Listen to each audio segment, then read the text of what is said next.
Hinata Yasuke. Hinata Yasuke, suddenly hearing someone call his name, Yasuke slowly awakens, his head pounding as if it had exploded. The last memory he has is the shocking image of a nuclear missile explosion. He had once fought against the world alone, but he never expected that to eliminate him, they would actually use such a terrifying weapon. Logically, he should have been reduced to ashes, but now. His blurry vision gradually became clear. A figure of an extremely cute little girl slowly appeared before him. Who? Could it be that she saved him? Furthermore, what is wrong with this girl's eyes? Is it cataracts? Yasuke, hearing Yasuke's question, the girl with the strange Byakugan expression couldn't help but show her concern. Upon closer inspection, those eyes are truly beautiful, the crystalline, translucent eyes glimmering with a white sheen became clearer before Yasuke. Just as Yasuke was lost in thought, a memory that did not belong to him surged into his mind like a tide. In the original body's memories, this world is an extraordinary realm dominated by the profession of ninja. Among them is a ninja clan called Hinata, whose special ability is the Byakugan, which allows them to see and observe the human body's chakra pathways. This clan is divided into main family and branch family. The dominant main family brands the branch family members with a curse seal called Caged Bird on their foreheads. This curse seal not only seals the Byakugan ability of the branch members upon their death but also controls their lives and deaths. During the process of Yasuke being marked with the curse seal, some deviations occurred, leading to a rare rejection reaction of the curse seal, an event as unlikely as winning the lottery. In that instant, a line of text and a voice jumped out before him. Transformation level, 1%. Having experienced countless fantasy works, Yasuke instantly realized that this must be what is known as, oh no, effort. So, what does this transformation level mean? Does it indicate that there is still 99% of the quantitative value left to be freed from the control of the Caged Bird seal? Natsu, I'm fine. With a strong ability to adapt, Yasuke quickly accepted the current situation. The little girl in front of him, Hinata Natsu, was the same age as him. At just 5 years old, she also belonged to the branch family. It's good that you're fine, come here, Natsu sighed in relief, picking up a spoon from a wooden tray beside her. She gently supported Yasuke to sit up and then, softly blew on the rice porridge in the spoon before offering it to Yasuke. Yasuke, the little girl with dark green hair, had an exceptionally beautiful appearance, cuter than any girl Yasuke had seen in his previous life. This must be what it looks like in the two-dimensional world. However, regardless of how one looks at it, this feeding action was indeed a bit too intimate. Upon careful reflection, it seemed that aside from their relationship as clan members from the branch family, there were no special attributes like childhood sweethearts or fated encounters. Was she naturally kind-hearted? Or was she simply the type to let her guard down? Or was it because she was too young to be aware? This intimate feeding action continued, surely satisfying any lowly enthusiast. After Natsu finished taking care of him and left, Yasuke gradually regained some strength. He slowly stood up and walked to the mirror, finally able to see his appearance in this life. It turned out to be that of a delicate-looking boy. One could foresee that he would grow into a strikingly handsome young man. Indeed, I've turned into a child, he carefully examined his body and those eyes. Is this the Byakugan? Yasuke gently touched his eye sockets, staring at the white eyes in the mirror that resembled Natsu's. Finally, his gaze landed on the light green strange pattern on his forehead.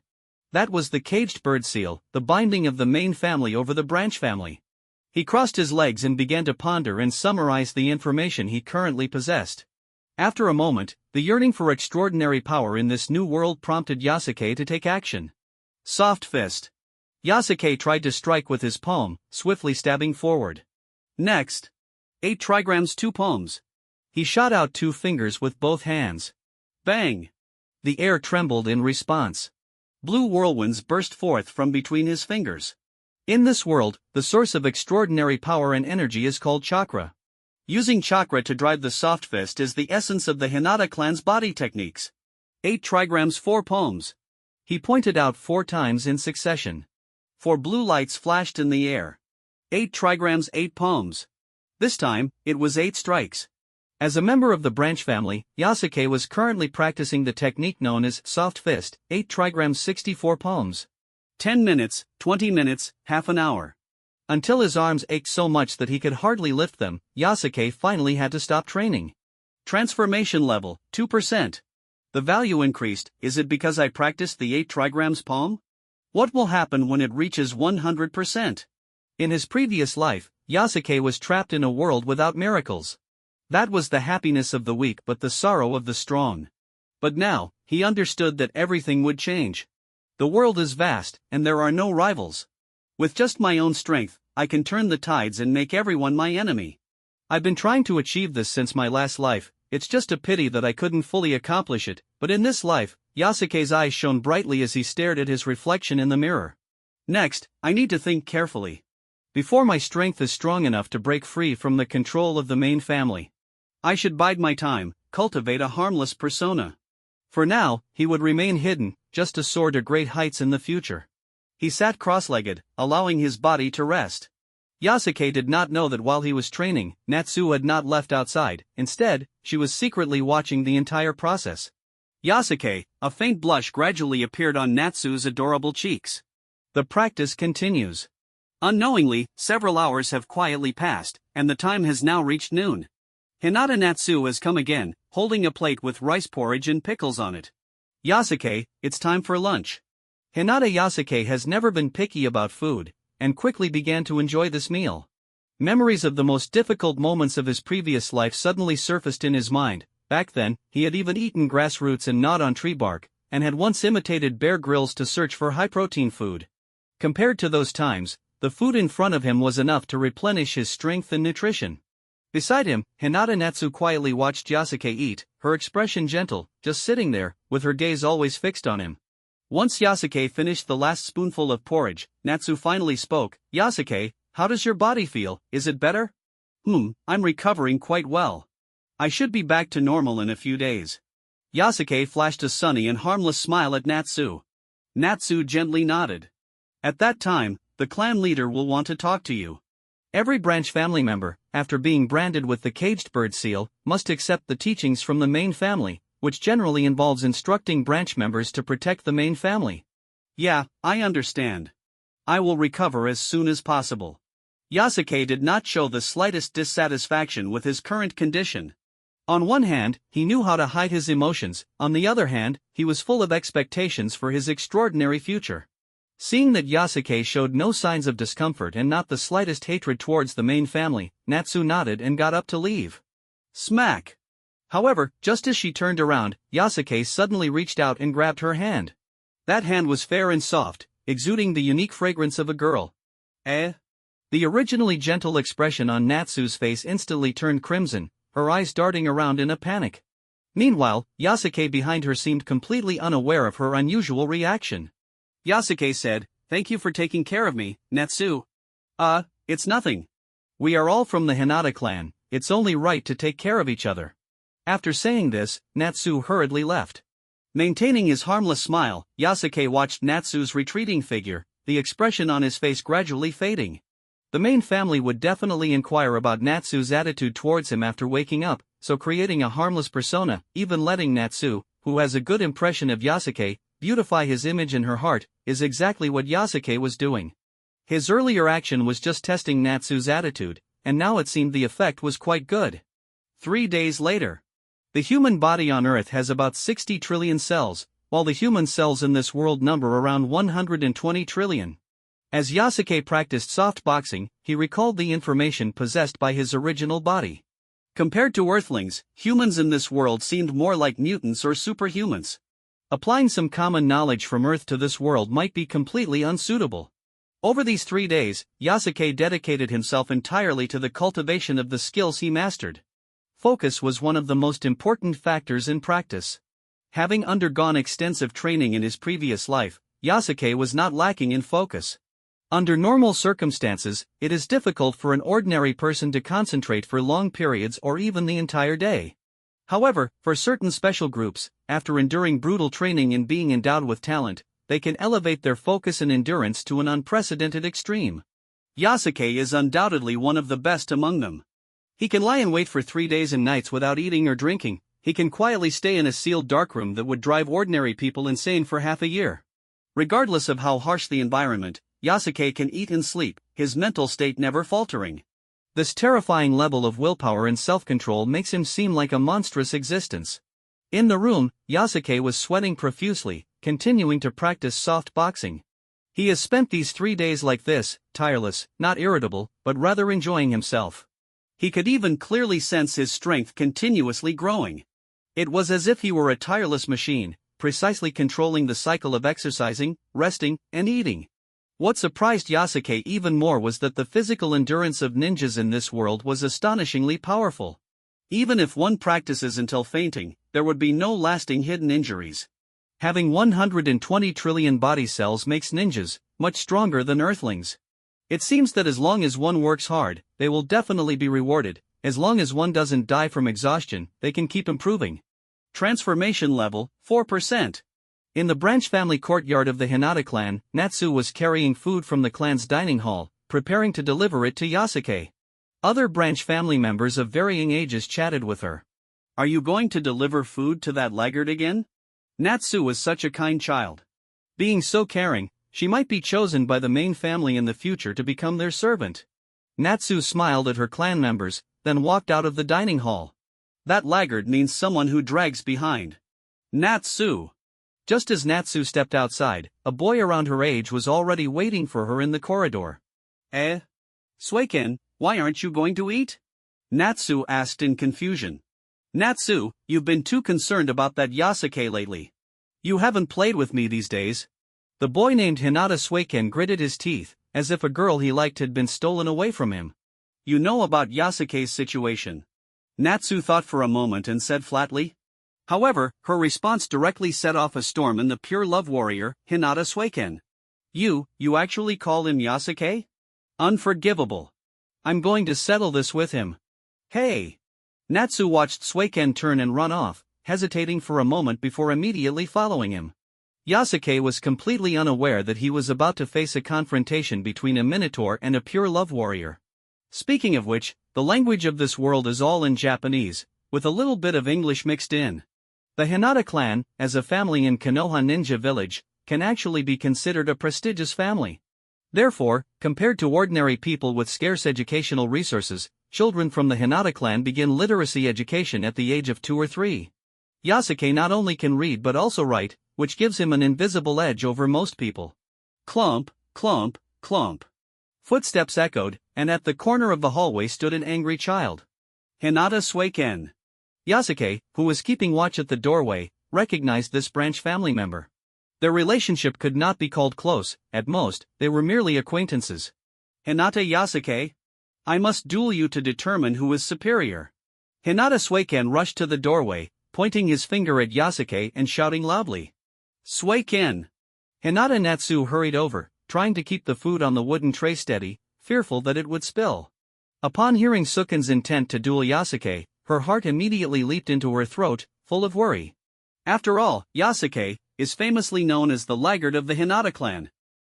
Suiken, why don't you go eat something first?" Yasuke smiled a simple smile, as if he could dissolve all conflicts. Perhaps because this smile was too sincere, Suiken hesitated for a moment and nodded. Then I'll go eat first."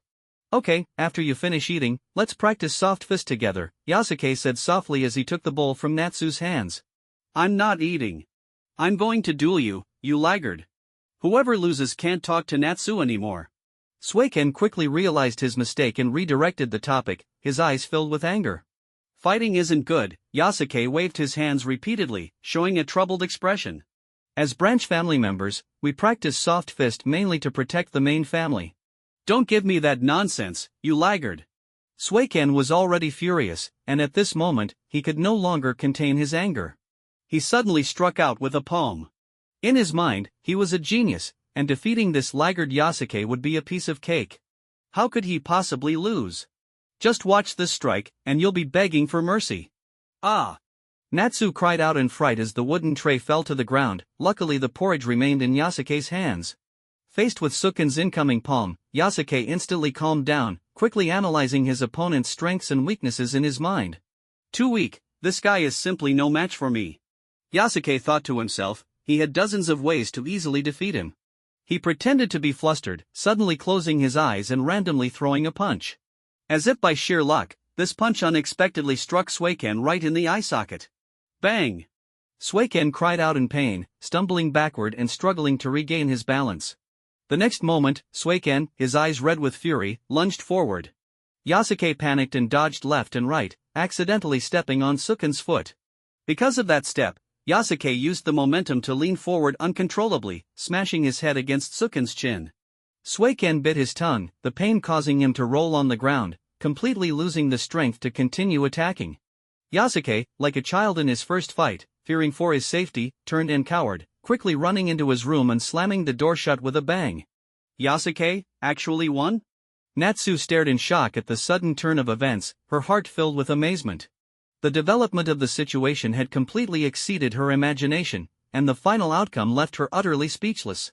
After a while, she blinked and glanced at Suiken, who was rolling on the ground in pain, cautiously asking, "Suiken, are you okay?" Transformation level, 4.3%. Back in his room, Yasuke stared at the number that appeared before him, a flicker of barely perceptible light flashing in his eyes. It seems that actual combat can really change the transformation level. Training is an important part of improving strength, and actual combat should not be underestimated. This is an unchanging truth in any world. In that case, Hinata Suiken is actually a pretty good training partner. I can use him as a punching bag more often in the future. The Minotaur warrior, Yasuke, secretly plotted, assigning a new identity to the pure love warrior, Suiken. He would be the tool guy. Hinata Natsu would be tool guy number 1, while Hinata Suiken would be tool guy number 2. Thinking of this, Yasuke looked at the drop of porridge that had not spilled in his bowl and began to enjoy it. Not long after, a gentle knocking sound came from outside. Natsu entered the room and knelt on the tatami mat. She tidied up the dishes, her gaze falling on Yasuke, her white, crystalline eyes sparkling with unexpressed feelings. "Yasuke, you're amazing, you actually defeated Suiken." Although Suiken was a mischievous little rascal, he had considerable talent among this generation of children. According to the judgments of other branch family ninjas, Hinata Suiken had a high chance of becoming a jonin in the future. In contrast, they all believed that Yasuke had mediocre talent and would at most reach the level of chunin. It's known that jonin are rarely seen, appearing only 1 or 2 in 100 ninjas, while chunin is the most common, with the largest number. For the laggard to defeat a genius. Natsu looked at Yasuke, her eyes shining with increasing brightness. "Oh, it's just luck, like a blind cat stumbling upon a dead mouse." Yasuke chuckled honestly, trying to mask his inner pride. But even with his words, Natsu's perception of him began to change more and more. "Because I've seen Yasuke's efforts with my own eyes." Natsu recalled the scenes of Yasuke training hard these past few days. After a casual chat, Natsu mentioned that the clan leader would summon Yasuke tomorrow and reminded him to be prepared. "As branch family members, we cannot resist the main family, because they will use the curse seal to punish us. We can't even have the thought of rebellion, or else the main family will notice," Natsu said seriously, explaining what he should be cautious about. When the caged bird seal activates, the excruciating headache and life-wrenching pain can even damage the brain's nerves, directly burning the brain and the Byakugan. It is a form of absolute fear that is irresistible. I understand, Natsu. I will definitely make the clan leader satisfied." Yasuke's face showed a determined expression, but a hint of stubbornness flickered in his eyes. "Then I'll leave first." Natsu stood up, gently pushed open the door, and left the room. After Natsu left, completely different thoughts surged within Yasuke. Born destiny? No, fate is in my own hands. One day, I will break free from this caged bird's cage. Transformation level, 4.4%. In the afternoon, after finishing another round of training, Hinata Yasuke focused his gaze on the white eyes reflected in the mirror. The Byakugan of the Hinata clan strictly belongs to the category of Kekei Genkai. Kekei Genkai refers to special abilities deeply engraved in one's DNA, either acquired at birth or later in life. In this world, there are many ninjas and ninja families that possess Kekei Genkai, each with its unique abilities. The Byakugan, for example, can see through objects, gaze into the distance, penetrate darkness, and possesses the special ability to identify the body's chakra pathways and flow. Based on this, the ancestors of the Hinata clan developed and derived many related martial arts. Even the most basic 8 trigrams palm that Yasuke is currently practicing requires coordination with the Byakugan's abilities during actual combat. Recalling the memories retained in his body, Yasuke decided to try activating the Byakugan. However, upon closer observation, one could notice a subtle difference. One eye in the mirror appeared somewhat cloudy compared to the other. Moreover, the clarity of both eyes did not come close to that of Hinata Natsu or Hinata Suiken. Yasuke knew well that this was what was referred to as Byakugan purity. Even among the Hinata clan, the purity of the Byakugan varies. A higher purity means stronger abilities, greater vision, and more thorough penetration. Following the methods from his memories, Yasuke slowly raised his arm, extending and curling his fingers to create a rather peculiar hand sign. This hand sign is known as a seal. For ninjas, certain special powers can be activated by guiding chakra through these seals. This looks somewhat similar to performing combos in fighting games from my previous life. In those games, different button combinations can unleash various fighting moves. The seals here are essentially the same. The order and number of seals determine the nature of the technique. Byakugan. Yasuke silently chanted in his mind, guiding chakra into his eyes. Soon, a marvelous change occurred. Everything in front of him instantly transformed into black and white. This indicated that the Byakugan had been successfully activated. In this black and white world, some blue, ethereal figures appeared. These figures varied in height and included both males and females. So this is what they call X-ray vision, Yasuke thought to himself. At this moment, he was alone in the room, and those swaying human silhouettes must be the branch family members from other rooms. Most of the shorter child figures appeared light blue, while taller teenagers and adults were mostly dark blue. It must be due to the difference in chakra quantity, Yasuke speculated. Just like in video games from his previous life, there is a concept of MP or blue mana. In this world, it translates to some individuals having more chakra than others. Typically, children have less chakra compared to adults. He narrowed his eyes slightly, carefully observing for a moment, and noticed another phenomenon. These silhouettes, regardless of gender or age, had darker colors for their upper bodies and slightly lighter colors for their lower bodies. This is probably because the Hinata clan excels in palm techniques and finger techniques, but lacks in leg techniques. Yasuke glanced back at his own body. He found that his body color was lighter than most children. This meant that his chakra quantity was below average, dragging down the reputation of the Hinata clan. Considering the low purity of his Byakugan, low chakra quantity, and inadequate martial arts skills, the title of laggard was quietly born. Upon reflection, the only advantage this body might have is its handsome appearance. No, wait, the next moment, Yasuke sensed something was off. I can only see through with one eye. He discovered that his left eye possessed the ability to see through, while his right eye was indistinguishable from an ordinary eye. Moreover, since the Byakugan can see through the chakra pathways, why can't I see them? The chakra pathways are the channels through which chakra flows. The Byakugan's ability to see through these pathways is what allows the soft fist techniques to be effective. But only when he pressed his palm close to his face did he realize. His Byakugan, which should have been able to easily see the chakra system, had lost most of its abilities and could only barely make out the pathways in his hands. Is it because of the caged bird seal? According to the memories of his original body, the Byakugan had been functioning normally before the seal was branded. All the blame naturally pointed to the caged bird seal on his forehead. No, to be precise. It's the main family. Thinking of how one of his Byakugan's X-ray abilities was diminished to a half-functioning state while the other eye had completely lost its essential functions, Yasuke's brow furrowed tightly. Both in this life and his previous one, what mattered most to Yasuke was extraordinary power. The actions of the main family were truly disheartening. In the past, those old farts from the branch family said I could at most reach the level of Chunin. Now it seemed that whether he could even become a Chunin was in question. Because all abilities in the Hinata clan are closely tied to the Byakugan. If there was an issue with the Byakugan, it would naturally be impossible to exert the corresponding power of the martial arts. It might even be questionable whether he could use them at all. However, fortunately, this world is filled with infinite possibilities. Yasuke did not feel discouraged. As the saying goes, all roads lead to Rome. There are countless ways to grow stronger. If one method doesn't work, then he would simply try another.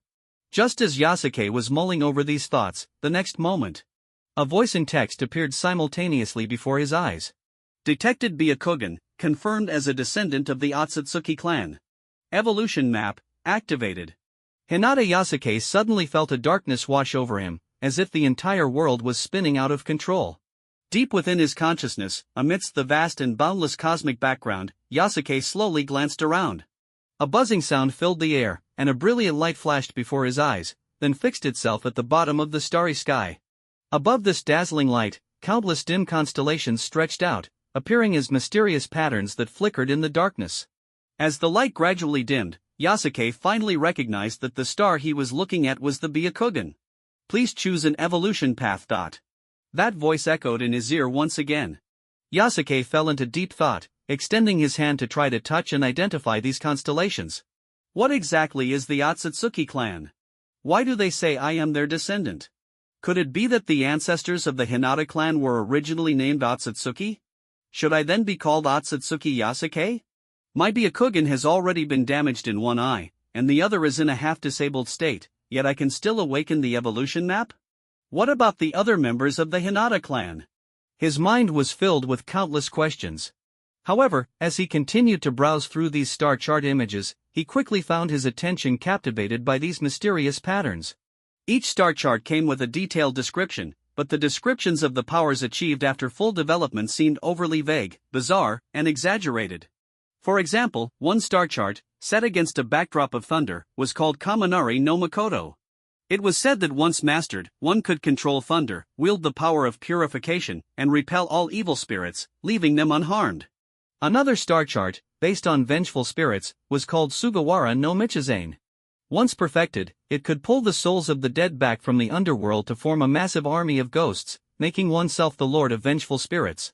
The most extravagant star chart featured numerous star points against a divine backdrop, named Shinhan no Makoto, also known as the Divine Emperor of Spirit Birth.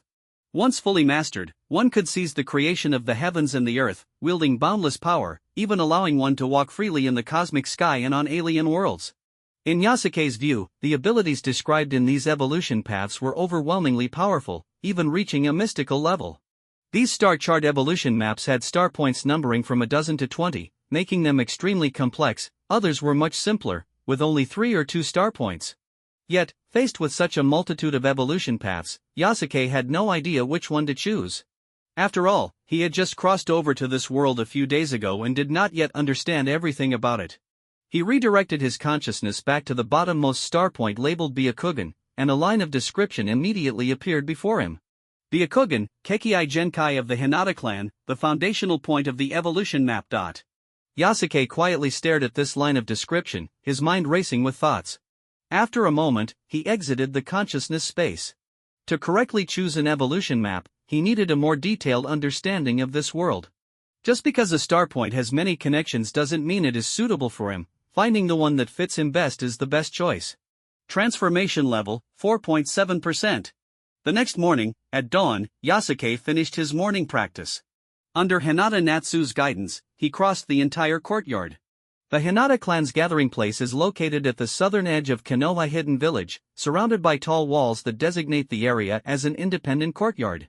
The vast internal space was divided in two, with a wide space of several dozen meters separating the branch family from the main family, each forming their respective estates.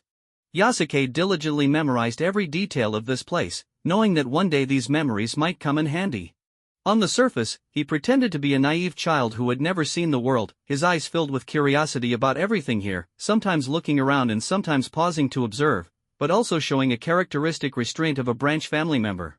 Every move he made was observed by several members of the main family. That child. He does look much better. Still as silly as before. Because Yasuke's disguise was so successful, no one noticed the unusual thoughts swirling in his mind. They arrived at the dojo, and Natsu lowered her head, softly saying, "Clan leader." Clan leader.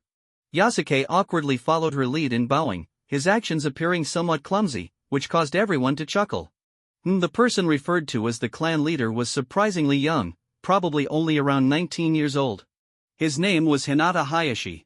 5 years ago, the old clan leader passed away unexpectedly, and his son, Hinata Hayashi, became the clan leader at the tender age of 14. However, this young leader had too little experience in handling clan affairs, which might leave him feeling overwhelmed, for instance, almost being overthrown by the branch family. Thus, another member of the main family, a highly respected elder, took on the role of providing behind-the-scenes support. At this moment, this elder stood next to Hinata Hayashi, hands tucked into his sleeves, with a serious expression, appearing like an old scholar.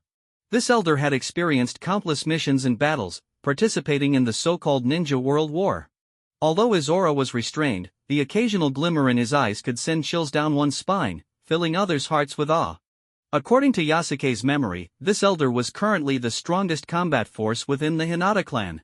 To Hayashi's left was a woman of similar age, his fiancée, also a member of the main family, who would eventually become the clan leader's wife.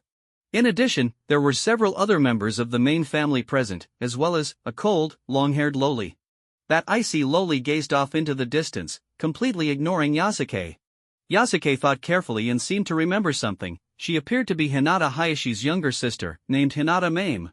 5 years ago, the old clan leader had a daughter, and he was overjoyed, only to tragically pass away unexpectedly. "Hinata Yasuke, how is your body now?" Hinata Hayashi inquired. "Thank you for your concern, clan leader. I'm perfectly fine now," Yasuke quickly replied, his demeanor that of a clumsy child. Hinata Hayashi nodded but thought to himself that the child's condition was far from fine. A few days ago, when the child had fallen unconscious, he had checked his eyes and found that his condition had already. Hinata Hayashi began to brainwash Yasuke, repeatedly preaching about the branch family's loyalty to the main family and the vow to protect the main family at all costs. Yasuke, with just the right expression of flushed excitement, declared, "Clan leader, I will do my utmost to protect the main family." "Good." Hinata Hayashi nodded, and the elder, as well as the clan leader's wife, also nodded in approval. However, their expressions seemed somewhat cold, as if their acknowledgement of him was solely based on his attitude. In their eyes, this child with one damaged Byakugan and another one severely weakened could hardly be expected to protect the main family. To Hinata Hayashi and the others, Yasuke was merely a discarded child, a useless burden who ate food without contributing. When he grew up, he would probably only be able to become a genin, right? In fact, every few decades, or even a century, there could be a case like Yasuke's, a failed product of the caged bird. How had the ancestors typically dealt with such situations? Hinata Hayashi couldn't help but feel a headache coming on. Meanwhile, the cunning elder beside him had already devised a solution. "Hayashi, why not have Yasuke accompany Mame to the ninja school? Wow, both of the lolas are so cute," Yasuke thought to himself, referring to Hinata Mame and Hinata Natsu. He was well aware of the elder's arrangement. Given his current condition with the Byakugan, he was indeed the most suitable candidate to serve as the young lady of the main family, Hinata Mame's study companion. "It seems that even if I wanted to resist, I wouldn't stand a chance against her." Yasuke quickly suppressed his thoughts. He remembered Natsu's reminder not to show animosity in front of the main family, as it could lead to detection through the caged bird seal. With his monstrous self-control, Yasuke soon cleared his mind, giving up on any thoughts like Kazuma. Just then, Hinata Mame finally turned her ethereal gaze towards Yasuke. She scrutinized him for a moment, and upon noticing the vacant look in his eyes, reminiscent of a confused child, she paused slightly before saying, "Let him be." Upon hearing Mame's words, Hinata Hayashi and the others smiled, indicating that Mame was quite favored within the main family. Back at the branch family residence, Yasuke began to pack his things. He had just received a backpack, school supplies, and notebooks from the main family. He casually flipped through them and then set them aside. According to the schedule, tomorrow was the registration ceremony for the ninja school, so he started to think about what else he needed to prepare for school and suddenly remembered lunch. "Ha ha!" An uninvited voice came from outside. It was Hinata Suiken. He leaned against the doorframe, completely unaware of the self-awareness one might expect after being beaten earlier, pulling out some sunflower seeds from his pocket, cracking them open and tossing the shells to the ground. This must be what they call a little troublemaker. Yasuke frowned slightly, turned around, and put on a silly grin. "Suiken, how's your tongue feeling now?" Not mentioning it was one thing, the moment he did, Suiken's expression changed, his mouth twitching as he stopped cracking seeds and approached Yasuke, breathing heavily. "Don't think you won. Natsu and I will enter school next year. For this whole year, I can play with Natsu every day. You won't get a chance." Suiken shouted loudly, particularly arrogant yet also gleeful. He was clearly excited at the thought that the annoying Yasuke would be busy at ninja school during the day and wouldn't have time to play with Natsu anymore. "Is that so?" Yasuke, knowing the mindset of a little brat, diverted his gaze to Natsu, who was walking over due to Suiken's loud voice. "Natsu, can you help me prepare a bento for tomorrow?" Yasuke asked with a naive smile. Hinata Natsu, looking a bit melancholy at first, quickly brightened up and smiled. "Sure, Yasuke." Boom! A bolt of lightning struck, and Suiken turned pale. A heart-shaped bento? We're clearly childhood friends. Being knocked down by the laggard was a pain he could hardly tolerate. "Hinata Yasuke, you're dead." Smack! Smack! Suiken fell to the ground, and Yasuke gained experience points, transformation level, 4.9%. Unbelievable. The pure love warrior, Hinata Suiken, who had been defeated by the laggard Yasuke, burst into tears and ran out of the room. What's wrong with him? Yasuke feigned ignorance. Yasuke. I remember you don't like cilantro, Natsu said, completely ignoring poor Suiken. After a while, having settled the menu issue, Natsu left, unable to hide her excitement. Watching Natsu's retreating figure, Yasuke blinked. For now, Natsu was useful. She belonged to the sentimental type and was likely to overthink due to his enrollment with Hinata Mame. Maintaining a good relationship with his tool was essential. Now that I've resolved Natsu's affection problem, I should consider the situation with the main family. Yasuke resumed practicing soft fist, contemplating how to resist the main family. At the same time, Hinata Mame was also training her punches. Hinata Hayashi, as Mame's older brother, naturally took on the responsibility of teaching her the soft fist techniques. Unlike most branch family members who spent their time idly, the main family had to inherit more, stronger, and complete traditions, which required greater effort. Controlling the branch family relied not only on the caged bird seal but also on absolute combat power. Blue whirlwinds erupted from the palms of the two. Hinata Hayashi was on defense, while Hinata Mame attacked. Mame, from now on, Yasuke will be your attendant, you can command him as you wish, Hinata Hayashi said, easily deflecting Mame's offensive moves, his tone serious. Yes, brother. Hinata Mame had not yet fully grasped the deeper meaning of what Hayashi said. The latter reminded her, Mame, what I mean is, you are the next clan leader, and your position's importance is self-evident. If anything happens, it wouldn't matter to disregard Yasuke's life. Transformation level, 5.1%. The next morning, while practicing, Yasuke exhaled a breath of turbid air. The kind of training that could exhaust someone to death and completely break down their body in a short time had become routine for him. His physical strength was rapidly advancing under such training, and the intensity and quantity of his chakra were also growing at an astonishing rate. After checking the time, Yasuke stopped training, freshened up, and grabbed the heart-shaped bento that Natsu had prepared. He waved goodbye to her at the entrance of the branch family courtyard. This scene happened to catch the eye of Hinata Mame, who was coming out from the main family entrance across the way. Lady Mame, Natsu quickly lowered her head to greet her. Hinata Mame casually acknowledged her and glanced at Yasuke. You, come here. Yasuke walked over. Take this. With an expressionless face, Hinata Mame tossed her backpack towards Yasuke. He ended up carrying 2 bags now. Once they reached the street, Yasuke looked around.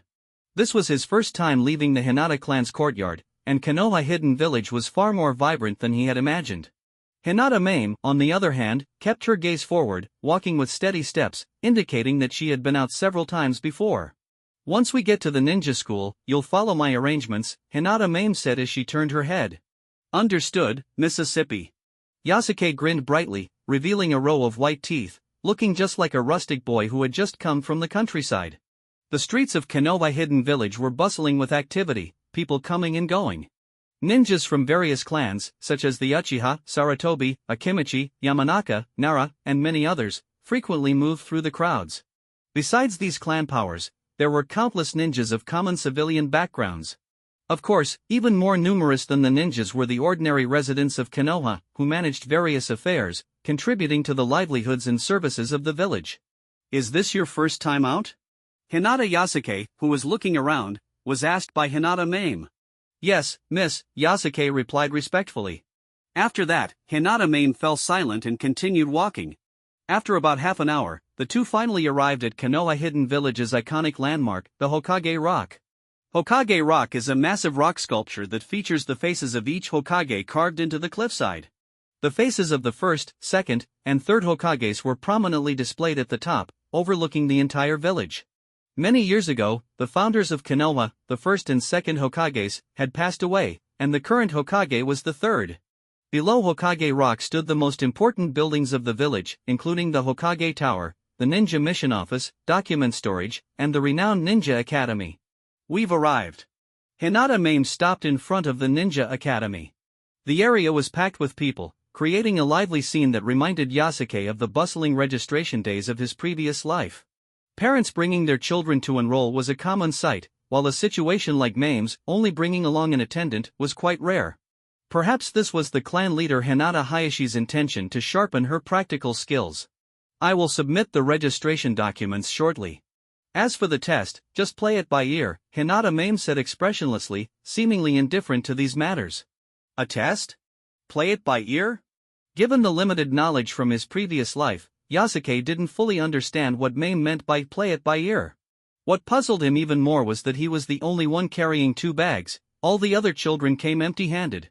The queue was tedious, with several teachers from the Ninja Academy set up at tables, recording the registration information one by one. After a long wait, it was finally their turn. Are you the young lady of the Hinata clan? The teacher glanced at the documents, and his expression subtly changed. What is your purpose for coming to the Ninja Academy? He asked, tentatively. Yasuke had anticipated this type of questioning, and if it were him, he might have responded, to attend school. However, Hinata Mame answered with her usual blank expression, to attend school. Yasuke. Ninja teacher.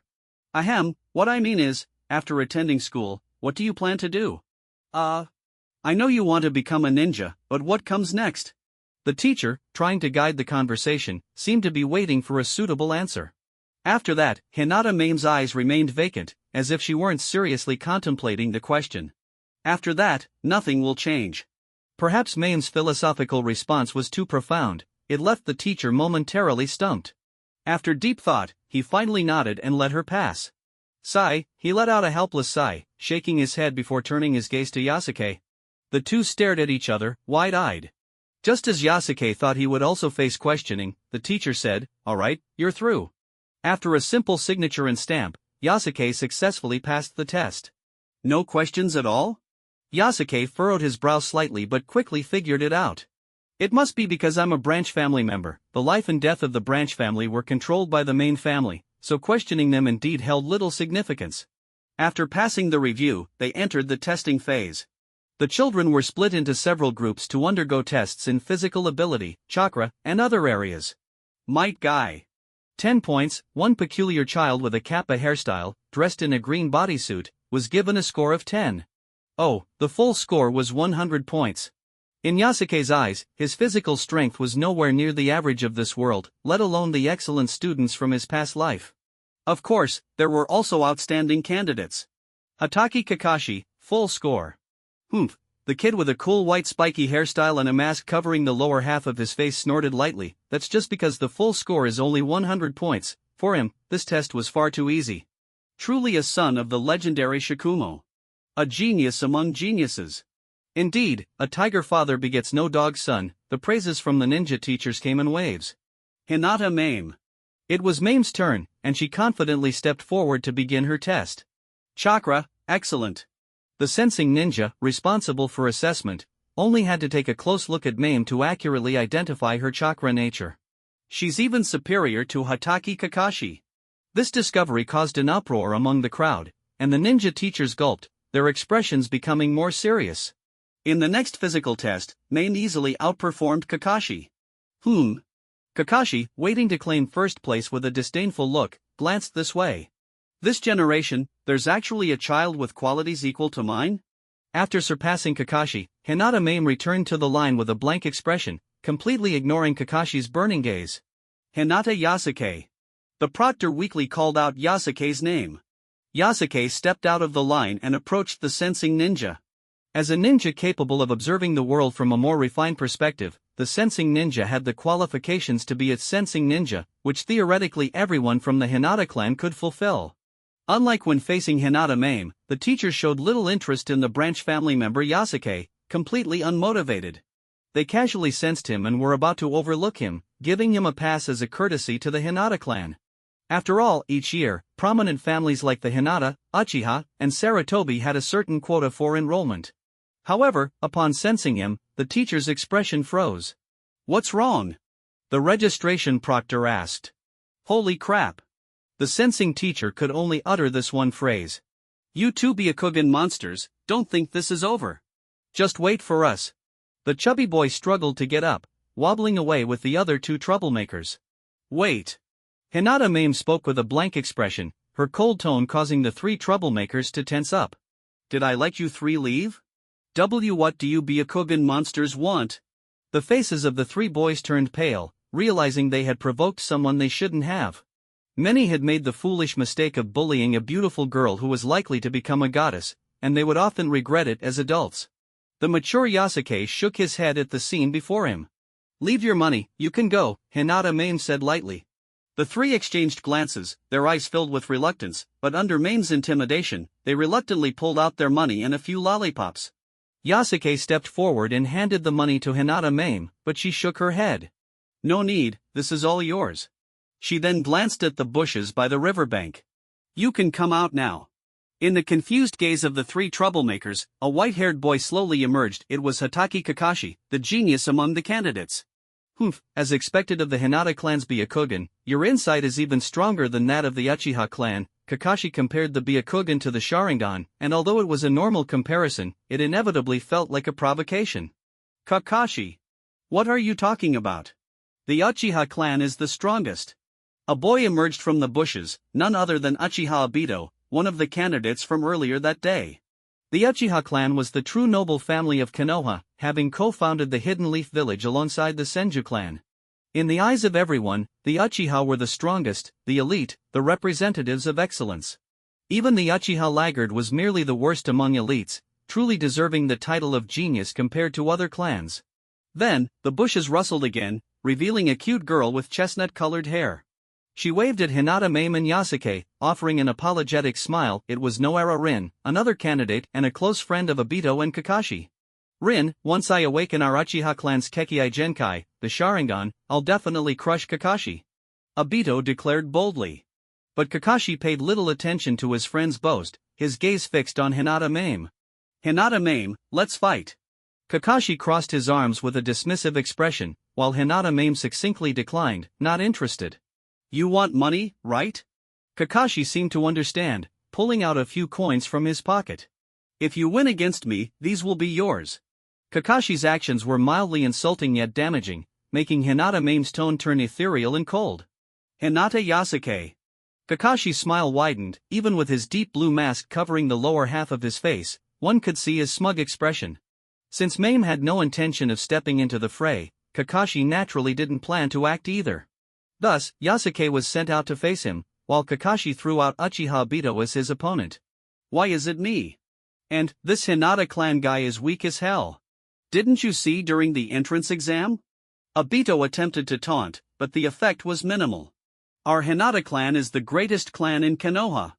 Yasuke countered with a taunt that hit home, causing Obito to get instantly infuriated, his attack power spiking.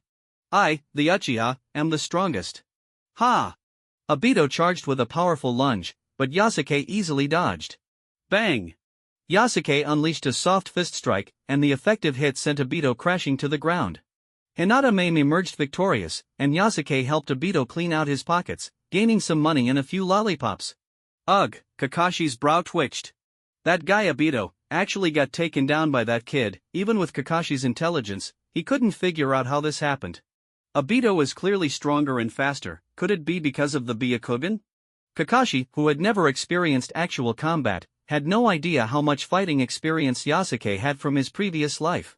The so-called real combat was not simply a matter of strength. Transformation level, 5.3%.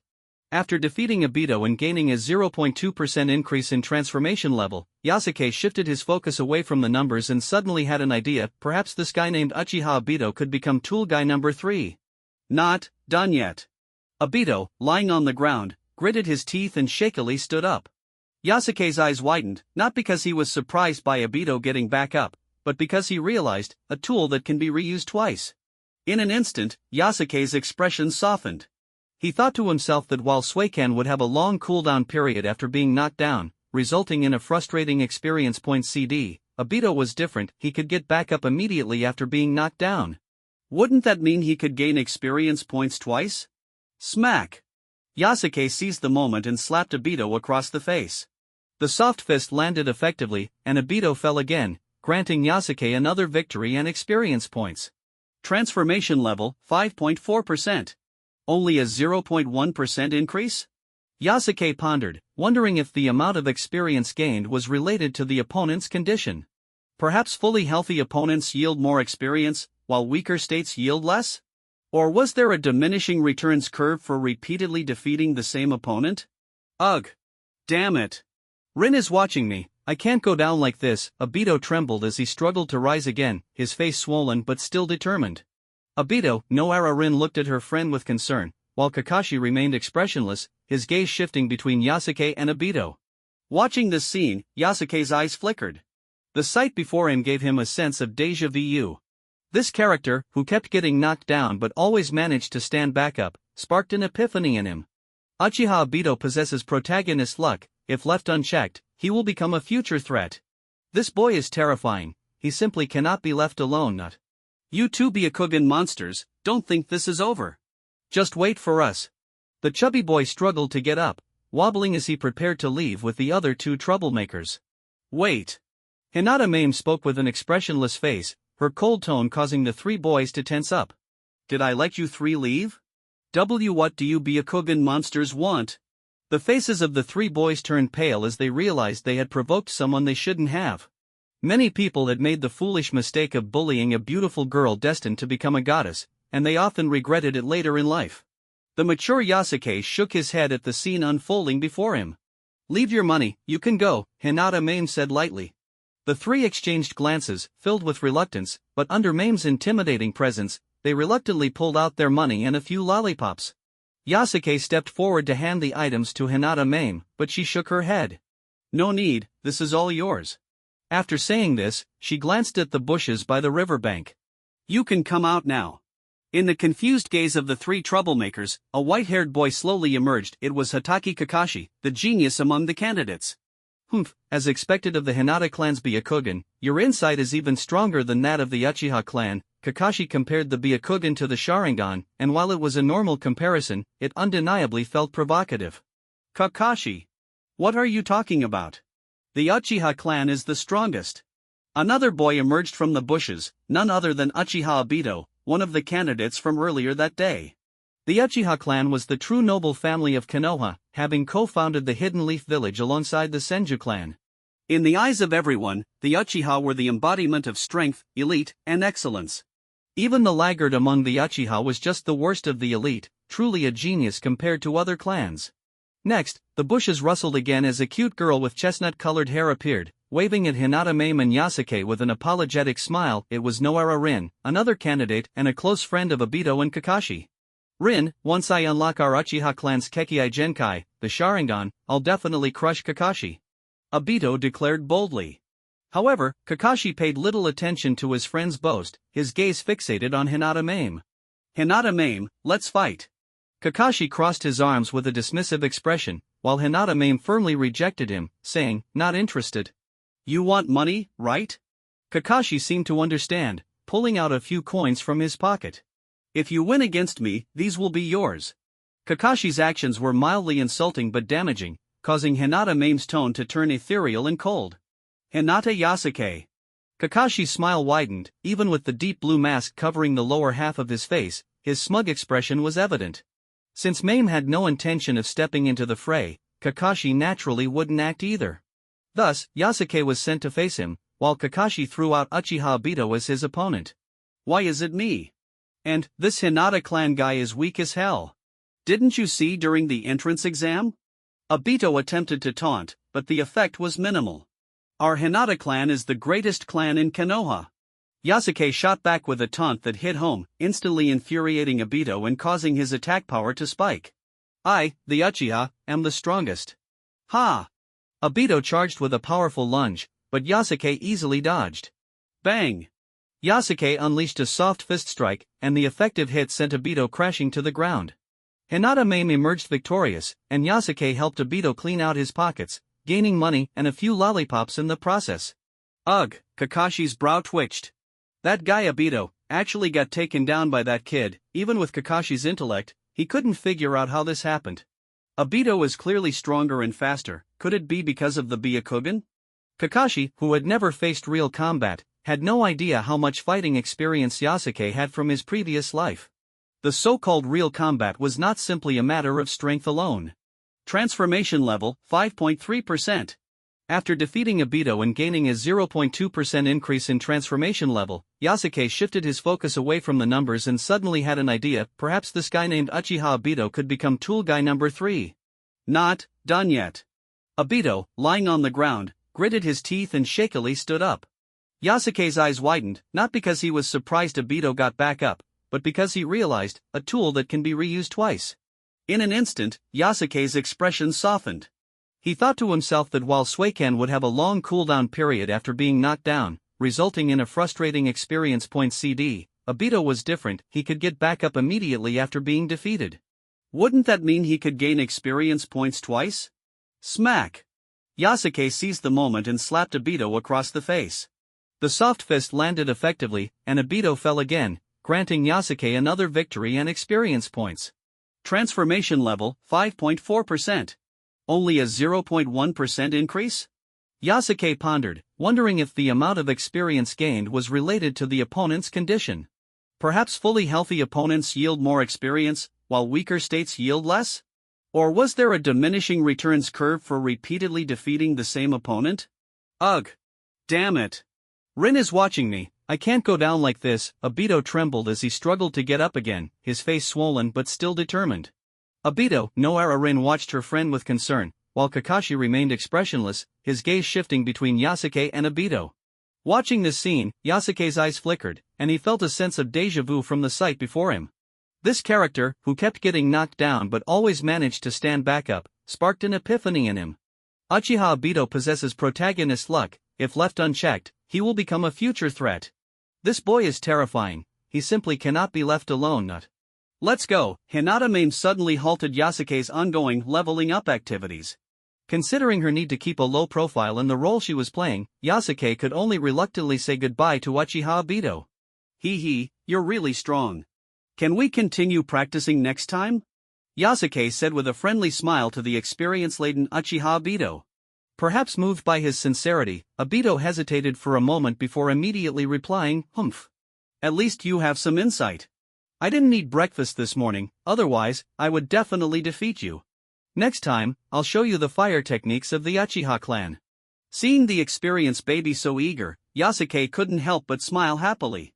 He seems like a nice person, Noara Rin said earnestly, watching Yasuke's sincere back. The two boys had clashed and fought, but through this process, they had formed a friendship, truly an inspiring story of camaraderie. I think that Hinata Yasuke has issues, Kakashi frowned, sensing that things were not so simple. What do you know, Kakashi? Uchiha Obito brushed off the dust from his clothes, still spirited despite his loss. Hinata Yasuke is much more perceptive than you, he can see my potential.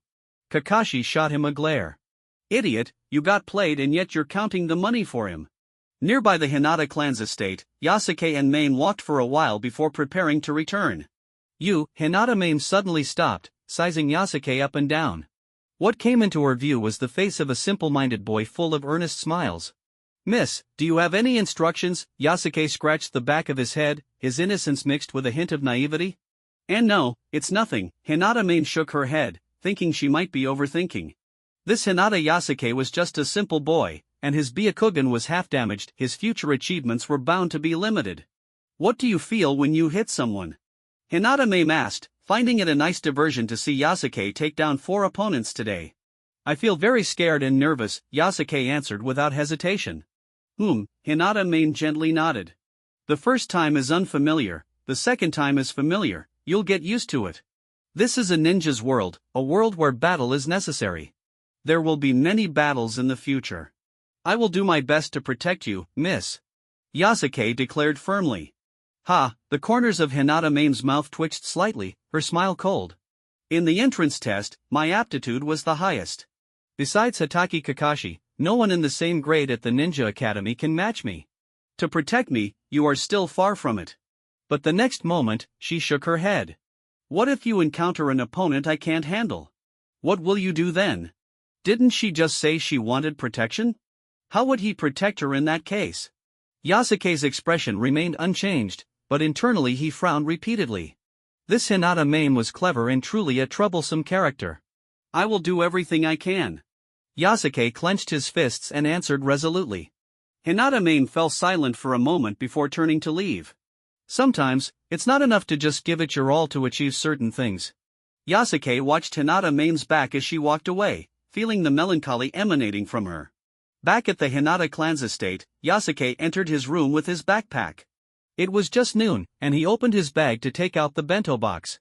Unfortunately, the lunch Natsu prepared didn't get used at school today. He had thought he would be at the ninja academy all day. But now that he could eat it, he opened the lid to find delicate side dishes and rice inside. Although Yasuke didn't specifically pursue gourmet food, he wouldn't refuse to enjoy better meals. It was clear that this bento contained Natsu's heartfelt effort, and he savored it slowly until it was entirely cleaned out. After a moment, Yasuke took out today's spoils, some pocket money and 5 lollipops. Generally speaking, becoming a genin meant you would earn income after graduating, while during ninja school and preschool, normal students had no sources of income. Ninjas needed to spend money in many areas. Now it seemed that robbing the rich to help the poor might be a good way to save up pocket money. First time is unfamiliar, the second time is familiar, Yasuke murmured the words Hinata Mame had said. In the main family's estate, Hinata Mame knelt on the tatami mat, facing Hinata Hayashi, the clan leader. Is that so? As expected of Mame, a rare smile appeared on Hinata Hayashi's serious face. Her entrance test results surpassed that of the renowned Konoha Whitefang, Hatake Tsukumo's son, which certainly brought honor to the Hinata clan. As for Yasuke, the fact that he didn't drag them down surprised Hayashi. When he heard that Yasuke had dealt with 3 troublemakers and defeated Uchiha Obito, Hayashi's expression turned to one of astonishment. Although Uchiha Obito was known as the laggard of the Uchiha clan, he didn't expect Yasuke, also a laggard, to defeat him. Laggard versus laggard, this could be considered a case of the weak clashing. Hayashi could easily imagine how their battle would be earth-shattering and hard to watch. Well, it was probably a good thing. That boy is quite clumsy, isn't he? Hinata Mame replied, yes, brother. He's fulfilling his duties as a branch family member well. Hinata Mame, Though clumsy, it seems he might still be a talent. Mame, within the limits, give him a bit of a lesson, it's also for the face of our Hinata clan. Hinata Mame, understood. On the morning of the second day, sunlight poured into the campus of the ninja school as Hinata Yasuke and Hinata Mame stood side by side in front of the announcement board. The names registered on the board were those of the admitted students. Hinata Mame's name was prominently listed first, followed closely by Hatake Kakashi in second place, with Uchiha Obito and Noara Rin also in the middle row. At the very bottom, Yasuke finally found his own name. However, he did not see Might Guy's name with the kappa hairstyle. It seems he got eliminated, Yasuke thought to himself, soon dismissing the matter from his mind. With the results announced, the enrollment ceremony would be in 7 days, so after returning to the Hinata clan's estate, Yasuke devoted all his time to training. Having secured a temporary place to stay, he became like an unwearied machine, fervently absorbing everything beneficial for his growth, continually thriving. With unparalleled willpower and self-discipline, he seemed completely oblivious to fatigue and pain, always wearing a focused expression, showing no signs of weariness or irritation. When the morning of the enrollment ceremony arrived, Yasuke finished his morning exercises and glanced at the numbers that popped up. Transformation level, 7%. The growth rate of my transformation level has slowed down. It's only increased this little in 7 days. Is it because I've hit a training bottleneck? Yasuke fell into deep thought. The 8 trigrams palm he practiced, officially known as Gentle Fist, 8 trigrams 64 palms, was a complete version controlled by the main family to maintain dominance over the branch family. Currently, Yasuke had only learned the 8 trigrams 8 palms, and to continue advancing, he needed to seek other methods. Asya said the ninja school teaches 3 body technique, maybe practicing that will allow my transformation level to grow quickly again. With anticipation for entering the ninja school, Yasuke finished his washing routine, slung his backpack over his shoulder, and walked out of the branch family's gathering area. Half an hour later, Yasuke arrived at the ninja school, carrying both his and Hinata Mame's bags. A banner reading celebrating the enrollment ceremony hung high above the teaching building, and Kakashi and the other admitted candidates were receiving their enrollment certificates. To Yasuke's surprise, Might Guy had also received his admission notice. What happened during these 7 days? In the afternoon, Yasuke carefully pinned his admission notice on the wall. For him, it marked an important starting point in this new world. Seeing the notice on the wall, Hinata Natsu looked at it with envy. I really envy you, Yasuke-kun, for being able to enter the ninja school early. The enrollment age for the ninja school isn't fixed, usually not exceeding 10 years old. Entering at 8 years old is considered quite late. Yasuke was 5 years old, which wasn't too early. In the morning, he had seen a 2-year-old child participating in the enrollment ceremony, recalling that the child's name was Moonlight Gale, which sounded very protagonist-like. Asya, I'm just a slow bird taking the lead so I can catch up to you all, Yasuke said sincerely, trying to maintain his laggard persona. Of course, he knew that Hinata Natsu was actually envious that Hinata Mame could attend school with him. Here, Asya. Yasuke pulled out a lollipop and handed it to Natsu. I feel bad for always troubling you. The lollipop that Mame didn't want was repurposed for Natsu, making good use of it. Watching Natsu leave with a happy expression, Yasuke nodded slightly. My favorability has increased again. The next day, the long-awaited formal enrollment at the ninja school finally arrived. This day marked the 14th day since Yasuke came to this world. As usual, after finishing his morning practice, he checked his transformation level, 7.1%. He packed his bag, took the lovingly prepared bento from Natsu, and headed to school alongside Hinata Mame. At this point, he had become quite familiar with the routine. After class divisions were completed, Yasuke sat in the classroom. Hinata Mame's seat was in the second-to-last row by the window, while he sat in the last row, directly behind her. Hataki Kakashi, Noara Rin, Uchiha Obito, Might Guy, and others were also in the same class. I'm Funaya Dahe, and I will be your homeroom teacher from now on. Please take care of me. A stout man in his late 20s stood at the podium. Next, please introduce yourselves and share your dreams. To become a teacher at the ninja school, one must at least be a chunin and pass a political review. Konoha Hidden Village, as a military organization of the Land of Fire, had its political inclinations, and both the village's atmosphere and propaganda subtly guided students' values. I'm Hataki Kakashi. My dream is to become Hokage. Kakashi stood up and spoke blandly. A Konoha ninja who doesn't want to be Hokage isn't a good ninja. Many children echoed the same sentiment as Kakashi. As the introductions went around, it was Hinata Mame's turn. I'm Hinata Mame. From the moment she stepped into the classroom, she captured the attention of many children. The world is never short of eyes that recognize beauty. Not everyone is like those 3 troublemakers who failed to see Mame's appearance.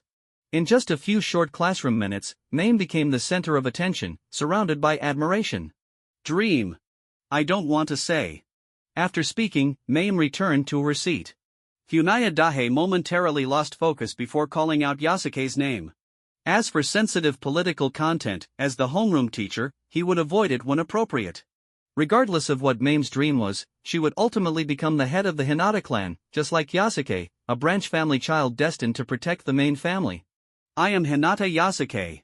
Under the watchful eyes of everyone, Yasuke revealed his signature innocent smile.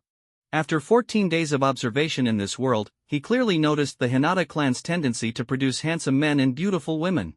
He knew well that in the eyes of outsiders, as the laggard, he seemed to be lacking in all aspects except for his relatively good-looking appearance. After finishing his self-introduction, Yasuke immediately captured the attention of almost all the girls in the classroom, some of whom couldn't help but whisper to each other, admiring his handsome looks. He could foresee that for a long time to come, discussions about his appearance would become a favorite gossip topic among the girls.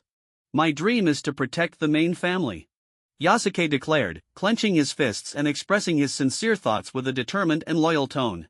Life at the ninja school was vibrant and colorful, and Yasuke absorbed everything in this world like an incredibly greedy sponge. He engaged in cultural classes, shuriken and kunai throwing lessons, and taijutsu classes, but most importantly, he was eager for the ninjutsu class. Before long, half a month passed quietly, marking the 30th day since Yasuke arrived in this world. Homeroom teacher Funaya Dahe finally began to teach the long-awaited 3-body technique.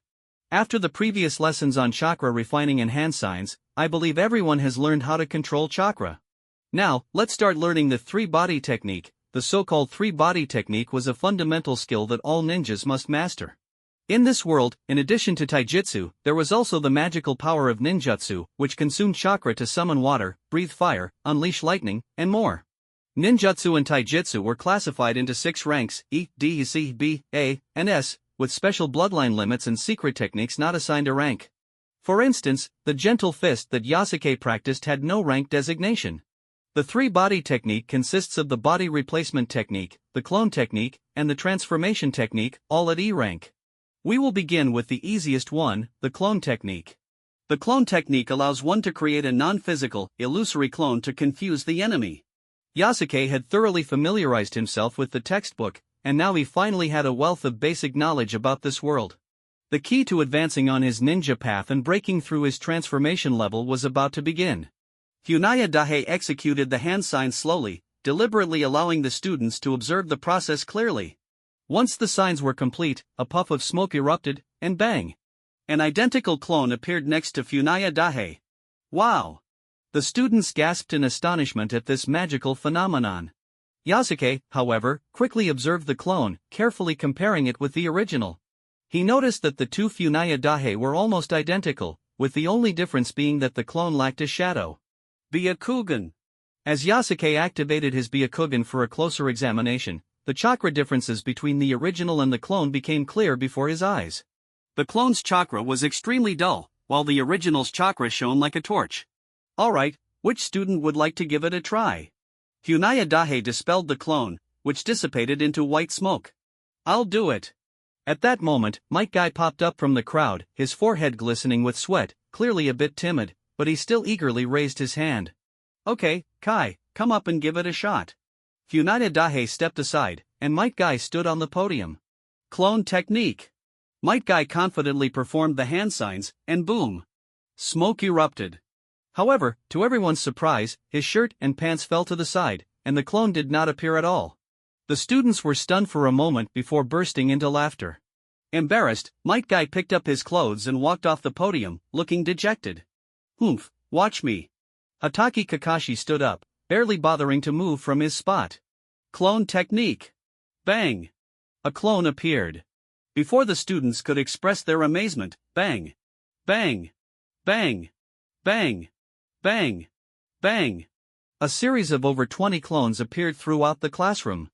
Homeroom teacher Funaya Daihe was momentarily stunned, while the students were dumbfounded. Humph, Kakashi glanced provocatively at Hinata Mame, his challenging gaze unmistakable. Hinata Mame stood up, performed the hand signs, and bang! Only one clone appeared. Kakashi, seeing this, was about to mock her, but his expression changed dramatically. Damn, it's actually the B-rank shadow clone technique. Cold sweat broke out on Kakashi's forehead as he begrudgingly sat back down. The shadow clone technique, developed by the second Hokage, was ranked B and was considered a Jonin-level ninjutsu. Kakashi had expected to challenge Mame with A rank, but she had countered with B rank, who was stronger was now self-evident.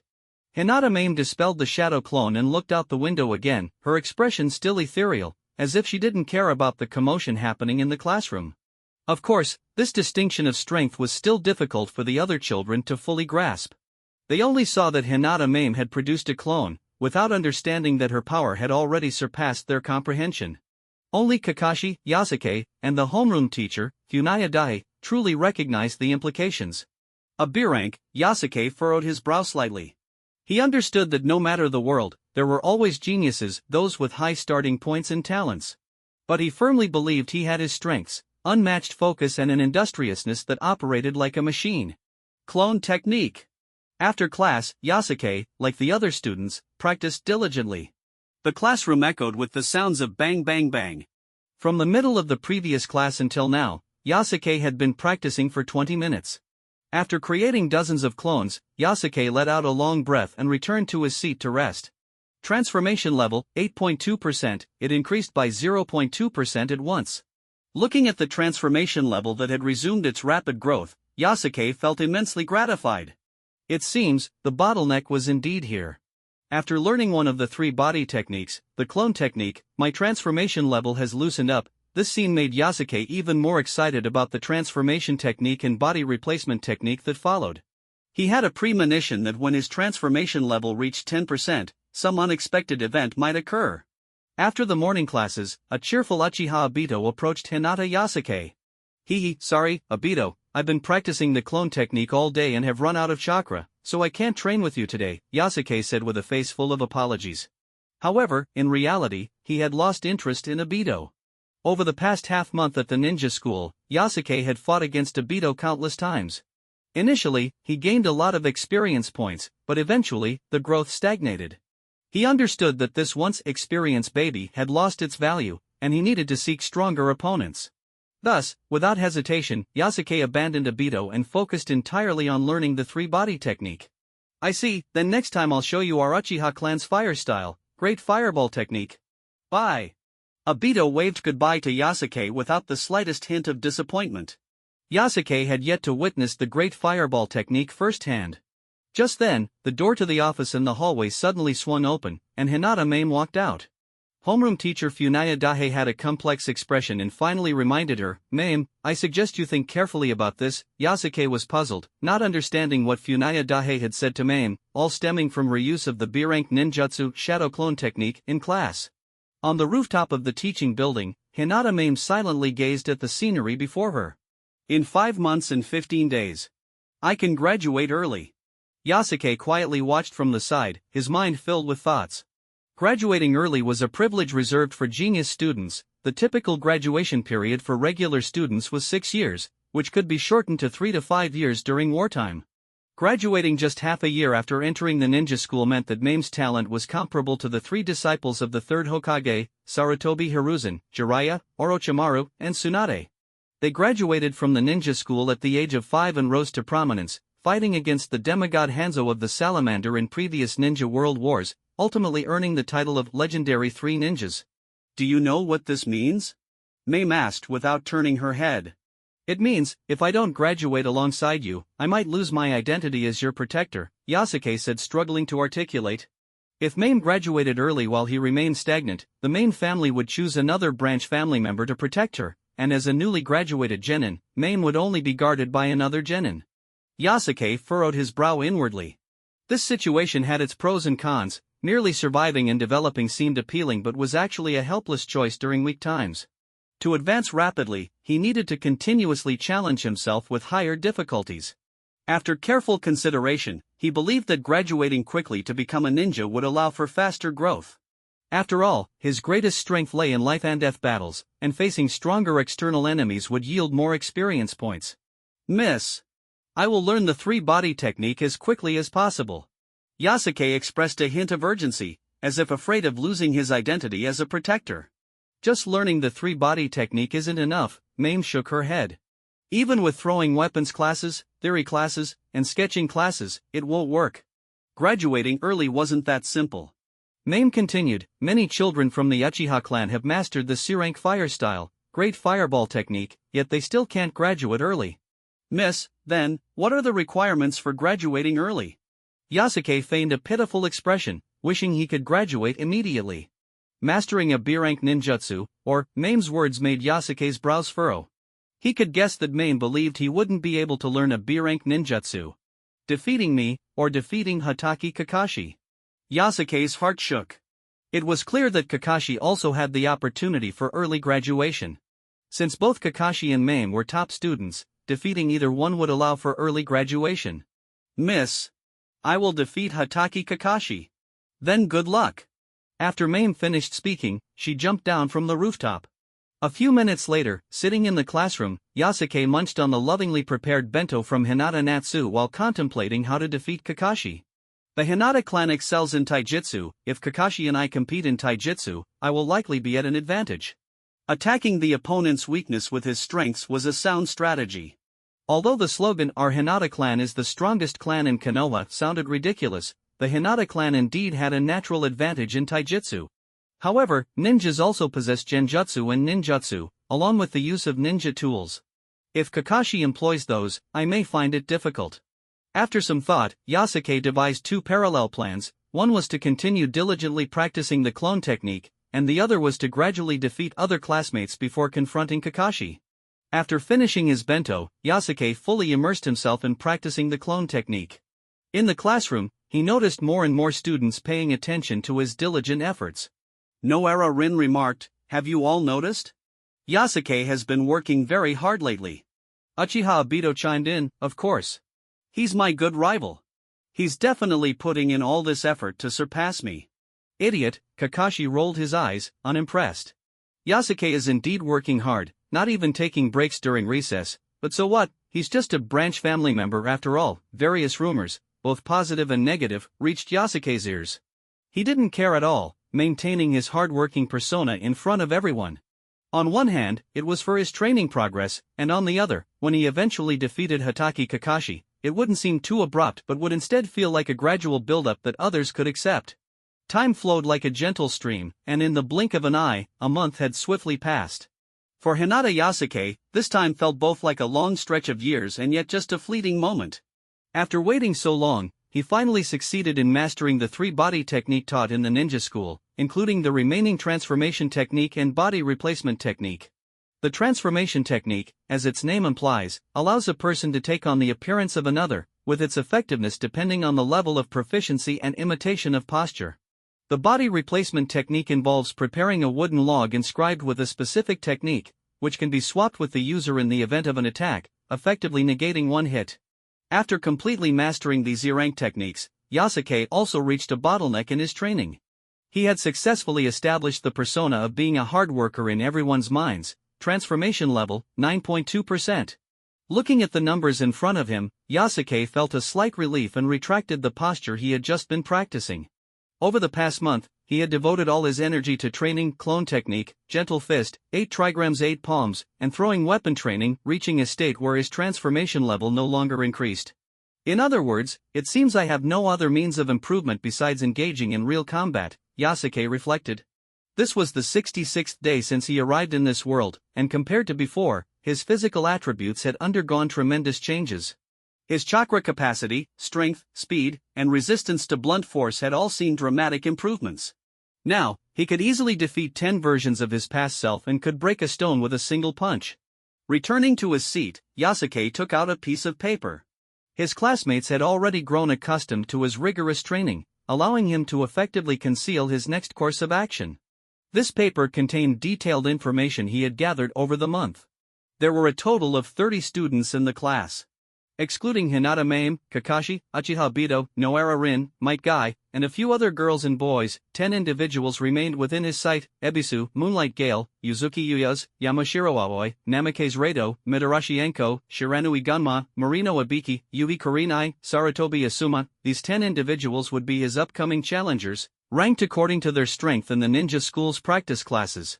The weakest is Ebisu, and the strongest is Sarutobi Asuma. However, regardless of who they were, each was stronger than the current Uchiha Obito, and Yasuke had meticulously recorded their after-school routes home and their usual preferences. If he could defeat these 10 individuals, he would be more confident in challenging Hatake Kakashi. The Hinata clan's bloodline limit, the Byakugan, was incredibly useful for observation and vision. Even though Yasuke's Byakugan was damaged, the 500-meter maximum observation distance was sufficient for his use. I should find an opportunity to challenge Ebisu first, Yasuke thought to himself, unaware that Ebisu was about to become his punching bag. During the break, Ebisu, wearing a pair of round black sunglasses, was enthusiastically chatting away. He sported a trendy hairstyle, and his best friend, Shiranui Gunma, was idly chewing on a toothpick. The two were inseparable, usually acting together, only parting ways at the fork in the road after school. Shiranui Gunma is much stronger than Ebisu, it's not wise to face them together. As Yasuke practiced the clone technique, he pondered the timing of his challenge. Should he confront Ebisu alone at school or ambush him after school? Of course, there was also the option of wearing a mask. With a mask on, he could attack without hesitation. Moments later, Ebisu and Shiranui Gunma left the classroom, likely heading to the restroom. Yasuke also got up and followed them to the end. At that moment, Ebisu's loud voice rang out, Ebisu, absolutely won't allow anyone to peep. He was seen standing over a small child who was bruised and battered on the ground, evidently defeated by Ebisu in just a few moves. Ebisu adjusted his sunglasses, wearing a proud expression as applause erupted around him, everyone praising him. Didn't expect him to be quite the gentleman, Yasuke murmured to himself. But the next moment, he noticed Ebisu pulling out a magazine deemed inappropriate for children from his backpack. It turned out that while Ebisu appeared to be a gentleman on the surface, he was actually a somewhat lewd gentleman, fitting the description of the beast in human clothing. Once back in the classroom, Ebisu basked in his glory for a moment before suddenly panicking, realizing that the magazine he had secretly saved up for was missing.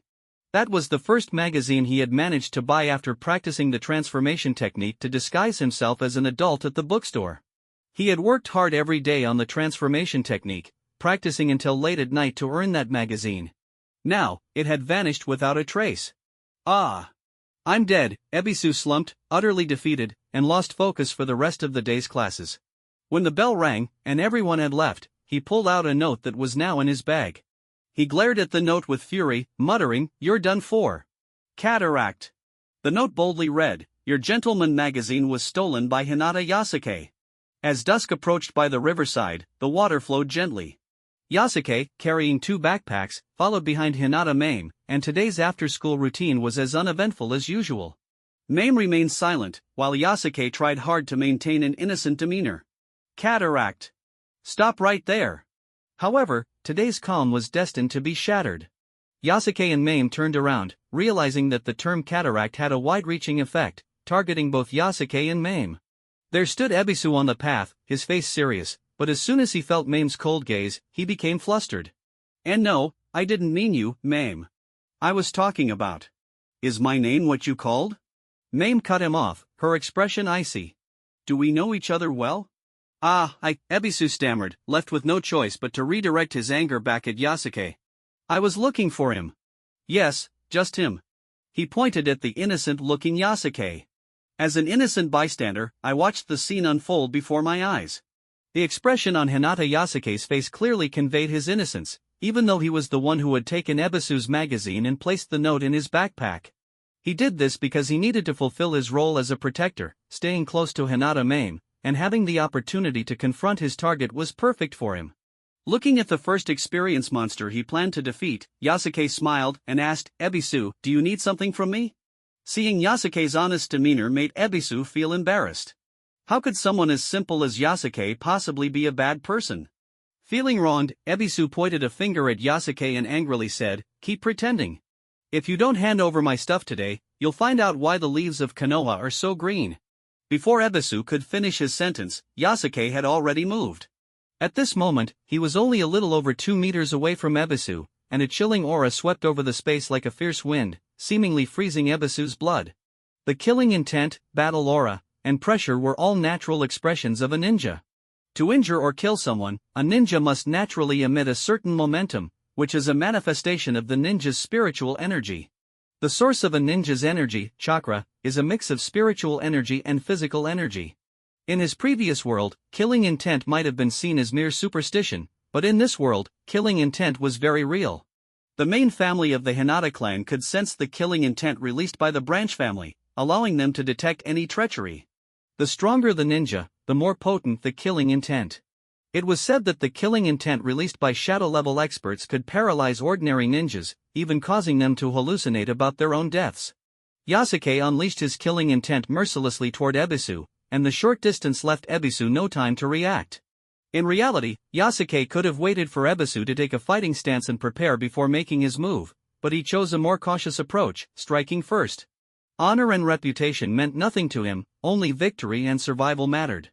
With a loud bang, a blue whirlwind shimmered in the air as Yasuke's fist, like a hammer, smashed into Ebisu's chest.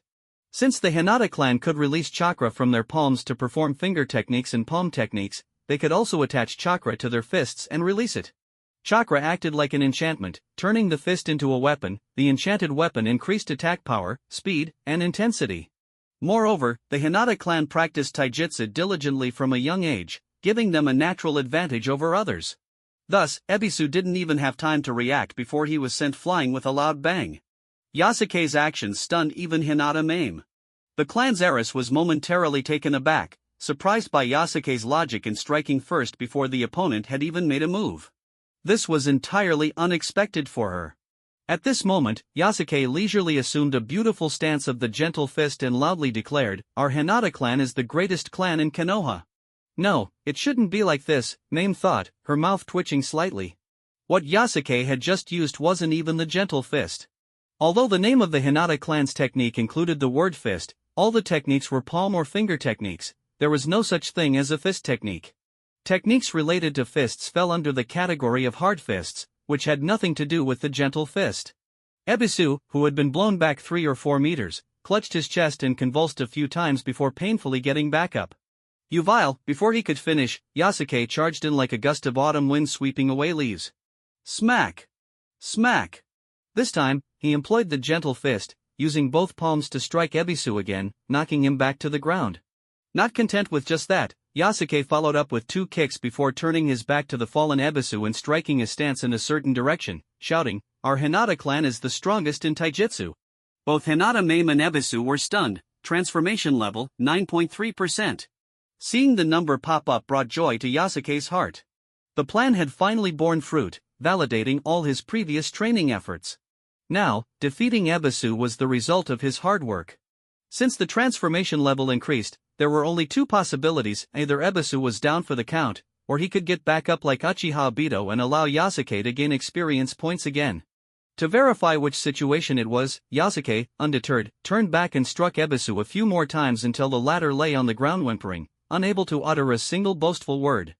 Yasuke shook his head regretfully, no second experience points. With the fight over, it was time to loot the spoils. Yasuke paid no mind to Ebisu's protests or tears. The victor takes all, while the loser eats dust. He swiftly brushed aside Ebisu's trembling arm, landing another 2 slaps to ensure the boy remained down. Satisfied with his spoils, Yasuke happily walked over to Hinata Mame. "Miss, I've thoroughly dealt with this bad guy who insulted our Hinata clan." Mame's expression was slightly dazed, her usual cold demeanor softened, revealing a hint of cuteness. At that moment, she appeared more like a typical 5-year-old girl rather than the mature heiress of the clan. In her mind, she wondered, was Ebisu really a bad guy? Of course, if a lecherous person was not considered a bad guy, then who was? With her Byakugan, Mame could easily discern the good and bad of some students, but compared to Yasuke, Ebisu likely still fell short. Indeed, the inherent nature of people seemed to be the same shade of darkness. Mame glanced at Yasuke, as if seeing him anew for the first time, while his handsome face still bore the innocent smile of a simpleton. Loyal, simple-minded, and filled with thoughts of the Hinata clan. After spending so many days in this world, Hinata Yasuke successfully disguised himself as a typical branch family ninja, as if he had been completely brainwashed without a shred of doubt. However, in reality, Yasuke's struggle against his identity as a branch family member had never ceased. It wasn't just a struggle against being in the branch family. Anyone who obstructed his freedom to live as he wished became his target for resistance. This had been true in his previous life, and it would not change in this one. Watching Yasuke skillfully execute the process of defeating enemies and looting their belongings, Hinata Mame was at a loss for what expression to wear. During their time at the ninja school, there had been a few reckless kids who shouted things like "Byakugan monster," only to be swiftly taken down by Yasuke, who also relieved them of their possessions. Mame recalled that she couldn't deny that Yasuke's behavior patterns seemed to have gradually developed under her oversight, and she couldn't bring herself to blame him for it. "Tomorrow is Saturday," Mame said as she began to walk home, with Yasuke trailing behind. He counted the money he had looted from Ebisu, realizing that there wasn't much, likely all spent on that inappropriate magazine. "Come by tomorrow, and let me see how well you're practicing the gentle fist," Mame instructed. "Okay, miss," Yasuke nodded in response. The next day arrived as expected. Saturday was a day off from the ninja school. Early in the morning, Yasuke finished the lovingly prepared breakfast made by Hinata Natsu and headed to a secluded dojo belonging to the main family. The dojo was small, about 50 to 60 square meters, much smaller than the several hundred square meter dojos he had seen before. Mame was already there waiting, and aside from a few practice wooden dummies, the dojo felt quite empty. Yasuke understood that this was what Mame referred to as a sense of ritual. In certain matters, this heiress from the main family had a peculiar obsession, such as always needing to carry a backpack to school or folding her hands in gratitude to their ancestors before meals. "I've heard from others that you've been training. Are you very interested in it?" Mame asked, not rushing Yasuke to demonstrate, but starting with a question. Yasuke had been diligently training at the ninja school, and even after returning to the clan gathering place, he exhibited a fervent dedication to training that set him apart from the others. Yesterday, after easily defeating Ebisu, Mame had glimpsed some of his talents. Yasuke replied with an innocent expression, nodding. "I want to become stronger." "Why do you want to become stronger?" "Don't give me reasons like protecting the main family, I'm tired of hearing those." Mame's gaze was distant as she calmly inquired. "I haven't thought about it, I just find training enjoyable." Yasuke answered without hesitation. Learning brought him joy, and that had always been his feeling. In his previous life, he had faced many similar inquiries. In dramas and martial arts novels, there were all sorts of tests. If one answered with revenge, rebellion, or anything against the main family, it would certainly not be accepted. Mame scrutinized Yasuke, seemingly confirming the truthfulness of his answer. After a moment, she nodded. Then go ahead and practice the 8 trigrams palm for me. With that, Mame began to guide Yasuke through the 8 trigrams palm. The gentle fist, 8 trigrams palm consisted of 64 techniques and was the foundational taijutsu of the Hinata clan, known throughout the ninja world. Unfortunately, the main family only taught the branch family members the 8 trigrams 8 palms to maintain their absolute dominance. Yasuke had already mastered the 8 trigrams 8 palms completely, which had caused his transformation level to stagnate, making this set of techniques too weak for him. Even so, Yasuke's expression remained serious, showing no signs of impatience, and he occasionally purposefully made mistakes in his hand movements. Mame tirelessly corrected his errors, essentially providing hands-on tutoring. Mame's beauty was extraordinary, with a different style from Hinata Natsu, and she was cuter than any girl Yasuke had seen in his previous life. The atmosphere of their teaching interaction was undoubtedly pleasing, simply being with her felt like a delight. The morning passed quickly, and Mame finished correcting all of Yasuke's mistakes. She nodded to herself as she observed Yasuke, whose arms were now feeling weak yet who still persevered through the training. Her opinion of him rose another level. His talent for practicing the gentle fist is average, but he has a tenacious character and considerable strength. She naturally had no idea that Yasuke was entirely pretending. After all, she couldn't read minds and was unaware of his inner thoughts. With Yasuke deliberately concealing his true self, everything seemed perfectly reasonable. Seeing Yasuke's legs starting to tremble, Mame nodded. That's enough for today. Tomorrow, I'll teach you the 8 trigrams 16 palms. Remember to work hard. With that, she left without further ado. Yasuke blinked, watching Mame's ethereal figure walk away, feeling a ripple of thought stirring within him that was far from the innocent facade he presented. The 8 trigrams 16 palms? Isn't that the next technique only available to the main family? This Hinata Mame. Yasuke turned to leave, deep in contemplation. At the same moment, on a street in Konoha, Shiranui Ganma, who was chewing on a toothpick, stared at the bruised Ebisu, learning from him about Yasuke's actions. That guy is way out of line. A coldness ignited in Ganma's lazy expression.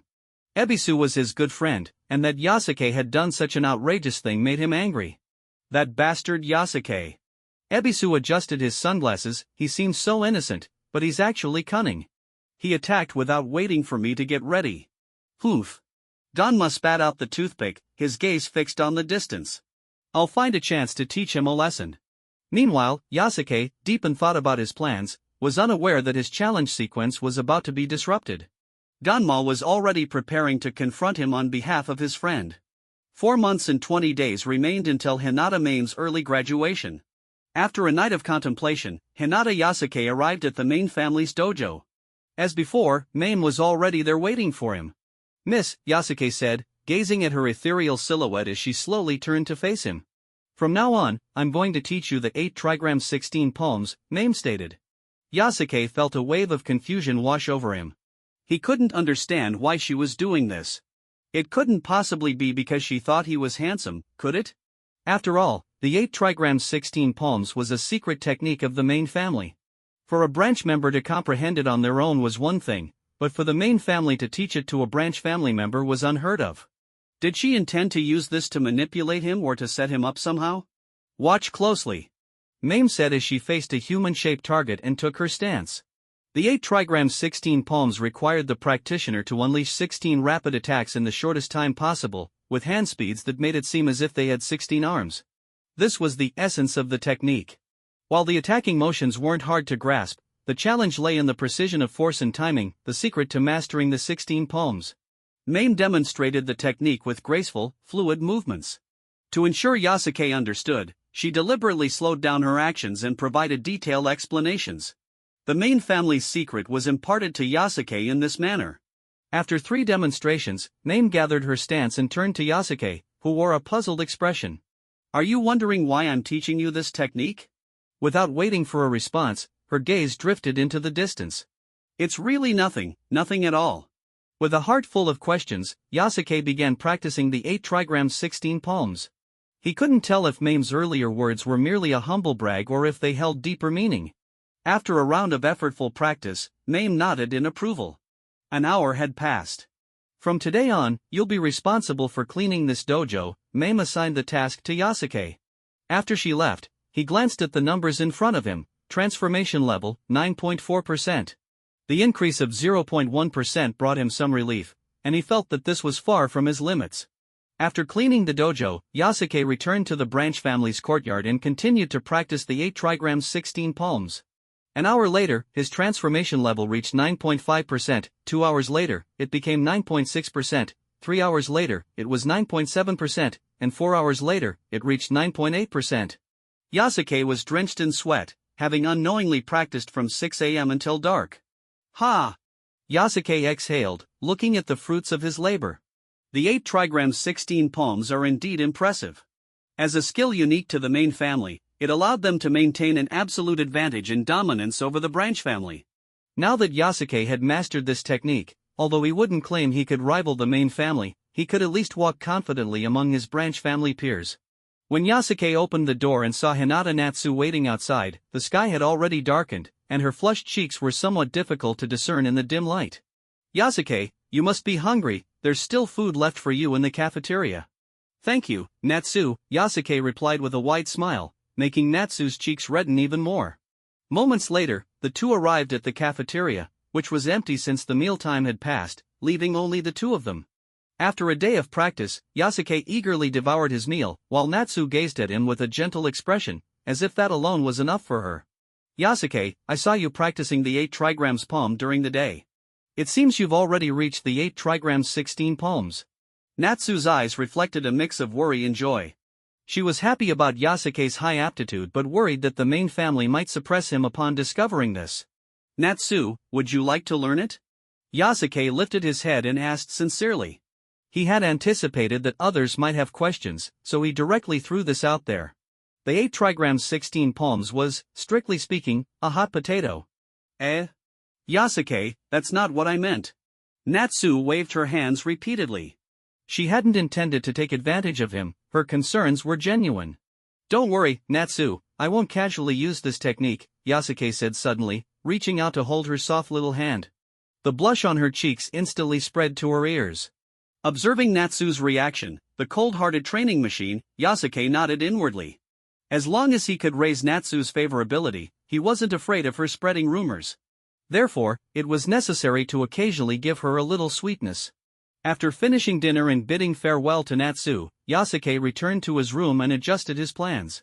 Perhaps, if I don't sleep tonight, I can break through to a transformation level of 10%. I really want to see what will happen at that level. With that thought, Yasuke decided to engage in a night of training. 5 hours later, the transformation level reached 9.9%, 7 hours later, it became 10%. Just when Yasuke should have collapsed from exhaustion, he suddenly felt something different. Reaching a transformation level of 10% triggered an astonishing change in his body. He pushed the intensity of his training repeatedly, breaking through his limits, and his superhuman effort finally bore fruit. With a thunderous sound, a noise erupted in the room, as if a bolt of lightning had struck. It was the sound of Yasuke's fist tearing through the air. Following that, every punch and kick he delivered produced a booming sound like thunder. Byakugan. Hinata Yasuke activated his Byakugan without hesitation.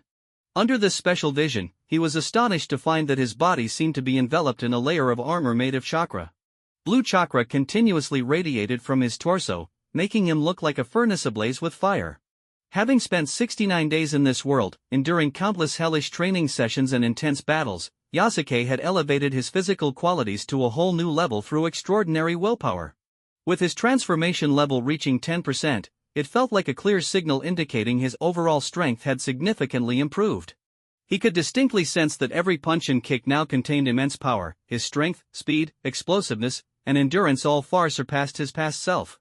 Even his resistance to impacts had greatly improved, rendering the usual attacks from children his age incapable of causing him harm. This fighting capacity far exceeded the power he had possessed in his previous life. Yasuke was confident that, with his current skills, even dozens of ordinary people would struggle to approach him.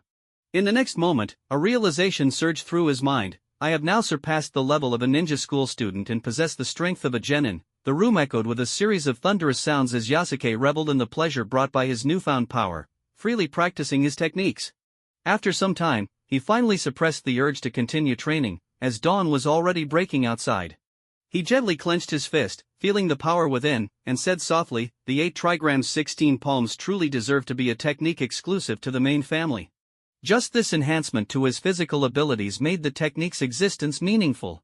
After freshening up, Yasuke headed to the main family's courtyard, filled a bucket with water, and began cleaning the dojo.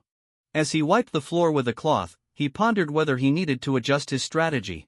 Originally, he intended to challenge the classmates on his list one by one to increase his transformation level, but now it seemed he could skip some and directly challenge stronger opponents. Ebisu. Moonlight Gale, he thought, deciding to bypass a few names and seek out Yamashiro Aoi and Namikaze Rado for sparring. However, reality is often full of surprises and unexpected events. After finishing the cleaning, having breakfast, and taking the lovingly prepared bento from Hinata Natsu, Yasuke was joined by Hinata Mame as they headed to the ninja school. "How is your gentle fist training going?" Mame asked as they walked to school. "Miss, I practiced all day and didn't sleep at all last night," Yasuke replied immediately, which was indeed true. "Oh," Mame acknowledged, falling silent.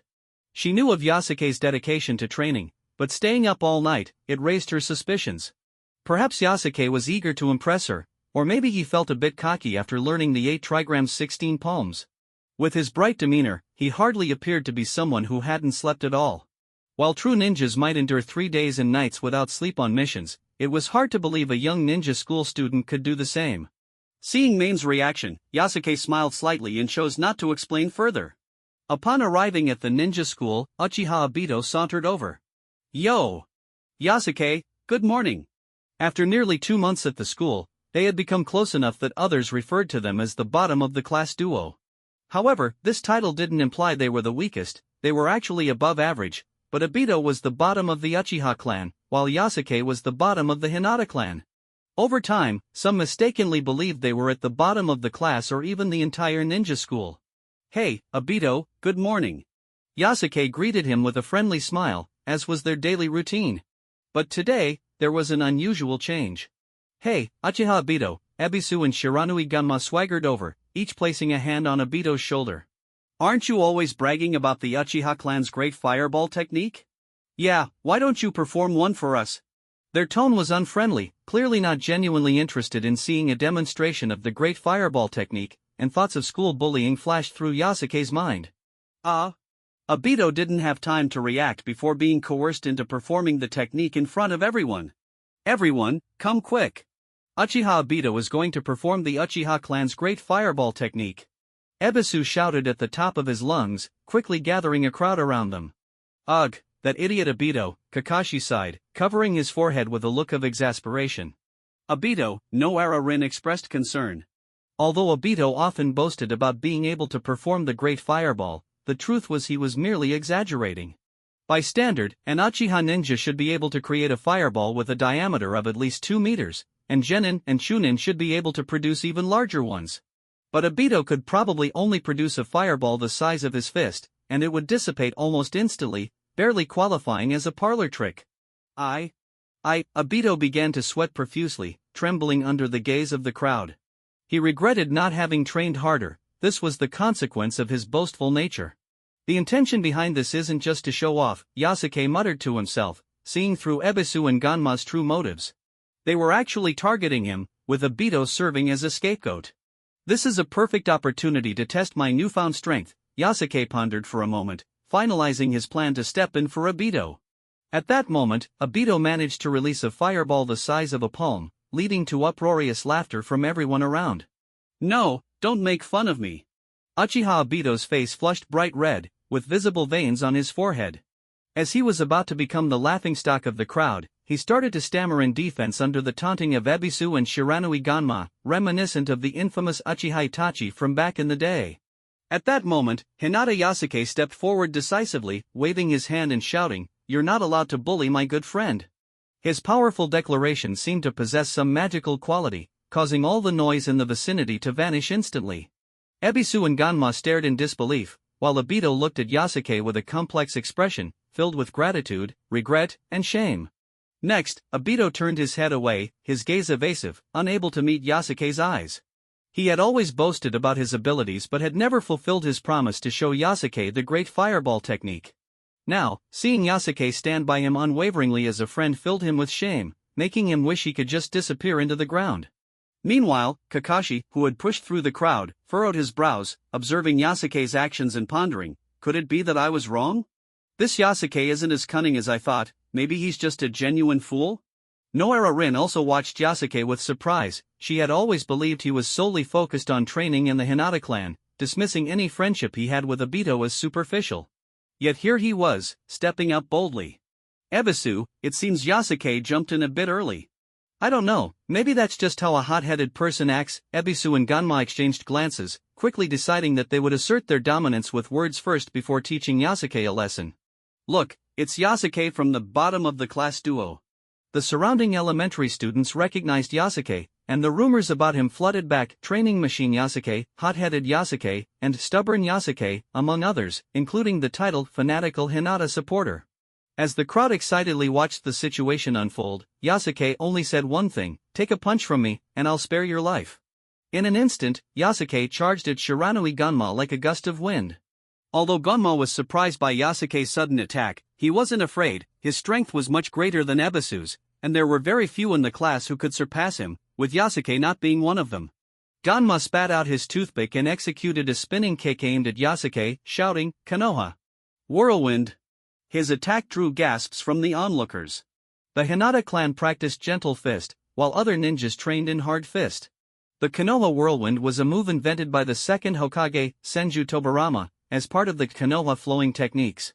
This technique started at D-rank difficulty and required at least genin-level skill or talent to learn, indicating that Gunma was a tier above Ebisu. So, in a match of hard fist versus gentle fist, who would win? Everyone believed hard fist would dominate, given its reputation for raw power, while gentle fist was seen as more subtle. Humph. A D-rank Konoha Whirlwind has the power to challenge genin, let's see how you handle it. Gunma was confident he had already won, but it wasn't until the moment of impact that he realized how wrong he was. Bam! The moment his foot connected with Yasuke's fist, the air trembled slightly. In the next instant, a tidal wave of force surged from Yasuke's fist through Gunma's foot and up his leg. Gunma felt a sharp pain in his right leg, and before he knew it, he was sent flying like a meteor, tumbling several times on the ground before coming to a stop. The spectators, who had been cheering and whistling, suddenly fell silent, as if someone had choked them. With a dazed expression, Gunma clutched his right leg, staring incredulously at Yasuke, a sense of absurdity washing over him. Wasn't Yasuke supposed to be the bottom of the class? How could he be this strong? He had knocked Gunma out with a single punch, and he hadn't even used gentle fist, only hard fist. Did this mean he looked down on Gunma?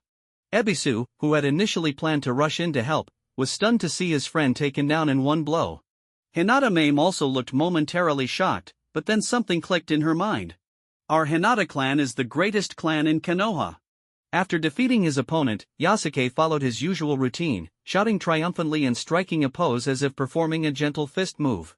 This time, no one dared to mock him.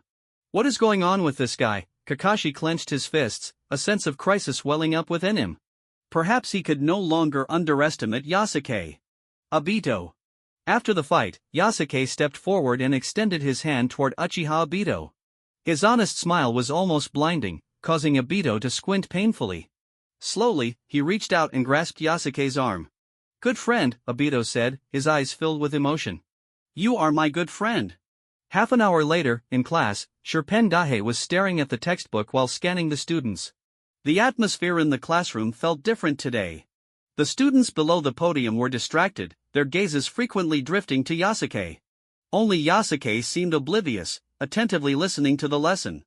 This Yasuke, Sherpen Dahe thought, holding the textbook, I misjudged him during the entrance exam. Transformation level, 10.1% in the classroom. Hinata Yasuke stared intently at the slightly elevated transformation level, nodding to himself. I actually surpassed the 5 people ahead of me and directly defeated Shiranui Gunma. The boost from the 8 trigrams 16 palms had truly brought him to a whole new realm. Yasuke speculated that a transformation level around 10% might be the dividing line between ninja school students and genin. If all went well, he now qualified as a genin. In other words, it's now a bit beneath me to bully those kids who only have ninja school student strength. He immediately began a new round of filtering, excluding anyone whose strength hovered around that of Gunma. Mori no Ibiki, Yuhi Kurenai, Saratobi Asuma, he murmured to himself, mentally reviewing the information on these three. During the break, Yasuke, already a center of attention, was surrounded by other classmates, especially the girls. Yasuke, the moment you sent Ganma flying was so cool. When you shouted, "You're not allowed to bully my friend." That was so stylish. And then saying, "Take a punch from me, and I'll spare your life," was just so powerful. In an instant, Yasuke became the focus of gossip throughout the school. Perhaps this was the trouble that came with being handsome. As the center of the event, Yasuke scratched his head, revealing his innocent smile, and said, "I didn't think much of it at the time, I just couldn't help but step in when I saw Obito being bullied." Everyone stared at Yasuke, surrounded by girls, while Ebisu felt a mix of envy and resentment, wishing he were the one in the spotlight. Nearby, Ganma, clutching his leg, ground his teeth, muttering, "Well, today's a total loss." However, everyone who witnessed Yasuke stepping up for Uchiha Obito fundamentally changed their view of him. As the excitement and adrenaline faded, they suddenly realized one crucial question: how did Yasuke manage to knock Ganma away with just one punch? At that moment, Yasuke's carefully cultivated image from all his hard work began to pay off. Look, Yasuke practices so hard every day. Since starting school 2 months ago, he has never slackened off. This is the benefit of hard work, the classmates nodded in agreement, beginning to rationalize Yasuke's explosive growth in power. Yasuke felt no issue with their assumptions. After all, he did defeat Ganma through sheer effort. Time passed like a fleeting shadow, and before long, it was dusk. After school, Yasuke walked side by side with Hinata Mame along the campus path. At the school gate, Uchiha Obito was waiting for them, his gaze resolute, with what seemed like flames burning in his eyes. "I will work hard to live up to the Uchiha name," Obito shouted and then ran off. Yasuke's defeat of Ganma had greatly motivated Obito, pushing him to strive for improvement. "Obito! Go for it!" Yasuke sincerely called out to Obito's retreating figure, secretly thinking that once Obito graduated to Genin, he could challenge him again for more experience points. "Yasuke," Mame turned her head, gazing at him with her ethereal eyes. "Keep training, your combat talent is quite good." After saying that, she turned and continued walking ahead. Good combat talent implied that his natural qualities were slightly lacking compared to the main family, so he could only make up for that through relentless training. Yasuke nodded, not minding Mame's words about talent. The evening sun cast shadows on the ground as the two walked toward the Hinata clan's gathering place. That night, Mame sat on a tatami mat, reporting today's events to her brother, Hinata Hayashi. When she mentioned Yasuke defeating Shiranui Ganma, Hayashi showed a contemplative expression. The child from the Shiranui clan, although Shiranui was a singular surname, it held a history of past glory. "I didn't expect Yasuke to defeat even Shiranui." This was something Hayashi had not anticipated. "Because he works very hard," Mame replied calmly. This wasn't an explanation or a dismissal, but rather a statement of an objective fact. Hayashi nodded. "While that child's qualities may not surpass our main family, effort can indeed determine a person's lower limits." In the branch family cafeteria, Yasuke was devouring food as if he hadn't eaten in ages. Nearby, Hinata Suigetsu stared at him, his mouth twitching. "How can you eat so much? What if you eat us out of house and home?" Due to Hinata Natsu's issues, the pure-hearted warrior Suigetsu constantly pestered Yasuke, filled with frustration and unable to stand Yasuke's presence. "Everyone is from the branch family, there's no need to be so polite." Yasuke, with his mouth full, gestured towards the large pot of food. "Just treat it like your own home." Suigetsu clutched his chest, nearly gasping for air. Suigetsu, have never seen someone so shameless. I heard from Hinata Mizu that today at the ninja school, Yasuke defeated the child from the Shiranui family." "Really? I can't believe it, isn't Yasuke the bottom of the class?" The branch family members buzzed about the event, casting incredulous glances at Yasuke. Having finished eating, Yasuke stood up and quickly left the cafeteria. "Damn it!" Suigetsu slammed down his chopsticks and followed closely behind Yasuke. Shortly after, Hinata Natsu trailed along as well. When they arrived at Yasuke's living quarters, they found him practicing a new taijutsu. The technique looked somewhat familiar yet strangely new to them. Like this, Yasuke spun his body and executed a spinning kick. Initially, his movements were a bit slow, but as he recalled Ganma's actions from earlier, his movements became increasingly fluid and polished. Yasuke halted, nodding in satisfaction. "I've learned the D-rank Konoha Whirlwind." For Hinata Yasuke, who was dubbed the training machine, imitating some simple movements and stances was not difficult. However, the real challenge lay in the way his muscles exerted force. Fortunately, he possessed the Hinata clan's unique Byakugan, which allowed him to see the workings of the muscles to some extent. Although the side effects of being a caged bird prevented him from seeing the chakra pathways during actual combat, the ability to visualize muscle exertion was enough for him to mimic the techniques of Hard Fist. Yasuke, when did he learn the Konoha whirlwind? Hinata Suigetsu stood at the door, his face filled with shock and disbelief. Despite the Hinata clan's disdain for other taijutsu and their slight contempt for Hard Fist, he was deeply impressed by the technique Yasuke had mastered. Having already noticed the two standing at the door, Yasuke turned around and fixed his gaze on Suigetsu, questioning, "Do you know why you always lost to me before?" The moment this topic was brought up, Suigetsu's anger surged, and he shouted, "Of course, it's because of your sneaky tricks." "Actually, you're partially right," Yasuke shook his head lightly, a glint of cunning in his eye. "There is indeed a difference between us because I have more talent than you." Suigetsu's eyes widened as if he had seen an incredible monster, standing there dumbfounded. To him, Yasuke resembled a complete fool at that moment. However, Yasuke didn't care about his reaction and continued, "I have a unique talent for combat. As long as I see a taijutsu a few times, I can master it quickly. This is something you will never be able to achieve." In reality, Yasuke didn't need to explain any of this to Suigetsu. He simply realized that as he gradually revealed his strength, it was necessary to lay the groundwork, much like the hard-working persona he had built over 2 months at the ninja school. "Yasuke," Hinata Natsu quietly listened to Yasuke's words. Watching his confident and handsome face, a blush crept onto her cheeks, and a happy smile began to form. She felt proud and elated for Yasuke. However, seeing Natsu like this made Suigetsu unable to hold back any longer. He roared, "I don't believe it." With that, he charged forward, intending to confront Yasuke. Yasuke's movements mirrored Suigetsu's perfectly, a flawless replication. Clap! The two's gentle fists struck together, sending Suigetsu reeling backward, taking several steps back as he gritted his teeth and charged again. 8 trigrams 2 palms. 8 trigrams 2 palms. Both struck simultaneously, blue whirlwinds appearing instantaneously. 8 trigrams 4 palms. X2. 8 trigrams 8 palms. X2. After being pushed back again, Suigetsu wore a ghostly expression as he shouted in terror, "You're exactly like me?" He shook his head vigorously. "No, it's impossible, you're just imitating." Yasuke sighed helplessly. "I've actually been intentionally holding back, I just didn't want to discourage you. But now, the main family needs our protection, and I have a duty to fulfill." Watching Yasuke's pretentious demeanor, Suigetsu felt he was just a shameless person. He refused to believe it all, but the facts that had just unfolded forced him to accept the truth.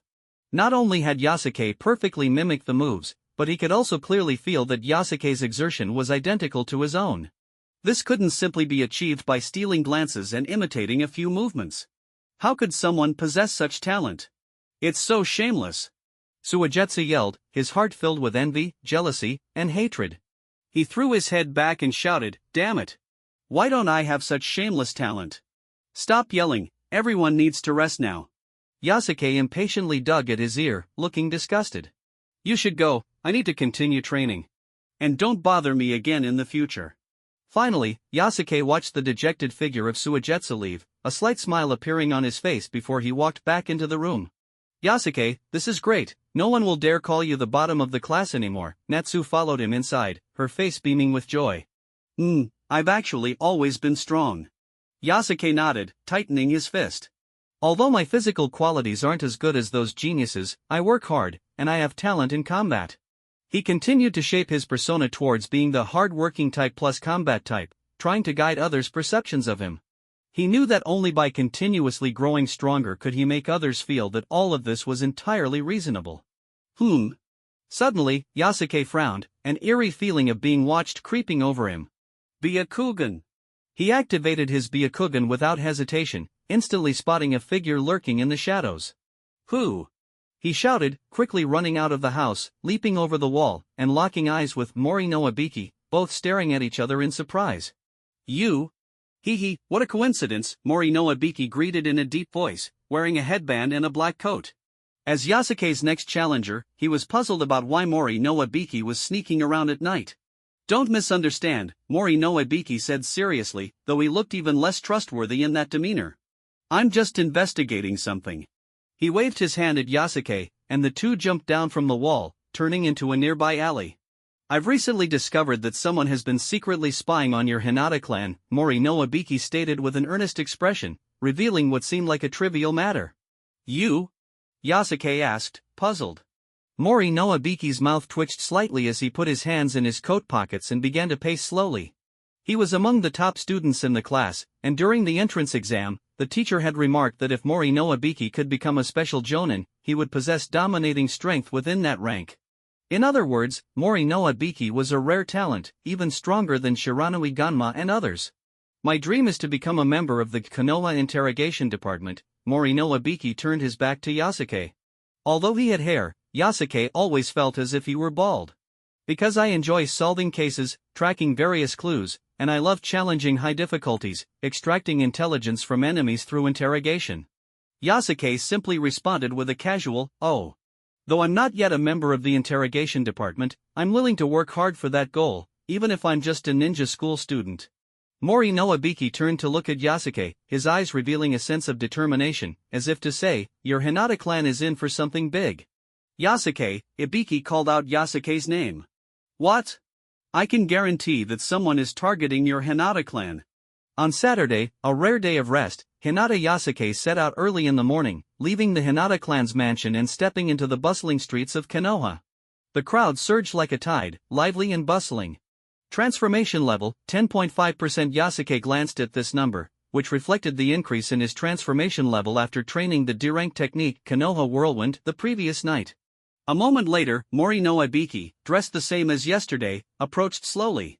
His expression was serious, and he claimed that he chose this place to meet in order to shake off his so-called stalkers.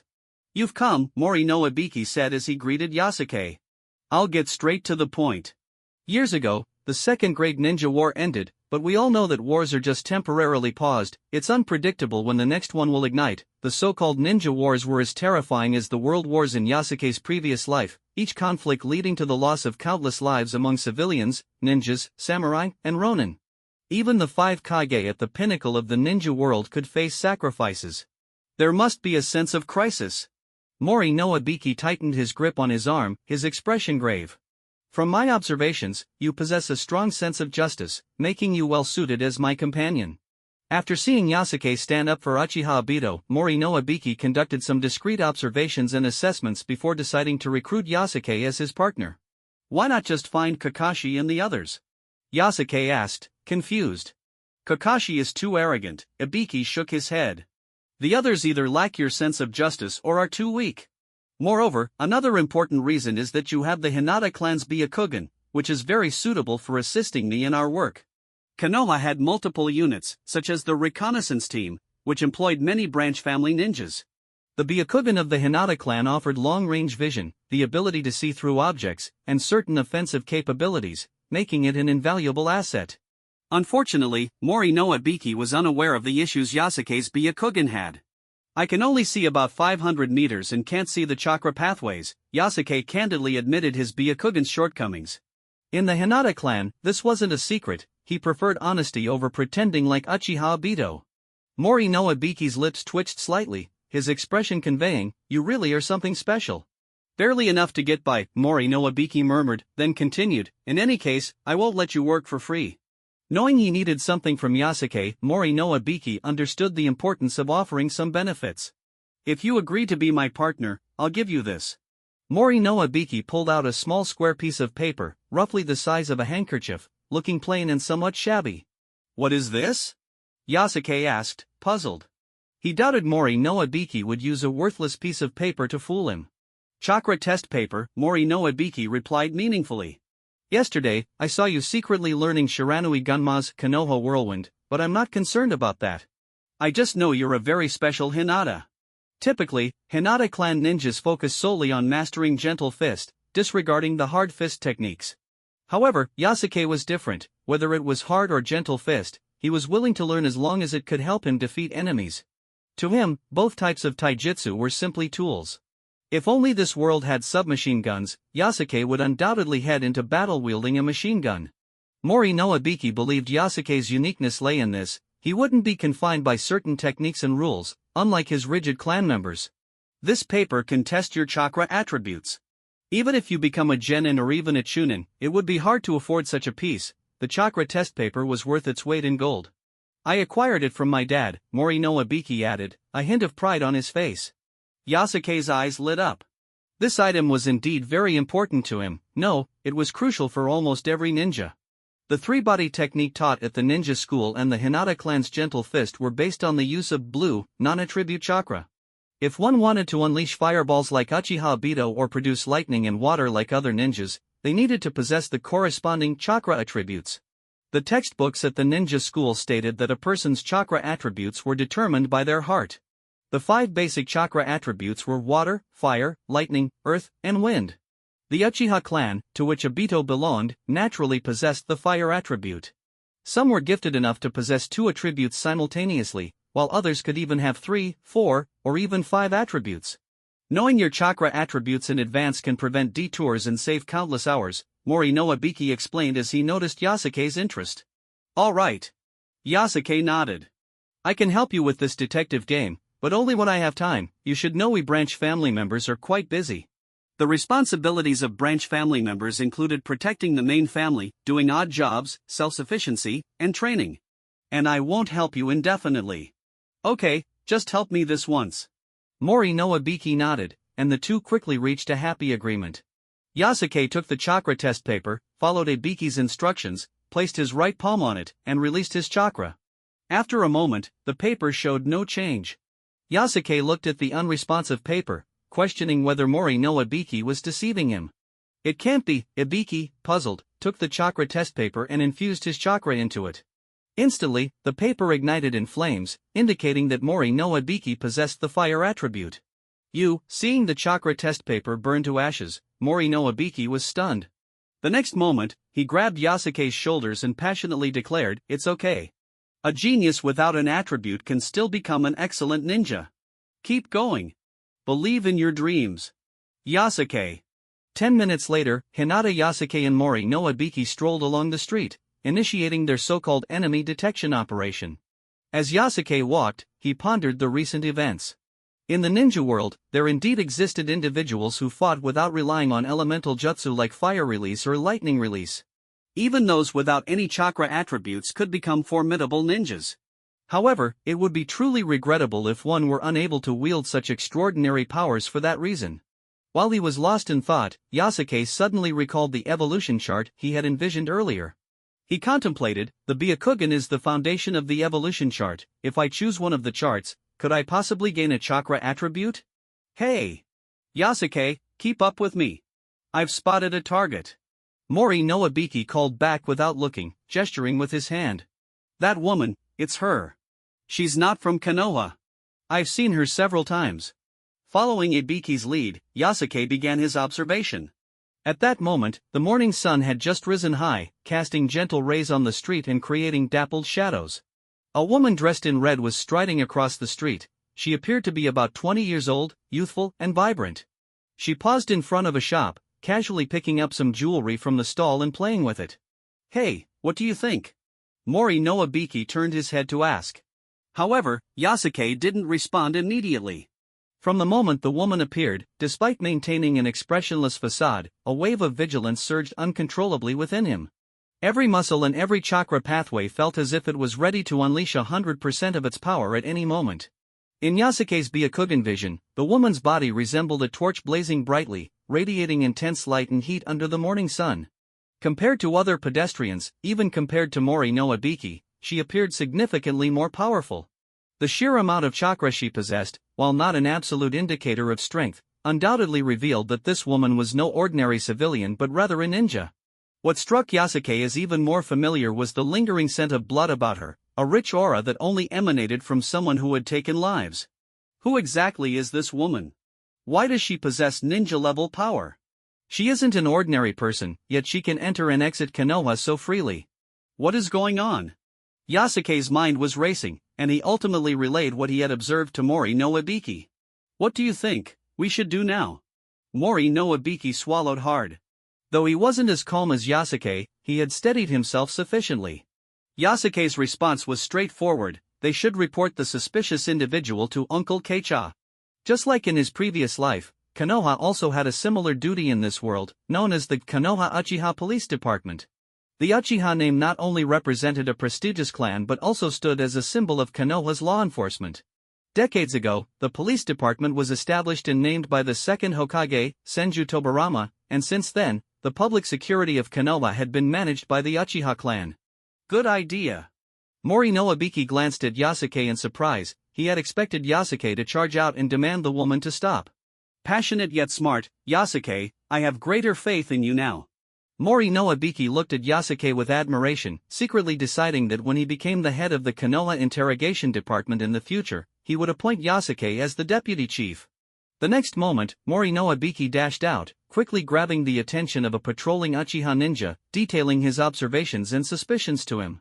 The Uchiha ninja pondered for a moment and did not dismiss Mori no Ibiki's words simply because he was a child. Even ninja school students could be conscripted as soldiers during special times. This young lady, the police department personnel stepped forward, politely yet firmly stopping the woman in red.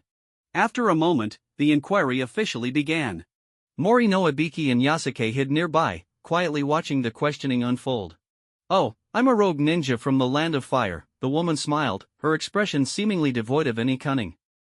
Welcome to Konoha. The police department ninja returned her documents and gestured for her to leave. Damn. I can't believe she even has perfectly forged documents, Mori no Ibiki blurted out suddenly, then gritted his teeth. No way, I can't give up. With that, he rushed out. Hey! Ibiki! Yasuke called after him, but he couldn't stop him.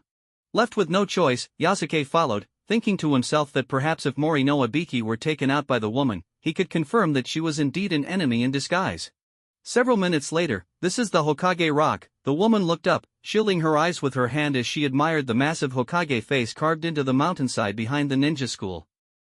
Behind the wall, Mori no Ibiki snorted softly, ready to follow again. However, in the next instant, the woman suddenly vanished without a trace. A chilling sensation arose behind him. Little brother, what can I do for you?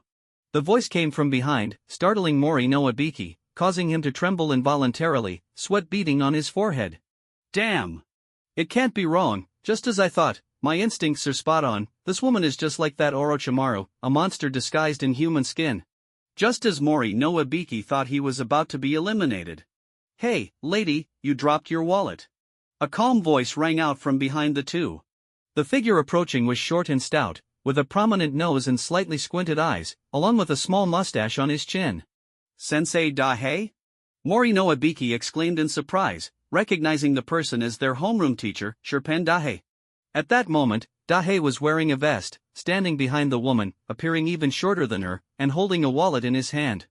Haha, the woman was first startled by the sudden appearance of the person behind her, finding the situation of being surrounded quite unpleasant. She soon smiled and said, "Thank you." After placing the wallet back in her pocket, she walked past Dahei, teasing as she left, calling woman like that, you won't find a girlfriend. Sherpen Dahei stared at the woman's figure with a blank expression, not showing any emotion until she completely disappeared. Then, with a puff of smoke, he transformed from his 1.6 meters height back into Hinata Yasuke. Yasuke? Mori no Ibiki was shocked. He never expected that the person who had saved him was not the real Sherpen Dahei but rather Yasuke using an ear-ink transformation technique to scare the woman off. Our homeroom teacher, Sherpen Dahei, is a chunin, wearing a vest that symbolizes chunin, special jonin, and jonin, but the woman might not know that Dahei-sensei is a chunin, perhaps she mistook him for a jonin. This idea is so clever, Mori no Ibiki, still sweating, genuinely admired Yasuke's intellect. This strategy was nearly flawless. Yasuke definitely had the mind of a ninja. Are you planning to continue tracking her? Yasuke accepted the praise and asked expressionlessly. Mori no Ibiki nodded firmly. I'm a Konoha citizen and will become a Konoha ninja. Protecting the village as an interrogator is my dream. Even if it means death, some things must be done. Is that so? Then good luck. Yasuke glanced at the place where the woman had vanished, remaining silent for a long time. A few minutes later, Yasuke and Mori no Ibiki sat on the steps of a convenience store. Yasuke handed a drink to Mori no Abiki, who thanked him, and then Yasuke extended his hand, asking for the money for the drink. Mori no Abiki was momentarily speechless. After a moment, Mori no Abiki, sipping his drink, looked up at the sky. "I've decided to continue tracking that woman." He rubbed his hands together, ready to take action. "Even though she passed the police department with forged documents, I don't believe she can escape my investigation." "Hey, where are you going?" He looked at Yasuke in confusion as he stood up. "I'm going back to train. If you find anything, come to our Hinata clan's gathering place to find me." With that, Yasuke walked away, leaving Mori no Abiki alone. In his mind, he continued to ponder the woman's appearance, as it seemed to signify something, and perhaps what Mori no Abiki had said was true. 2 days later, school resumed at the Ninja Academy. During these 2 days, Yasuke had been training while keeping an eye on the movements of the Hinata clan, but he had found nothing. Mori no Abiki hadn't come, and the woman hadn't appeared either. "Has anyone seen Mori no Abiki?" In class, Sherpen Dahe scanned the room, noticing that Mori no Abiki hadn't come to class, neither in the morning nor at noon. As Yasuke nibbled on Mame's lovingly prepared bento, he wondered if perhaps Mori no Abiki had been killed by that woman. Afternoon turned to evening, and the next day passed, then the third day, yet Mori no Abiki still hadn't shown up. Yasuke had almost convinced himself that something terrible had happened to him. On Thursday evening, after finishing his training, Yasuke exhaled a breath of stale air. Transformation level, 11%. After practicing for these few days, he had perfected the Kanova whirlwind, and his transformation level had stopped increasing. According to his previous experience, to continue raising his transformation level, he needed to defeat strong enemies or learn other techniques, ninjutsu, or even genjutsu. Sitting cross-legged, Yasuke glanced outside. The sunset was casting its last rays, clearly indicating it wasn't mealtime yet. Closing his eyes, he immersed his mind in his inner sea, and a vast scene unfolded before him, cosmic starry skies and constellations, making Yasuke feel as if he were in the universe, controlling everything. Recently, the issue with the chakra test paper had left him deep in thought. Unlike ordinary people, he didn't even have a single attribute. Perhaps I should try to unlock the evolution chart. Maybe I can gain a chakra attribute. Yasuke thought, as various constellations flickered before his eyes. He already had an answer in mind regarding which constellation to choose. The fewer constellations, the lower the power of the evolution chart, while the opposite meant higher power but also greater difficulty in training. Should he seek rapid achievement or a gradual ascent? There are 4, the evolution charts that match my criteria total 4. Yasuke displayed the 4 constellations in front of him: Shinhanming, Yuhanming, Kenjen Raijin, and Kanbara Dojin. Indeed, from a numerical standpoint, he should choose Shinhanming or Yuhanming. Shinhanming would excel in combat prowess, while Yuhanming would excel in speed. Speed is certainly an advantage and good for escape. However, there are always unavoidable battles in this world. Reflecting on his past life, where he was struck by a nuclear missile, Yasuke ultimately decided on the evolution chart of Shinhanming, which prioritized combat prowess. Would you like to unlock the Shinhanming evolution route? Yes. As Yasuke affirmed, the other constellation evolution charts vanished in an instant, and the vast starry sea before him expanded. Moments later, the Shinhanming evolution chart lit up, finally allowing Yasuke to see its full form. Yasuke's eyes widened in astonishment. After arriving in this world, his previously calm heart finally stirred with excitement. It's like, it was tailor-made for me. Choices determine fate. Indeed, fate is in one's own hands. Yasuke clenched his fists, his eyes radiating a fiery determination. That evening, in the branch family's dining hall, Yasuke finished his meal but noticed that Hinata Mame was missing. He couldn't help but feel a bit curious. I remember. Mame went mushroom picking in the evening. The branch family members chattered among themselves. So, what is she picking mushrooms for? Who is she picking for? The question came from the pure-hearted warrior, Hinata Suigetsu. As soon as he finished speaking, he suddenly turned his head and fixed a fierce gaze on Yasuke. Not only him, but all the branch family members also turned to look at Yasuke. Old, middle-aged, young, and children, men and women, uncles and aunts, everyone in the dining hall was staring at Yasuke with a particularly intense gaze. You bastard!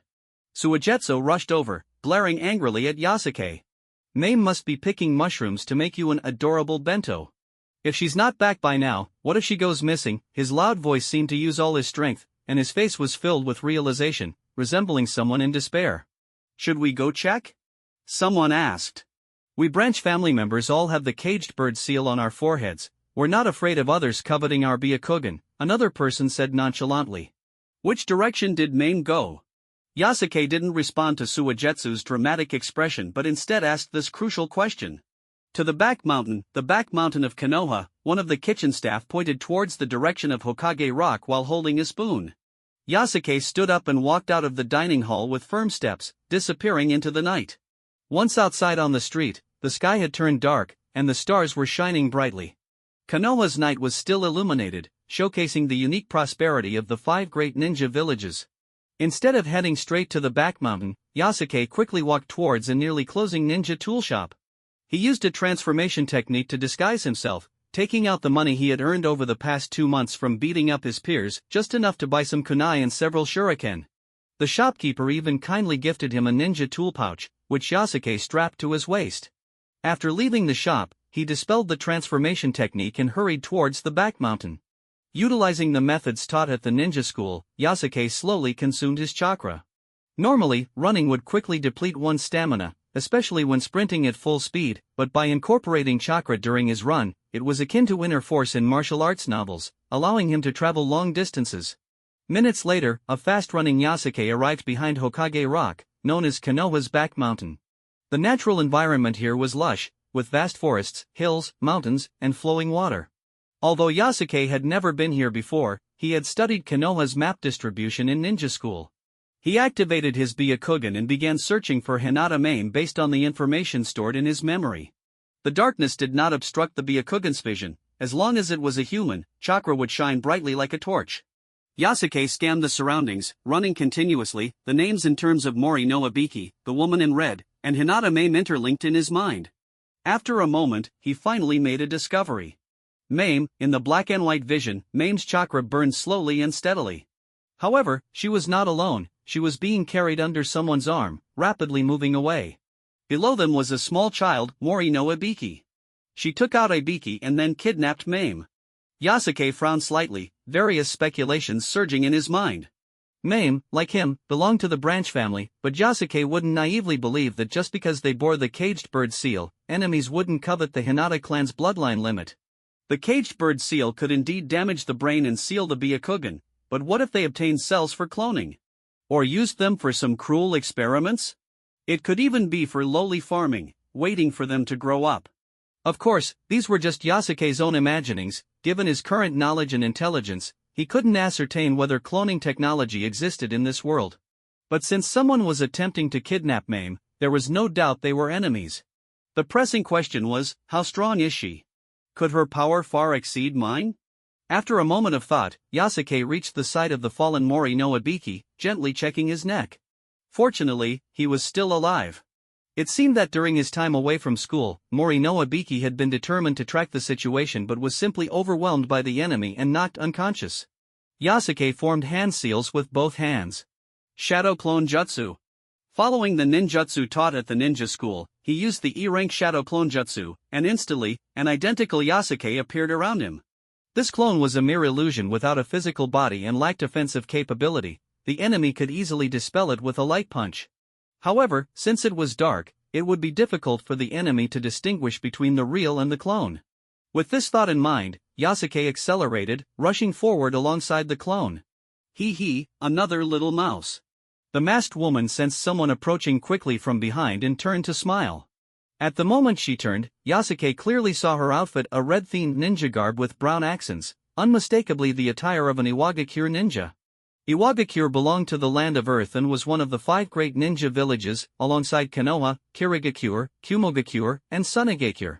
It could be understood that a hostile ninja village would come to seize the bloodline limit of his clan. So, it's just a little brat. The masked woman's teasing voice had barely left her lips when the clone lunged at her. Swish! The masked woman raised her arm, and a glint of cold light flashed from beneath her long sleeve. This was a weapon commonly used by Iwagakure ninjas, a hidden blade. Whoosh! The clone burst into a cloud of white mist, signaling its destruction. Shadow Clone Jutsu? The masked woman showed a surprised expression. In that instant, a killing intent powerful enough to freeze her blood erupted from behind her. The next moment, the masked woman let out a scream and lunged forward. Smack! Yasuke caught Hinata's aim, safely landing on the ground. Damn little brat. The masked woman ninja clutched her shoulder tightly, where a kunai was embedded, barely escaping with her life. In the brief moment of confrontation with Yasuke, she had clearly recognized her enemy. A brat from the Hinata clan. She gritted her teeth, forcing the words out through the pale mask. Yasuke furrowed his brow slightly. At the last critical moment, the woman had managed to evade his strike aimed at her neck. Is it a sense of danger? He thought to himself. After losing one kunai, he carefully set Hinata's aim down slowly. Fortunately, her breathing was steady, she had merely fainted. However, it was unfortunate that although he had saved her, she might now become a burden. With that thought, Yasuke took a deep breath, preparing himself to hold his breath, and quickly began to think through several countermeasures. Since Mame was unconscious, the situation could only fall into a few categories. Just as Yasuke was reaching for another kunai from the pouch at his lower back, the masked woman ninja suddenly flicked her left hand, sending a cloud of powder flying toward Yasuke. It was obvious that this powder had a hypnotic effect. Inhaling it would likely cause him to faint. Ugh! Yasuke pretended to fall for the trap, staggering back 2 steps as he tried to assume a gentle fist stance. The next second, he collapsed onto the grass with a thud. Little brat is still a little brat, just like the last one, so foolish, a little hypnosis and down they go, HSS. The masked woman mocked, but she soon gasped as she felt the pain from the wound on her shoulder. She slowly raised her right arm, wielding her hidden blade, and started walking toward Yasuke, intending to first sever his tendons before taking him away. A boy and a girl, both children, we can take them back to be studied, conduct experiments, and when they grow up, we can breed them. The Iwagakure woman murmured as she lifted the kunai, aiming it viciously at Yasuke. Swish! Yasuke, who had been lying on the ground, suddenly swung his arm, tearing a bloody gash across the woman's wrist. Ah! The masked woman staggered back, blood spraying out. The moon in the sky was covered by dark clouds, and what was once visible under the moonlight in Konoha's back mountain now turned completely dark. In this darkness, the Byakugan of the Hinata clan became the battlefield where it truly shone. In the Byakugan's vision, the blue chakra around the masked woman burned like a torch. Yasuke stood up and began to engage in combat with her. Thanks to his superior insight, surpassing even the Sharingan of the Uchiha clan, he clearly caught every one of her movements. This was the result of nearly 3 months of hard training and familiarization with the Byakugan. In the pitch blackness, the large and small silhouettes darted through the trees, grass, and rocks, all getting cut apart as they exchanged blows. At some point, Yasuke found another kunai in his left hand, while the injured masked woman sensed the blood flowing from her 2 wounds. With a low shout, she brandished her hidden blade, transforming into a whirlwind as she charged toward Yasuke. I'll kill you!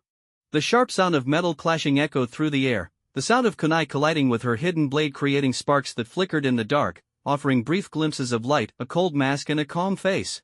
In less than 10 seconds, Yasuke grasped the woman's general strength. She was a genin, on par with him, but without the Byakugan or the formidable techniques of the Hinata clan. Thus, Yasuke began to slowly wear down the woman's life force. She was like a wounded beast, occasionally letting out pained cries. In contrast, Yasuke remained calm and ruthless, like a piece of hard, cold ice. Swish! Another wound tore through the woman's ninja attire, ripping her fair arm beneath the clothing. This brief exchange made the woman realize that her opponent was as composed as a crocodile, and even more terrifying was the fact that, despite being a child of the Hinata clan, he struck with lethal techniques that targeted her vital points, showing no signs of gentle fist. In the darkness, another spark of metal ignited, followed by a crisp sound as Yasuke's kunai broke. Yasuke frowned. The quality difference in weapons due to their forging in different ninja villages was apparent. Clearly, the Iwagakure ninja's hidden blade was tougher than standard kunai. But this wasn't a problem. Yasuke switched the kunai from his left hand to his right, and simultaneously reached behind his waist to pull out another brand new kunai. The Iwagakure woman fell silent, a sense of impending doom enveloping her. The little brat before her was far more troublesome and better prepared than she had imagined. How many kunai did he have left? 13 left. Yasuke calmly calculated the number of kunai remaining. His recent purchase at the ninja tool shop had proven to be a prudent decision. This was Yasuke, who not only possessed extraordinary self-discipline and work ethic but also had a meticulous mind to match. The crisp sound of metal clashing rang out once more. After another half a minute, the masked woman finally realized what Yasuke was trying to do. This little brat is wearing me down. Realized it, have you? Yasuke responded, his youthful voice carrying an unimaginable coldness. Seizing the moment when she was momentarily distracted, Yasuke moved. Words were also a tactic in battle. Throwing out some trash talk at the right time could disturb the opponent's thoughts. Just as ninjas had elemental jutsu, Yasuke referred to this verbal tactic as mouth ninjutsu. Bang! Due to excessive blood loss combined with Yasuke's taunting, the masked woman took a heavy punch to her abdomen, an unimaginable force radiating through her body. Ugh, she groaned, flying backward and crashing into a tree trunk. At that moment, the dark clouds parted, and the moonlight fell once more, illuminating Yasuke's cold, stern face under the moonlight. Damn little brat, the masked woman pressed her hand against her abdomen, breathing heavily. From the moment Yasuke appeared before her to now, it had only been about 10 minutes. His movements were swift and decisive, with no hesitation or excess, and that made her feel a chill run down her spine. How could such a small child possess such terrifying skills? Could it be? You're from the main branch of the Hinata clan? The masked woman exclaimed in shock.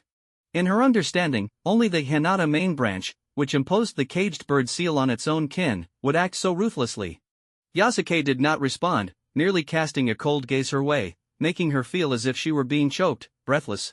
He stood like a king of the dark night, cruel and proud. In the next moment, the masked woman suddenly rolled over and used all her strength to flee into the distance. Humph! Yasuke snorted lightly and immediately pursued her relentlessly. The darkness was his home ground. No matter how the masked woman tried to escape, in the vision of his Byakugan, it was all in vain. Each attempt to flee only invited a more bizarre attack. As he advanced through the forested hills, Yasuke struck fiercely, while the woman shouted in anger, blood pouring from her wounds and her injuries worsening. As her vision began to blur and the world spun around her, the feeling of excessive blood loss made her realize she was at her wit's end. Such resilience, no wonder she's a ninja from Iwagakure. As the woman collapsed, Yasuke sincerely marveled. Just as Konoha revered the will of fire, Iwagakure upheld the will of stone.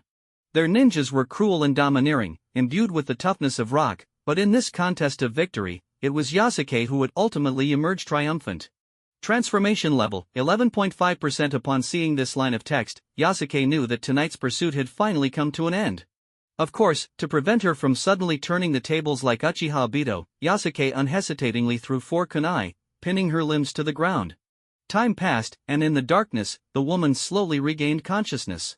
In her blurry vision, she overheard the conversation between 2 children. Can the scent be covered? You've asked that 10 times already. This is my family's heirloom potion, even if it's blood, just sprinkle it on, and it will definitely mask the scent. As it turned out, after the Iwagakure woman fainted, Mori no Ibiki and Yasuke had wrapped her in a burlap sack, sprinkled her with a special potion, and then jogged all the way to Mori no Ibiki's family basement. Meanwhile, the still unconscious Hinata main was placed on the sofa in the living room above.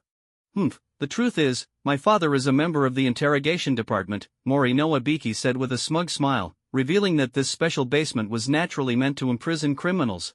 My dad and mom are out on a midterm mission and won't be back for a few weeks. At this moment, Mori no Ibiki felt like the king of the house. As Mori no Ibiki boasted, Yasuke shook his head, turning his gaze toward the Iwagakure woman.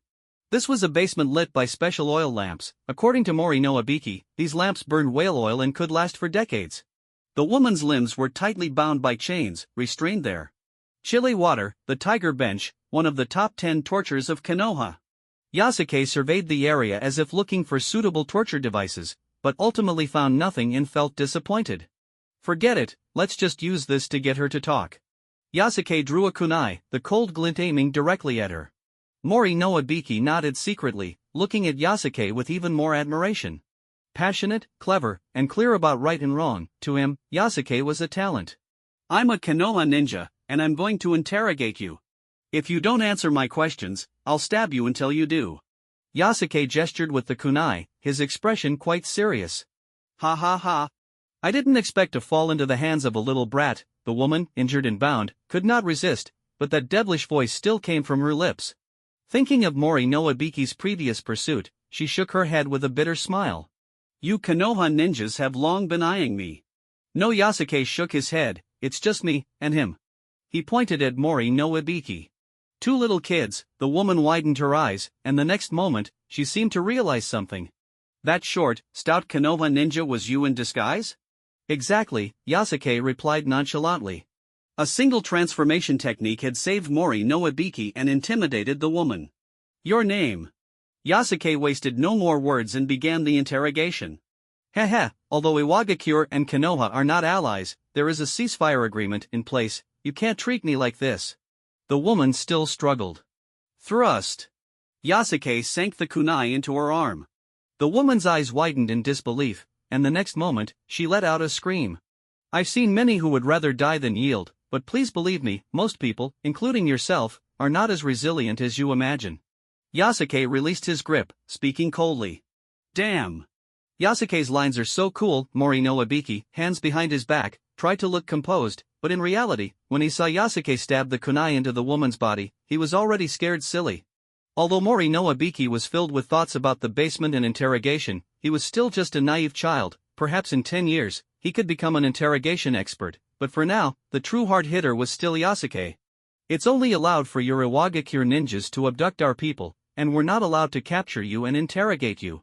Sorry, I don't quite understand this logic. Yasuke shook his head and produced another kunai, his words carrying a hint of coldness. Seeming to realize her current predicament, the Iwagakure woman obediently lowered her head. My name is Akashi. Many ninjas from Iwagakure had names that included stone or earth. What are you doing in Konoha? The kunai twirled slightly, signaling that it could stab into her body at any moment.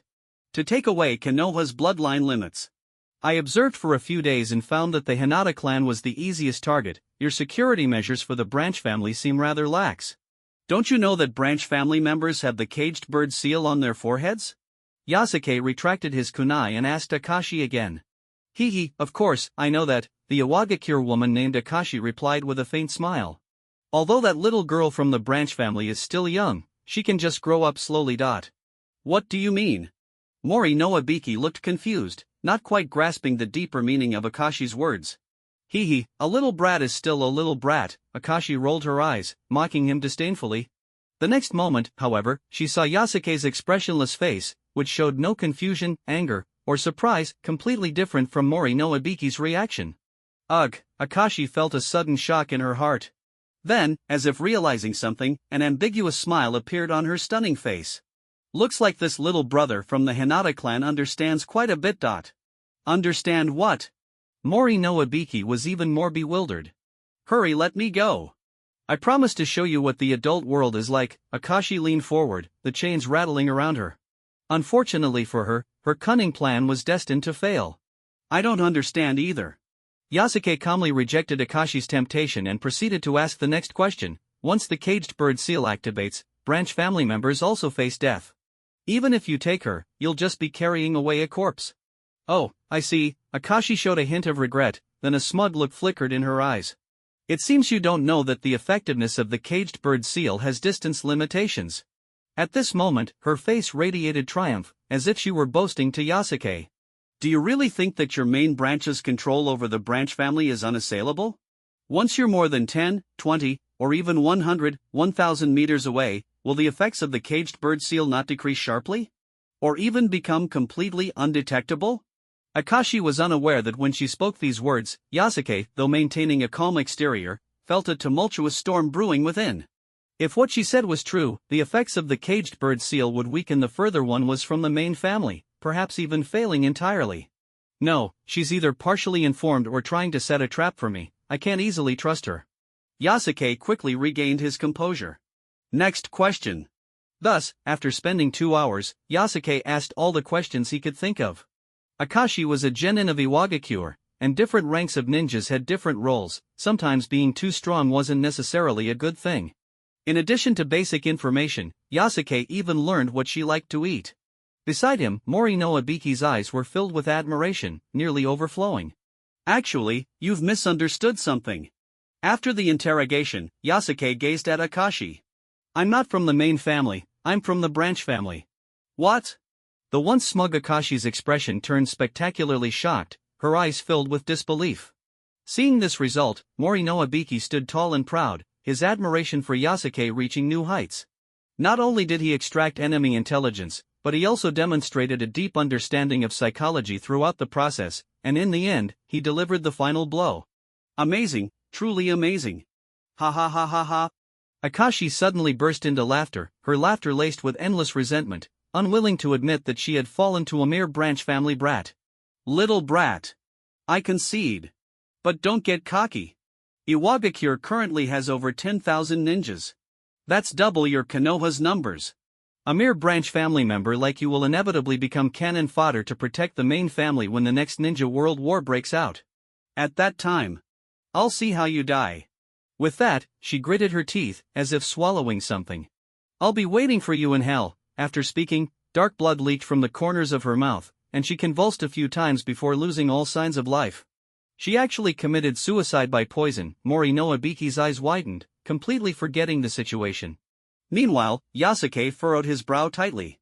The woman's final words echoed in his mind: 10,000 Iwagakure ninjas, double the numbers, the ninja world war, branch family protecting the main family, cannon fodder. It seems, being a branch family member in the caged bird seal won't bring me any benefits. If branch family members not only had to bear the constraints of the caged bird but also became cannon fodder to protect the main family during the ninja world war, then being a branch family member, his identity would be completely devoid of security. The ninja world war was incredibly brutal, even Kage could die, and ordinary people would likely face near certain death. Feeling the pressure of the future, Yasuke instinctively clenched his fists. To become stronger, this thought has never changed. The woman's words solidified this belief in him. Previously, the efforts I made to graduate early seem to have not been in vain. Having been in this world for nearly 3 months, Yasuke had always walked on thin ice, never giving up on his training. As Mori no Ibiki and this woman said, the next ninja world war could erupt at any moment. Without strength, I can only become cannon fodder. Yasuke, what should we do with this woman's body? A stunned Mori no Ibiki asked, slightly panicked. This was his first time capturing a criminal, his first interrogation, and his first experience seeing a corpse, all of which overwhelmed him. Let's hand it over to the police department. Yasuke shook his head, having lost interest in the dead. That's not good. Mori no Ibiki shook his head repeatedly, seeming a bit hesitant. I originally planned to wait for my dad to come back and let him handle it. Now that she's dead, it's not good for either side to explain. If we hand her over to the police department, it'll look like we interrogated her privately. If we give her to my dad, by the time he returns, the body might have disappeared, merged with nature. Then let's just dig a pit and bury her. The action-oriented Yasuke stepped forward, placing his hand on the woman's corpse. At that moment, an inexplicable voice echoed in his mind. Detected Earth Attribute Heart, Evolution Chart Requirements met. Yasuke's movements suddenly halted as he immersed his consciousness deeply into his inner sea. The Shinhanming was the constellation he had carefully selected, composed of numerous star points, which represented various bloodline limits and, more broadly, certain special DNA. For example, if parents possessed the Byakugan, their child would have nearly a 99.99% chance of inheriting that trait. Similarly, if the parents were from the Uchiha clan, the child would almost certainly inherit fire attribute chakra. Both chakra attributes and bloodline limits essentially pertain to a form of DNA mutation or evolution. Earth attribute is also a hereditary DNA trait. If I acquire it, perhaps I can attain Earth release transformation and thus learn Earth release jutsu. Yasuke took a deep breath and nodded firmly. Determined to seize, fusion. Compared to the term fusion, Yasuke preferred to call it seizing. In his view, whether one was a genius or a failure didn't matter. If you didn't have it, just take it for yourself. In the next moment, it was as if some mysterious essence surged forth from the corpse of the Iwagakure woman, Akashi, flowing through Yasuke's palm where he touched her body, slowly entering his being.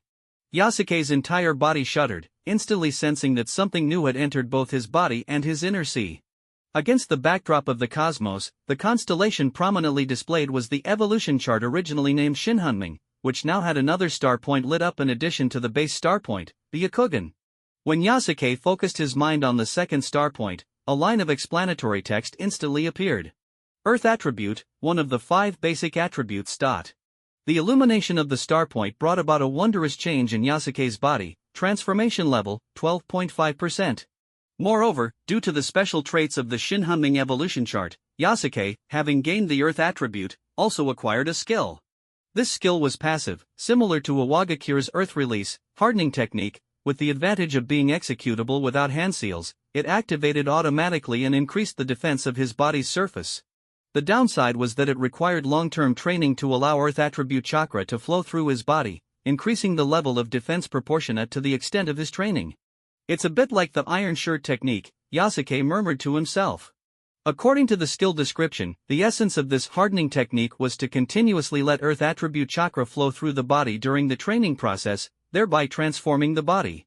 When attacks struck the surface, they could deflect or even rebound the force, just like a master in martial arts novels who had achieved mastery of inner strength. However, to train this skill to its utmost would evidently require immense effort and countless hardships, as each increase in defense would be the result of grueling practice. Yet for the relentless training machine that Yasuke was, this posed no difficulty. Drawing from the rich training experiences of both his past and present lives, he was confident he could master it to its limits. "What's wrong?" Mori no Ibiki, noticing Yasuke suddenly pause, couldn't help but ask. He had no idea that Yasuke had changed. Having seized the Earth attribute, he now possessed an additional skill to make himself stronger. "Oh, I was thinking about where to bury her," Yasuke replied casually. "Maybe in my backyard?" Mori no Ibiki suggested.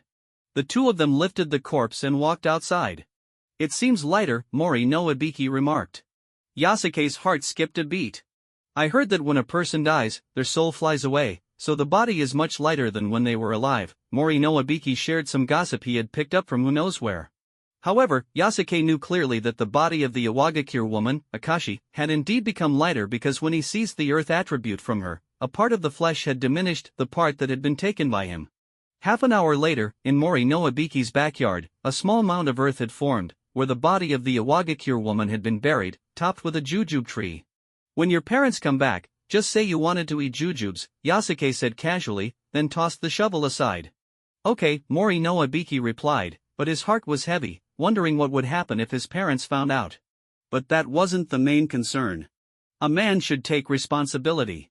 "Don't worry, Yasuke, I won't tell anyone about what happened tonight." Mori no Ibiki, who was taller and appeared strong, smiled at Yasuke, revealing a supportive expression. "Comrades," he said, and Yasuke responded with silence. Moments later, the two of them returned to the house, and it was now 10 p.m. After a busy day, they took turns showering to wash off the smell of blood and dried their clothes. Revitalized, Yasuke and Mori no Ibiki returned to the living room. Hinata Mame still lay unconscious on the sofa. At this moment, Mori no Ibiki found a chance to ask, "Your sister?" "Your sister," Yasuke shot him a glare.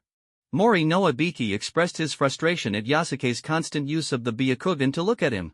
"Then this must be it." Mori no Ibiki extended his pinky, implying a girlfriend. "Alright, I was joking," Mori no Ibiki shrugged. The two looked at the items resting on the table, covered with a cloth. These were the spoils they had confiscated from the Iwagakure woman, Akashi: 2 bottles of sleeping medicine, a hidden blade, a ninja tool pouch, several kunai and shuriken, a wallet, and a mask. Mori no Ibiki gestured as he counted the loot. "I'll take 7, you take 3. Yasuke boldly claimed his share. Mori no Ibiki didn't argue and readily handed over the most valuable hidden blade to Yasuke. 1 bottle of sleeping medicine each. They nearly synchronized as they tucked the small bottles into their pockets. This was a good find. Within 2 minutes, they each took what they needed, happily dividing the spoils. Just as Yasuke was preparing to get up and carry Hinata Mame away, she groggily opened her eyes. "Yasuke-kun." Hinata Mame sat up, glancing around the unfamiliar living room she found herself in after having come from Konoha's back mountain. "Mame, it's okay now, the human traffickers have been driven away," Yasuke said casually, framing the situation as if it were merely human traffickers rather than ninja from Iwagakure, clearly misleading her. You shouldn't wander around carelessly anymore. What were you picking mushrooms for in the dark?" Mori no Ibiki chimed in, offering a supportive comment and casting a knowing glance at Yasuke. Yasuke responded with silence. After leaving Mori no Ibiki's home, the two of them walked back along the street. Along the way, Mame kept her head down, following Yasuke with a joyful smile on her face, while Yasuke frowned, lost in thoughts completely different from Mame's. The talk of the ninja world war and the identity of being cannon fodder for the branch family, as mentioned by the Iwagakure woman Akashi, brought a strong sense of crisis to his mind. "I must increase my strength quickly and find a way to defeat Kakashi," Yasuke resolved, determined to achieve his goal of graduating early.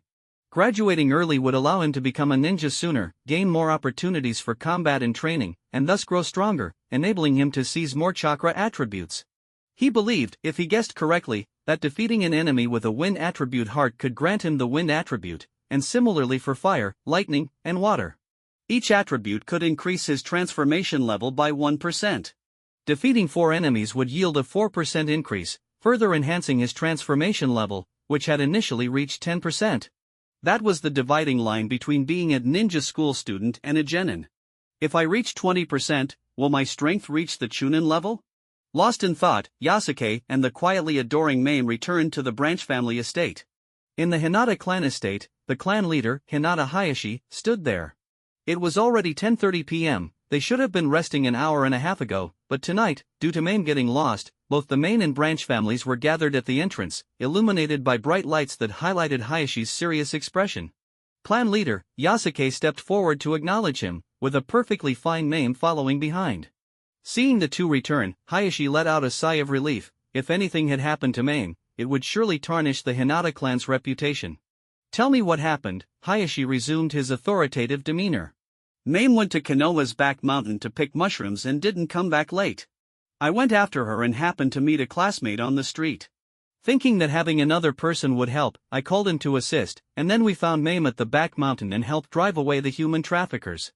Yasuke simply recounted the events, but in reality, the truth was far more perilous. Mori no Ibiki's heart had nearly leapt out of his chest. Those weren't human traffickers, but rather a genin from Iwagakure.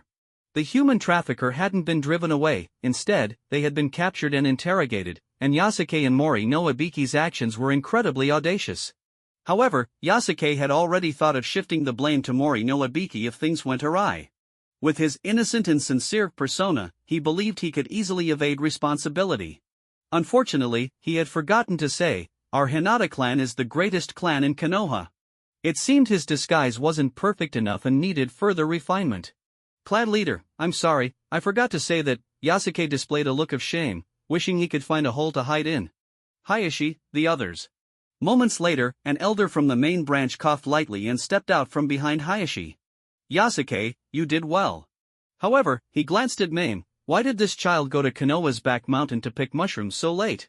As this question was posed, the branch family members all looked up at the sky. Yasuke-kun, Mame's face turned red with embarrassment. Among the crowd, Hinata Suigetsu ground his teeth in frustration, almost biting through his sleeves. Perhaps, Yasuke was about to speak when his stomach growled loudly. It's probably because the food in the branch family's dining hall wasn't enough to eat. He answered with an innocent expression. Hayashi, the elder. After a moment, Hayashi ordered Hinata Mame to inspect the dining hall to see if Yasuke's claims were true. If so, an investigation would be launched into the kitchen and related personnel. Good grief, Hinata Suigetsu exclaimed, with so much food in our branch family dining hall, Yasuke must be a bottomless pit. He was nearly driven mad. Yasuke's ability to fabricate such a story astounded him. However, what pleased Suigetsu was that Mame had returned safely. Yasuke. Don't think I'll thank you for saving Mame. Suigetsu stood before Yasuke, nearly pressing his nose to Yasuke's face. If it weren't for you, Mame wouldn't have had to go mushroom picking on the back mountain. At the same time, Suigetsu felt an intense sense of defeat. Damn it, why can't I ever get Mame's adorable bento? The group followed Hinata Mame as she was given the responsibility to check the kitchen. The food provided to the branch family was naturally incomparable to that of the main family. Hinata Mame stated, from now on, the branch family's food budget will be increased by 10%. After saying this, she turned and left. That went over smoothly. Yasuke watched Hinata Mame's retreating figure, perhaps realizing that it hadn't gone over so smoothly after all, since Hinata Mame was quite perceptive. Time flew by like a fleeting shadow, and in the blink of an eye, 2 months had quietly passed. During these 2 months, Yasuke dedicated himself wholeheartedly to rigorous training. Through relentless effort, he exuded an aura of sharpness, as if he were a blade honed by the passage of time. Moreover, by continuously reinforcing his hard-working persona, he had become widely recognized in the ninja school and among the Hinata clan as an incredibly diligent student. Having acquired the earth attribute and lit up his second star point, it was only natural that Yasuke had mastered the attached skill, hardening technique, to perfection. In just 60 days, his transformation level increased from 12.5% to 13.5%. Although this progress seemed slow, his real strength had undergone an incredible transformation. Whenever his skin quivered slightly, ordinary blows, even kunai and shuriken, could inflict no substantial harm on him. Only an opponent of considerable strength could potentially cause damage with such common weapons. In terms of physical attacks, Yasuke could easily repel them, and this recoil power bore some resemblance to the Hinata clan's secret taijutsu, Gentle Fist, One Strike. The Gentle Fist technique allowed the user to release chakra from various chakra points throughout the body to repel incoming attacks and break bindings. For instance, if a main family member was tied up with ropes, they could use this technique to snap the ropes. Now, Yasuke could achieve the same effect. This power of recoil could prove immensely useful in many situations. At least I don't have to worry about being easily killed by those ninja school students and genin riffraff. Yasuke concluded his morning practice, exhaling deeply and feeling satisfied with his progress. Previously, he had seen many artistic works featuring notable characters, only to have them defeated by random minor characters that appeared out of nowhere. Such endings were not only absurd but also sad. Now, Yasuke felt grateful that he would not meet a similar fate. In other words, I have now become a fish killer. Since the riffraff couldn't kill him, naturally, he could easily eliminate all the minor characters in return. Patting down his clothes, he felt various hidden weapons concealed on him, a bottle of sleeping medicine he had obtained from the Awagakure woman, Akashi, and a hidden blade tied to his sleeve, ready for activation at any time. Just as a farmer with a gun could kill a knight, Yasuke believed that the sleeping medicine and hidden blade would significantly enhance his combat strength. Of course, unless it was a critical moment, these two weapons were his trump cards and should never be revealed easily. Exiting the Branch family estate, he slung his backpack over his shoulders and walked out of the gathering place with Hinata Mame. There are still 59 days left, Mame's ethereal voice floated back to him. The date she referred to was the upcoming graduation day. They would have been in school for nearly 6 months. At that time, Mame and Kakashi Hatake would graduate early from the ninja school, becoming two of the youngest prodigies to graduate at the age of 5, alongside the likes of Jiraiya, Orochimaru, and Tsunade. While this did not guarantee their future potential, it represented their rapid progress, akin to unlocking a main character template. They learned faster than others. Miss, I plan to challenge Asuma Sarutobi and Kurenai Yui, Yasuke said after a moment's contemplation, stating his goal. First, to defeat Kurenai Yui and Asuma Sarutobi? Mame neither agreed nor disagreed with Yasuke's ambition. Arriving at the ninja school, Yasuke began class as usual. The second class of the day was on ninja tool throwing, and the students gathered on the playground. Alright, just like before, one at a time. Sherpan Dahe stood there, holding a notebook and pen, ready to record the students' throwing skills. Watch me. Uchiha Obito was the first to step up. He rubbed his hands together, then shot a glance at Rin Noara. Rin's watching me. I can't fall behind. At the very least, I need to outdo that Kakashi guy. Here I go. Whoosh! The shuriken spun through the air with a whooshing sound, hitting the target. Sherpan Dahe nodded.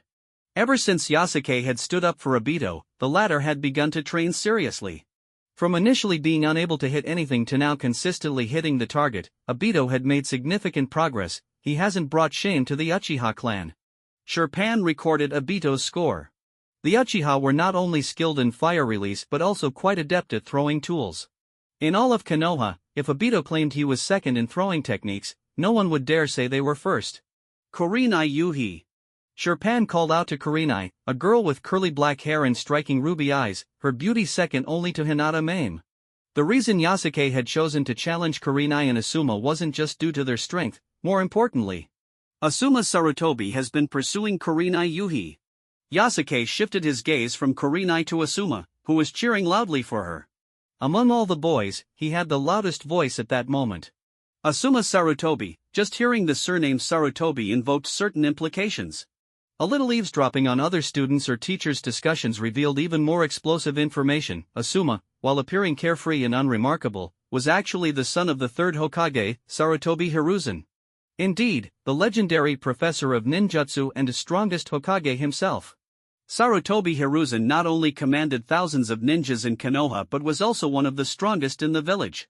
In this world, due to the influence of genetic DNA, the belief in bloodlines was prevalent. Dragons give birth to dragons, phoenixes give birth to phoenixes, and the sons of rats will dig holes.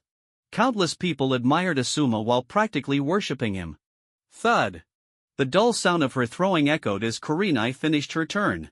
A shuriken hit the bullseye, good job. Sherpan Dahe praised, noting her score was at least better than Obito's. Obito, you've been surpassed by a girl. The other boys burst into laughter. However, after Yasuke had previously defended Obito, they only dared to mock him verbally this time. Just as everyone was laughing, a calm voice chimed in. Are you all sure you're better than Obito? Yasuke's words served as a group taunt, especially as Asuma's gaze immediately turned toward him. Yasuke, what do you mean by that? Someone in the crowd immediately expressed their displeasure. No, don't misunderstand, Yasuke replied with a friendly smile. I'm not targeting you, I'm saying, among everyone here, few are stronger than Obito. His words and attitude were so sincere that it even led people to believe he was genuinely convinced of his statement. Hearing this, Uchiha Obito was nearly moved to tears. He turned to look at a certain white-haired boy. Kakashi, you said Yasuke was selling me out. Let me tell you, Yasuke is my good friend, Uchiha Obito. What the heck? Kakashi crossed his arms and looked at Yasuke with a confused expression, completely unable to tell whether Yasuke was clever or just a fool. Yasuke! Don't speak such harsh truths, Mori no Ibiki said, having arrived next to Yasuke at some point. The big guy patted Yasuke on the shoulder and shook his head. Although you're very honest, sometimes honesty can hurt. What the heck? Kakashi's eyes widened in disbelief. Was it truly the case that even Mori no Ibiki, with his thick eyebrows and big eyes, had been fooled by Yasuke? He, of course, didn't know how highly Mori regarded Yasuke, nor did he realize how lush and vibrant the jujube tree in Mori's backyard had grown. This Yasuke, Asuma Sarutobi examined Yasuke from top to bottom, as if trying to see through him. Perhaps it was due to Yasuke's arrogance that the next name called by Sherpan Dahe was Yasuke's. Yasuke-kun. Yes. Yasuke responded, stepping up to the starting line. On the nearby table was a box of unopened shuriken. This Yasuke talks big, now it's his turn. Let's see how he performs. Humph. Maybe he's not as good as Uchiha Obito. After all, his last performance was pretty average. As they heard Yasuke's taunts, the other boys rallied together against him, standing there to make snide remarks, preparing to watch Yasuke's misfortune. Yasuke picked up a shuriken, his gaze focused on the target ahead.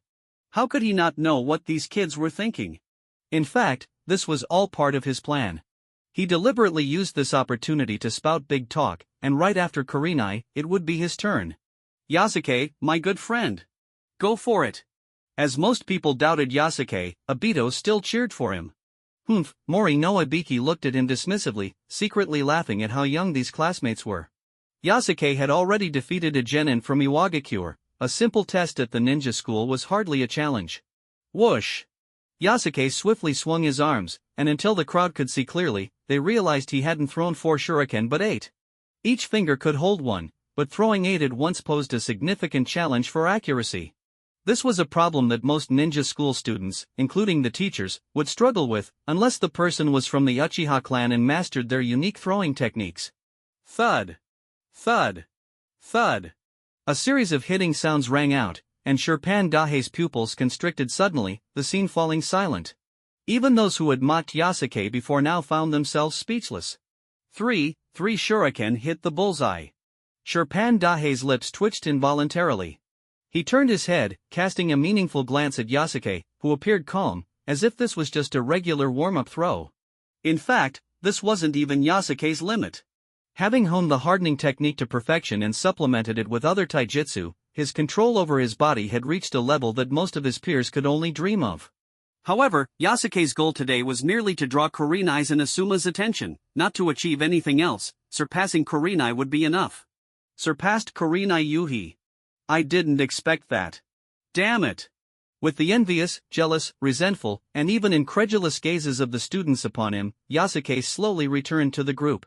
Meanwhile, a pair of ruby eyes curiously examined Yasuke. Kurenai was astonished by this classmate who had exceeded her throwing score. TCH. Asuma Sarutobi, with one hand in his pocket, looked at Yasuke with an irritated expression. Nearby, some boys who understood Asuma's gaze remarked, Yasuke just outperformed young Master Asuma's girlfriend, he really doesn't give young Master Asuma any face. I'm planning to take down Yasuke, who's with me? He raised his arm, and many boys responded, I'm in. Me too. I've disliked Yasuke for a long time. Although a few months ago Yasuke had indeed defeated Narashikamaru, so what? Could his 2 fists withstand 4 hands? Thus, a loud conspiracy plan unfolded right before Yasuke's eyes. During the break, students returned to the classroom in small groups, discussing the details of how to beat up Yasuke. Besides that, some girls shot shy glances at Yasuke. Of course, bolder ones, like Mitarashi Anko, began to lean over her desk to write him a love letter. Yasuke, Anko wrote, I like you. She penned down, not only because you're handsome, but your way of doing things also matches my taste. Anko was pleased with her wording, as she was a rather wild girl, with a bit of a tomboyish charm, bullying boys to the point of tears. Of course, in terms of looks, she was on par with Kurenai. However, due to her rather abrasive personality, she had been voted the most undesirable beauty among the boys in class. Whether Anko was aware of this or not, she didn't care, as she had no interest in those boys anyway.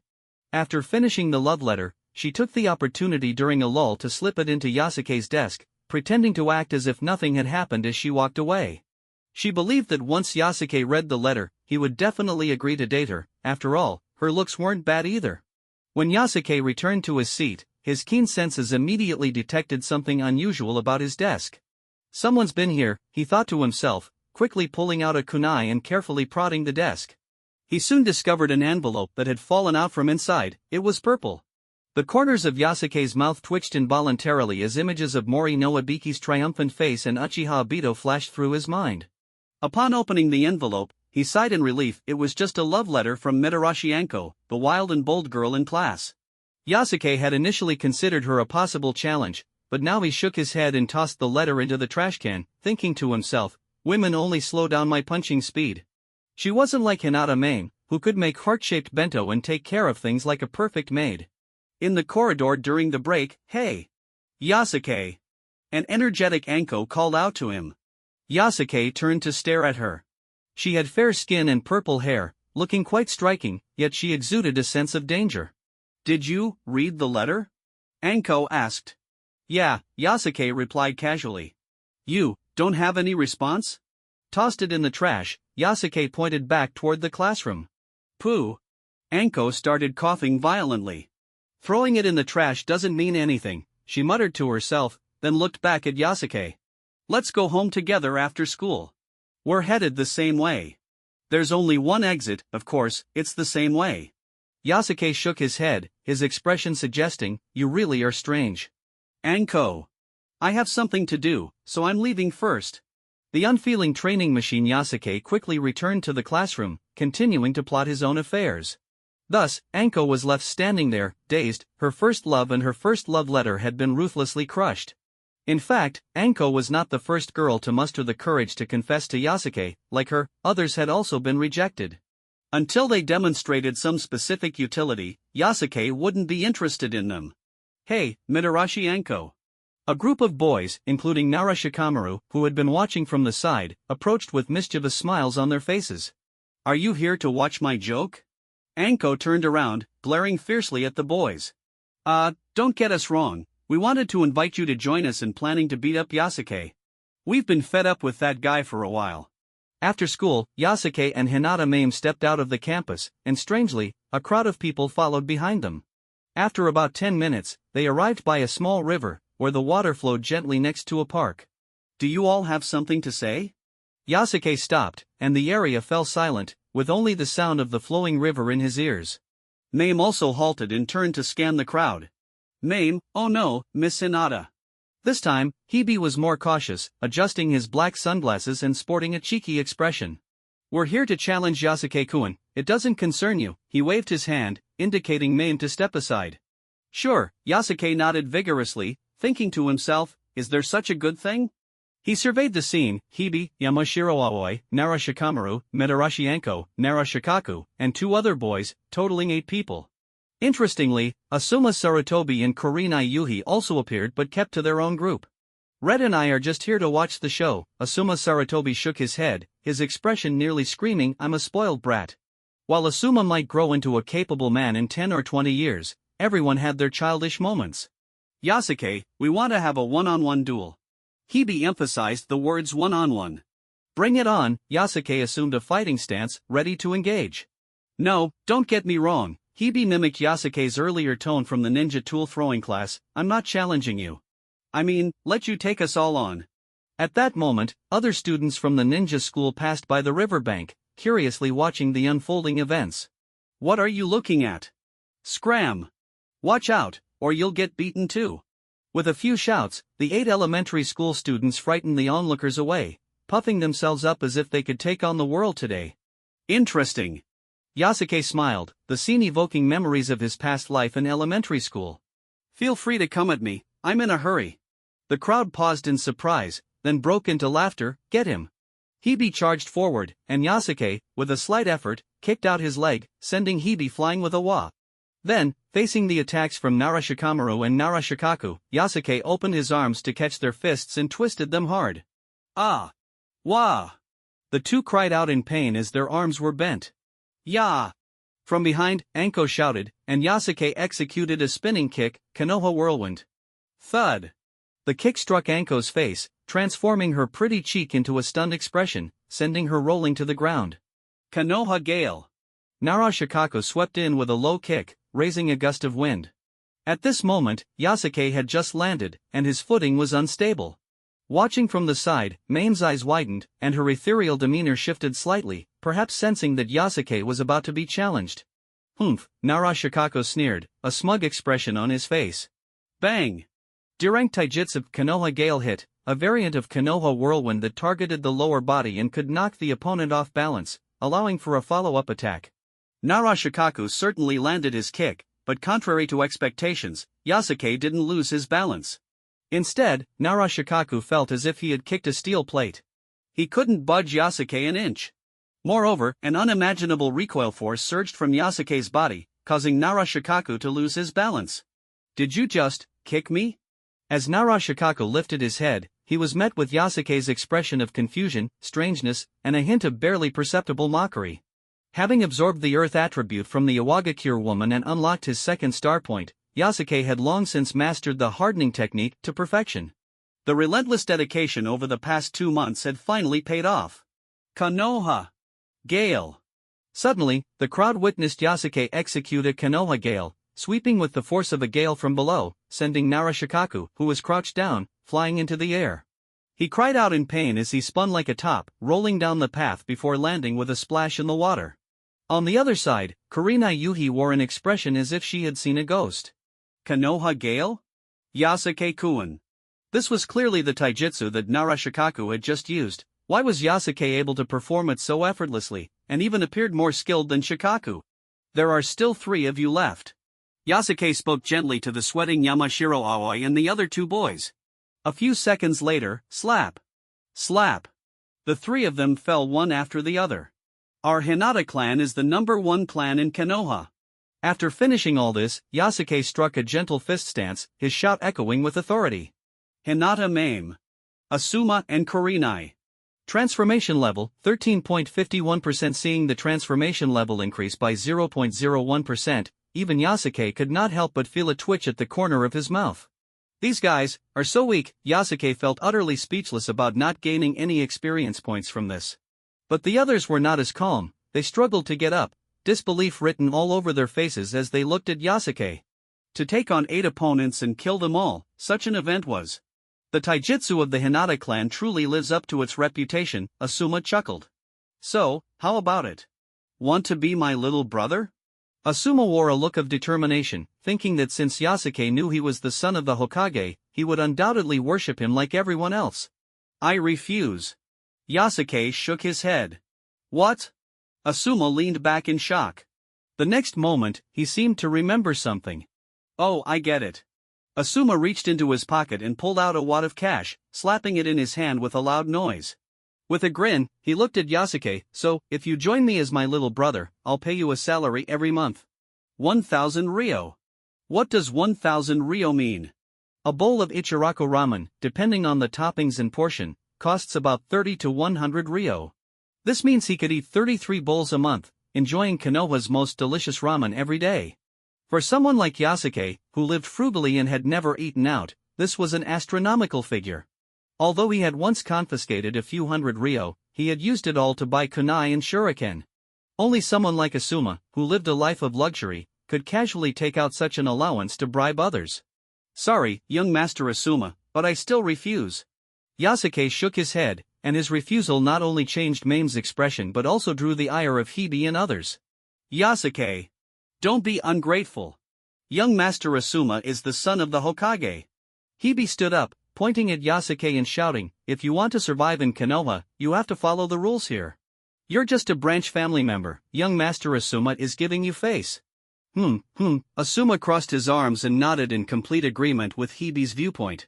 Strangely, Kurenai didn't offer a single rebuttal. Was she really just a shallow girl? Yasuke remembered that Kurenai's father was the renowned elite jonin and genjutsu master, Yuhi Shinku, who had achieved numerous military accomplishments for Konoha.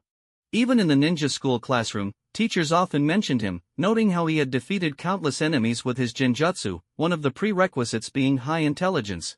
Kurenai certainly didn't seem like a dim-witted flower vase. Sorry, I already have a mission. Yasuke replied, as a branch family member, my duty is to protect the main family.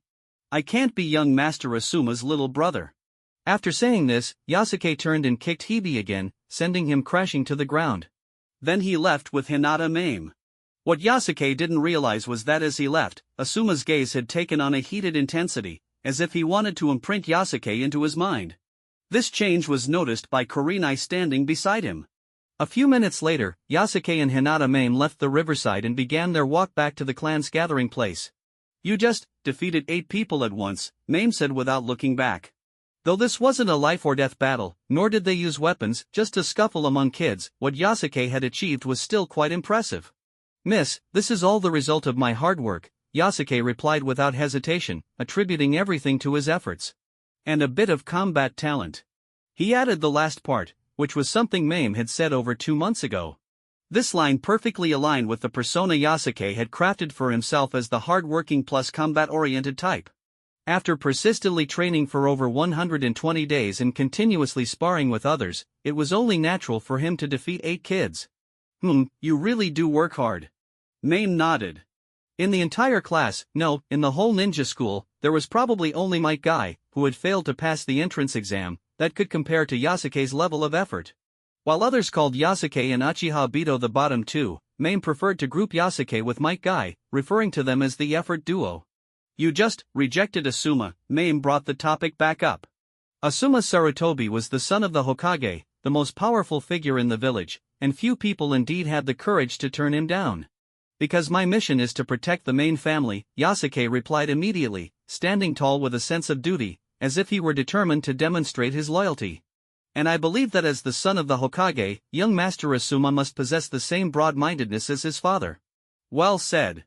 A voice came from behind them, and it wasn't Mame or Yasuke boasting, it was Kurenai Yuhi.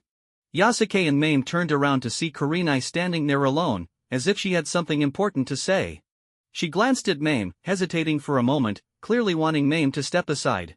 However, Mame spoke up directly, if there's something to say, just say it. No need to be sneaky. After saying this, she realized her mistake, as it was rather impolite. Kurenai paused, thinking for a few seconds, then nodded, you're right. She stepped forward and looked directly at Yasuke. Yasuke, there's actually something I must tell you, and it's about Asuma. Asuma? Yasuke asked, puzzled since he had already rejected him. Yes. Kurenai nodded, then dropped the bombshell, I hope you can become friends with Asuma. Me? Yasuke was confused, hadn't he just turned Asuma down? Did this girl not see that? Kurenai shook her head. Young Master Asuma is troubled by certain things. As Kurenai explained, details about Asuma's background and struggles unfolded before Yasuke and Mame. Asuma Sarutobi was the youngest son of the third Hokage, Sarutobi Hiruzen. He had an outstanding older brother, and his father was a figure admired by countless ninjas, placing Asuma under immense pressure. He worked hard, studying and training diligently. However, everyone regarded him merely as the Hokage's son, never truly seeing him as Asuma, the person. No matter what achievements he made, people would only say, as expected of the Hokage's son, without acknowledging his efforts, as if that was entirely expected. Until I rejected Asuma, Kurenai said. Before they entered the ninja school, everyone had fawned over Asuma, either out of fear of his status or because of his power, and only Kurenai had treated him indifferently. This made Asuma see Kurenai as a special girl. Although she initially thought of him as a useless second-generation heir, Asuma continuously proved his efforts, and Kurenai's perception of him changed. You are the first boy to reject him, and I hope you can become good friends with Asuma. In the moment Yasuke had left, Asuma's intense gaze suggested he believed Yasuke would treat him equally, not merely because he was the Hokage's son. He yearned for respect and wished to live under the same sky in Konoha as everyone else. Oh. After hearing Asuma's story, Yasuke replied nonchalantly, wondering if this was the so-called Versailles Prince dilemma. He admitted he didn't understand the troubles of those with power. If there's nothing else, I'm leaving, Yasuke said, pointing in the direction of home. I'm just a soulless training machine. I won't waste your time, Kurenai called out to stop him. I can teach you the genjutsu that has been passed down in my Yuhi family. Yasuke replied, sure, I'll become good friends with Asuma right now. Mame. That afternoon, Mame, Yasuke, and Kurenai arrived at the Sarutobi clan's gathering place, the old residence of Sarutobi Hiruzen. Genjutsu sounds interesting, Yasuke said to Mame. I've never dabbled in genjutsu and want to learn. His innocent demeanor reflected a child's curiosity. Mame considered it and felt relieved. She thought to herself, Yasuke isn't swayed by money, nor does he bow to power, but acts out of curiosity. This fits his character perfectly. It seems someone is about to come out. Kurenai signaled the two to hide behind a wall. Today, the door to the Sarutobi residence was wide open, indicating someone was inside. Although the third Hokage often rested at the Hokage building, he would occasionally return to the old residence for a few days. A second later, Asuma burst out, shouting, "This is not the life I want." Asuma was in distress, as if he were about to suffocate. Yasuke could feel his pain just from the dramatic expressions he made. That shout was dripping with Versailles vibes. He ran, jumped, and yelled down the street, even on the verge of tears, clearly showing how intense his inner turmoil was. You all don't understand my inner pain. Asuma collapsed on the ground, pouting and talking to himself, I don't want to continue like this. He started to tug at the grass on the ground. My dad doesn't understand me, my mom doesn't understand me, and my brother doesn't either. Sage of the Six Paths. Ugh. Mid-sentence, Asuma made a strange noise when he noticed Yasuke was watching him intently. In the next moment, Asuma's expression and actions changed instantly. He lay sideways on the ground, propping his head up with one hand, deliberately putting on a spoiled look. Humph. Yasuke, what are you doing at my house? This ground isn't yours, is it? Yasuke pointed to the ground beneath Asuma. Isn't the ground in front of my house mine? Could it be yours? Asuma shouted loudly, being as arrogant as he could. But Kurenai and Mame, hiding nearby, could clearly see the gleam of delight in Asuma's eyes, as if he were saying, Yasuke, you've successfully caught my interest. Yasuke shook his head, thinking, what a fun little kid, how did he turn out this way? Thus, after a brief conversation with Asuma, Yasuke suggested they would meet again at the ninja school. Asuma stood up, brushed off his pants, and left with a beaming smile, despite his earlier disdainful demeanor. Inside, he was already overjoyed, repeating to himself, friends, ah, friends. What a wonderful word. Is this enough? Yasuke returned to the corner and said to Kurenai. Poor Asuma was completely unaware that his so-called friend was merely a commission from Kurenai. Yeah. I'll teach you genjutsu now. Kurenai said decisively and calmly, please step back, Mame. While she was polite to Hinata Mame, she had no intention of sharing her family's secret genjutsu with her. Just as Mame was preparing to leave, Yasuke waved his hand, saying, it's fine, I'm just curious, I might not be able to learn it anyway. He indicated that Mame could stay. If I can't learn it, Miss can learn it for me. Yasuke made a gesture indicating the number 16, causing Mame, who was about to leave, to pause in confusion before realizing he was referring to the 8 trigrams 64 palms. Previously, Mame had selflessly taught him the main family's techniques, helping him break through to a transformation level of 10%. Out of courtesy, Yasuke didn't want to owe her anything. Kurenai considered for a moment and reluctantly nodded. Watch closely, I'll demonstrate the simplest genjutsu for you. This is how chakra flows. Kurenai formed a hand seal and explained. In the next second, fluttering butterflies appeared before Yasuke's eyes. Genjutsu, unlike ninjutsu or taijutsu, targets the enemy's 5 senses, trapping them in illusions. A skilled genjutsu user can even manipulate the flow of chakra in the enemy's brain, a combat style that requires high intelligence and combat acumen. To learn genjutsu, one must possess the yin attribute, which exists independently of the 5 basic attributes. While the yang attribute can produce healing ninjutsu and some physical techniques, the yin attribute directly allows its possessor to use genjutsu. Yasuke tried to touch the butterflies, which felt surprisingly real as they landed on his hand. This is just the simplest genjutsu trick, rated E for difficulty, with no intimidation or mental damage. Like a magic trick, Kurenai dispelled the genjutsu, causing the butterflies to vanish instantly. I understand. Mame nodded, performing the same genjutsu as Kurenai. Kurenai was taken aback, while Yasuke, who was accustomed to Mame's protagonist-like talent, was not particularly surprised. The textbook says genjutsu can't directly harm the body, is that right? Yasuke asked, naturally consulting Kurenai, a genjutsu expert. It can't directly harm the body, but it can indirectly kill. Kurenai nodded, snapping out of her astonishment over Mame's talent. For example, the D-rank genjutsu Narakumi no Jutsu can make someone see their deepest fears. Even if they don't have a heart condition, there's about a 1% chance they could die from fright. Yasuke thought for a moment and recalled news reports of elderly people dying from fright while watching horror movies. When humans are pushed to the brink of fear, it can endanger their lives. Yasuke, practice this genjutsu first, I'll teach you the others once you've mastered it. Kurenai concluded the day's lesson. In the afternoon, Yasuke chatted with Asuma for a bit, and Asuma was quite happy. Over the next few days, he gradually connected with Yasuke, and in about 2 or 3 weeks, they would likely become plastic friends. However, it was regrettable that Yasuke hadn't learned genjutsu, so the plan for their friendship had to be put on hold. You probably can't learn genjutsu not due to a lack of talent, but because you lack the yin attribute, Kurenai explained to Yasuke after class. Yasuke had anticipated this. When Mori no Abiki had pulled out the chakra test paper and revealed he had no attributes, he had already understood. The absence of the yin attribute didn't leave Yasuke too disheartened. After all, what was missing could be obtained by defeating enemies, just like when he acquired the earth attribute from the Iwagakure woman, Akashi. However, even without the yin attribute, understanding genjutsu is essential for ninjas. In battle, you're bound to encounter opponents who use genjutsu. Kurenai's words served as a reminder to Yasuke. Kurenai, are there others in our class besides you who are good at genjutsu? Probably, Kurenai pondered for a moment. Kakashi Hatake might be, after all, he is the son of Konoha's White Fang. Kurenai's mention of Kakashi using genjutsu prompted Yasuke to consider that defeating Kakashi would require additional preparation. What are the weaknesses of genjutsu users? Or rather, how can one resist genjutsu? Yasuke suddenly asked, his gaze intense. Kurenai shivered for a moment, feeling an inexplicable chill. Weaknesses, Kurenai began, explaining that genjutsu weaknesses vary from person to person.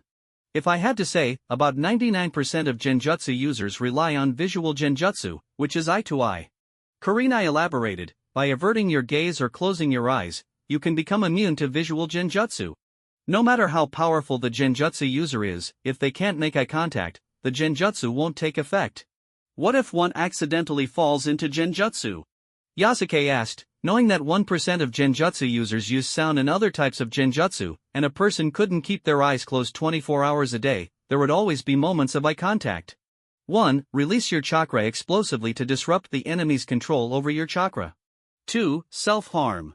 Find a way to awaken yourself with real pain, bite your lip, break your fingers.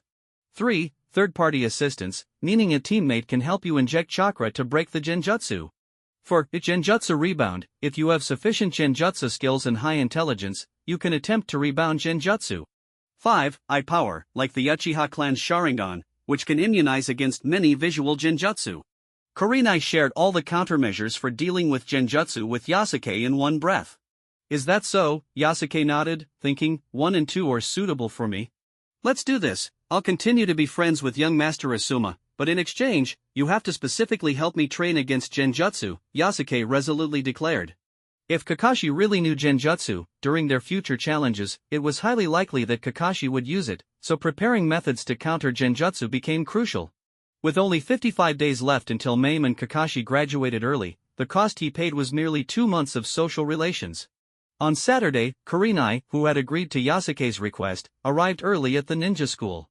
The school was empty on the weekend, and the two of them went to the back playground to start their training against genjutsu.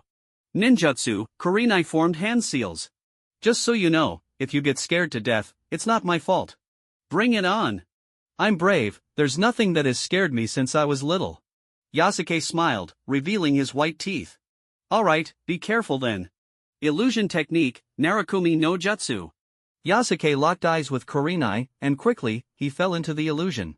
A few days earlier, Kurenai had mentioned that Narakumi no Jutsu could show a person their deepest fears. Essentially, it operated through eye contact, manipulating the chakra in the opponent's brain to confuse their five senses.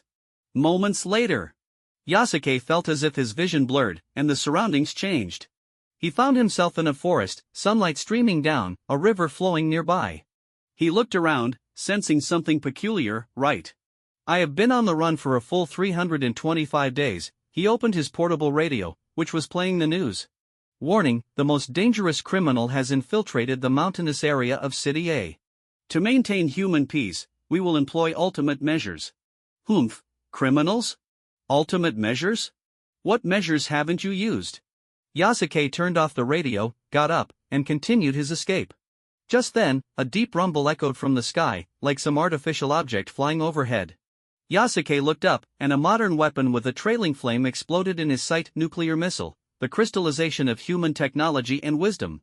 The terrifying surprise attack left Yasuke no time to react. Before he even registered the flash, the missile detonated, engulfing the area within dozens of kilometers in extreme flames, shockwaves, and radiation. In an instant, temperatures soared above 10,000 degrees, leaving Yasuke no chance to escape, instantly melting him away. Ugh! Yasuke jolted awake from the illusion, his vision blurry for a moment before he saw Kurenai. At that moment, Yasuke realized that everything he had just experienced was an illusion. How was it? Kurenai asked as she released her hand seals. That felt so real. Yasuke clenched his fist, everything in the illusion had seemed genuinely real. And I didn't even realize I was in a genjutsu. He concluded, thinking he truly believed he was on Earth, still in escape mode, and what he experienced in the illusion was like the last scene of his previous life. That's normal because genjutsu directly affects the brain, Kurenai explained. The disrupted chakra caused the brain to function abnormally, making the illusion feel as real as reality. So, what did you see? While Kurenai, as the caster, could trap Yasuke in an illusion, she couldn't know what he was experiencing. She was puzzled because everyone who fell under Narakumi no Jutsu typically showed signs of fear. However, Yasuke didn't exhibit any negative expressions like fear or panic, which was quite illogical. Let's do it again, Yasuke said to Kurenai. He wanted to experience the genjutsu once more, and this time, he aimed to recognize that he was in an illusion. Kurenai, a few seconds later, she performed the hand seals again. Opening his eyes, Yasuke found himself in the same familiar scenery. He got up. This time, a sliver of clarity broke through his muddled thoughts. I think I just fell under Kurenai's genjutsu. Looking around, he checked his bag and opened the radio. Warning, citizens, the most dangerous criminals have infiltrated the mountainous area of City A. To maintain human peace, we will employ ultimate measures. This time, instead of fleeing, Yasuke looked up at the sky. Soon, a blinding flash covered everything in his view, including Yasuke himself. Again! Illusion technique, Narakumi no Jutsu. Without any hesitation, as soon as he regained consciousness, Yasuke began searching for cover. When the nuclear missile exploded, he managed to survive an extra second compared to the last attempt. Slash! A knife mercilessly cut through his body, blood spurting from his arm. After completing this action, Yasuke looked up at the sky as the blinding flash erupted. Release! Yasuke formed hand seals with both hands, trying to forcefully gather chakra within him to disrupt Kurenai's influence over his brain's chakra. A few seconds later, the nuclear missile exploded. The wounds I inflict in the genjutsu don't affect my real body. Gathering chakra in the genjutsu is just an illusion. Yasuke reflected on his previous failures. When genuinely trapped in a genjutsu, the countermeasures were not easy to execute, but despite multiple failures, Yasuke was unaware that Kurenai, standing across from him, grew increasingly alarmed with every use of the genjutsu. At first, Yasuke had no resistance to genjutsu, but after one attempt, he developed a resistance. With the second use, I increased the precision and chakra input of the genjutsu. Third time, fourth time, each time it became more challenging. If this continues, even if I exert all my effort in casting genjutsu, I won't be able to trap him. Enough! After experiencing the 10th genjutsu, Kurenai resolutely refused to use it again. First of all, my chakra is nearly depleted. Kurenai took a deep breath, a hint of fatigue appearing on her otherwise cute face. Also, your training against genjutsu has been remarkably successful. Essentially, no one among children your age can trap you in genjutsu anymore. What do you mean? Yasuke asked, confused, having just been blown away by a nuclear missile in the illusion for the 10th time. Kurenai silently gazed into Yasuke's eyes, her stare lingering long enough for him to think she was about to cast another genjutsu. After a while, she finally spoke, "You are completely different from anyone I've met, you don't experience fear." Kurenai openly admitted, and Yasuke did not lie, he truly felt no fear. Throughout the 10 training sessions, he had never shown a single fearful expression, and in fact, Kurenai herself was beginning to feel apprehensive. Your will is incredibly steadfast. Each time, you question the reality of the genjutsu and become increasingly adept at spotting its flaws. Kurenai paused. The construction of genjutsu relies on the intelligence of the caster, or rather, their level of genjutsu ability. With my current strength, I can no longer maintain a genjutsu that can deceive your brain effectively. Kurenai raised her finger. At most, I can use it 3 more times before I will completely fail to affect you with Narakumi no Jutsu. I see. Yasuke pondered for a few seconds before understanding Kurenai's meaning. Genjutsu is a supernatural force that creates virtual phenomena, and the key to breaking this illusion does not lie within oneself but rather in the subconscious of the brain. When the subconscious rejects and sees through the illusion, the effects of genjutsu weaken or even fail. The training Kurenai provided strengthened Yasuke's subconscious mind, and after multiple applications, he could become immune to this genjutsu. Can you tell me why you are unafraid? Kurenai's gem-like eyes reflected her curiosity about Yasuke. It's not a big secret. Yasuke shook his head. Continue helping me train. Once I can successfully immunize myself against Narakumi no Jutsu, I'll tell you. In the afternoon, during dusk, Kurenai completed a full set of genjutsu resistance training for Yasuke. She rubbed her temples and sighed, no one in the entire ninja school can trap you in genjutsu anymore. Yasuke truly felt like a monster. Really? Yasuke frowned slightly, still a bit skeptical. Humph. Do you think I'm someone else? I'm the daughter of Yuhi Shinku, the renowned genjutsu ninja in the ninja world. Even Kakashi Hatake can't match my genjutsu skills. Kurenai was somewhat annoyed by Yasuke's skepticism. She had her own pride. That's great. Yasuke's response surprised Kurenai. As someone who planned to challenge Kakashi sooner or later, Yasuke had gained a powerful advantage. He imagined Kakashi using genjutsu with a smug expression, thinking he could succeed, only to be caught in a counterattack.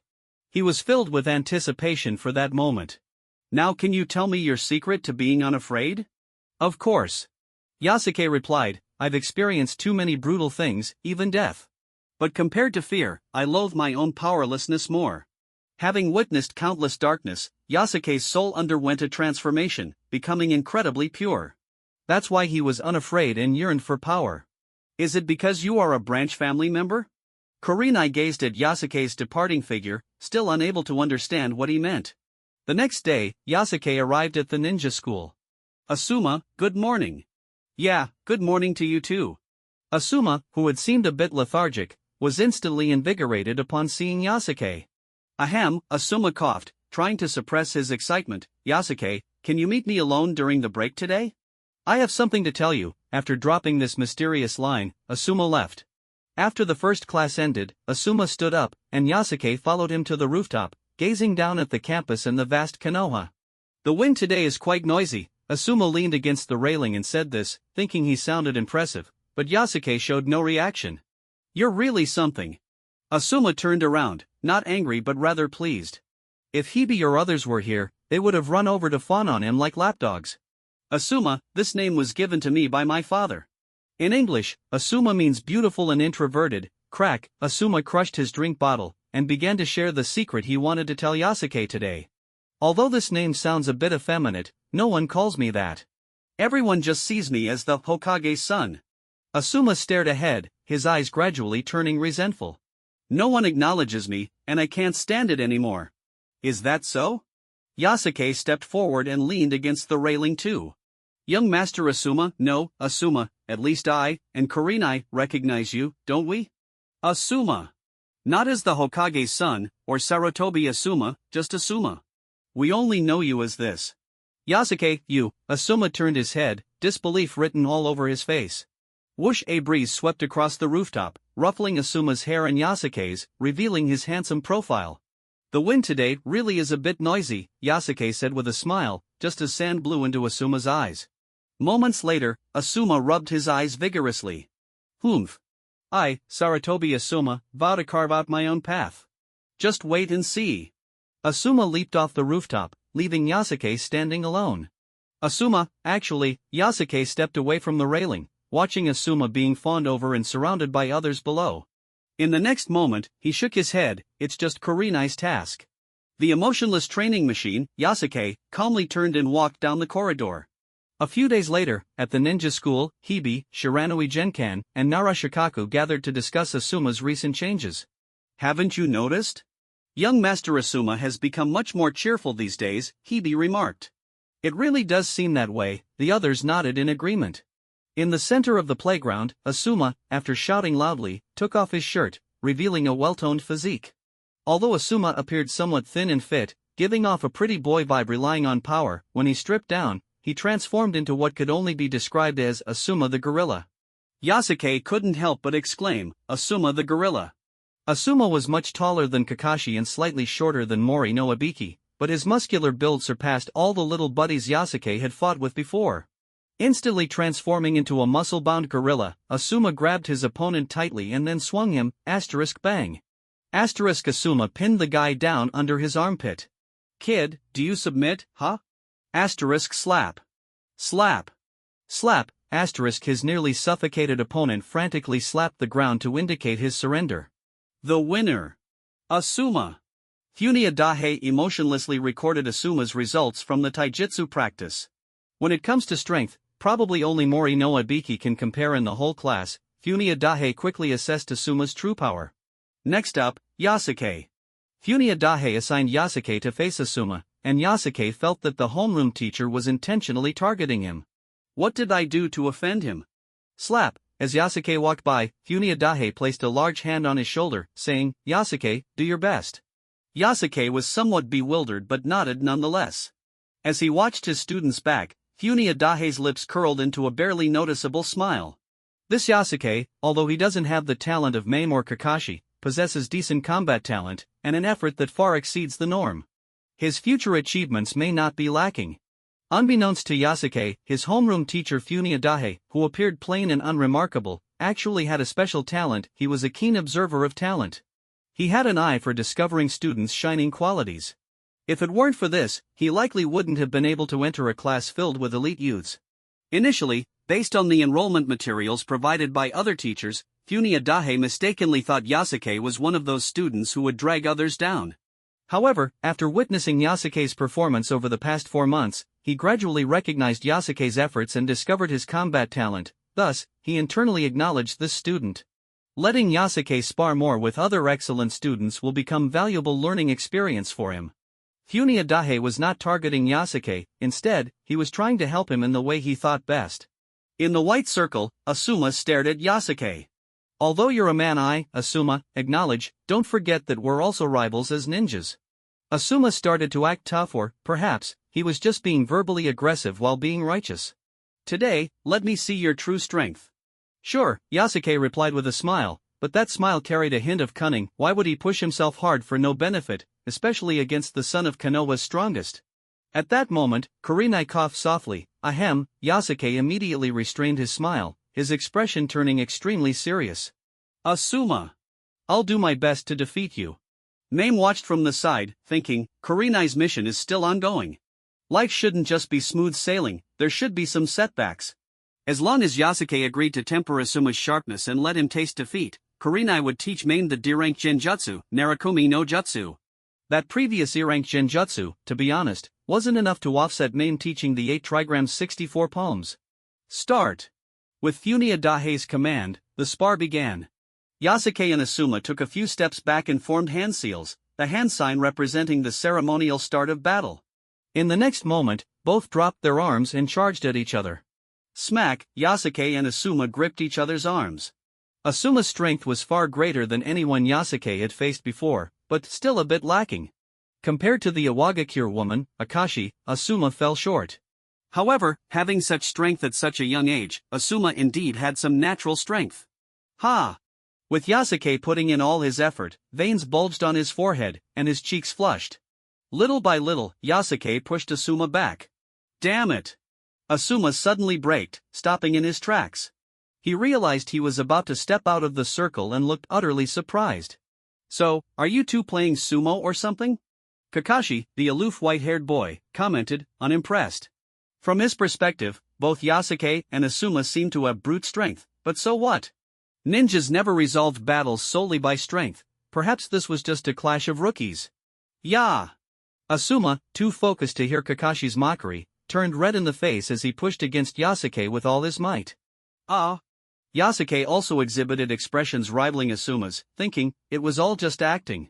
Inch by inch, Yasuke struggled to push Asuma gradually toward the edge of the circle, and ultimately, Yasuke emerged victorious. Huff, huff, huff, both sat on the ground, panting. Of course, Asuma was genuinely out of breath, while Yasuke was merely pretending. Transformation level, 14%. Seeing his transformation level rise, Yasuke felt quite gratified. Kurenai's genjutsu resistance training had been incredibly effective, coupled with what he learned from Narashikako's Konoha Gale. With his transformation level at this new value, Yasuke easily defeated Asuma. I can't believe. Yasuke actually won against young Master Asuma. The surrounding area fell silent for a moment before murmurs erupted. Although the students typically fawned over Asuma, they all knew his strength was no joke, that was undeniable. Thus, every gaze directed at Yasuke was filled with astonishment that couldn't be hidden. I, Yasuke Hyuga, defeated young Master Asuma through my own efforts. After claiming victory, Yasuke stood up and proclaimed loudly, the reason you're not as good as me is that you don't work hard enough. Exactly. Asuma dusted off his pants and slowly stood up. We've all seen Yasuke's hard work. There's no shortcut to improving your strength.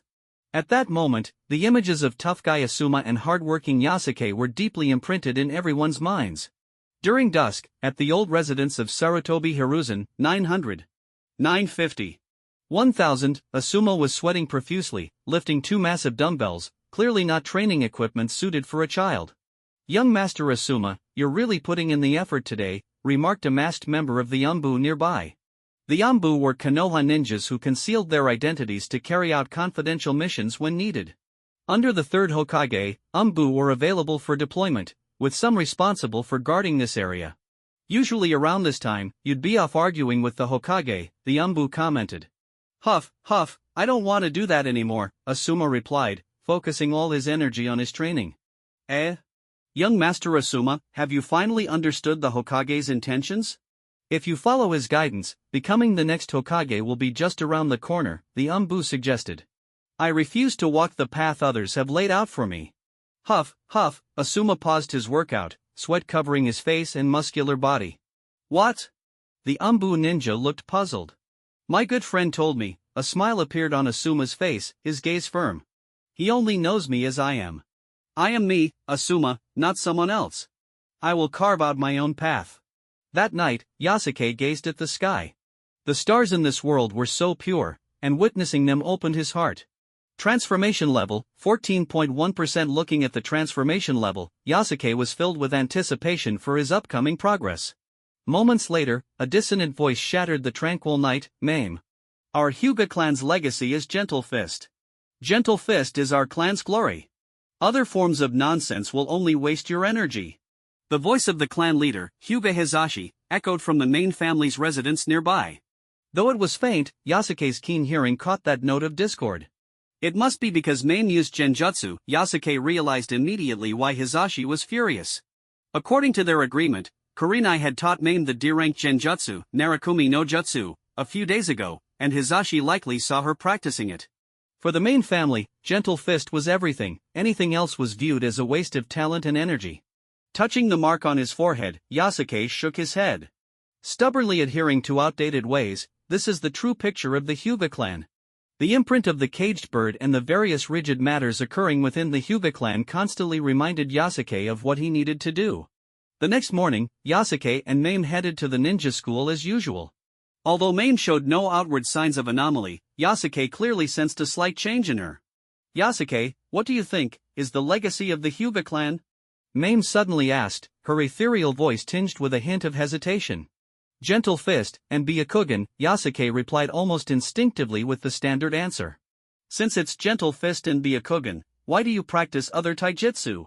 Mame's second question filled Yasuke's thoughts without any gaps. Because I'm from the branch family, Yasuke smiled. Branch family members can only learn a little about Gentle Fist. The rest of the time can be spent practicing other taijutsu, ninjutsu, or the like. Yasuke scratched his head, feigning interest, similar to how he had shown interest in genjutsu before. Is that so? Mame seemed to have grasped part of the answer she was seeking. Yasuke, as a branch family member, received an incomplete and fragmented inheritance of Gentle Fist, allowing him to have the extra energy to learn other things. But what about herself? Although she had received the complete inheritance of Gentle Fist, she had also lost the vision for other pursuits. Was that really worth it? I don't know. When Mame rephrased her question, Yasuke shook his head. Miss Mame. Moments later, Yasuke gazed at Mame, who had stopped and turned around. If it were me, I would decide for myself. Decide for myself? A hint of confusion appeared on Mame's icy face. Ever since she became aware, she had been indoctrinated with the idea of inheriting the main family and promoting Gentle Fist and Byakugan. She had lived like that for years. However, as she interacted with the outside world and expanded her life experiences, many past beliefs began to waver within her. She couldn't help but start questioning the correctness of those ideas. After being scolded by her brother last night, her heart was heavy. What is it that I truly want to do? Mame fell into contemplation, gazing at her own bewildered profile.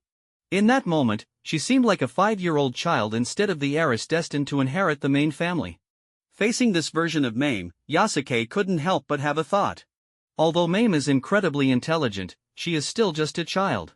After gaining her favor, it would be easy to influence her worldview, so, was this considered nurturing a young girl? At the entrance of the ninja school, Yasuke arrived just in time to witness Kakashi mercilessly beating up Might Guy. Wa, Eikai, sporting a kappa hairstyle, cried out in pain as he staggered back. Kakashi defeated him with a single move, and then, taking advantage of his momentum, he launched a relentless barrage. Eikai, clad in his tight green suit, shook violently until, with a crash, he was sent flying and landed in a heap on the ground. Might Guy, do you want to learn from Obito and challenge Kakashi as well? Forget it, you're not even as good as Obito, so what are you thinking? Ha ha ha ha ha. The surrounding students erupted in laughter, mocking Eikai, who was known as the true bottom of the class. The jeering and laughter carried far and wide. Don't bother me again, I don't have time to spar with a loser like you. Kakashi stood with his arms crossed, looking down at Eikai sprawled on the ground. The students around him were right, Eikai didn't even possess a tenth of Obito's strength, yet he had the audacity to challenge Kakashi. Kakashi couldn't help but recall what his father had said 5 months ago when he enrolled. He actually said, this guy would surpass me. Oomph, I can't see that happening. One Obito is enough of a headache, all because of that Yasuke. The subject of the conversation, Yasuke, remained unfazed. He was unaware that ever since his legend of hard work spread throughout the school, many students were inspired to train diligently, even challenging the top students afterward. Eikai was one of them. After Yasuke defeated Hibi, Shiranui Genkan, Nara Shikako, Yamashiro Aoi, and even Asuma. Eikai thought he could do it too, probably. Ugh, Eikai lay on the ground, bruised and battered from Kakashi's blows as Kakashi displayed absolute dominance over him. Kakashi-kun, you're so cool. Kakashi-senpai, we love you. After achieving total victory, the girls in the crowd showered Kakashi with admiration. Good looks, cool demeanor, and immense strength made Kakashi the type of guy girls typically adored. The victors enjoyed all the spoils, while the defeated faced oblivion, leaving Eikai as the only one rejected by everyone. Eikai! Get up! Just as Yasuke intended to walk past, a worried voice from the corner caught his attention. It was a grown man's voice. Youth doesn't wait for anyone, Eikai. Even if you lose, just get up and keep moving forward. Yasuke and Mame turned to look, and suddenly a large version of Might Guy appeared before them. Both were taken aback. The man looked to be under 30, dressed in the same green bodysuit as Eikai and sporting the same outrageous kappa hairstyle. This must be what Eikai would look like when he grew up. Dad! I lost, Eikai, still lying on the ground, shed tears of regret. Dad? Yasuke and Mame nodded simultaneously, the resemblance was undeniable. But Eikai, Might Guy rushed over, kneeling on one knee beside his son, but his quick movement instantly caught Yasuke's attention. This man, his speed is incredible, you can't judge a book by its cover. When Might Guy ran over, Yasuke almost missed his movement. It was nearly impossible. Having been in this world for nearly 5 months, Yasuke had not seen a jonin or special jonin in action, but the closest he had encountered was Funia Dahe, the middle-ranking teacher at the ninja school. Even Funia Dahe didn't possess Might Guy's speed. Could it be, this man is a special jonin or a jonin? The eternal genin, Might Guy, the rumors were indeed misleading. Nearby, Mame revealed a term, eternal genin, Might Guy. Yasuke thought for a moment, recalling that he had heard this term from passers-by while wandering the streets on his days off. It referred to someone who had been a genin for over 20 years without ever being promoted to jonin. Could this be the man before them, Eikai's father? Might Guy is called the eternal genin because he doesn't know ninjutsu or genjutsu, only taijutsu, that was quite similar to the Hyuga clan, but Yasuke held back from saying it out loud, as the Hyuga clan at least had Byakugan and could use the body flicker technique. According to rumors, Might Guy couldn't even perform the body flicker technique taught in ninja school. Eikai seems to not know the body flicker technique either. Yasuke recalled that it appeared to be the case. Might Guy continued, didn't you achieve your goal of challenging Kakashi today? That means you've taken a big step toward victory. Really? Eikai blinked, tears stopping. That's right. Might Guy clearly was a good father, he used gentle deception to guide his son back up. With his persistent encouragement, Eikai finally managed to smile, albeit a reluctant one. Yasuke pondered. It seemed that Might Guy wasn't actually dim-witted but rather lived with great clarity. Yasuke thought, father and son encourage each other and continue moving forward, huh? Thank you for your encouragement. X2. In the next moment, Might Guy and Eikai suddenly turned to Yasuke and Mame, giving them a thumbs up with bright smiles, revealing their pearly white teeth. Their smiles were youthful, and their teeth sparkled, their motions perfectly synchronized, as if they had practiced this many times, or perhaps it was their father-son bond at work? Mame glanced around, finally realizing that this father-son duo was indeed thanking them. But she and Yasuke hadn't done anything at all. You must be Yasuke Hyuga, right? Might Guy approached, gazing at the young boy before him, then bowed deeply to Yasuke. Thank you for inspiring Eikai. Since the beginning of school, Eikai has always been very concerned about that kid Kakashi, Might Guy said, straightening up and speaking to Yasuke with a serious expression.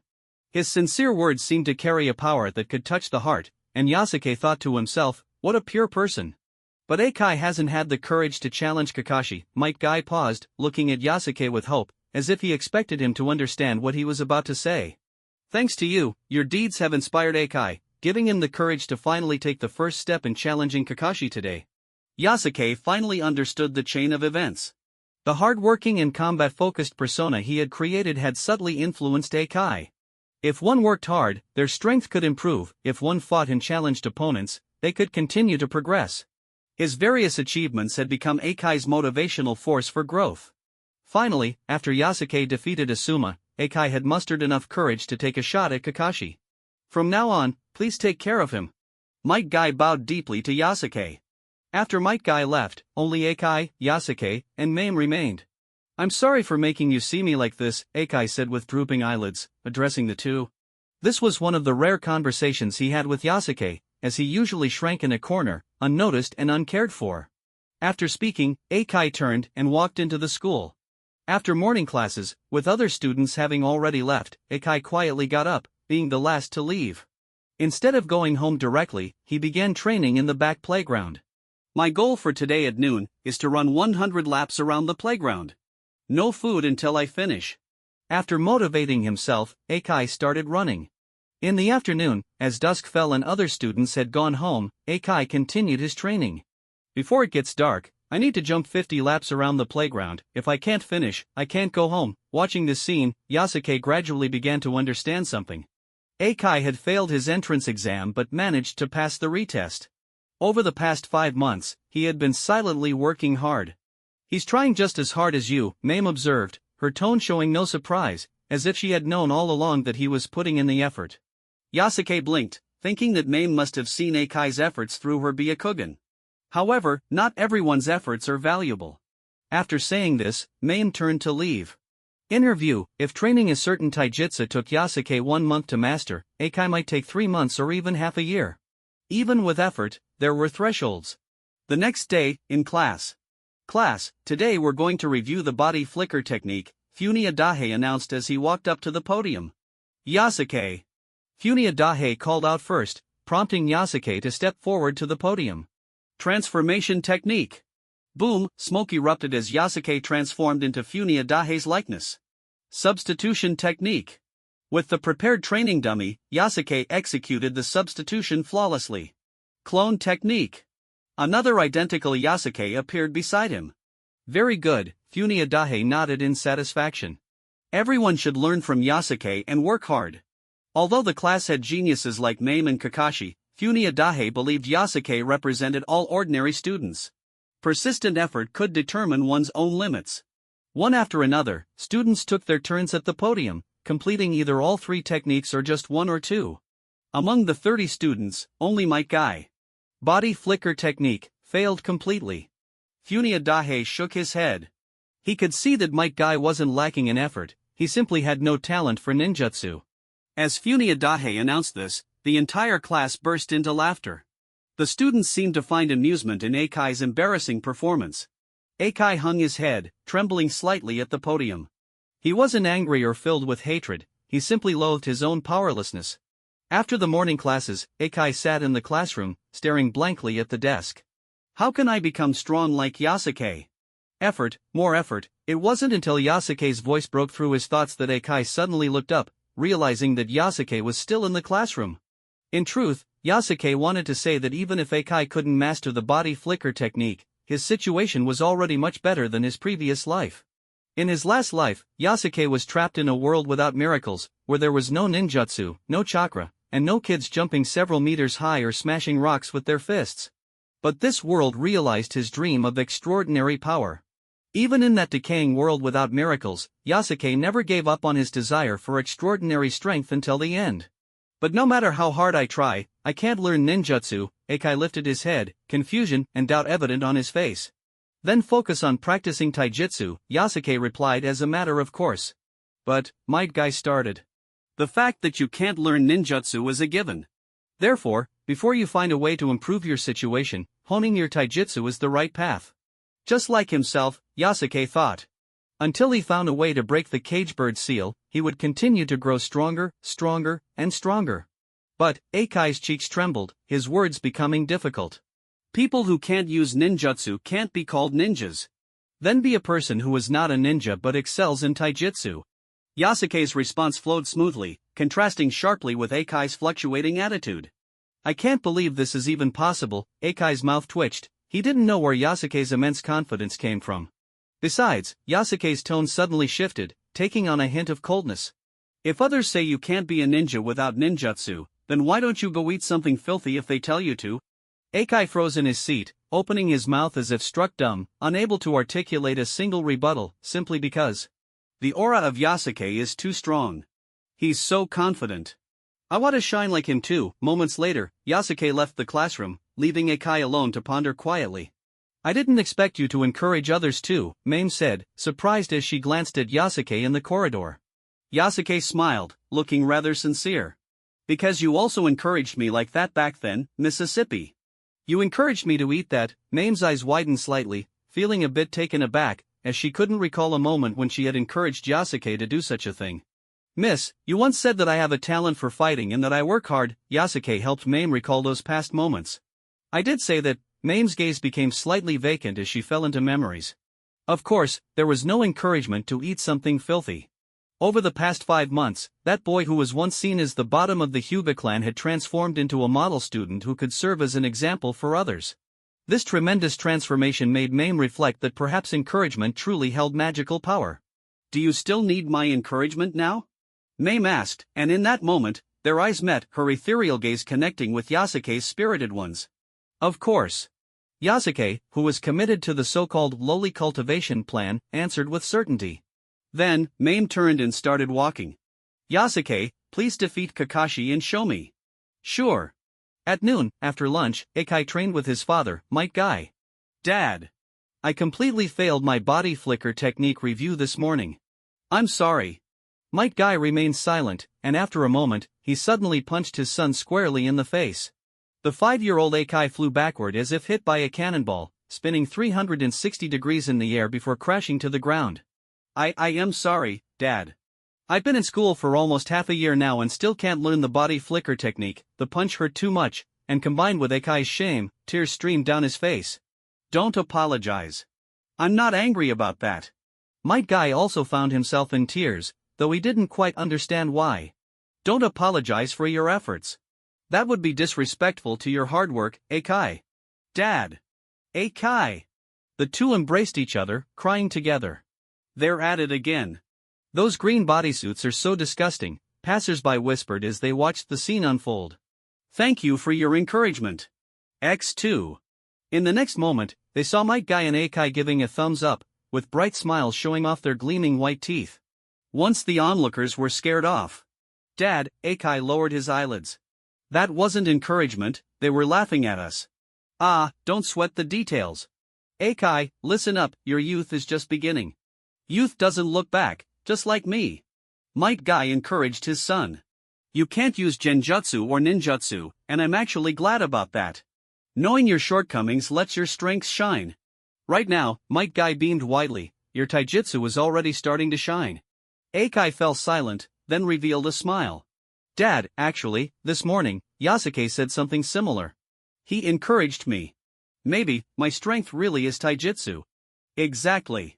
Might Guy seized the opportunity. Yasuke is a great role model. What he said makes a lot of sense, just like your dad thinks. Take him as an example, and keep pushing yourself. One day, you'll be able to challenge young Master Asuma just like he did and defeat Kakashi. The father-son dialogue was off to a good start, but in the next moment, two discordant voices chimed in. Hey!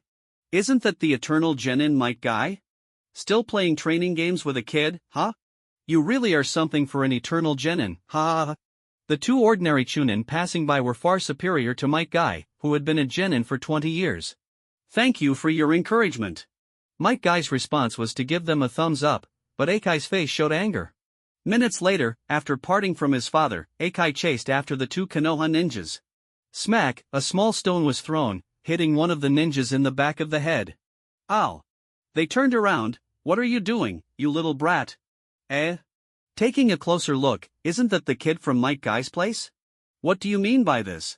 Facing their questions, Akai took a deep breath, clenched his tiny fists, and shouted, Stop looking down on my dad. In the afternoon, at the ninja school. Might Guy is hospitalized, Funia Daihe announced gravely, not providing specific reasons. Yasuke pondered for a moment and then decided to take action. The next day was a day off. Yasuke slipped out of the Hyuga clan manor and headed toward the Konoha hospital. On the way, he spotted two familiar faces. Yasuke, what are you staring at? He spoke arrogantly, though it was clear he was just putting on a brave face, as Yasuke could see him trembling slightly. Beside him, Shiranui Genkan had a toothpick in his mouth, beads of sweat forming on his forehead. What you looking at? Smack, Yasuke expertly rummaged through the pockets of the two boys lying on the ground. The money in their wallets was just enough to buy some fruit to visit Akai. What's up with you two? Yasuke said calmly, tossing that line before walking away. Konoha Hospital. Akai, why did you do that? Might Guy rushed back to the hospital after completing a D-rank mission in a neighboring village. Upon entering the ward, he saw Akai with his head wrapped in bandages, leaning against the hospital bed. Dad, Akai drooped his eyelids, gazing out the window. How can you be so optimistic? Might Guy's eyes narrowed slightly as Akai turned to look at him with a melancholic expression. When does youth end? Youth doesn't look back, so it never ends. Might Guy immediately flashed a smile, his demeanor and response unchanged. Smack, Akai clenched the bedsheet, unable to endure any longer. Dad! Are you saying that even when you die, youth won't end? What are you talking about, Akai? That's when youth reaches its peak. The most passionate time. Might Guy waved his hands, trying to pump his son up. Tears streamed down Akai's face. Dad! You're crazy. If you die, then how can there be youth? Believing this until the end won't guarantee I can defeat the strong, just like I couldn't yesterday. He recalled being easily overpowered by two chunin, unable to fight back, and ended up in the hospital. Smack, Might Guy gently placed a large hand on Akai's head. Akai, true victory isn't about defeating the strong, it's about being able to continuously protect the things that matter most to you. Woo-woo, Akai's lips trembled, tears welling up as he tightly shut his eyes and shouted, I just want to protect the youth that you talk about. Might Guy's eyes widened, and moments later, tears streamed down his face as well. The two embraced tightly, struggling to survive in this cruel world, both lacking talent. I'm sorry for making you see this, Yasuke Hyuga. After a moment, Might Guy wiped his tears and stepped out of the ward. Outside, Yasuke was waiting, holding fruit in his hands. Thank you for coming to visit Akai. He learned from the nurse in charge that Yasuke was the only one to come see Akai. The teacher told us that classmates should help each other, Yasuke responded calmly. Mr. Might Guy, I've always had a question, Yasuke said as he placed the fruit on the hook by the door. Your taijutsu is clearly very strong, so why are you still a genin? Because I don't know any ninjutsu, Might Guy replied without hesitation. Graduates from the ninja school are required to demonstrate one of the body flicker techniques as part of their graduation exam. Passing allows them to become genin. It was already an exception for Might Guy to graduate, and to advance to chunin requires higher qualifications. His embarrassing limitation of only knowing taijutsu kept him from advancing, meaning he had suffered from the so-called rules. Since you asked me a question, then I must ask you one, Yasuke. Might Guy smiled, somewhat pleadingly. Seeing Yasuke nod, he asked, Yasuke, are you planning to challenge Kakashi next? Yasuke replied, yes. Might Guy fell silent, then gave Yasuke a thumbs up. Then, please do your best.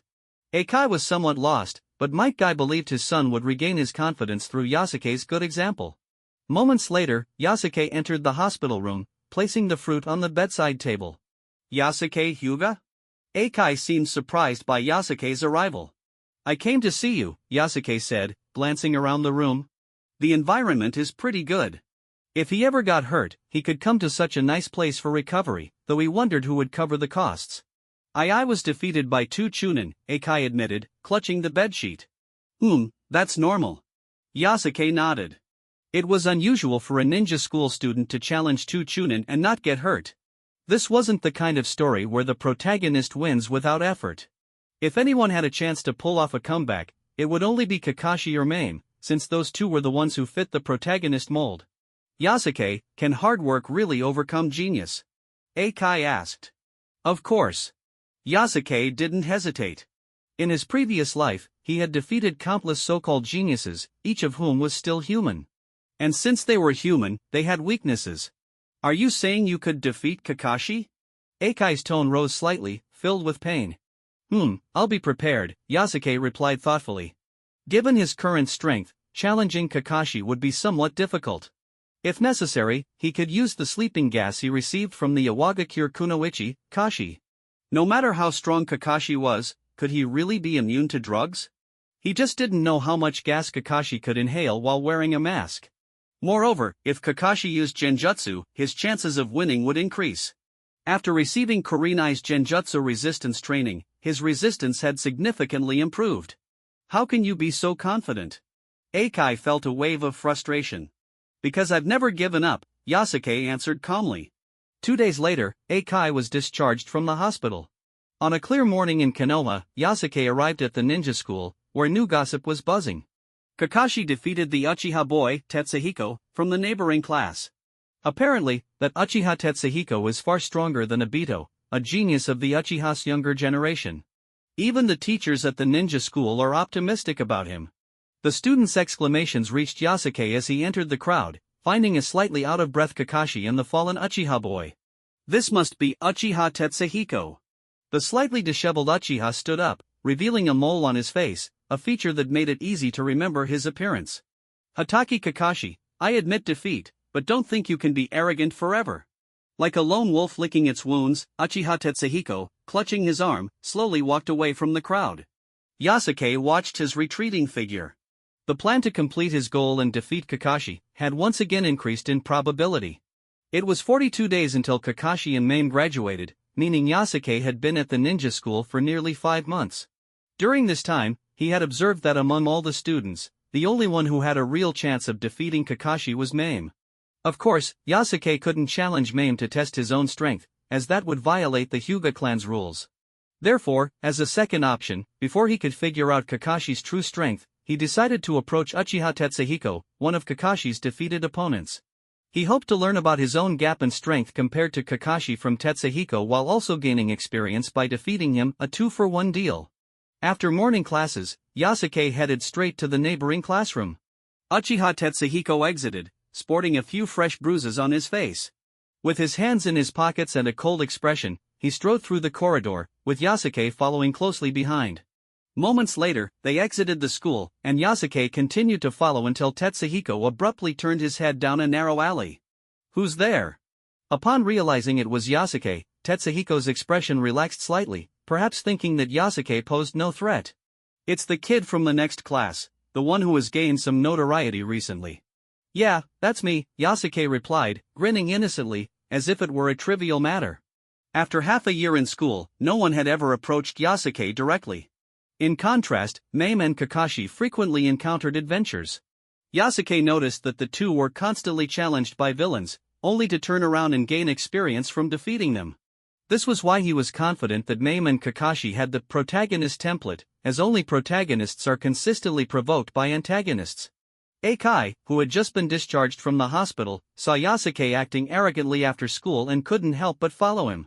He was shocked to see Yasuke preparing to challenge Tetsuhiko, who was known to be one of the strongest among the younger generation of the Uchiha clan. Eikai trembled in the corner. Unlike the bottom-tier Obito, Uchiha Tetsuhiko was highly regarded even among the Uchiha clan. His loss to Kakashi wasn't due to weakness, but because Kakashi was simply too strong.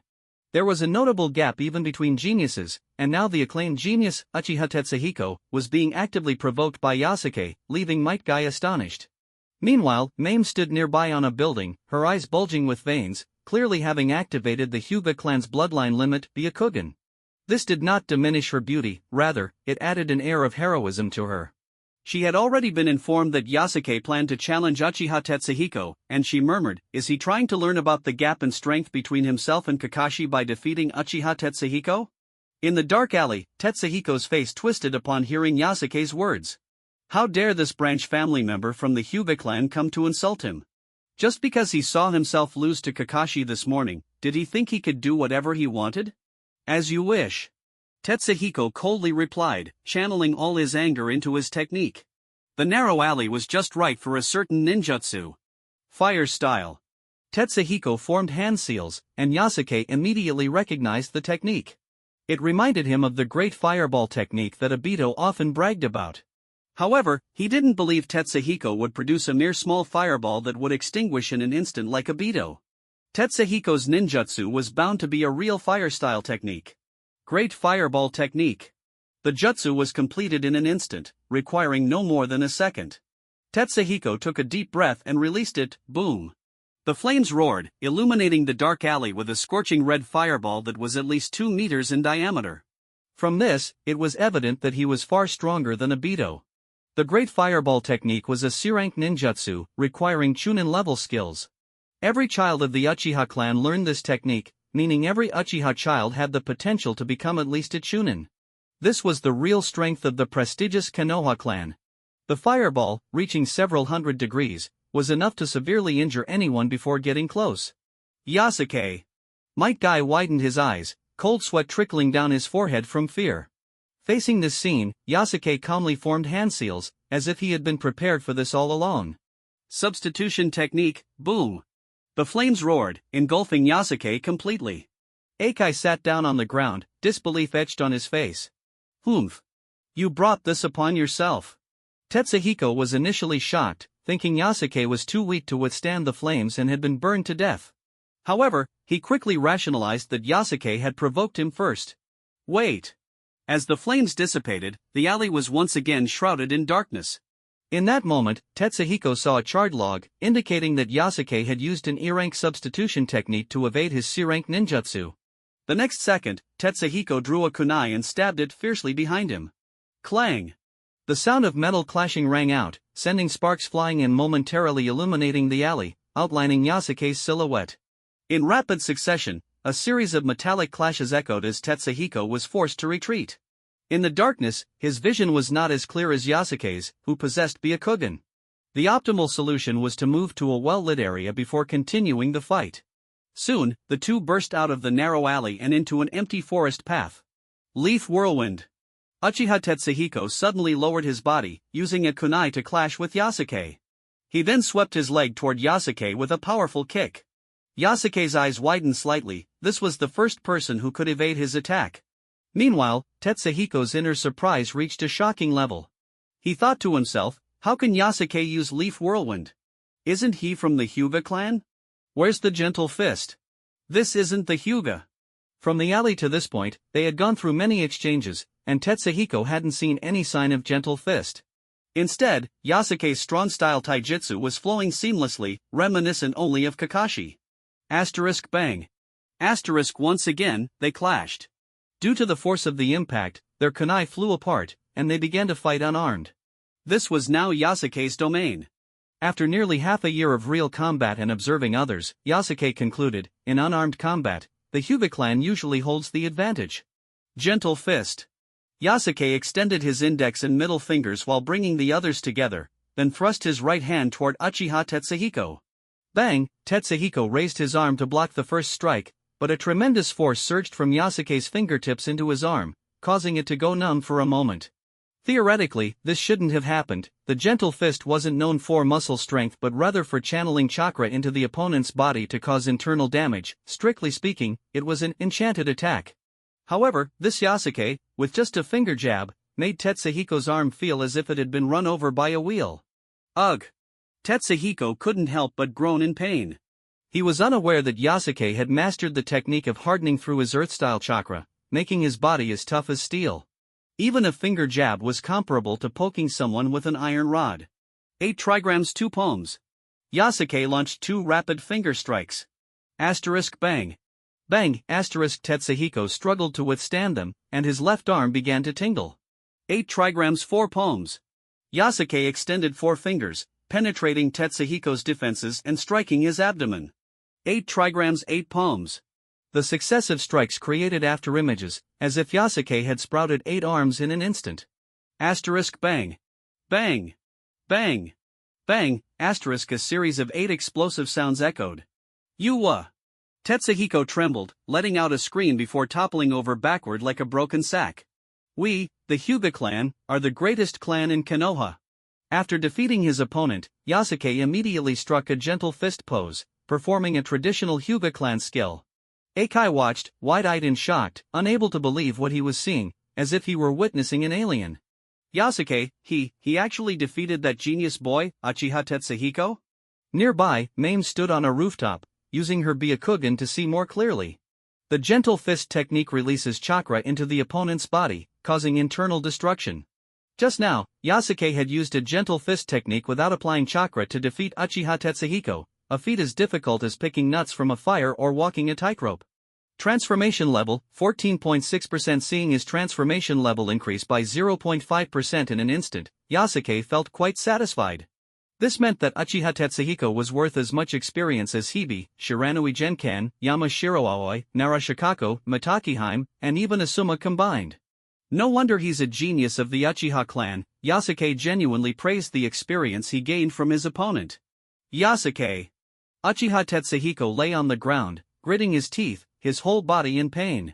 You won, so just accept it. No need to gloat. Oh, my bad. Yasuke put away his Gentle Fist stance, wearing an innocent smile. No. Tetsuhiko cried out in agony, I don't need your pity. He got up and turned to leave, resembling a beast licking its wounds. Please wait. Yasuke called out, wanting to ask something important. I want to know, is it me who is stronger for defeating you, or is it Kakashi who is stronger? Tetsuhiko halted, spinning around with a fierce glare that seemed like it could devour Yasuke. Actually, our goals are the same, we both want to defeat Kakashi. Yasuke's expression grew serious as he continued, Obito is my good friend, and Kakashi looks down on him. I want to give Obito some face, and to gain enough confidence to defeat Kakashi, I sought you out to spar and verify my own strengths. Yasuke wore a shameful expression, regretting not being completely honest. Seeing Yasuke clench his fists, Tetsuhiko's anger eased slightly. These kids in this world seem particularly easy to deceive. Yasuke maintained his shameful expression while secretly thinking to himself. Tetsuhiko walked over and sized up Yasuke. Obito, huh, the bottom of my clan. Tetsuhiko was certainly familiar with Obito. After all, they were close in age and from the same clan, so they saw each other regularly. He had indeed heard of Yasuke's anger over his friend's treatment of Shiranui Genkan, and realizing that Yasuke was speaking the truth softened his expression further. Your taijutsu should be on par with Kakashi, but your strength exceeds his, which is an advantage. However, if Kakashi uses kunai or other ninja tools, you might not be his match. Moreover, Hatake Kakashi can also use ninjutsu. Overall, unless Kakashi abandons all other means and fights you unarmed, don't expect to beat him. After saying this, Tetsuhiko turned to leave, allowing Yasuke to gain a rough understanding of Kakashi's strength from his words. Actually, I could pretend to be caught in a genjutsu and use that opportunity to defeat Kakashi. Yasuke glanced deeply at Uchiha Tetsuhiko before turning to find Mame. In the alley, Eikai stared at Yasuke's departing figure, still shocked by the scene of him defeating Uchiha Tetsuhiko. Hard work, can hard work really defeat genius? 10 minutes later, Yasuke arrived at the Uchiha clan's gathering place. Hey, Obito, Uchiha Tetsuhiko called out upon seeing his fellow clan member return. What's up, Tetsuhiko? Obito, who had seen Tetsuhiko get beaten badly by Kakashi earlier that morning, felt it was best not to engage with him. He was surprised when Tetsuhiko approached him. About that Yasuke guy, Tetsuhiko's expression softened slightly. Is he your friend? Yasuke is definitely my good buddy.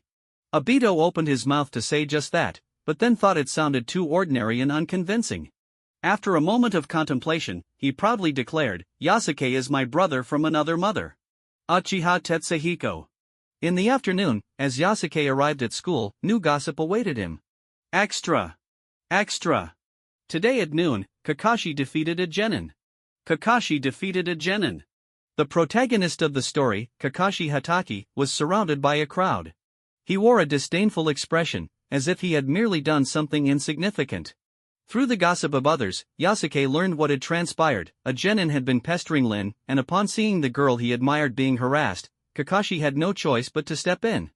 In the end, he accidentally defeated the genin, who was only 10 years old and had graduated just 6 months prior.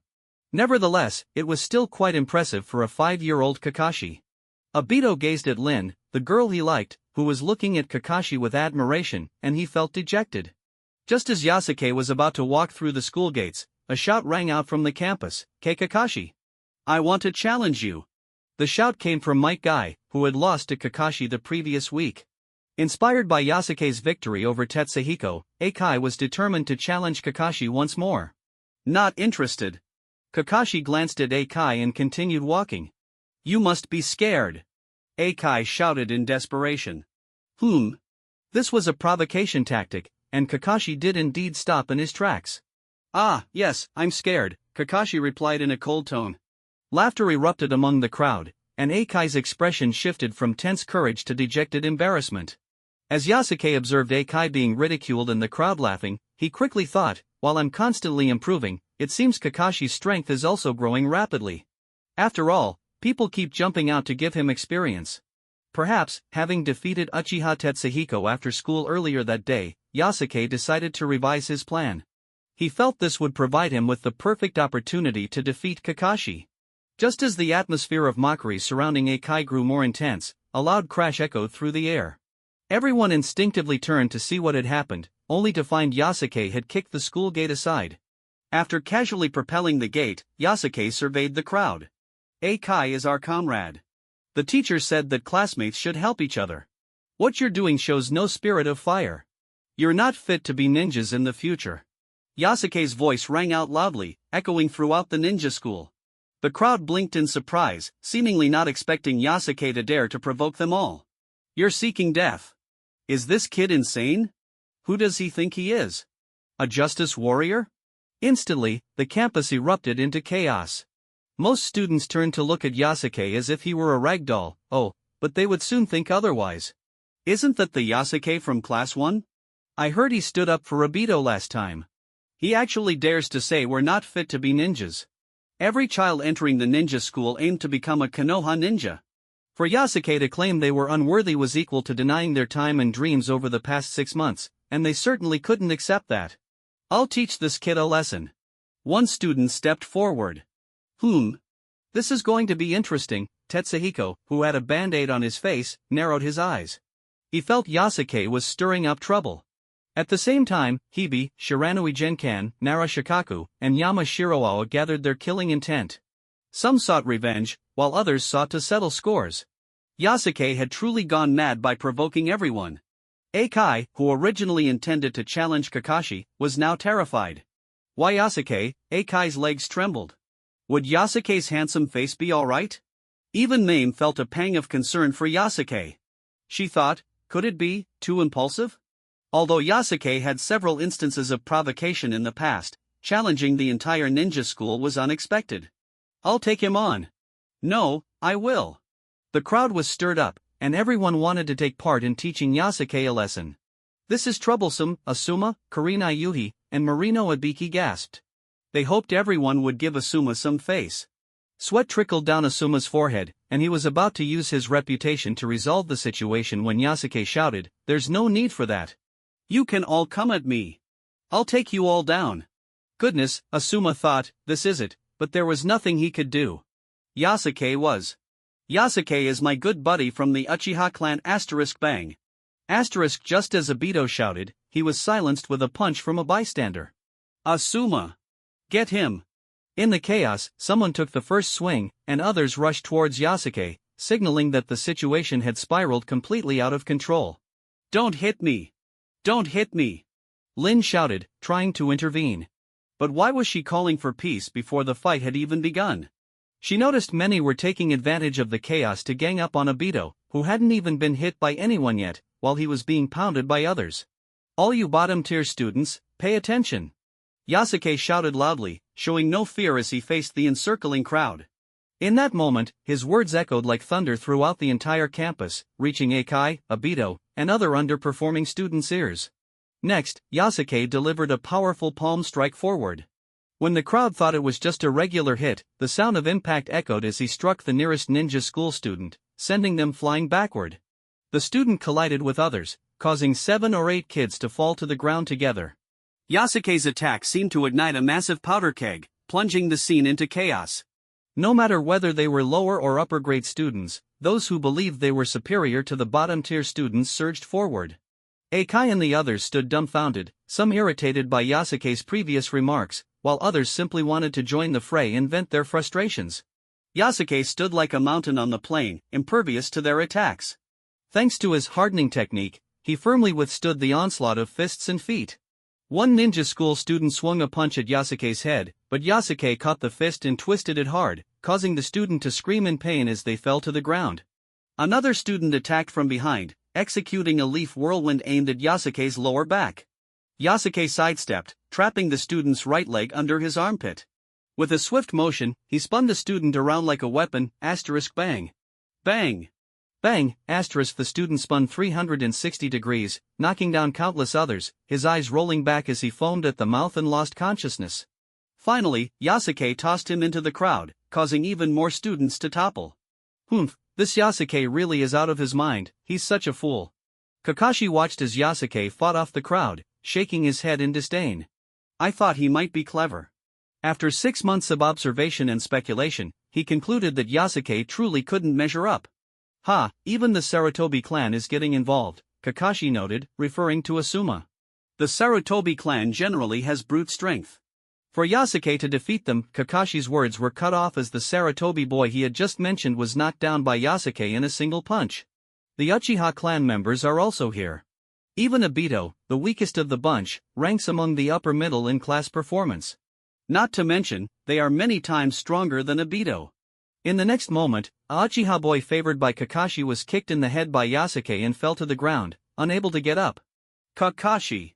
As Yasuke continued to strike, one by one, students from normal families, those with prestigious surnames, and even members of Konoha's noble clans were all taken down by him. With the Byakugan, even if his perception ability was slightly lacking, he still maximized the insight provided by it. If he were up against a Hyuga clan member who practiced gentle fist, it would be different. Yasuke might not be able to see through their strikes.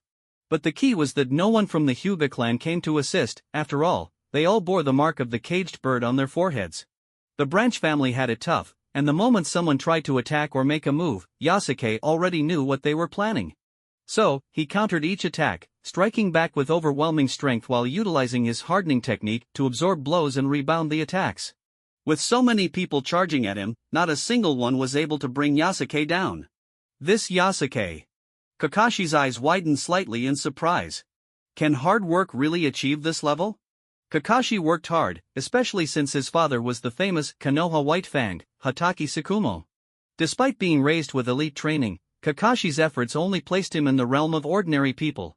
It was impossible for him to be like Yasuke, who could practice tirelessly for an entire day without feeling discouraged or complaining, waking up to train and sleeping to regain strength. This relentless pursuit of improvement was unimaginable for anyone. This is Yasuke's effort. Meanwhile, Mame's eyes sparkled, her worldview refreshed as she re-evaluated Yasuke.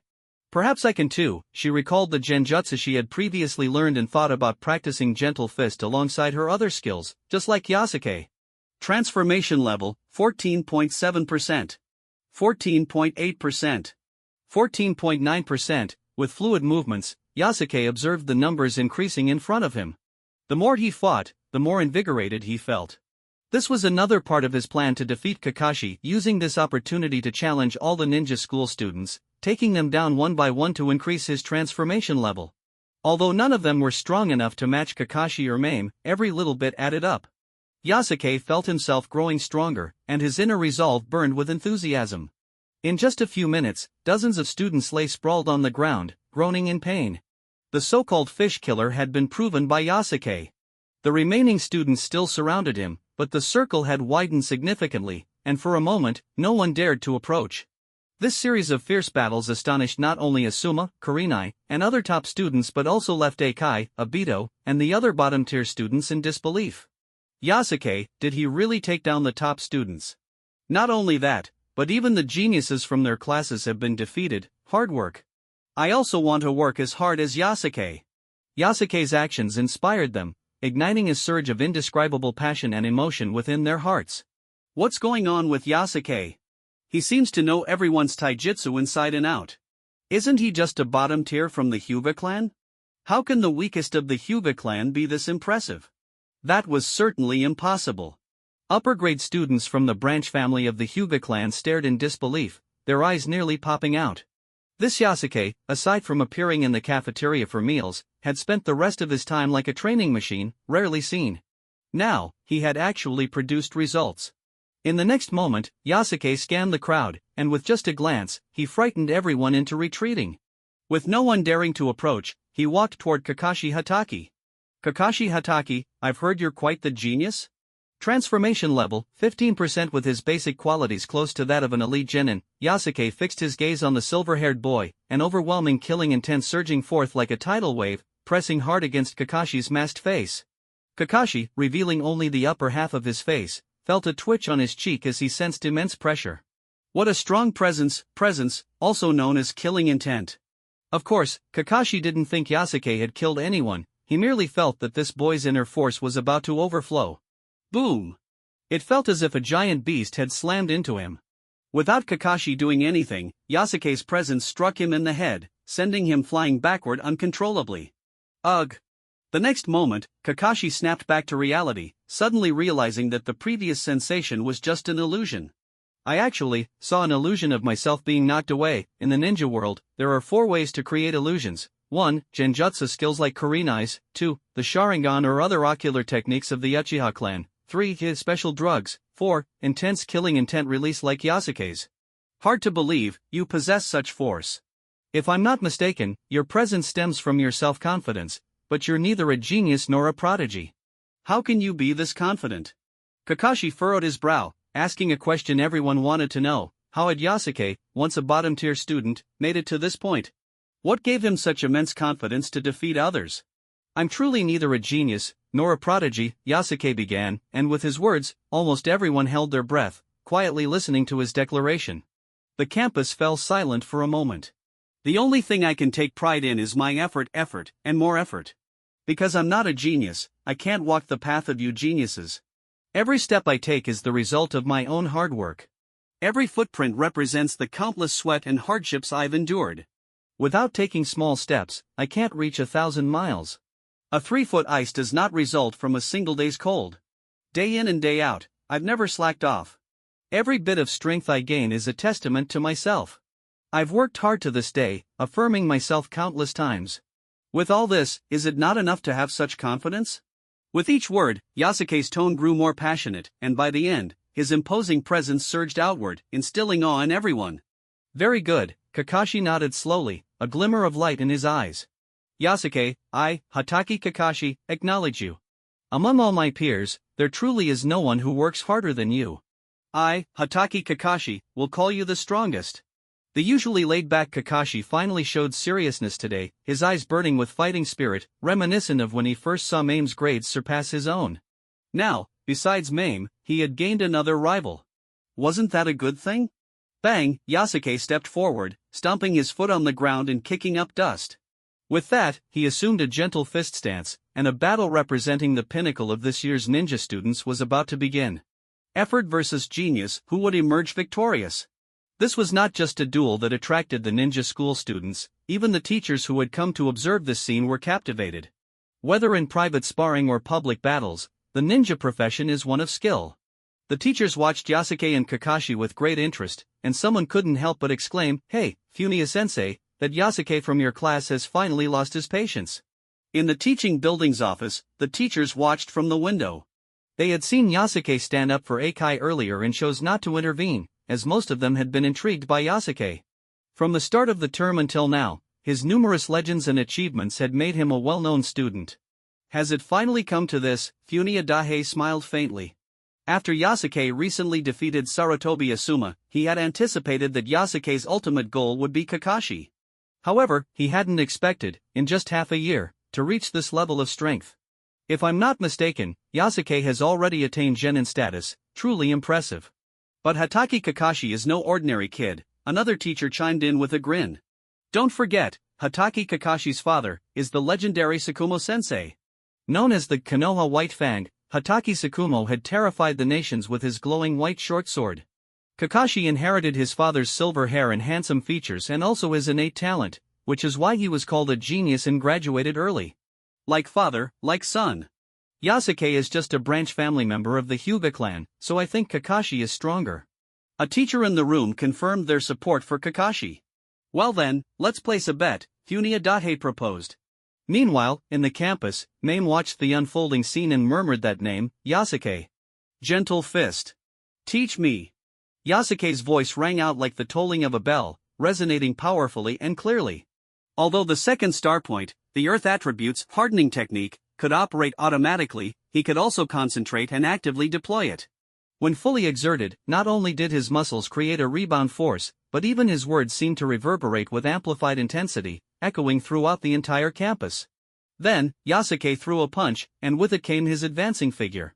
In Kakashi's eyes, Yasuke's fist filled his entire field of vision, suddenly darkening as a powerful gust of wind rushed toward him before the punch even arrived. The violent force and the shocking shout immediately drew Kakashi's full attention, his eyes flashing with unprecedented seriousness. Ha!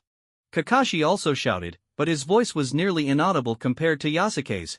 He squeezed every ounce of strength from his body into his arms.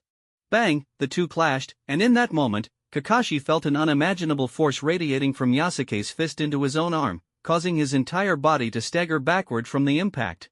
His strength is greater than mine. Kakashi quickly assessed the situation. While contemplating, he suddenly kicked out, hoping to use the strength of his legs to recover from the initial exchange's disadvantage. His reaction was swift, and even Yasuke couldn't help but admire him. As expected, there's a reason he can defeat Uchiha Tetsuhiko. Undoubtedly, Kakashi's strength surpassed that of Uchiha Tetsuhiko, and his reaction speed and strategic thinking were also above the latter. However, just as Kakashi was about to execute the leaf whirlwind, Yasuke extended two fingers. At first glance, this gesture resembled the gentle fist technique of the Hyuga clan. Humph. That's not how gentle fist is used. Kakashi thought with a sneer.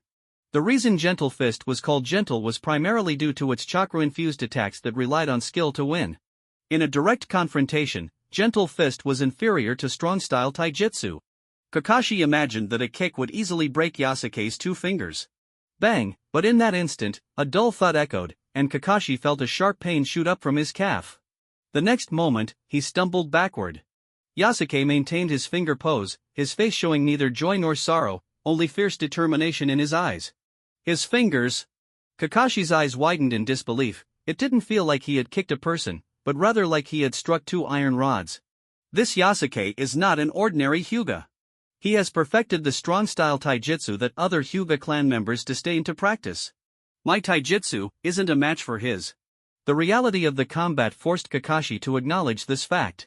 Ninja skills consist of three aspects: taijutsu, ninjutsu, and genjutsu.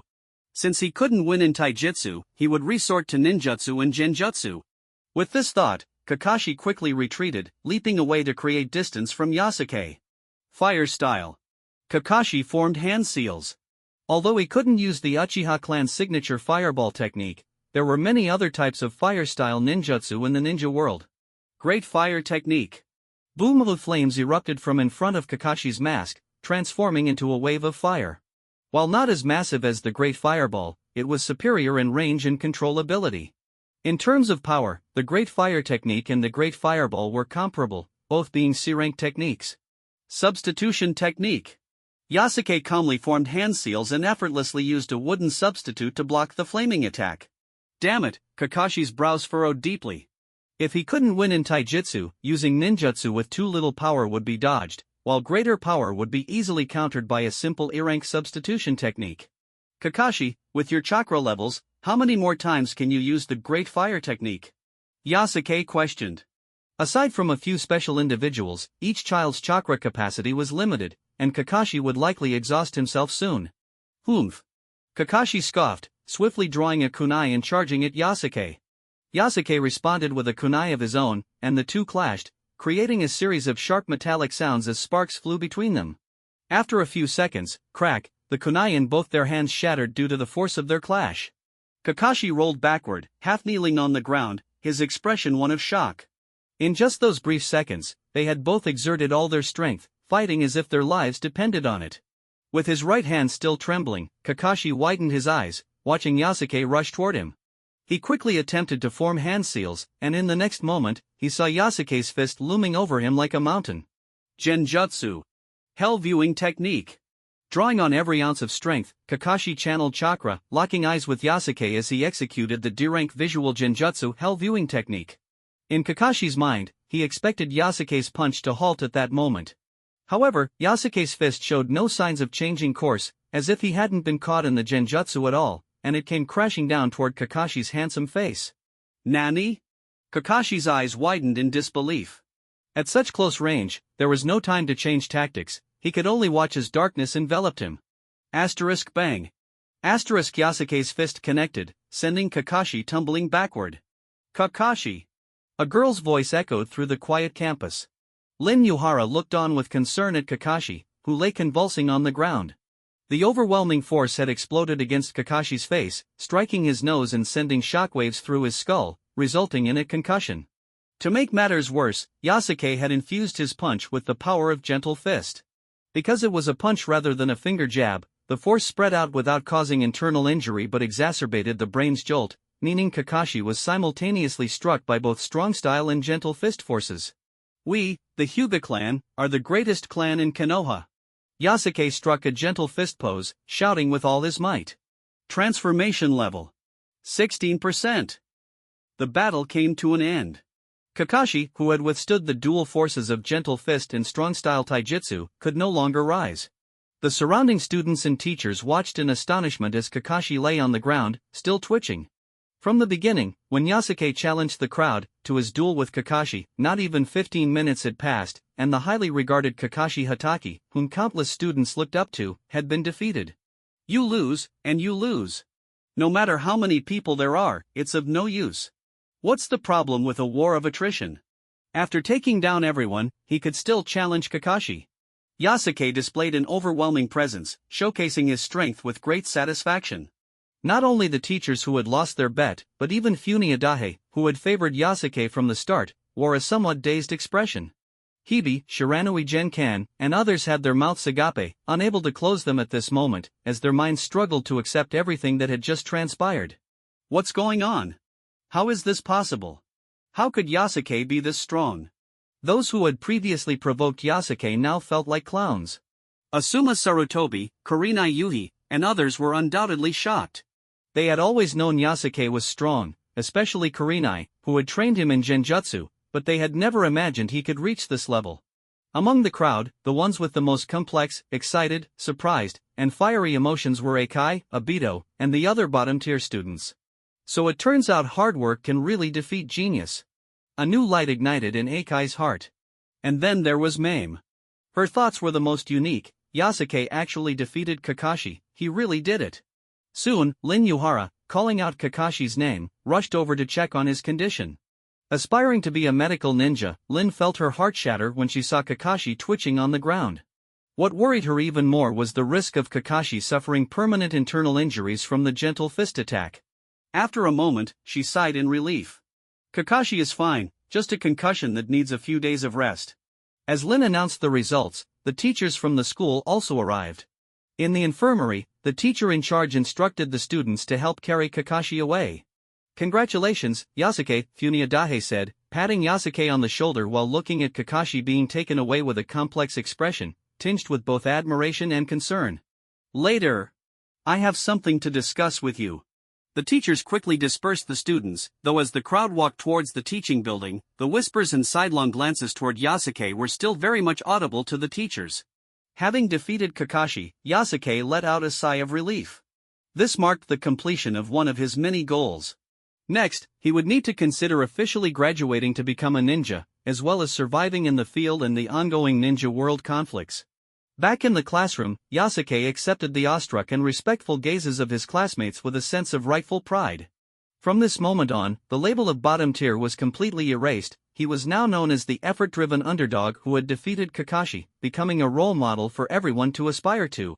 After class, Yasuke went to the office, where his homeroom teacher, Funadahe, was waiting for him. Yasuke, you defeated Kakashi, excellent, Funadahe said with a kind smile, nodding. If I'm not mistaken, your ultimate goal is to graduate early, just like Kakashi and Mame, he continued. Yes, teacher. Yasuke did not hide his intentions. With a little thought, most people could guess this possibility based on his actions over the past 6 months. As for other reasons, people only believe what they want to believe. I will recommend you to Lord Hokage, Funadahe stated, indicating he would approach the third Hokage, Sarutobi Hiruzen, who also served as the principal of the ninja school.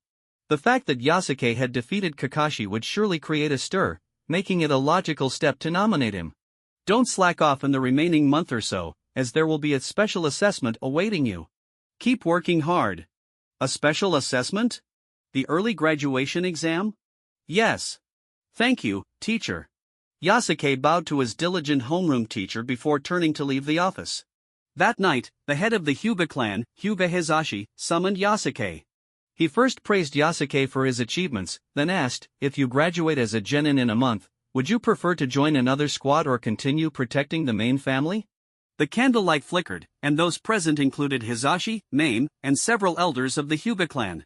Upon graduation, a genin would typically be assigned 2 genin teammates and 1 jonin leader, forming a 4-person team. Generally, such assignments were decided by the higher-ups. However, due to the special lineage of the Hyuga clan, adjustments could be made to place Yasuke in Mame's team. Hearing this question, Yasuke thought, this is a life-and-death question. Leaving the main family's oversight, rapid growth would be seen as sudden, while any progress within the main family could be explained with appropriate reasoning. Furthermore, choosing a squad on his own would likely lead to being paired with subpar jonins, while Mame's team would undoubtedly receive the best resources. Without hesitation, Yasuke replied, Lord Hizashi, I, Yasuke Hyuga, vow to protect Lady Mame with my life. His resolute words garnered Hizashi's approval, and the nurturing of the young girl could continue. At the same time, on the outskirts of Konoha, in a humble little house, Eikai exclaimed, Dad! Today Yasuke defeated Kakashi. It really shows that hard work can beat genius. His excitement bubbled over as he shared the day's events with his father. Ah, see. I told you, hard work never betrays. Mato Dai, arms crossed and eyes closed, nodded repeatedly. However, internally, he felt a bit anxious about today's events. He couldn't help but reflect, that Yasuke, truly remarkable. With 37 days remaining until the early graduation assessment, the news of Yasuke's victory spread through the Hyuga clan's residence and throughout Konoha like wildfire. Among the branch family members closest to Yasuke, particularly Hyuga Suijin, when he learned of this news, his eyes nearly popped out. He hadn't even entered the ninja school yet, and Yasuke had already defeated the strongest genius, Kakashi Hatake? Reflecting on his past mockery of Yasuke, as well as his smugness over attending school with Hyuga Natsu due to his later enrollment, and his arrogance in believing his talent surpassed Yasuke's, all of it crumbled to dust in that moment. Yasuke-kun, congratulations! In stark contrast to Suijin, Hyuga Natsu gazed at Yasuke with joy almost overflowing from her eyes. For Natsu, Yasuke's success meant her own happiness, and she genuinely felt proud of him. The villagers have been talking about you these days. With so many students and teachers at the ninja school, each person shared the news with friends and family, and soon enough, the whole of Konoha was aware. Yasuke accepted Natsu's congratulations but felt no sense of relaxation in his heart. What would happen when the transformation level reached 100%?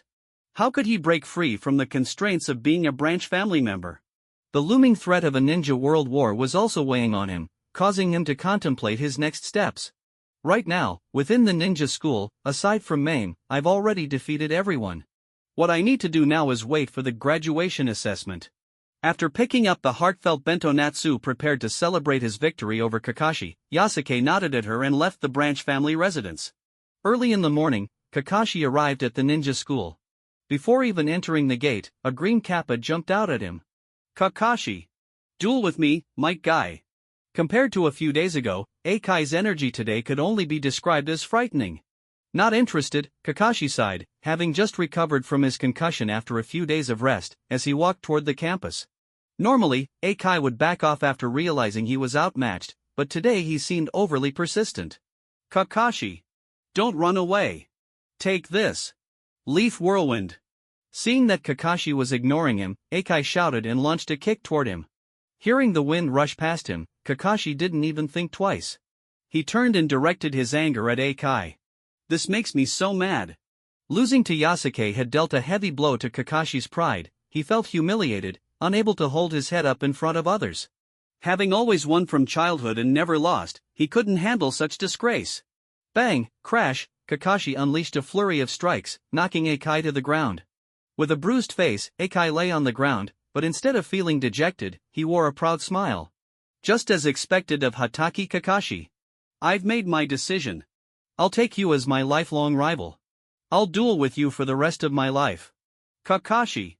Not only was he entangled by this kappa-headed kid, but now he had to be tied to him for life?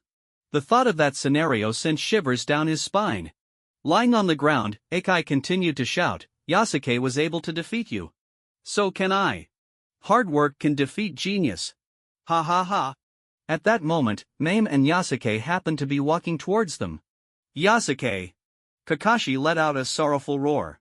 It was all Yasuke's fault for not only making him lose face but also for getting him tangled up with this weird kappa for life.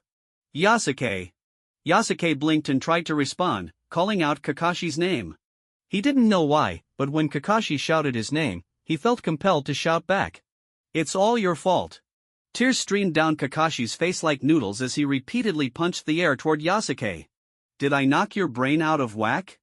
Yasuke easily dodged, looking at him in confusion.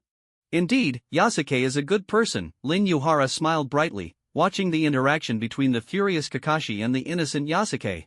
The sunlight felt warm, and others also looked at the two with warm expressions. After school in the afternoon, Yasuke encountered Might Guy on his way home. As a genin, he took on various D-rank missions, typically conducted within the village or its surroundings. Having just returned from a mission, Guy greeted Yasuke. Yasuke, hello, actually, I watched the entire duel between you and Kakashi that day, Might Guy said quietly, seemingly unaware that Akai didn't know about this. You were amazing, Might Guy sincerely stated, but please allow me to offer some small advice. In Guy's view, Yasuke's taijutsu had some issues, and he pointed out several weaknesses in Yasuke's techniques on the spot. If you don't mind, please accept my training insights regarding taijutsu.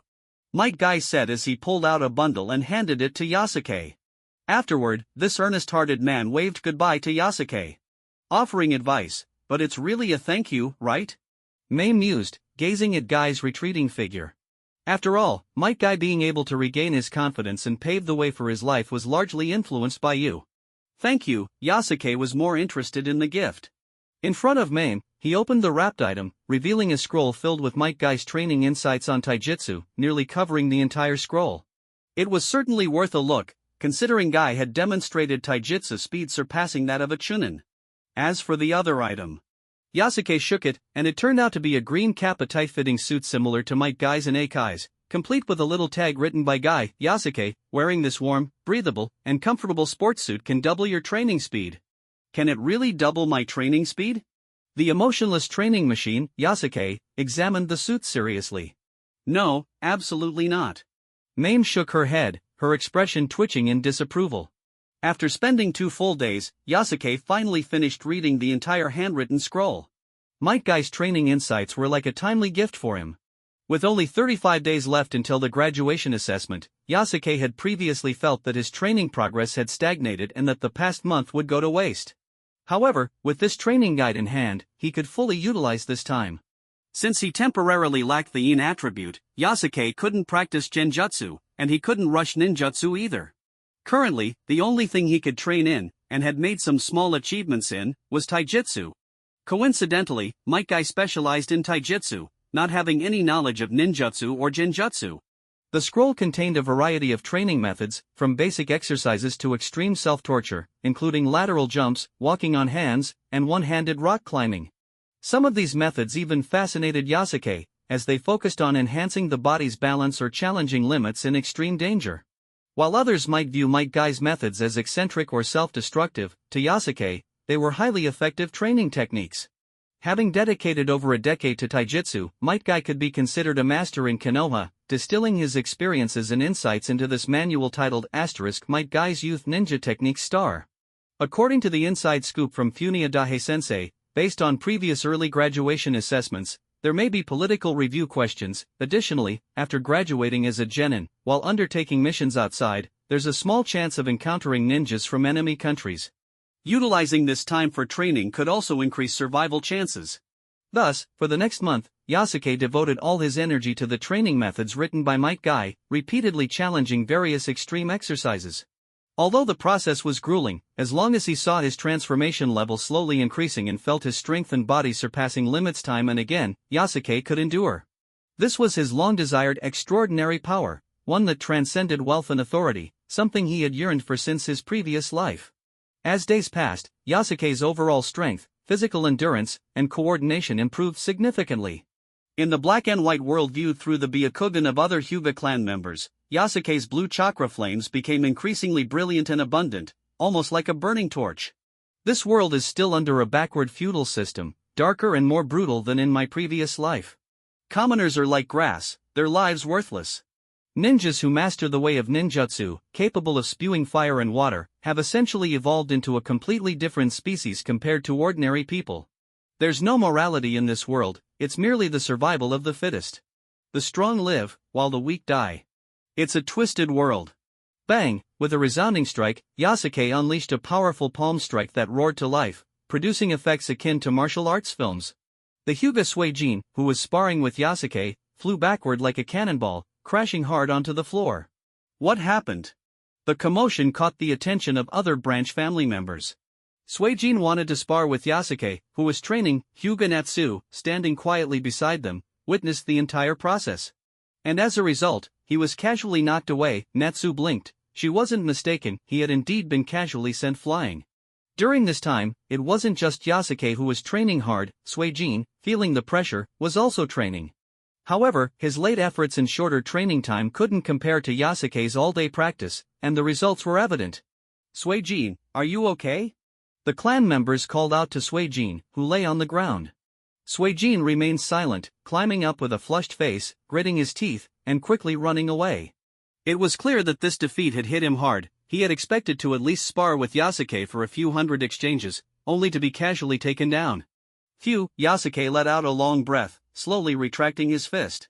Transformation level, 17% if 10% marked the dividing line between ninja school students and genin, then 17% signified the unofficial, colloquially termed elite genin, a distinguished elite among genin worthy of recognition. He perceived a variety of benefits and improvements, such as enhanced bodily strength, faster reactions, increased endurance, and better body coordination. Glancing at the rising sun, it was time for school, and today was a particularly special day. Ashia, I have to go, Yasuke said, not taking a bento because today was the half-day early graduation assessment. Yasuke-kun, safe travels, Natsu smiled gently, like a blooming flower in the field, watching Yasuke's figure until it disappeared at the entrance of the residence. Yasuke, are you ready? Near the main family residence, Hyuga Mame looked directly at Yasuke, asking. Of course, Yasuke replied firmly. What kind of assessment awaited him in the early graduation test? 20 minutes later, Yasuke and Mame arrived at the ninja school. Today was a rest day, and the campus was empty. Other students were unaware that Yasuke and a few other special students were being assessed for early graduation. While they played carefree, Yasuke and the others were preparing to become official ninjas. Meanwhile, in the tranquil campus on this weekend, the ninja teachers were busily preparing for the assessment, their expressions serious and different from their usual teaching demeanor. Banners were raised, tables and chairs arranged, and the assessment process reviewed once more, all in anticipation. Indeed, this tense and solemn atmosphere was not for Yasuke. It was to welcome a significant figure, the leader of Konoha, standing at the pinnacle among thousands of ninjas, a ninja who could be considered at the top even among the entire ninja world. He was the father of Asuma Sarutobi, known as the ninja hero, ninjutsu doctor, and professor, the third Hokage, Sarutobi Hiruzen. Lord Hokage has arrived.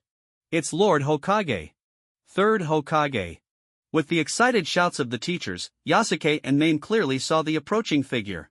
Dressed in a white ceremonial robe and wearing a Hokage hat inscribed with the character, Fire, third Hokage Sarutobi Hiruzen walked slowly from the entrance of the campus to the front of the teaching building, under the respectful gaze of the ninja teachers. In Konoha, the Hokage was undoubtedly the highest-ranking and most respected figure. Although Sarutobi Hiruzen was not tall, no one dared to show him any disrespect. Unlike the youthful and awkward Asuma, Hiruzen had a face that combined gentleness with determination, appearing kind and wise, reminiscent of the great leaders Yasuke had seen in his previous life. Following Sarutobi Hiruzen were a man and a woman, his comrades and trusted aides, both high-ranking officials in Konoha, Elder Mitarashi Enko and Elder Tsunade. All three were under 50 years old, at the peak of their ninja careers, with many ninjas able to maintain their best condition until the ages of 55 or even 56. Hiruzen waved his hand, and the entire assembly fell silent. Thank you for your hard work, everyone, he nodded, taking a seat in the main position, with the two elder advisors on either side. Afterward, Sarutobi Hiruzen spoke a few words, promoting the main theme of Konoha's Will of Fire. Not only did the candidates feel their blood boiling, but even the ninja teachers were inspired. Yasuke stood among them, feeling an overwhelming sense of emotion. The Hokage, along with the other leaders of the four great ninja villages, was someone all residents, including ordinary people in Konoha, looked up to.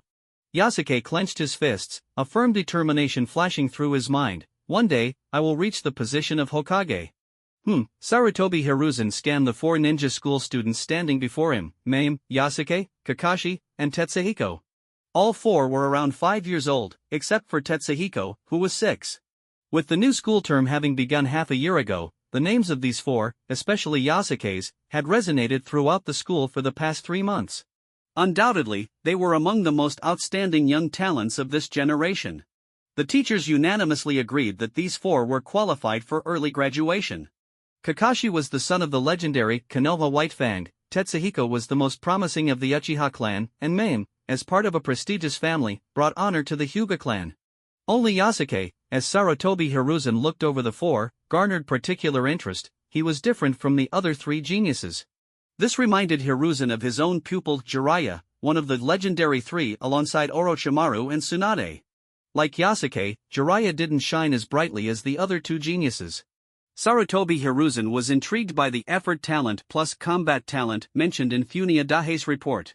In both peacetime and wartime, Konoha urgently needed exceptional talents, which was why these four were being given its special graduation assessment.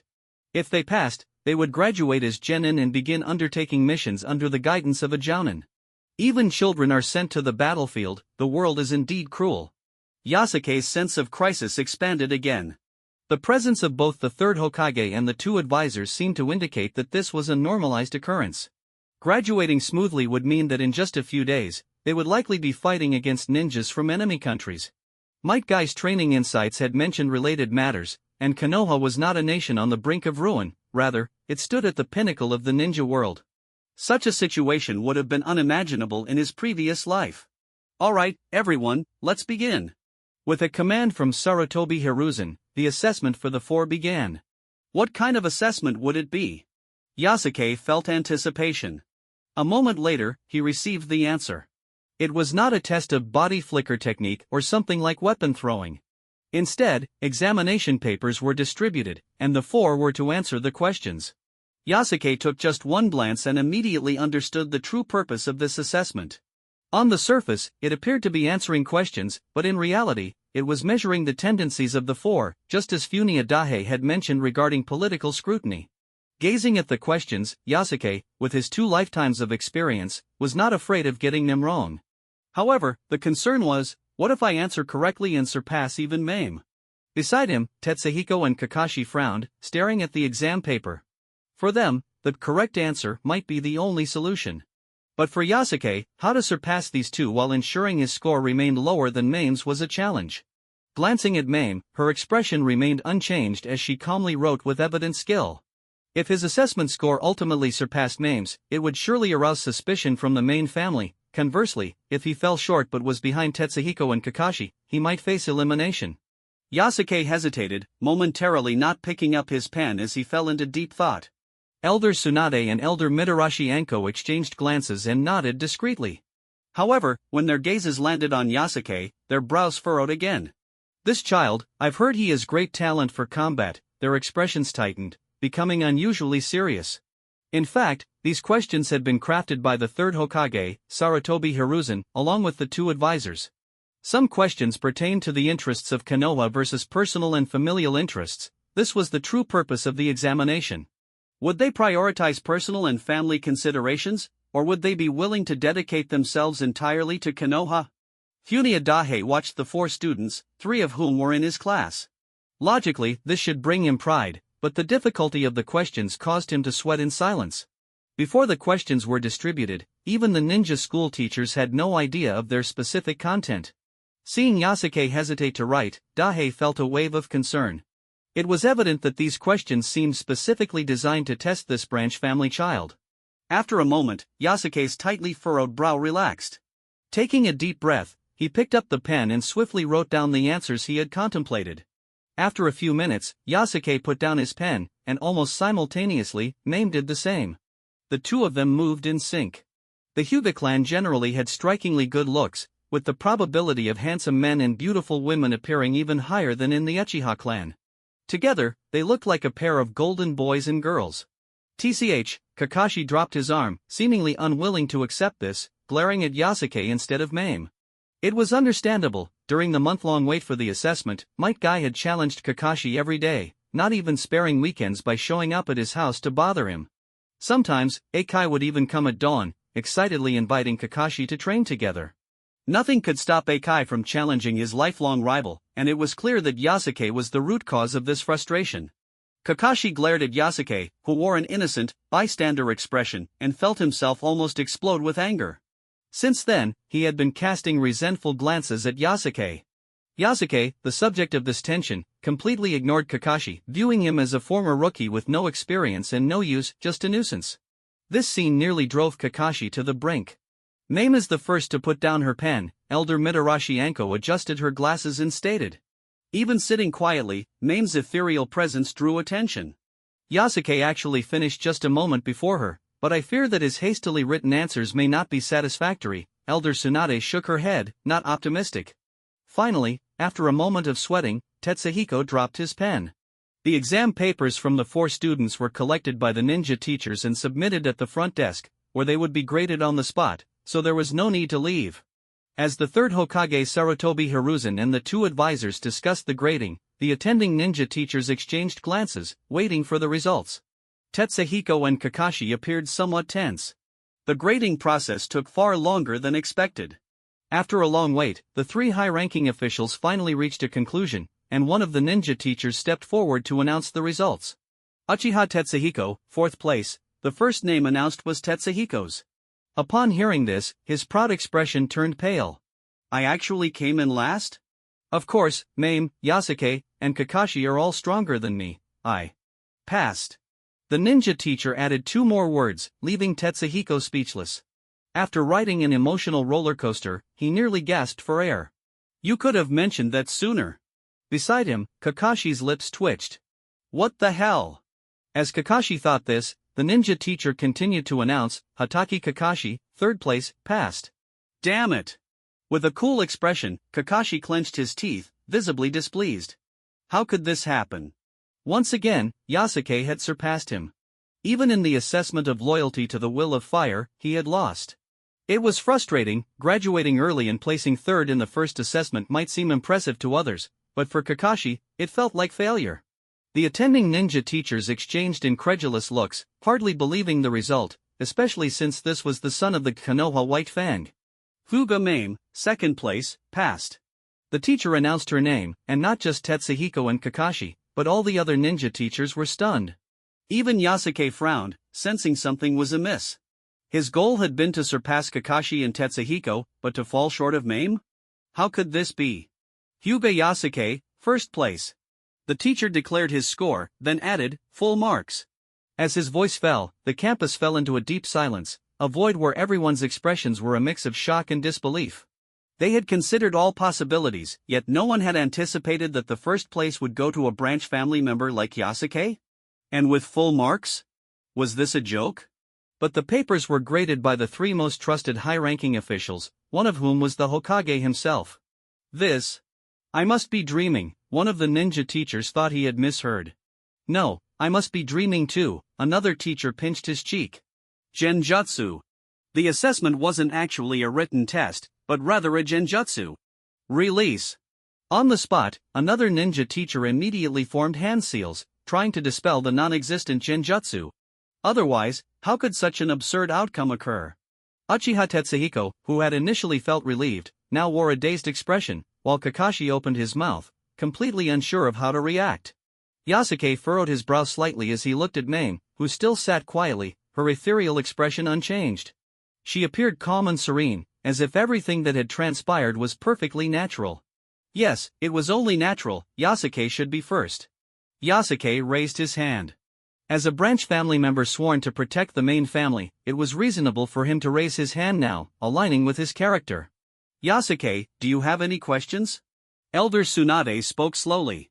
Yasuke stood up, like an excited youth, and asked loudly, Elders, Lord Hokage, I don't understand, why am I in 1st place?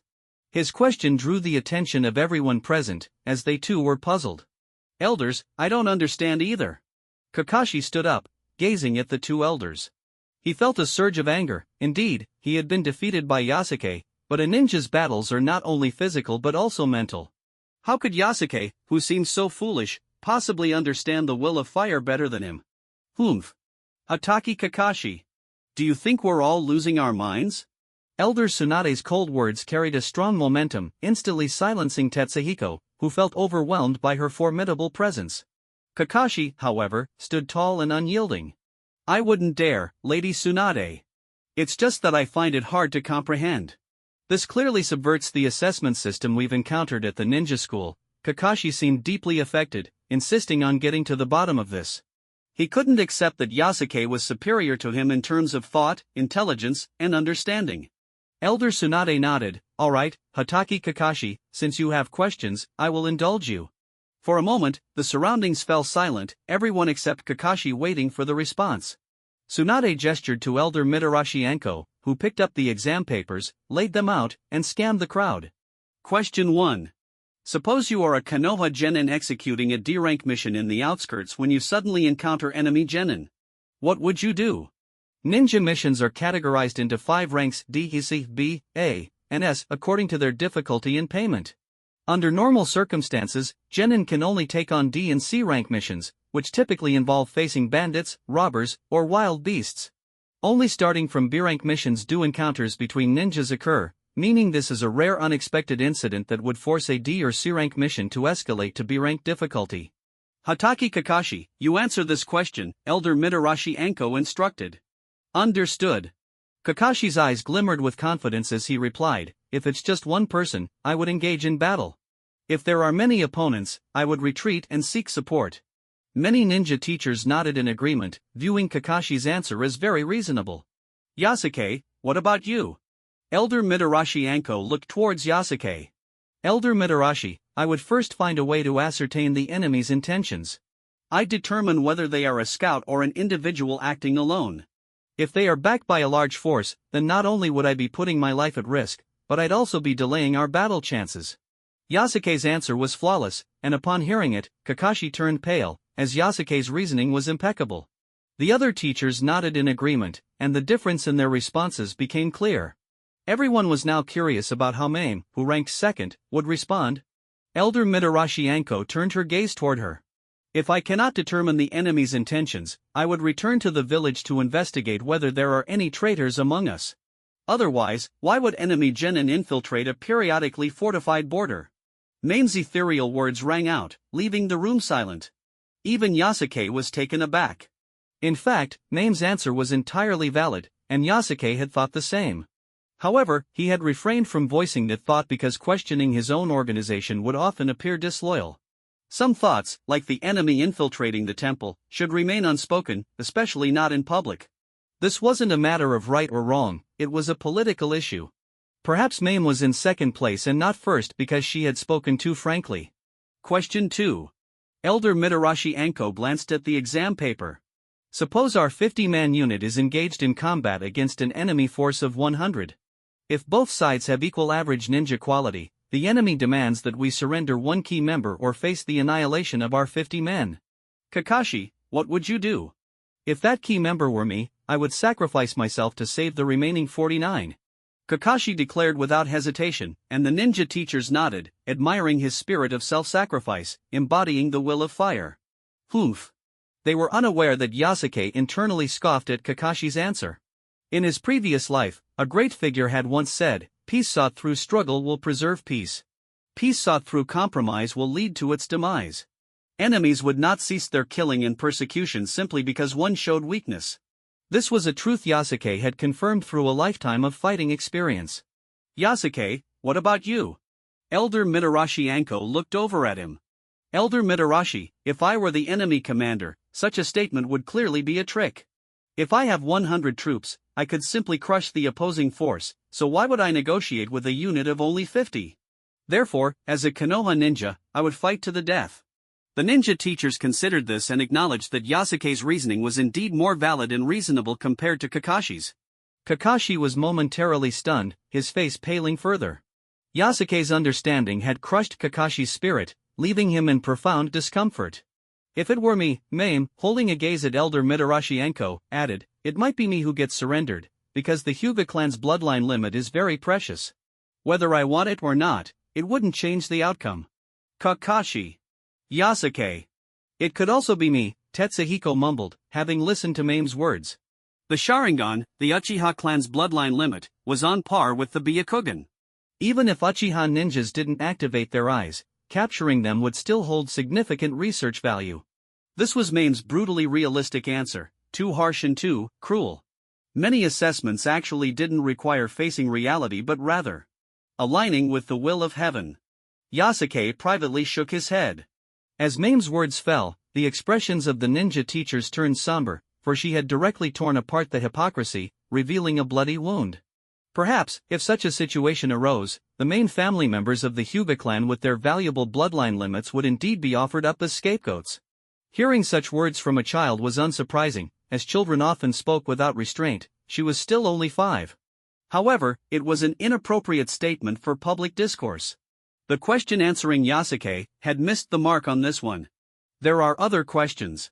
Coming back to reality, Kakashi's expression changed repeatedly, as if he had grasped a lifeline. Elders, there's also, not daring to challenge the third Hokage, Sarutobi Hiruzen, Kakashi continued, and there's also me. Elders. Tetsuhiko joined in on the questioning, glancing at Yasuke before ultimately deciding to stand with Kakashi on this matter. Seeing that 2 out of 4 candidates were so insistent, the 2 elders did not grow angry. Instead, they paused before delivering their final blow. 20 people are on one boat, while 30 are on another. You don't know any of these 50 people. Both boats are leaking at the same time, and you can only repair one. If you choose to repair the boat with 30 people, the boat with 20 will trap you, preventing you from leaving until their boat is fixed. Conversely, if you choose the 20-person boat, you will face the same situation. What will you do? Elder Tsunade asked. I would choose to repair the boat with more people, that is, the one with 30, Kakashi responded with a pained expression. It was a tough choice, but since he couldn't save all 50, he had to abandon the side with fewer people. Elder Mitarashi Anko said, Yasuke. Yes. I would repair my own boat first, ensuring it would not sink immediately, and then go to the other boat to make repairs, going back and forth until everyone is saved, Yasuke answered. Incorrect. Kakashi frowned. You can only repair one boat, how can you run back and forth like that? He wasn't the only one confused, others were puzzled as well. Yasuke, explain it to him, Elder Tsunade commanded. Kakashi, if I'm on the boat with 20 people and they don't allow me to leave, I would defeat them all. That way, I can go to the boat with 30 people. You think you can take on 20 people? Kakashi's eyes widened in disbelief, thinking Yasuke was just talking nonsense. Of course I can, Yasuke replied confidently. If I can't, it only proves one thing. Yasuke continued, those 20 people must be stronger than me. If they are stronger, why would they need me to save them? Kakashi staggered backward a few steps, nearly falling. The next second, whispers began to circulate among the group of ninja teachers. Elder Mitarashi Anko looked at Yasuke with a sense of appreciation. Yasuke continued, even if only 3 or 4 of those 20 are stronger than me, or even slightly weaker, they would still be able to work with me, to save both boats. Kakashi fell silent, lowering his head as he struggled to steady himself. Exactly, you're right, Kakashi finally managed to say. The world Yasuke inhabited was one filled with extraordinary power, where walking on walls and running on water were achievable feats. The training insights given to Yasuke by Might Guy included a method every genin, or rather, every ninja must learn, walking on water. This meant placing one's feet on the water's surface while releasing chakra to maintain balance, allowing a ninja to walk, run, or even jump and fight on water. In other words, any genin could run across the surface of the sea between the two boats without fear of sinking. If it were me, Mame raised her head, her tone still ethereal, I would not only choose to do what Yasuke suggested, but I would also consider another matter. Another matter? Everyone turned to her. Could this question be hinting at something, for example, dealing with the one who posed the question? Much like the caged birds of the main family. The Hyuga clan, according to their ancestral records, had a legacy of over 1,000 years. In that time, many branch family members must have resisted. Their fates naturally ended in failure. Resolving the problem often meant eliminating the one who posed it, which would subsequently make that problem disappear. Yasuke thought, I feel you're alluding to the higher-ups in Konoha. Yasuke, I admit I'm not as good as you, I concede, Kakashi said reluctantly. Today, Yasuke's answers had almost completely crushed him, making Kakashi feel like a fool. But what Kakashi didn't realize was that Yasuke had the experience of 2 lifetimes, he was essentially a seasoned adult. Tetsuhiko's answer was naturally lacking, and Mame had a tendency to speak the harsh truth. Now, it should be time for. Yasuke glanced at the third Hokage, Sarutobi Hiruzen, who had remained silent. He then heard the towering figure ask, Yasuke, what are your thoughts now? Hiruzen was inquiring about the evaluation results of the assessment. I defer to the judgment of Lord Hokage and the 2 elders, Yasuke nodded, then shook his head, quickly arriving at an answer. It's just. I think I'll refrain from graduating for now. Yasuke thought to himself that this response was a tactical retreat. Why do you say that? Sarutobi Hiruzen asked, his gaze intense, as if anticipating something. I am a branch family member. My mission is to protect the main family.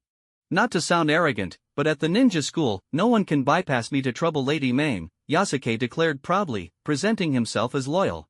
Kakashi can't either, Yasuke added. You're so annoying. Kakashi exclaimed, frustrated. I wouldn't go about it that way, you know. But a branch family member cannot overshadow a main family member, Yasuke stated, for fear of persecution.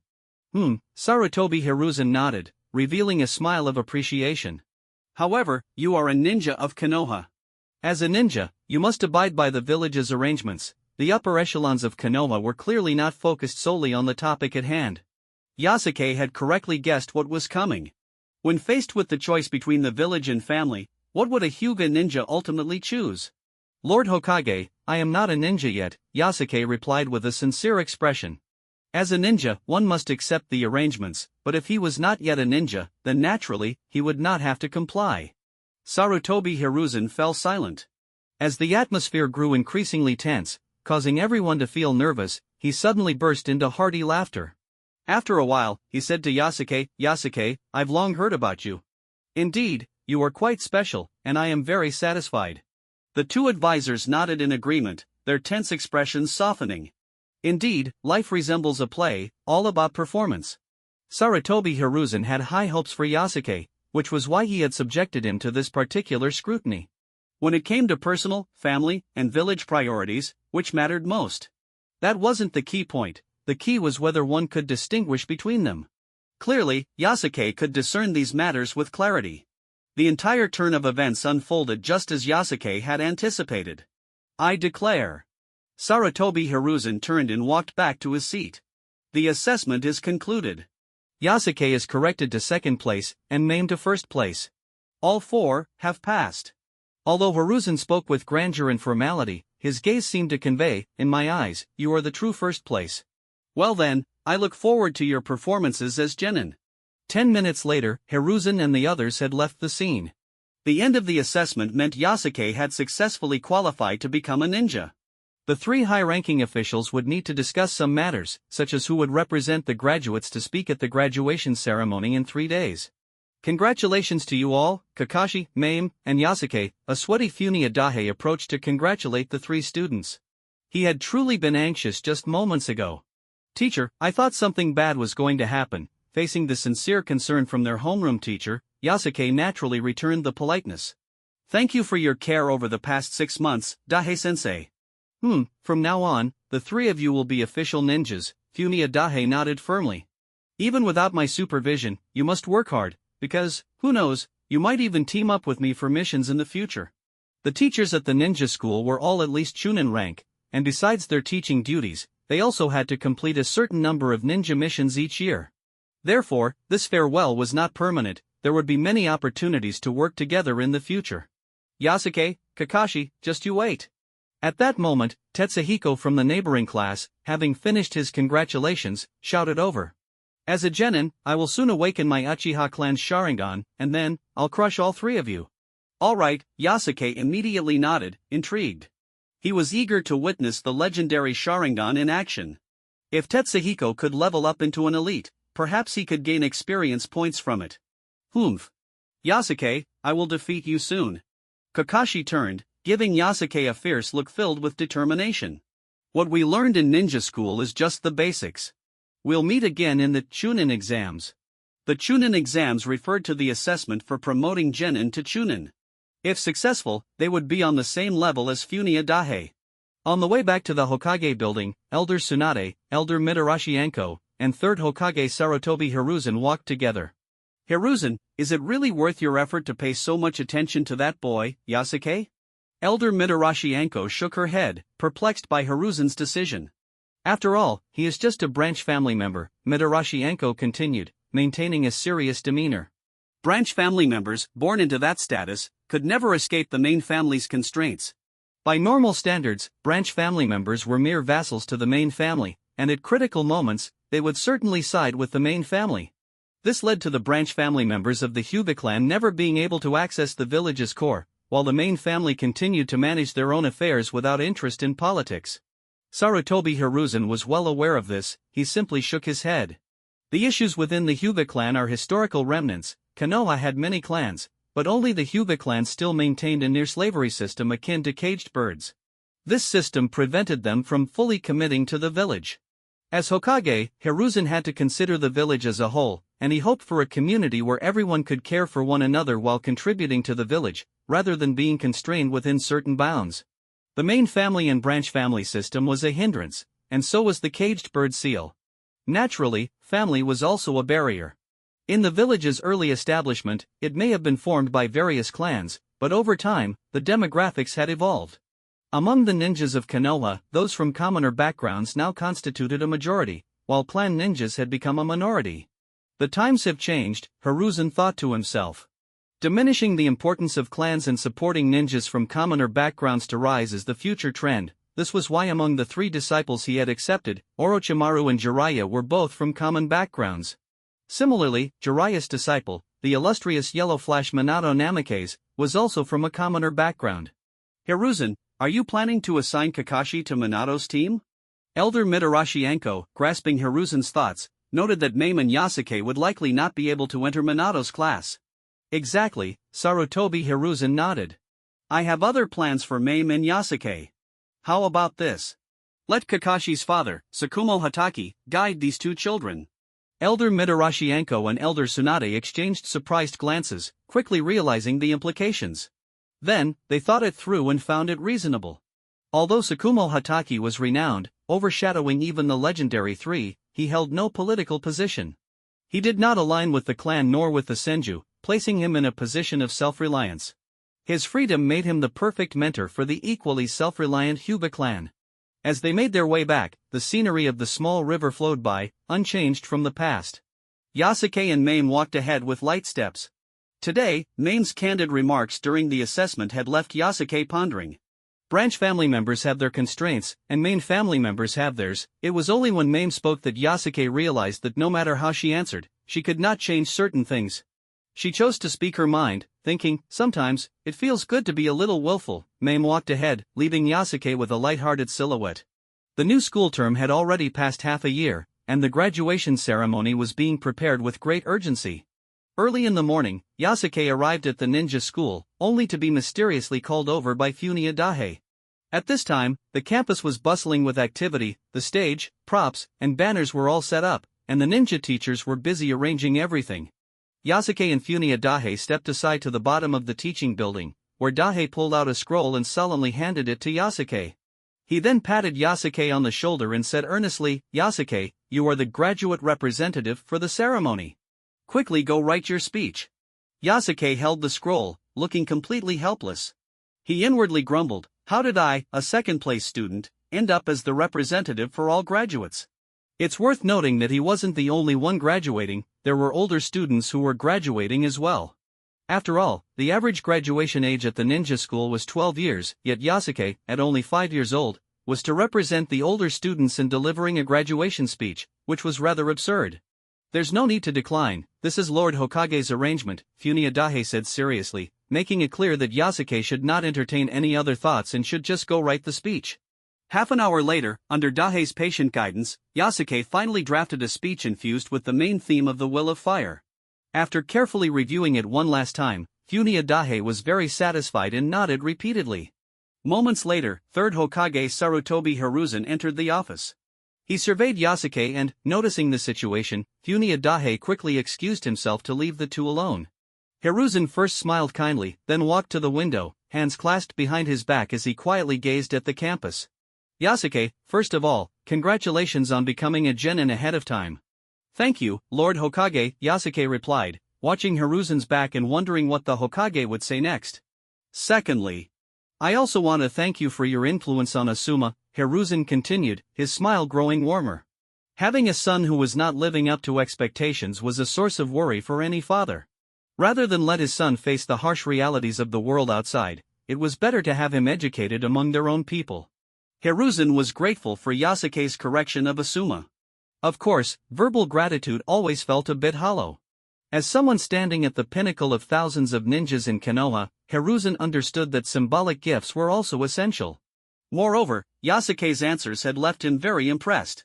In Hiruzen's eyes, Yasuke was the true first place, which was why he had arranged for Yasuke to be the graduate representative to deliver a speech. Mame, as a member of the main family, was not keen on public exposure, while Yasuke, as a branch family member, had no such reservations, making him the most suitable choice for the speech. Furthermore, Yasuke's encouragement of Eikai, Tetsuhiko, and the so-called laggards also pleased Hiruzen. Whether one was a genius or not was unimportant.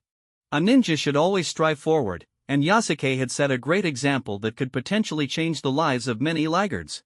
After a moment of thought, Sarutobi Hiruzen took out a scroll from his robes and gently placed it before Yasuke. I've heard you're quite passionate about various taijutsu techniques. Consider this scroll my token of gratitude and a congratulatory gift. After Hiruzen left, Yasuke picked up the scroll from the table and slowly unwrapped it. The moment he saw its contents, a fiery passion ignited in his eyes. This gift from Hiruzen was nothing short of exceptional. At 9 a.m., the graduation ceremony officially began. Cherry blossoms danced in the air as ninja teachers, current students, graduates, and high-ranking officials, including 3rd Hokage Sarutobi Hiruzen, gathered for the event. Among them was Hyuga Hayashi, who retained his stern demeanor even on this occasion. Beside Hayashi were several branch family members, and among them, Hyuga Natsu waved gently at Yasuke from the crowd. Yasuke smiled back and confidently stepped onto the stage. I am the graduate representative, Yasuke Hyuga, and I will now deliver the graduation speech. Yasuke recited his speech with heartfelt emotion, clearly articulating its contents. After finishing, he calmly folded the speech and slowly gazed at the audience below.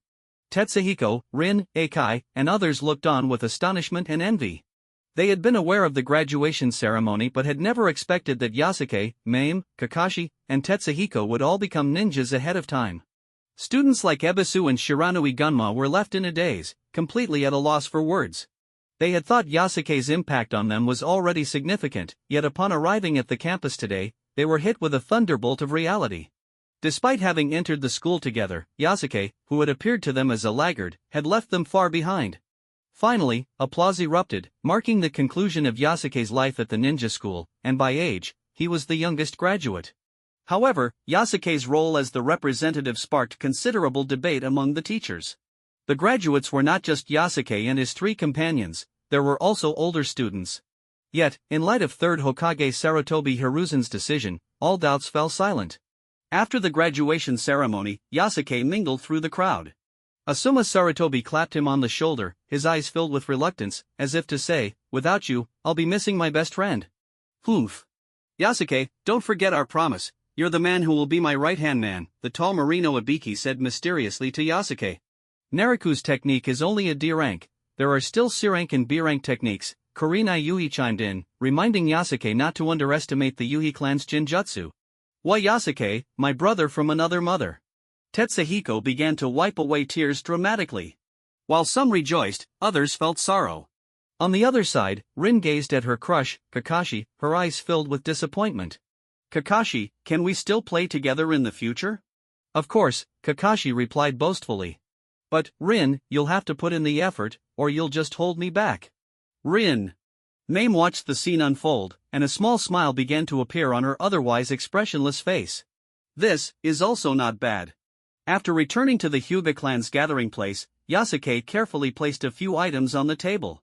Among them was a forehead protector representing official ninja status, symbolizing his new identity as a genin, a graduation certificate that officially declared his completion of ninja school, and finally, the scroll gifted to him by Sarutobi Hiruzen. Together, these 3 items represented Yasuke's fresh identity as a Konoha genin. In 3 days, there would be a genin briefing session, where the newly graduated genin would go back to the ninja school. There, a designated guiding jounin would come to lead them away, forming a task force of 4 genin, including Yasuke and Mame.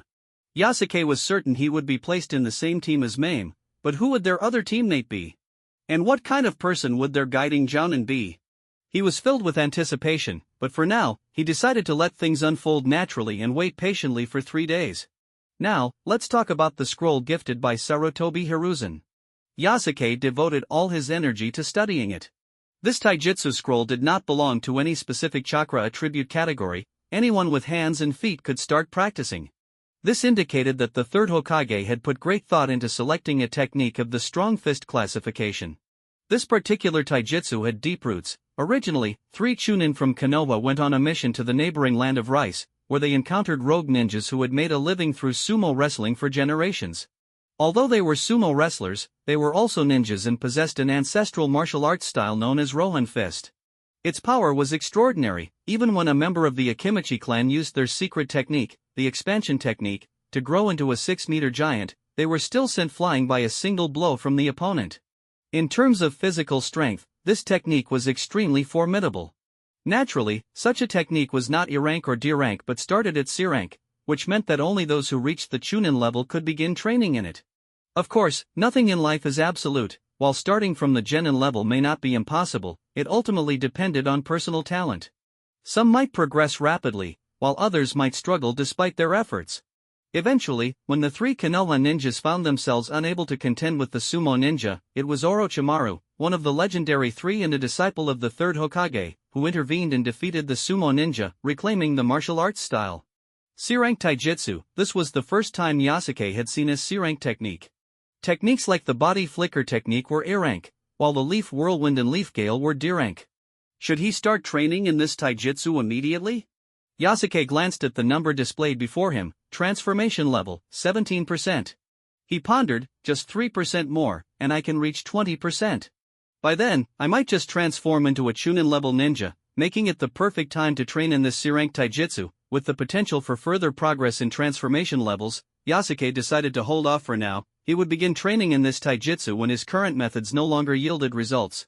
Moreover, he was eager to see what skills his future guiding jounin would teach him. Yasuke-kun. At that moment, Hyuga Natsu gently knocked on the door and walked in. Yasuke-kun, congratulations on becoming an official ninja. Natsu's face was adorned with a warm smile, her gentle demeanor contrasting sharply with the cold aura of Mame. She radiated a refreshing feeling, like a warm spring breeze.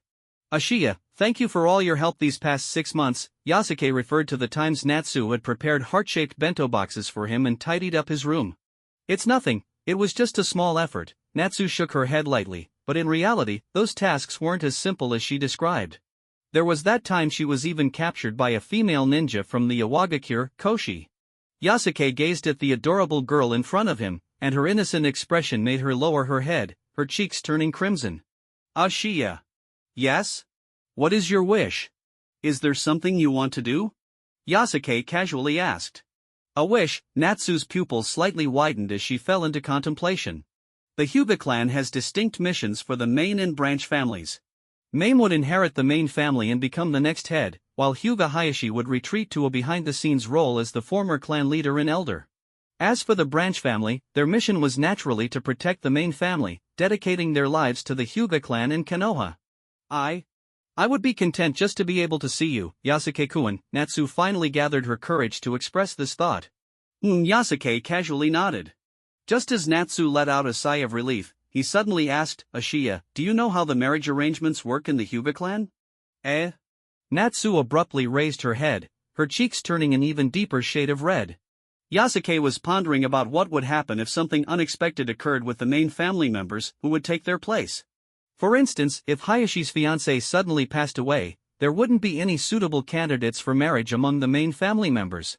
Would they then have to randomly choose someone from the branch family to marry? Likewise, it seemed that Mame didn't have any peers in the main family eligible for marriage. Would she have to remain single for life? I'm not too sure either. Natsu stood up hurriedly and left. Yasuke shook his head and returned to his training. 3 days passed in the blink of an eye. Early in the morning, Yasuke arrived at the campus, waiting in a designated classroom with other graduates for the arrival of their guiding jounin. As each ninja school student was taken away by the incoming jounin, only Yasuke and Mame remained in the classroom. Moments later, footsteps approached, and a man with tousled silver hair entered. He wore a ninja outfit and appeared handsome, looking to be around 30 years old. For a brief moment, both Yasuke and Mame thought they were seeing Hatake Kakashi. Well, let me introduce myself. The man wore a gentle smile, devoid of any arrogance or bias. I am Kakashi's father. The man, claiming to be Kakashi's father, smiled, his eyes turning into crescent moons. Yasuke and Mame felt their breaths hitch. Without a doubt, this man was known as Konoha White Fanged, a powerful figure who overshadowed even the legendary three, Jiraiya, Tsunade, and Orochimaru, making him the top powerhouse in Konoha, second only to the Hokage. My son, Hatake Kakashi, will be in your care. In that moment, a flurry of thoughts raced through Yasuke's mind. However, he was acutely aware that his bond with Kakashi had not only not ended but was just beginning to unfold. From now on, I will be your guiding jounin, Kakashi's father, Tsukumo Hatake, said. Given the circumstances, there will be some dangerous missions. So, you must trust each other and find a way to survive on this journey. Tsukumo's emphasis on dangerous missions sent Yasuke's thoughts spiraling. Next, I will take you to meet our final teammate, Tsukumo said with a slight nod before turning and walking out of the classroom. I can't believe it, it's actually Kakashi's father. This was something even the typically composed Mame hadn't anticipated. However, upon further reflection, it made sense. Though Konoha White Fang is famous in the ninja world, he doesn't hold any special position in the village. Like most Konoha ninjas, he lives simply as a Konoha ninja, Yasuke mused. He still wasn't fully aware of the political factions within the village, but this implied that Tsukumo Hatake was the type to keep to himself, much like the Hyuga clan, who also refrained from participating in political affairs. Could our third teammate be Kakashi? Yasuke wondered as he quickened his pace to keep up with Mame. 20 minutes later. Out in the outskirts of Konoha, at the third training ground. There were countless training grounds like this one in Konoha, numbered from 1 to 44, including the infamous Death Forest. Konoha ninjas often trained here, and even the Chunin exams took place in some of these grounds. At this moment, the third training ground was peaceful. Tsukumo stood there, slowly surveying the area. Alright, everyone, let's do some self-introductions. Your likes, dislikes, dreams. The three genin fell silent. Yasuke and Mame already knew each other well, so his attention naturally shifted to their third teammate. I'm Inuzuka Kaze, male, 10 years old. The boy named Kaze was the first to introduce himself. He flashed a bright smile, giving off a friendly vibe. His messy black hair was quite common, but his sharp eyes and the visible canine teeth, combined with his surname, certainly made him stand out. The Inuzuka clan was one of Konoha's many families. While not as prestigious as the Uchiha clan, they held a notable place in Konoha's reconnaissance teams due to their unique ninja dogs and keen sense of smell. In a way, the Inuzuka clan and the Hyuga clan complemented each other. I love training and aspire to become stronger. I also enjoy the feeling of defeating strong opponents. Kaze straightened his posture. What I hate the most is losing. My dream is to become a powerful ninja. Tsukumo nodded slightly. Now, it's your turn, you two. Before Tsukumo could speak again, Yasuke raised his right hand high. Yasuke, what is it? Guiding Jounin, no, Teacher Tsukumo, I'm curious. Did Inuzuka Kaze graduate with us from ninja school? I didn't see him at the graduation ceremony. Yasuke expressed his normal curiosity. Not quite. Kaze looked over, still smiling. I became a genin 6 months ago. I originally had 2 teammates, but unfortunately, during a mission, we encountered an ambush from enemy ninjas, and my 2 companions tragically lost their lives during the mission. Kaze gently shook his head, his face full of regret. The sadness in his expression was palpable, revealing his low spirits. The reason he was assigned to this team was that his original squad had been shattered. Let's not dwell on that. I know both of you, you're the talented geniuses who graduated early. I really envy you. Kaze seemed very natural, showing no signs of suspicion. However, Yasuke sensed a hint of something unusual from him. It was the scent of a scoundrel. Yasuke subtly nodded, then began his introduction. I'm Yasuke Hyuga. I enjoy training and dislike laziness. My dream is to protect the main family. Next was Mame. I'm Mame Hyuga. I don't want to say. What I dislike. I also don't want to say.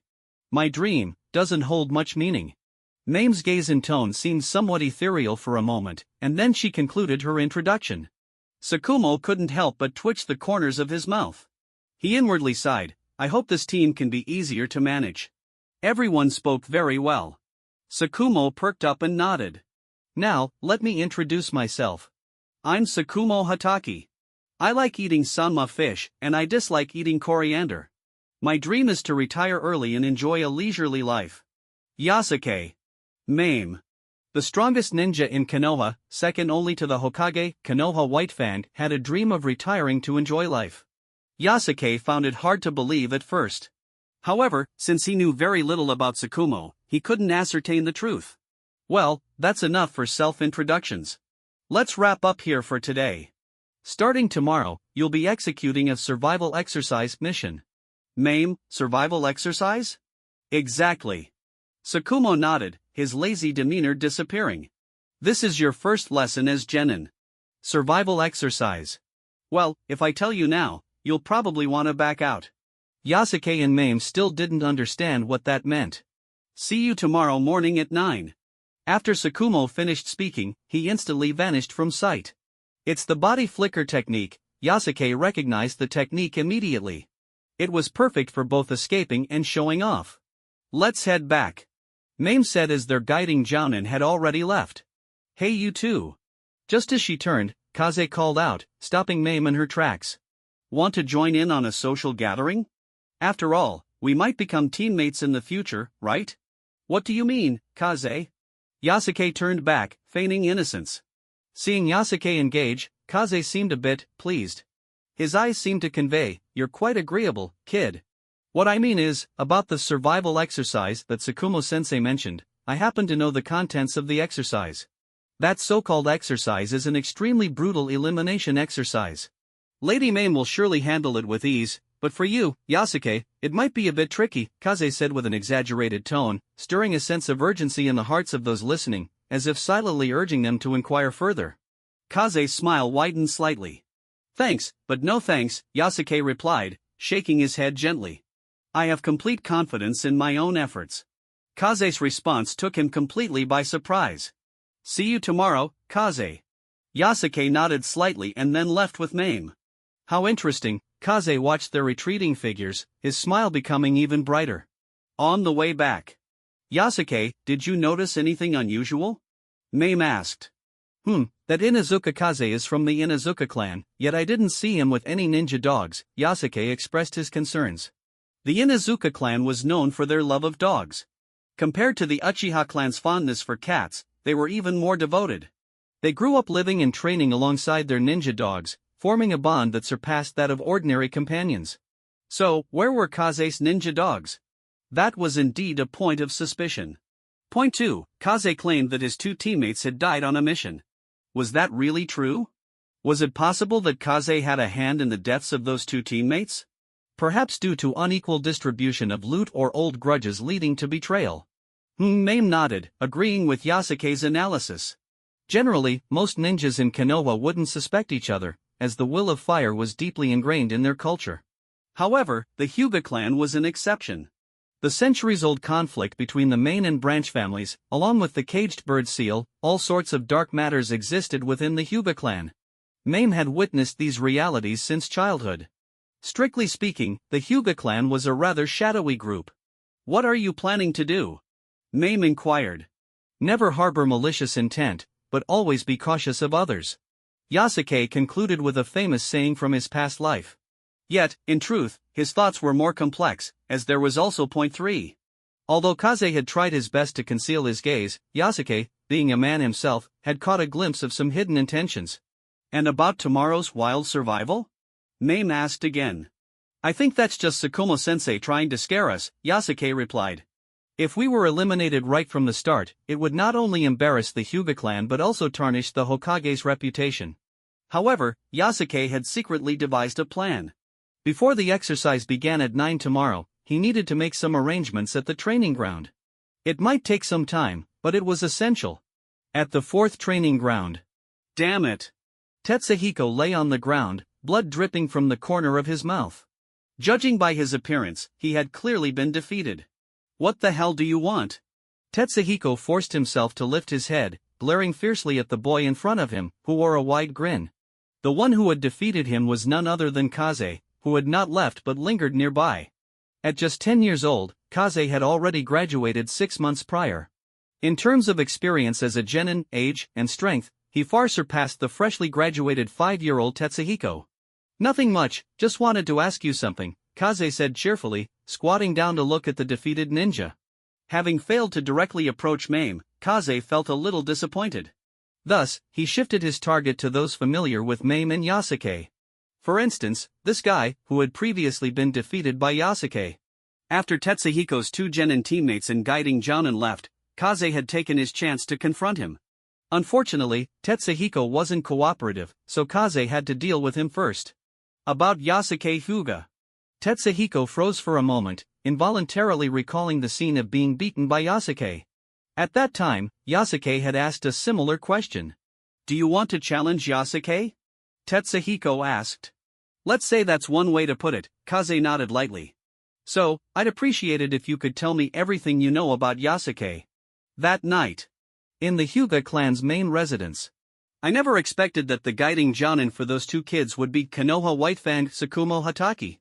For Hayashi Hyuga, this was indeed a significant event. The distribution of genin within the Hyuga clan often hinted at certain political positions, especially concerning the allocation of main family members. As the next head of the Hyuga clan, Main's teacher represented the future stance of the Hyuga clan.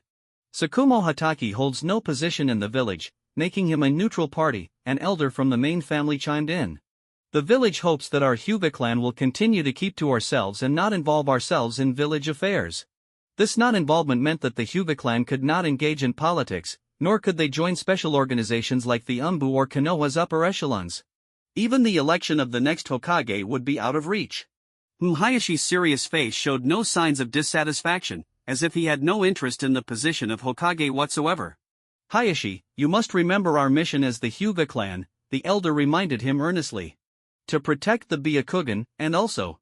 Hayashi turned his gaze outside through the open door, looking at the sky. Tonight, the wind was gentle, the clouds were sparse, and the bright moon hung high. At the same moment, Yasuke was also gazing up at the moon. This moon seems much closer than the one on Earth. Or is it just because of its size? He shook his head, casting aside those thoughts. After dinner, Yasuke began his next round of training. Might Guy's taijutsu insights had endured through over 20 years of experience. Yasuke persisted in practicing according to the content recorded in the scroll. With each progress he made, he could feel his physical strength and chakra growing. In other words, possessing a strong physique meant having a large amount of chakra. The essence of chakra was deeply connected to the body's cells. Chakra was essentially energy extracted from within the cells, supplemented by mental power. Thus, a robust body was crucial for a ninja. As his training deepened, Yasuke was drenched in sweat.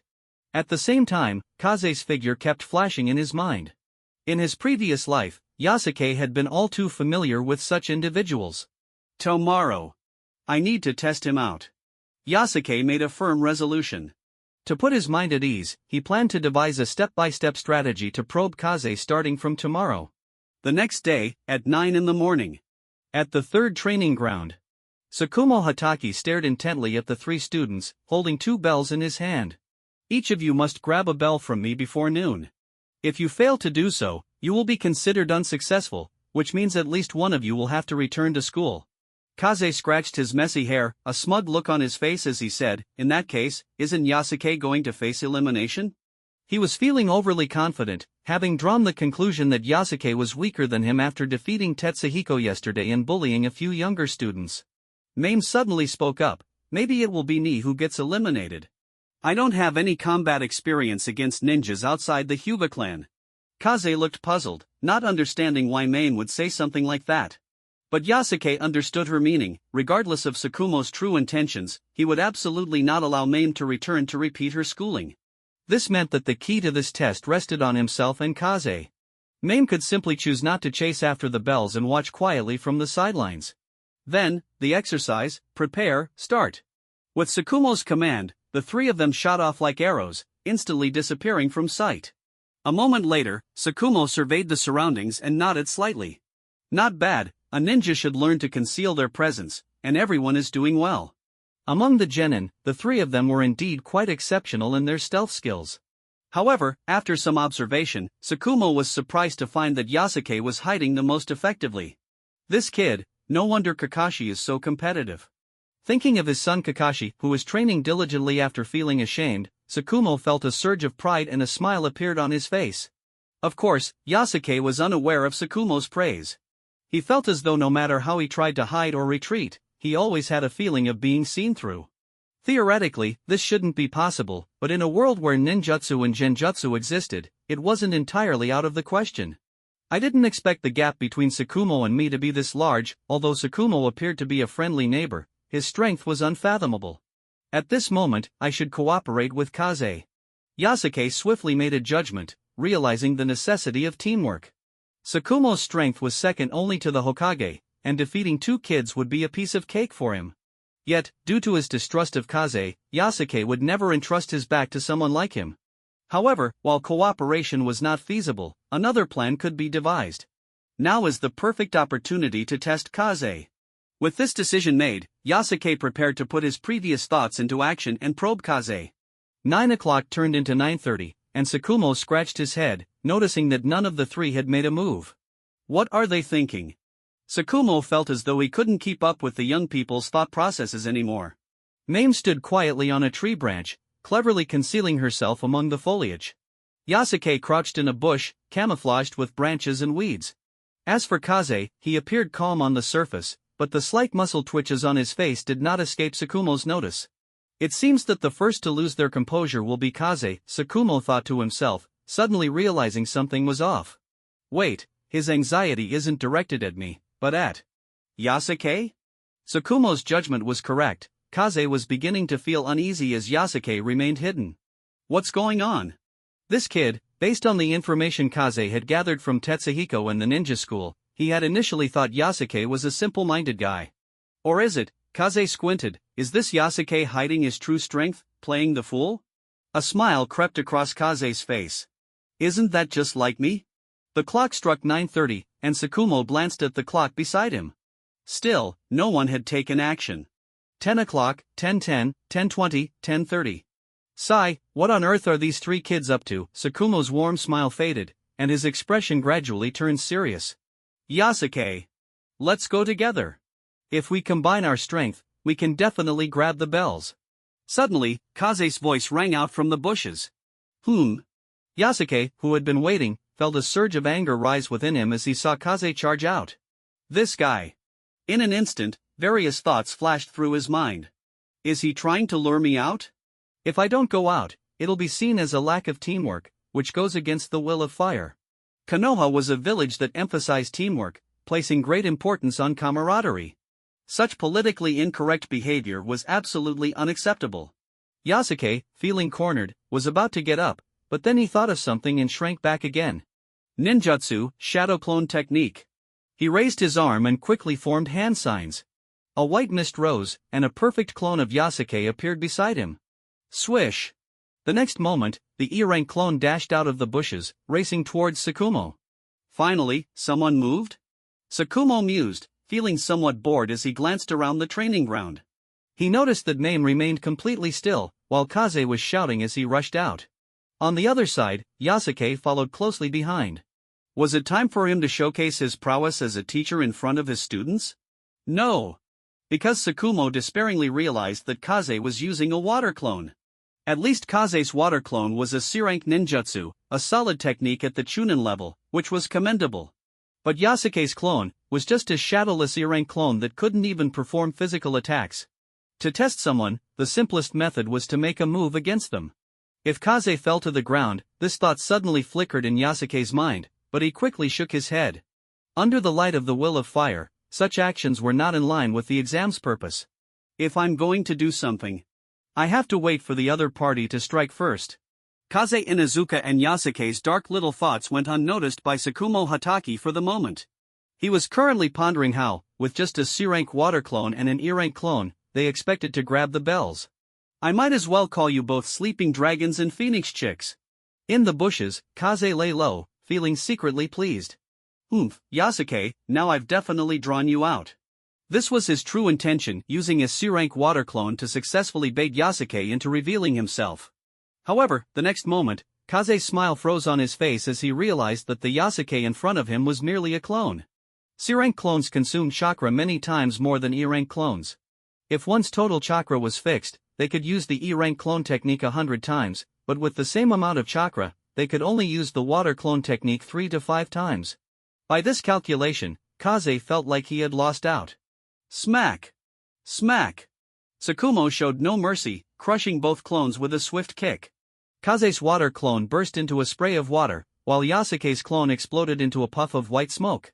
Is that a C-rank water clone? Yasuke recognized the technique from his textbooks, frowning slightly as he stared at the puddle. You two, the teacher is getting angry, Sakumo said, glancing around as if considering who to target first. Well, it's you. Sakumo fixed his gaze on Yasuke, and the next moment, he charged forward like lightning. Why choose me? Yasuke, lying in the bush, was filled with confusion, silently cursing, it must be personal vendetta, because I beat your son Kakashi. Yasuke sprang up and ran toward Kaze, shouting, Don't come near me. Seeing Yasuke rushing toward him, Kaze felt both anxious and furious, cursing inwardly, *damn it. This Yasuke is leading the trouble my way, clearly, Yasuke intended to draw Tsukumo toward Kaze, so that even if he couldn't resolve his own crisis, they could all fail together. Not only that, but as he ran, Yasuke yelled, "Kaze-senpai! Let's continue fighting together! Kaze!" This was truly shooting himself in the foot. He had intended to use the water clone to lure Yasuke out for his own advantage, only to find himself turned into bait. Bastard! Kaze gritted his teeth, his fists clenched tightly. "Kaze-senpai," Yasuke extended his hand, but before he could finish his sentence, Tsukumo appeared behind him like a specter and struck a knife-hand blow to the back of Yasuke's neck. Bang! Yasuke was sent flying toward Kaze. Kaze instinctively wanted to run away, but in order to maintain his image in front of Tsukumo, he had to catch Yasuke. The two collided, embracing in a tumble. Knocked out? Kaze dropped Yasuke and frowned. "There's no choice, I'll have to grab the bells myself." Moments later, Kaze and Tsukumo engaged in a fierce battle. Meanwhile, Yasuke, lying on the ground, slowly opened his eyes. The back of his neck felt numb, making him uncomfortable. Tsukumo's strength was formidable. Knocking out a 5-year-old child was a piece of cake for him, so he was adept at controlling his force. He wouldn't hit as hard as he would against a 15 or 25-year-old. This fact was precisely utilized by Yasuke. "I got away with it." Yasuke glanced at Kaze, who was fighting Tsukumo, feeling a sense of relief. Thanks to the second Earth attribute star points hardening technique, Yasuke's resistance to impact was outstanding, many times greater than that of his peers. While a hand chop that could knock out other 5-year-olds merely made Yasuke's neck feel a bit numb. Lying on the ground, with the nearly 360-degree perspective of his Byakugan, Yasuke could still see what was happening in the distance, even with his eyes facing down. With no one to assist him, Kaze was exhausting all his efforts, and Yasuke now had time to consider other matters. The whole grab the bells idea should just be a ruse. The real test is team spirit. As long as Kaze and I show teamwork, we'll have passed half of the test. After all, no matter how hard the three kids tried, they wouldn't realistically defeat Konoha White Fang. But Kaze said yesterday that he knew the content of the exam. If he knows, why is he trying so hard? Yasuke couldn't help but look toward the two in the arena, confusion filling his mind. Is personal strength also a part of what Tsukumo acknowledges? With this thought, Yasuke planned to use Kaze's performance as a reference. If Kaze slacked off, it meant they could just go through the motions. If he was serious, then Yasuke would also have to give it his all. So, how could Yasuke determine whether Kaze was genuinely trying hard or merely hiding his strength? In the arena, Kaze quickly found himself at a disadvantage, and Tsukumo praised him, saying, "Well, solid taijutsu, as expected from the Inuzuka clan." The basics are quite solid. The Inuzuka clan, while having some ninjutsu, mainly focused on auxiliary techniques or ninja body techniques. They were a clan skilled in taijutsu and imitating animals.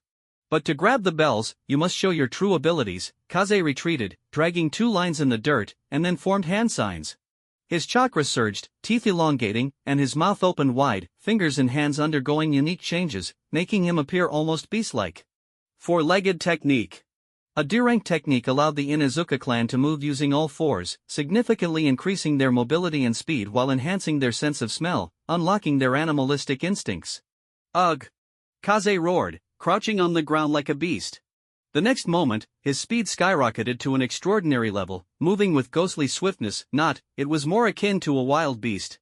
Most humans, facing large dogs or feral beasts, wouldn't even have time to react before being knocked down by the high-speed charge. At that moment, Kaze entered this state. His movements were dizzying, which made Yasuke furrow his brow, sounding alarm bells in his mind. My movement speed isn't as fast as Kaze's. If I were standing in front of him, the best strategy would be to wait and rely on attack speed and reaction speed to determine the outcome. Yasuke Hyuga regarded Kaze Inuzuka as a hypothetical enemy and began a series of mental simulations. He understood well that fast movement speed did not necessarily equate to fast attack speed. Unless one charged directly at the opponent, attacks would involve punches, kicks, and bites. As long as he could react in time and pair that with appropriate attack speed, he could potentially launch a counterattack. I've already mastered the 8 trigrams 16 palms technique in the gentle fist of the Hyuga clan, so I'm quite confident in my attack speed, Yasuke thought to himself. The gentle fist emphasized speed. If one couldn't deliver multiple attacks in a short time, it would have long been countered by the enemy. On the training ground, Tsukumo Hatake stood perfectly still. Faced with Kaze, who had activated his body significantly with the four-legged technique, he chose a strategy of waiting for the right moment, aligning with Yasuke's thoughts. Tsukumo's speed could easily overwhelm Kaze, but if he did that, it would be too dull and wouldn't serve the intended purpose of intimidation. Today, he aimed to dismantle the Inuzuka clan's four-legged technique in the most ordinary way. However, a question suddenly crossed Yasuke's mind: is four-legged technique really Kaze's limit? The next moment, Tsukumo struck out, grabbing Kaze's sharpened claws and flinging him to the ground with a loud thud, where Kaze let out a pained groan, seemingly subdued on the spot. "It seems this is your limit," Tsukumo remarked. At that instant, a strong aura surged from behind him. Yasuke keenly seized this opportune moment to launch a sneak attack from behind Tsukumo. You woke up so quickly? And, good coordination." Tsukumo mistakenly thought this was a coordinated effort between Yasuke and Kaze, not realizing that Yasuke was merely acting from the perspective of a test-taker, believing it was time to act. "This is the power of our teamwork," Yasuke shouted as he swung his left fist, only to have it caught by Tsukumo. He followed up with a right punch, which Tsukumo easily deflected. Next, Yasuke kicked out with his right leg, but Tsukumo vanished from his spot in a flicker, causing Yasuke to kick at empty air. Yasuke's gaze remained fixed on the empty space where Tsukumo had been, as well as on Kaze, who was lying on the ground. He saw Kaze laughing, a smile filled with schadenfreude, as if saying, "You're finished." But at that moment, Yasuke didn't yet grasp the deeper meaning behind that smile. Leaf style, using his speed, Tsukumo appeared behind Yasuke, crossing his hands with the thumb, ring finger, and pinky together, forming the seal for a fire release technique. But clearly, Tsukumo wouldn't use a fire technique to kill his own student. Instead, he was using secret body technique, 1,000 years of pain. Tsukumo's eyes glinted with excitement, resembling a demon at that moment. His fingers, gathered together, thrust toward a specific spot on Yasuke's back. Body replacement technique. Yasuke calmly utilized the body replacement technique, forming his own hand signs before Tsukumo could finish his. He knew that even with a sneak attack from behind, he couldn't directly knock out Tsukumo. If he could, he would probably be the next Hokage Yasuke Hyuga. So, with a bang, in the astonished gaze of Kaze, Yasuke transformed into a log, while Tsukumo pretended to thrust the log away. "What a shame," Tsukumo scratched his head, appearing somewhat regretful. Mame, who was hidden among the trees, couldn't help but twitch her lips at this scene because Tsukumo's earlier 1,000 years of pain was truly. Did he avoid it using his Byakugan's perspective? What an enviable ability. The Byakugan allowed for near 360-degree vision. This meant that even if the enemy approached from behind, he could see it clearly. However, in reality, Yasuke hadn't avoided it thanks to his Byakugan. He had simply predicted both parties' movements. 1,000 years of pain, Yasuke, now hidden again, pondered the body technique that Tsukumo had used. Based on difficulty, it should be an E rank. The attack location is, while the direct lethality of this technique was insufficient, its psychological damage and potential for social embarrassment were incredibly powerful. It could be said that the higher one's social standing, the more they feared the 1,000 years of pain technique. After analyzing it, Yasuke mimicked Tsukumo's hand gestures and made a thrust into the air, nodding with satisfaction. Perhaps this will be the first skill Tsukumo will teach me as my guiding jounin. As Tsukumo's disciple, the inheritor of the secret body technique 1,000 years of pain, Yasuke Hyuga surveyed his surroundings and began preparing for his second move. Damn it, that kid actually dodged? Kaze's face was filled with disbelief. He couldn't accept that Yasuke hadn't been hit by the 1,000 years of pain. The mutual suspicion between the two deepened, each believing the other was not to be trifled with. It looks like I underestimated Yasuke. Although he's just a branch family member, but, maybe, Kaze's eyes flickered as he looked at Tsukumo, who was carefully examining the log on the ground. The principle of the body replacement technique is to use engraved seals along with logs or other items, meaning, a person can't carry many replacement logs around. Tsukumo lifted his head and looked around. You still have a few chances left? Many, Yasuke muttered to himself while lying in the bushes. Yesterday, he had discussed preparations with Mame, which was why he had come here early at 6 o'clock to start carving wood and inscribing seals on them. He had carved out 50 logs, meaning he had 49 chances to use the body replacement technique left, assuming there were no mistakes. The logs for the body replacement technique were indeed not something one could carry in large numbers.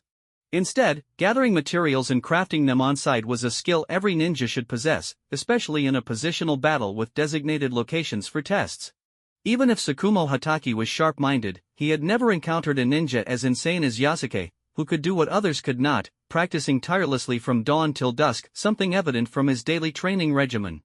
The E-rank body replacement technique was indeed low-level and weak, but as the saying goes, even a small ant can be troublesome in large numbers. There! Tsukumo charged toward Yasuke again, who lay calmly in the bushes, forming hand signs. With a loud bang, Tsukumo swept aside the foliage and momentarily froze. Another replacement log? An unbelievable thought spread in his mind, causing his cheeks to twitch involuntarily as he contemplated, this kid can't be. 48 replacement logs left, Yasuke thought calmly after swapping positions with another log and hiding in a different bush. Kaze, stunned by Yasuke's maneuvers, thought of the same thing as Tsukumo. This Yasuke rejected my proposal yesterday and said he would rely on his own efforts. Could it be that his efforts refer to? Indeed, Yasuke began crafting logs and inscribing seals at 6 in the morning to prepare all these replacement logs. Kaze had been defeated so quickly because he hadn't put in enough effort. Hidden away, Yasuke became increasingly composed, even starting to consider setting up traps on site, like wires, shurikens, and kunai, which could easily be assembled into simple traps. Well, Tsukumo suddenly raised his hand. The exercise ends here. You all pass. He felt there was no point in continuing the chase, otherwise, he would end up being the one played with. Although he could clear the field with a powerful ninjutsu, he didn't want to lose face against his little students. Moments later, the four of them gathered together. Tsukumo fixed a complex gaze on Yasuke, impressed and sighed. It seems Kakashi lost to you for a reason. He patted Yasuke on the shoulder, recognizing that this child's combat awareness was off the charts, and with proper training, he could certainly surpass even his own master. Watching Tsukumo praise Yasuke, Kaze's thoughts gradually darkened, and negative emotions began to swell within him. Yasuke observed these changes in Kaze with keen eyes. From the beginning, Yasuke's intention wasn't just to pass this test but to probe Kaze's true nature. It appeared, as expected, it's a familiar scent. The probe was successful. Kaze was remarkably similar to those he had encountered in his past life. This is just the first step, Yasuke thought. There would be a second probing to see what percentage of his strength Kaze had used during today's test and if he had hidden his capabilities. Even if he used the Inuzuka clan's D-rank technique, four-legged technique, and C-rank water clone, it didn't necessarily indicate much. Asterisk, just like I can use the gentle fist, but Kaze wouldn't realize that as a branch family member, I have already mastered the 8 trigrams 16 palms. Asterisk, Yasuke believed that soon Kaze's negative emotions would overflow, revealing his true self. Until he achieved his goals, he wouldn't back down because any threat he could resolve would be eliminated in its infancy. At noon, at the famous Ichiraka ramen shop, Tsukumo treated the group from his own pocket. He was quite satisfied with his team, especially their teamwork, believing they could become a great squad in the future. Boss, another bowl of ramen. Yasuke handed his empty bowl to the shop owner, Tuchi, a perpetually smiling man who looked like a good person, a stark contrast to Kaze, who sat beside him. Since it was Tsukumo treating them, they indulged themselves. Being full would give them the energy to work. After the meal, Tsukumo led the 3 students past the ninja school. While Uchiha Obito and his peers were still struggling, Yasuke was already preparing to accept his first ninja mission. You're still genin, so the tasks you can accept are D-rank and C-rank, Tsukumo informed them. Kaze might be experienced, but Yasuke and Mame were still newcomers. C-rank missions may involve battles with bandits or wild beasts, while D-rank missions are almost risk-free. As he explained, they passed the Hokage building, where a task distribution house stood, with Konoha ninjas coming and going, all busy with their missions. Upon entering, Yasuke encountered a familiar face. The elder Mito Kazan, who was Sarutobi Hiruzen's right-hand man, sat there. Ah, Tsukumo, the serious-looking elder adjusted his glasses. Here for a mission? Tasks suitable for you are right here. Mito pushed forward a scroll marked with different tasks' completion levels, some marked with an X, indicating they had already been taken. All tasks listed were labeled as D-rank. Let's choose the weeding task. Tsukumo placed his finger on it. Thus, Yasuke was about to take his first step toward becoming a formidable ninja, starting with the noble task of weeding for someone else. Half an hour later, at a courtyard on the outskirts of Konoha, the task had been issued by a farmer who grew medicinal herbs as a side business. The farmer's wife requested that Yasuke and his team avoid the medicinal plants in the herb garden and remove the useless weeds. After a brief explanation, the three nodded, ready to take action, with Tsukumo supervising and guiding them. "Tsukumo-sensei, this kind of task doesn't seem suitable for a girl. How about I take on this job for her?" Kaze flashed a smile at Tsukumo. "Thank you for your kindness, Kaze-senpai, but in our Hyuga clan, such work is usually done by the branch family members," Yasuke suddenly interjected, his expression innocent and carefree, as if he were an unworldly child, making the conversation seem entirely natural. After all, in the past 6 months, he had become quite adept at cleaning the Hyuga clan's dojo and weeding the area in front of it. Kaze's eyes flickered slightly, but he maintained his smile, laughing heartily. "Yasuke, we're all teammates here, so it's only natural to help each other out. Don't be so reserved." He placed his hands on his hips, adopting a big brother demeanor, looking quite amiable. The amicable exchange between the two prompted Tsukumo to nod in approval. Despite his keen intellect and adult wisdom, he never imagined that 2 of his students would possess such depth of thought. It was reminiscent of how, when murderers are exposed, their friends and neighbors often struggle to reconcile the image of the seemingly good person they knew with the reality of a criminal. This was the essence of darkness beneath the light. "That won't do, Kaze-senpai. I'm a branch family member, and I must fulfill my responsibilities as one. I can't overstep the rules." Yasuke's expression grew slightly serious, and his tone, while still innocent, carried a hint of firmness. Kaze's smile faltered for a second. When the team disbanded yesterday, he had intended to bond with Mame, but this kid, Yasuke, had interfered. Today, he had hoped to improve their rapport but found himself thwarted again. Yasuke blinked at Kaze, gazing directly at him. Although he hadn't improved his rapport with Mame, he had inadvertently increased Kaze's animosity. Nonetheless, he felt this was a good outcome. In this performance of theirs, whoever lost their composure first would be the one to exit the stage, and so far, Kaze had chosen to endure. Ultimately, Kaze didn't break the facade. Instead, he worked amicably alongside Yasuke to complete the weeding task. Little did he know that he had already been placed on Yasuke's list of highly suspicious individuals. "That Kaze Inuzuka is quite patient. If he had confronted me head-on, it would indicate his lack of character and render him a lesser threat.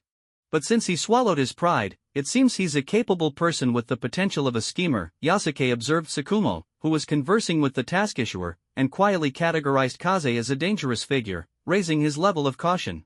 At 3 in the afternoon, sunlight bathed the surroundings in a warm glow as Tsukumo stood in the street.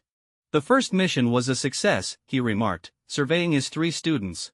Strictly speaking, this was Tsukumo's first time leading a team and taking on disciples. Of course, whether they could truly inherit his teachings depended on their future development, otherwise, they would only learn superficial techniques. "Today will be it. Tomorrow, we'll engage in more in-depth tasks and training. Let's meet here then." After speaking, Tsukumo flashed a gentle smile before disappearing from sight. "Tomorrow's training sounds quite promising," Kaze said, putting his hands behind his head and adopting an eager posture. The next moment, he turned to Yasuke, his eyes glinting with an elusive meaning. "Yasuke, I want to talk to you about something, just between us men." He then glanced at Mame. "Just 10 minutes, please wait a moment, young lady." After that, Yasuke followed Kaze to a distance. Once they were certain Mame couldn't hear their conversation, Kaze wasted no time and got straight to the point. "Little bro, are you always trying to trip me up because I've offended you in some way?" "Sorry, Kaze-senpai, but I don't quite understand what you mean." Yasuke shook his head, looking innocent and naive. "Ah, alright," Kaze nodded helplessly. "Let's make a deal: money, ninjutsu, taijutsu. I'll trade something with you if you stop targeting me. What do you think?" Yasuke pondered for a moment. Kaze's approach was indeed intriguing. Instead of using force, he sought to win people over and build a relationship with Yasuke. It seemed likely that his previous teammates had also been swayed by this tactic before Kaze stabbed them in the back.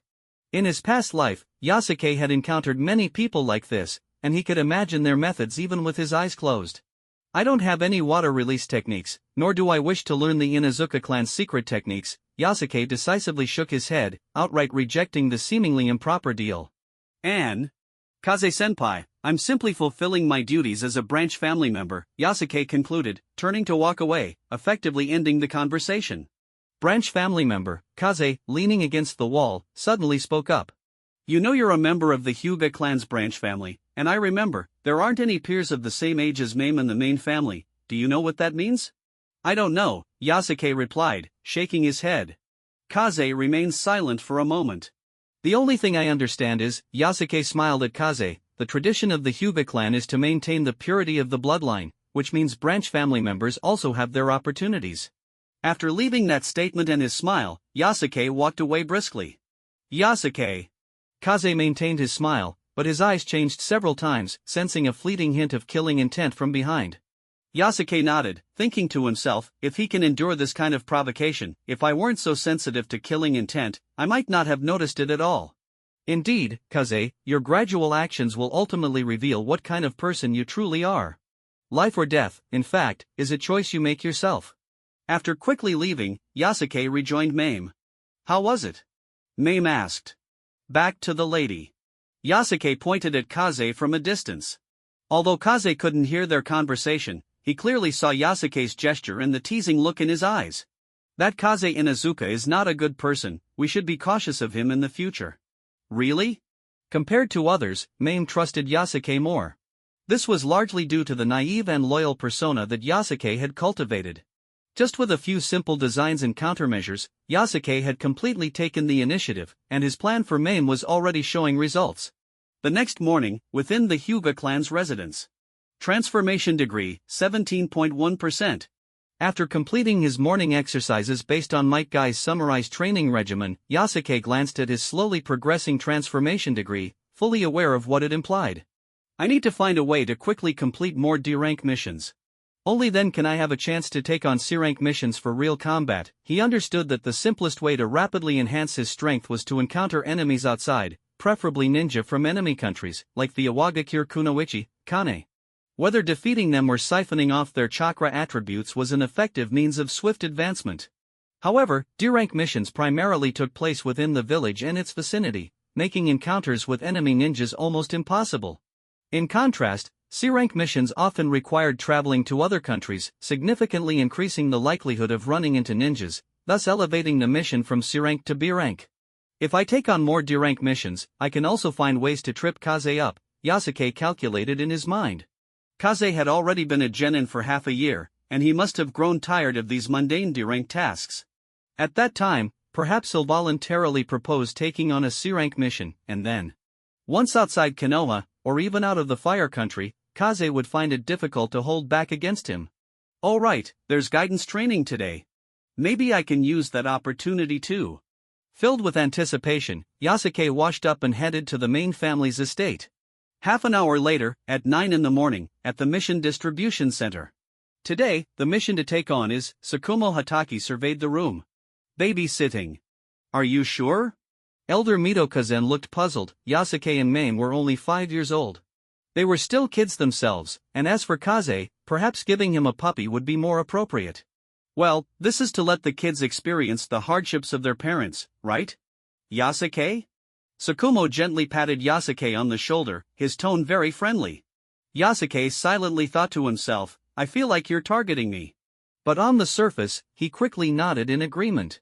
The time spent babysitting was long and relentless, but Yasuke was eager to try new things and decisively rejected some of Kaze's proposals.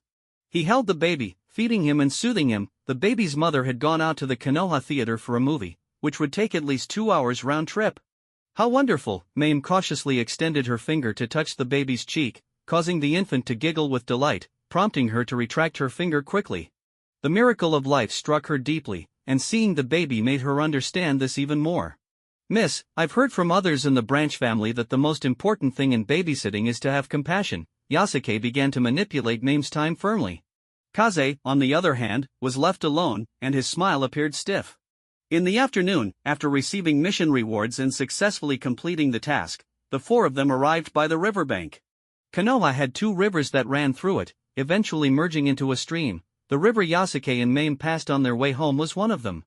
Well, today's guidance training will focus on tree climbing. Tsukumo raised a finger. Tree climbing involved releasing chakra from one's feet to stick to the tree, allowing for wall running and various applications. There were a few key points during training. Releasing chakra too forcefully could break the bark and cause a fall. while releasing too lightly would make one unable to stick and result in falling as well. The precise balance needed to be mastered individually. So, Kaze-senpai, I've already learned this skill before. Kaze raised his hand. I can do it too. Mame raised her hand as well. I can too. Yasuke also raised his hand. Sakumo. Ah, this is a bit awkward. What about water walking? After a moment's thought, Sakumo asked again. Water walking was similar to tree climbing, but the medium changed to the surface of a river, lake, or ocean. It was more difficult and took longer to master. Well, it seems I've learned this one too. Sakumo scratched his head, looking rather frustrated. He had hoped to see his 3 students mess up today. Then we'll temporarily switch to sparring, Sakumo sighed, deciding to have Yasuke and Kaze duel. After all, for boys, there was no quicker way to forge friendship than through a clash of fists. Just what I wanted. Kaze grinned, revealing his sharp teeth. It's an honor for me, Yasuke, to spar with you, Yasuke replied coolly. Both of them instantly radiated remarkable fighting spirit. Oh, it's heating up, Sakumo rubbed his chin, unaware that both of them had already been planning to test each other. Kaze thought, I must test this Yasuke today and let him embarrass himself in front of Mame. Yasuke thought, how many of your cards will you reveal today, Kaze and Izuka? Begin! With Sakumo's command, he and the especially favored Mame stepped aside to watch the show. The small river, flowing water, trees, and bushes became the backdrop for their intense duel. Who was stronger, the 10-year-old Kaze and Izuka or the 5-year-old prodigy Yasuke Hyuga? Sakumo crossed his arms, his eyes sparkling with excitement. I'm rooting for Yasuke, Mame said, her white eyes fixed intently on the scene without distraction. Alright, then I'll root for Kaze, Sakumo nodded. In the arena, the two of them struck poses before halting their movements. Yasuke, don't hold back, come at me. Kaze's smile carried a hint of coldness. No, the senior should go first, please, Kaze-senpai, Yasuke feigned humility. Whoever moved first would expose themselves to a flaw. But, that wasn't absolute, Yasuke merely wanted to confirm Kaze's true nature. Both smiled at each other, and though the sun was warm, the temperature in the air seemed to drop a few degrees due to the chill in their smiles. In the Hyuga clan, the main family and branch family often engaged in sparring. On one hand, this was to ensure the authority of the main family, allowing the branch family to submit willingly. On the other hand, if a branch family member displayed even a hint of killing intent during the sparring, or even while merely observing, they would face punishment from the main family through the caged bird seal, serving as a reminder to the branch family. What did this mean? During combat, if the participants were partners or teammates, they should not harbor any killing intent. Once killing intent surfaced, it indicated personal grievances. At least within the Hyuga clan, their sensitivity to the release and perception of killing intent was exceptionally keen. Well then, I won't hold back, Yasuke, Kaze and Izuka said, a faint hint of killing intent swirling around his smiling face. It appeared and disappeared in an instant, much like the previous day, proving Kaze's mastery over his own aura. But you're not flawless, Yasuke thought to himself, quietly contemplating. Next, I'll force out your true intentions. The final step of the probe would reveal the answer today. Kaze's attitude would determine his own fate. With a loud shout, Kaze launched himself at Yasuke like an arrow released from a bow, attacking with both hands in a flurry of strikes, clearly employing the unique taijutsu style of the Inuzuka clan. His sharp claws resembled those of a beast rather than ordinary human nails. Yasuke calmly observed Kaze's attack, and as Kaze approached, he initiated his counterattack. Humph! Yasuke, you're so naive, completely unaware of the vast gap between us. Mame may seem a bit close to you, but that's only because you've been fortunate. In a few years, she'll understand that you and she come from different worlds. Kaze's thoughts surged like a tide as he lunged for Yasuke's shoulder with his fierce claws. If he had the chance, he would love to tear apart Yasuke's handsome face. But unfortunately, with Sakumo watching nearby, he couldn't act on that desire. Even so, Kaze was confident he could defeat Yasuke in one move. Bang! Kaze grabbed Yasuke's shoulder, feeling victorious. I know you think you're clever, getting a bit too proud of your little tricks, producing a vast number of replacement logs. Only someone from the branch family of the Hyuga would think of that. But that only proves your ignorance. You have no idea what a true genius looks like. Smack! Before Kaze could finish his thought, Yasuke, with an indifferent expression, allowed him to grasp his shoulder and then swiftly raised his hand to deliver a solid slap across Kaze's face. From Kaze's perspective, it appeared as such. However, from Tsukumo and Mame's viewpoint, Yasuke's response was due to the constraint of being held by Kaze's grip, transforming his gentle fist technique into a sideways palm strike that coincidentally slapped Kaze. In his previous life, Yasuke would have ignored someone like Kaze. But in this life, he was playing the role of a branch family member. The humans in this world had differing perspectives, values, and circumstances, and they possessed an extraordinary power known as chakra. To eliminate future threats, Yasuke was willing to exert more effort in dealing with troublesome individuals. Thus, he slapped Kaze, stunning him and setting the stage for his impending rage and killing intent. For a moment, Kaze was dazed by the slap, seemingly unable to believe what had just happened. The next second, his emotions shifted to pure fury. Four-legged technique. Kaze didn't continue his assault but instead leaped back, creating distance between them. With the four-legged technique activated, his teeth elongated, claws took on a beast-like quality, and he positioned himself low to the ground, resembling a feral creature. Roar!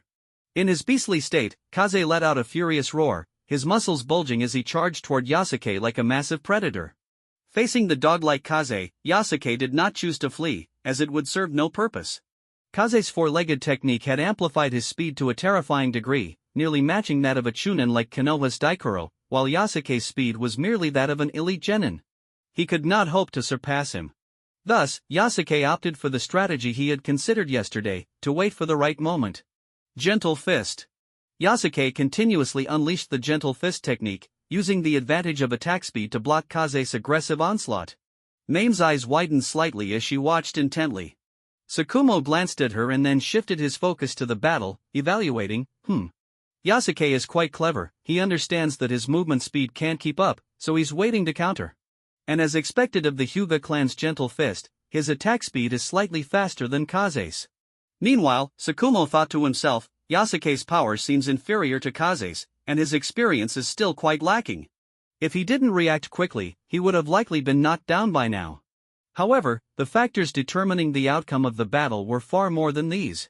After witnessing Yasuke's chain of body replacement techniques yesterday, Tsukumo hoped Yasuke would display something even more impressive in this fight. Bang! Yasuke successfully blocked Kaze's attack once more, sustaining the relentless barrage. Kaze continued his rapid approach, claws slicing through the air, creating an oppressive atmosphere as he relentlessly attacked Yasuke. Smack! Seizing an opportunity, Yasuke slapped Kaze again. Ah! Kaze's slit pupils narrowed to the extreme as he opened his mouth, resembling a rabid dog, viciously attacking Yasuke's vital points. To an outsider, it seemed that Yasuke was struggling to defend himself, but within, he remained as steady as a mountain. What pleased him even more was that Kaze no longer concealed his killing intent. There's killing intent, even Mame sensed it. That's quite normal, Tsukumo explained. The Inuzuka clan's ninjas naturally possess a feral nature, especially after activating the four-legged technique. Their mindset and actions become much more beast-like. Not only was Yasuke adept at acting, but Kaze was quite skilled as well. He utilized his unique Inuzuka lineage to rationalize his killing intent, ensuring that others wouldn't suspect him. Tsukumo was momentarily deceived. Perhaps in a month or two, once they became more familiar with each other, Tsukumo might detect the subtle differences in Kaze's killing intent. But at this moment, he wasn't considering the possibility that one student might harm another. It wasn't due to a lack of intelligence, but rather because his mindset was not as dark as that of Kaze or Yasuke. You finally revealed yourself, Yasuke said, a hint of mockery flickering in his eyes. Only Kaze Inuzuka could understand that gaze. Since it's clear that Kaze harbors killing intent towards me, then. Yasuke's movements suddenly accelerated. Meanwhile, Mame and Tsukumo watched as he continuously blocked Kaze's attacks.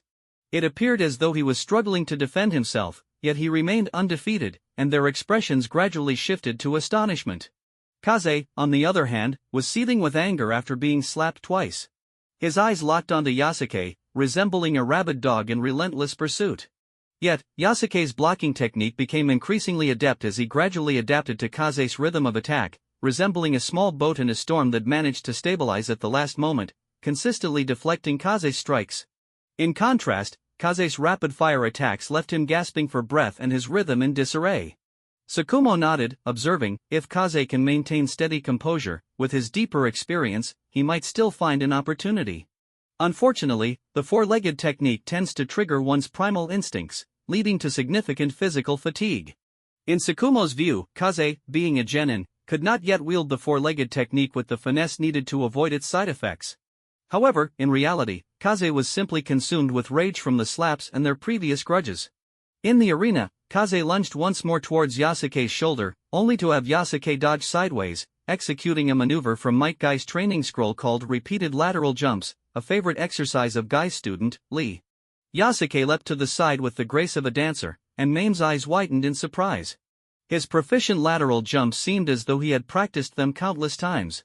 What should have been a rather embarrassing move transformed into something uniquely captivating, instantly shifting his image to that of "I am Yasuke Sakamoto, how may I assist you?" What? Kaze had never witnessed such a maneuver. Yasuke calmly dodged, and at the moment Kaze lifted his hand to strike, Yasuke accurately anticipated his next move. In fact, with the Byakugan, it was not difficult for Yasuke to see Kaze's attack patterns. Additionally, the Byakugan's X-ray vision allowed him to perceive the muscular tension in Kaze's body. Often, before Kaze even struck, Yasuke could deduce what he intended to do based on the movements of Kaze's muscles and his own experience. Initially, Yasuke had not dodged because he couldn't keep up with the speed or because he had never faced an opponent who moved like a wild dog. However, as the battle progressed, Yasuke became increasingly familiar with the Inuzuka clan's taijutsu and developed methods to deal with Kaze's beast man form. As Kaze missed his attack and landed on the ground, both combatants momentarily paused, each reflecting and calculating, even recovering from their astonishment. Suddenly, the wind picked up, rustling the grass beneath them. Kaze, inspired, swung his claws, sending a handful of grass flying towards Yasuke's face, an impressive tactic. However, Yasuke had already anticipated how such a blatant bloodline ability like the Byakugan might be exploited by enemies. He had mentally rehearsed various deceptive strategies, including throwing lime, sand, or even using sleeping powder and pepper spray. Thus, when faced with the flying grass, Yasuke shut his eyes tightly. The Byakugan's perspective capability meant that even with his eyes closed, he could still see through his thin eyelids. "Ya!" Kaze let out a fierce roar, lunging at Yasuke as part of his decisive strategy. Yasuke pretended to panic and stepped back hurriedly. Tsukumo sighed, believing that this would be the end for Yasuke. A simple tactic of throwing grass to disrupt the battle had determined the victor, showing that Kaze's experience was superior. But the next moment, Tsukumo's eyes widened. Yasuke, who had seemed to retreat in panic, suddenly spun around and executed a leaf whirlwind, as if he had been waiting for this moment all along. With a loud smack, Kaze was startled, raising his arm to block Yasuke's left leg. "However, I won," Mame whispered, realizing that the true leaf whirlwind consisted of a two-part attack, the left leg serving merely as a feint while the right leg delivered the real blow. "What?" Reacting instinctively to block the first strike, Kaze quickly realized that he had fallen into Yasuke's trap. If his opponent had been too weak, Yasuke wouldn't have needed to unleash the second kick at all, just like how Akane had been sent flying by the first jab. This demonstrated that Kaze was many times stronger than Akane and others. Leaf. Whirlwind. With a thundering impact, Yasuke's right foot struck Kaze squarely in the face. Ugh. The powerful kick caused Kaze's body to tremble violently, sending him sprawling sideways. 3 consecutive strikes, all to the face. "Alright, let's end the sparring here," Tsukumo called, and Kaze scrambled to his feet, the killing intent that had surrounded him vanishing in an instant. "Youngsters are impressive, you win, Yasuke," Kaze said, wiping the blood from the corner of his mouth and managing a smile. "Thank you, Kaze-senpai," Yasuke replied, retracting his motion and nodding. Transformation degree, 17.5%. The mutual pretense between the two was not noticed by Tsukumo. On the surface, they appeared amicable, while internally, Kaze was screaming, "I'll kill you, brat. You will die for this." Meanwhile, Yasuke contemplated, Kaze's strength is clearly above Kakashi's, yet I've only gained 0.4% transformation degree, he's definitely hiding his true abilities. Next time, I'll find an opportunity to eliminate him.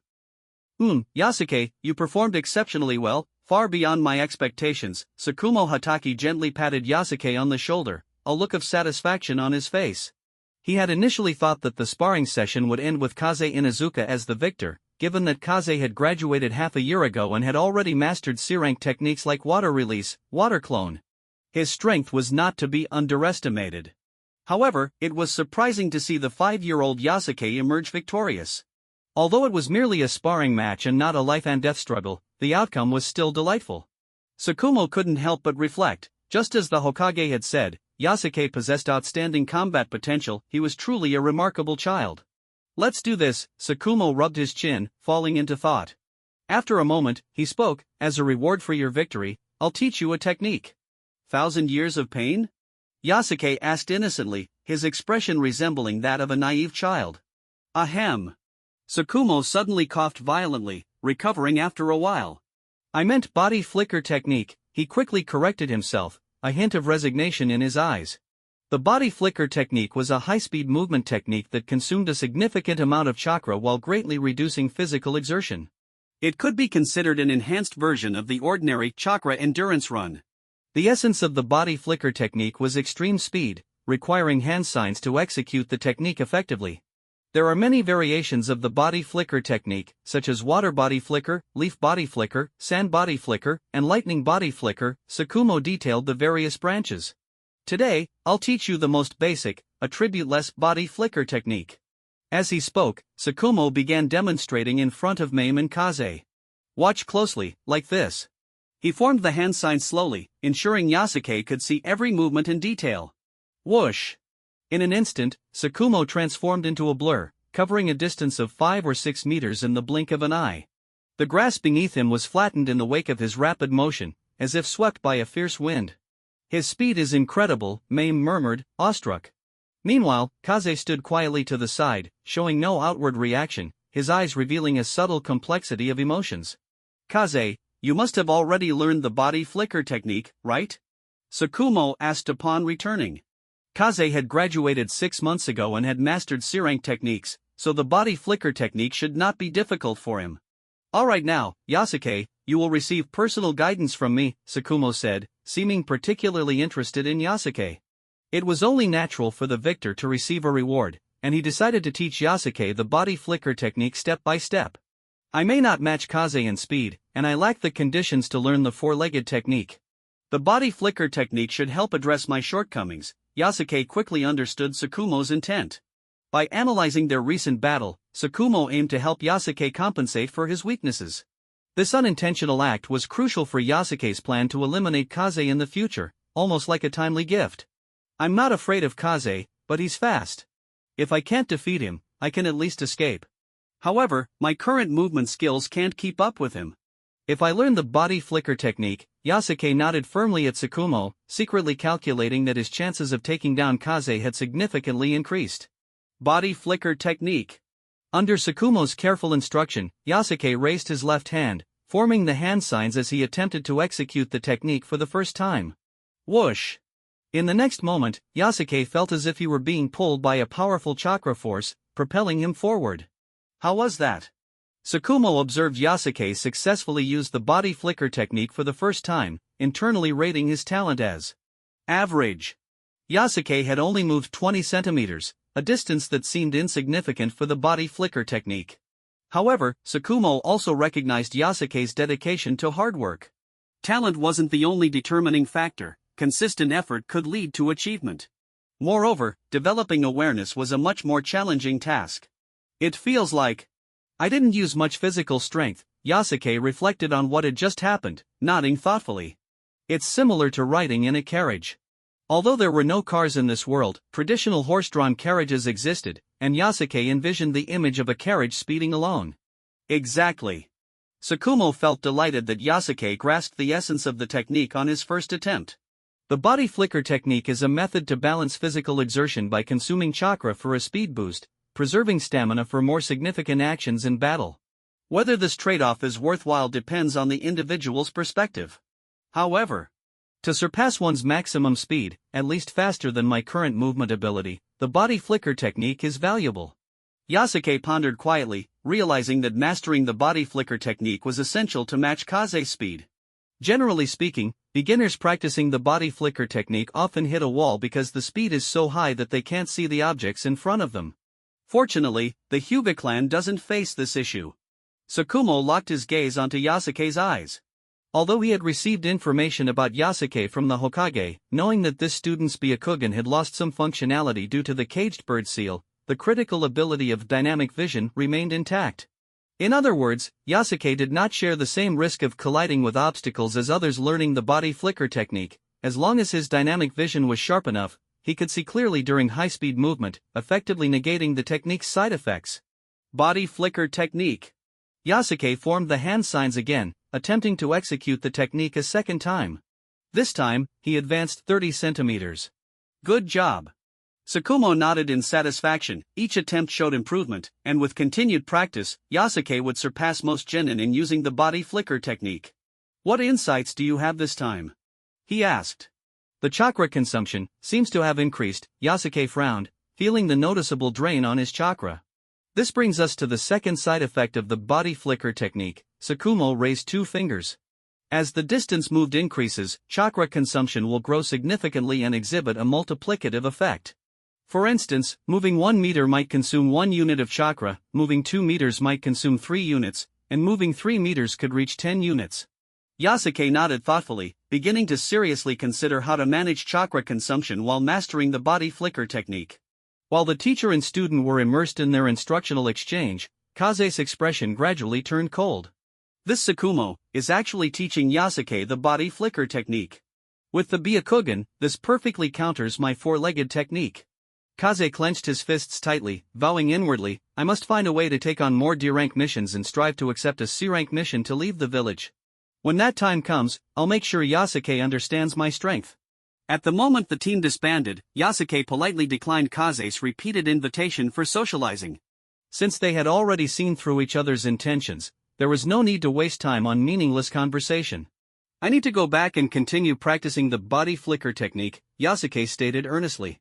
Standing beside him, Mame didn't say a word, but her contemplative gaze clearly conveyed her thoughts. Just moments ago, she had also learned the body flicker technique and planned to train diligently back home. It was fair to say that both Yasuke and Mame had gained something from this team disbandment, while Kaze was the only one who had come away empty-handed, having been slapped and humiliated. Yasuke was very satisfied with today's outcome. Not only had he tested Kaze's true intentions, but he had also confirmed Kaze's desire to kill him. Their relationship had shifted from that of allies or teammates to enemies engaged in mutual scheming. Since Kaze was now a threat, he needed to be eliminated as soon as possible. Yasuke resolved to start devising a plan to kill Kaze as soon as he got home.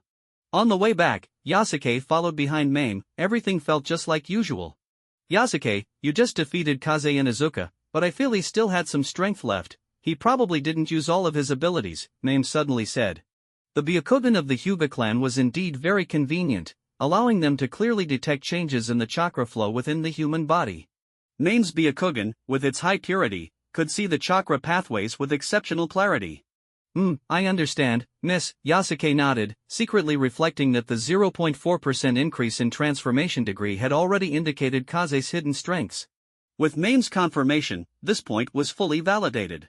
However, I didn't use all my strength either, Yasuke thought to himself, as he hadn't even unleashed all 16 palms of the gentle fist. The sleeping powder and hidden sword he had obtained from the Iwagakure Kunoichi also remained unused. Observing his thoughtful demeanor, Mame infused her concern into her words. By evening, after dinner, Yasuke returned to his room. He took out a scroll from a locked small box. It was quite normal for boys to collect things, and even if someone were to see this item, they likely wouldn't think much of it, as scrolls were incredibly common in this world. However, this scroll was not an ordinary one. It contained Yasuke's spoils of war. As he unfurled the scroll, he revealed various unique techniques, shuriken, kunai, daily necessities, and even bodies could be sealed within the scroll. This could be considered a storage technique, a basic skill taught in the ninja academy that every ninja needed to master. Release. As Yasuke formed the hand signs, smoke erupted, revealing several small items, the hidden sword, the sleeping powder. Yasuke had already treated them specially. The hidden sword, originally gleaming, now had a thin layer of black paint, making it appear as a nondescript object, non-reflective and inconspicuous. This way, it wouldn't alert enemies to his choice of weapon, especially in a dark environment. If he struck suddenly, most people would likely be unable to react in time. Next was the sleeping powder stored in an ordinary cold medicine bottle. Yasuke inspected it, then resealed it in the scroll. He decided to carry the scroll with him from that day forward, as these items might come in handy during missions, especially in taking down Kaze. After preparing these items, Yasuke began to focus on practicing the body flicker technique that Tsukumo had taught him that day. Body flicker technique. Yasuke attempted to use the technique again, instantly moving forward 50 centimeters. This time, the chakra consumption was greater than before. I have 6 months of experience training in taijutsu, I'm physically strong, my stamina is ample, and I have plenty of chakra, Yasuke mused, continuing to gradually improve his mastery of the body flicker technique. The next morning, transformation degree, 17.6%, when Yasuke met up with Mame, he found that his transformation degree had slightly improved overnight, and his body flicker technique had significantly advanced, from previously being able to move just 50 centimeters to now being able to travel 2 meters. This was not even the limit of the ordinary body flicker technique, there was still substantial room for growth. At the very least, if I can reach a momentary movement of about 5 meters, that would be considered qualified. Contemplating his training, Yasuke and Mame arrived in front of the mission building. Well, today, we'll continue with D-rank missions, Tsukumo informed the 3 students. Thus, the team accepted the grand D-rank tasks of chopping trees and buying things for others, wasting time on these tasks in the morning and afternoon. Throughout the tasks, Kaze and Yasuke behaved without any abnormalities. They worked hard, were courteous to one another, and appeared quite harmonious. However, Tsukumo remained oblivious to the fact that both Yasuke and Kaze were sharpening their knives, each wanting to eliminate the other. Kaze was thinking that by completing more D-rank missions, he could more quickly advance to C-rank tasks, while simultaneously lowering Yasuke's guard. Through the interactions during the D-rank missions, he hoped to make Yasuke complacent.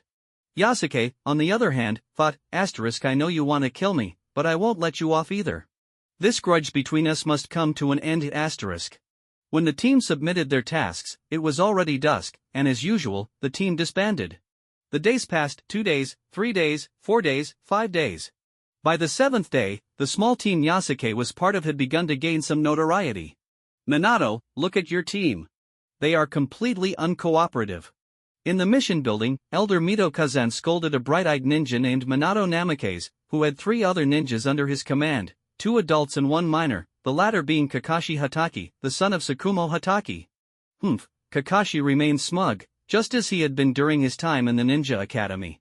He showed no respect for Elder Mito's reprimand.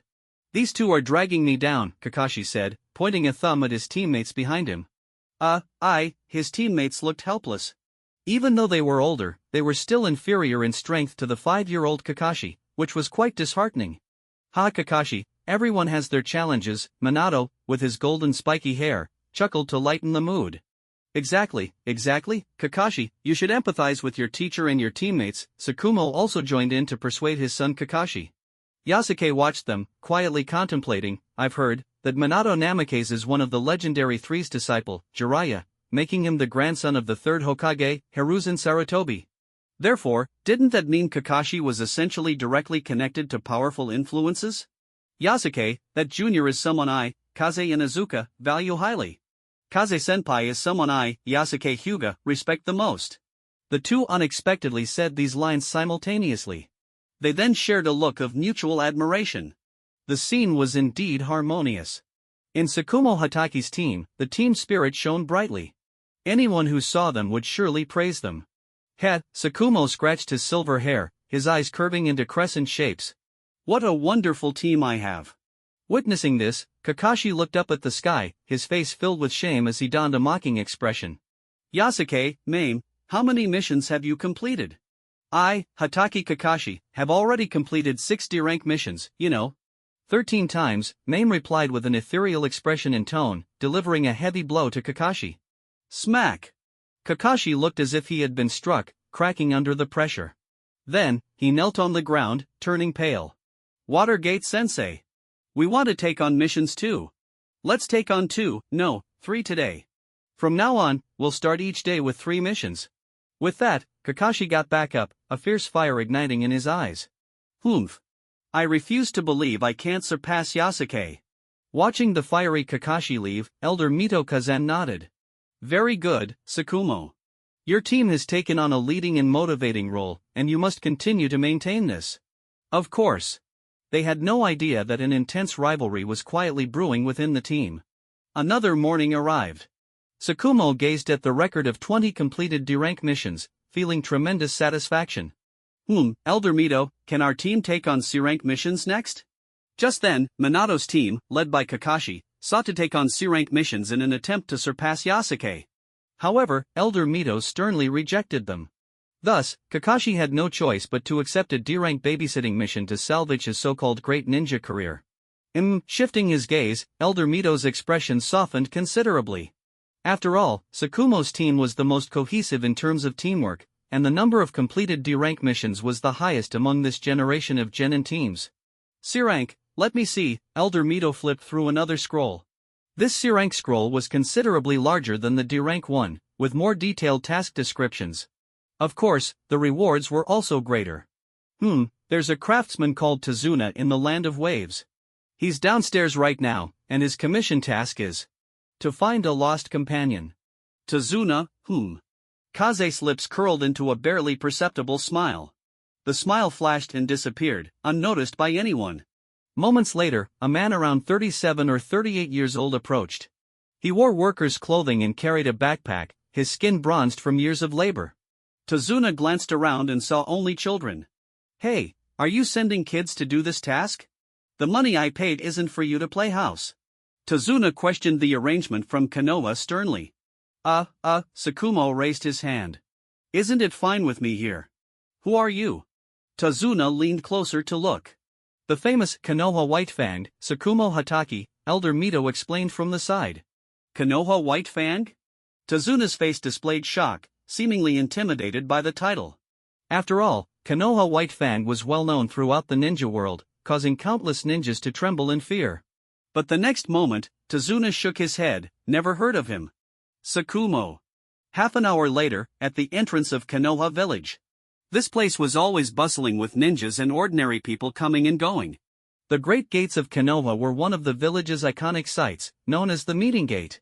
Yasuke's team, along with Tazuna, formed a temporary group. I'm telling you in advance, this task is quite dangerous, Tazuna muttered. A group of workers disappeared without a trace while mining in an underground mine. Later, my good friends Kichi went down to investigate, and they never came back. People say it's the monsters living underground that devour humans. As Tazuna recounted the story, the details of the task gradually became clear. In short, for some unknown reason, everyone got trapped in the underground mine, Tsukumo summarized. Could it be a cave-in or something? Don't know, Tazuna shook his head. Since Kichi and the others went missing, no one has dared to go down again. He then shifted his gaze to Yasuke and the others. Are these three really okay? I have a daughter about their age, and I fully understand the feelings of a parent. The implication was that if anything happened to the three, they're elders.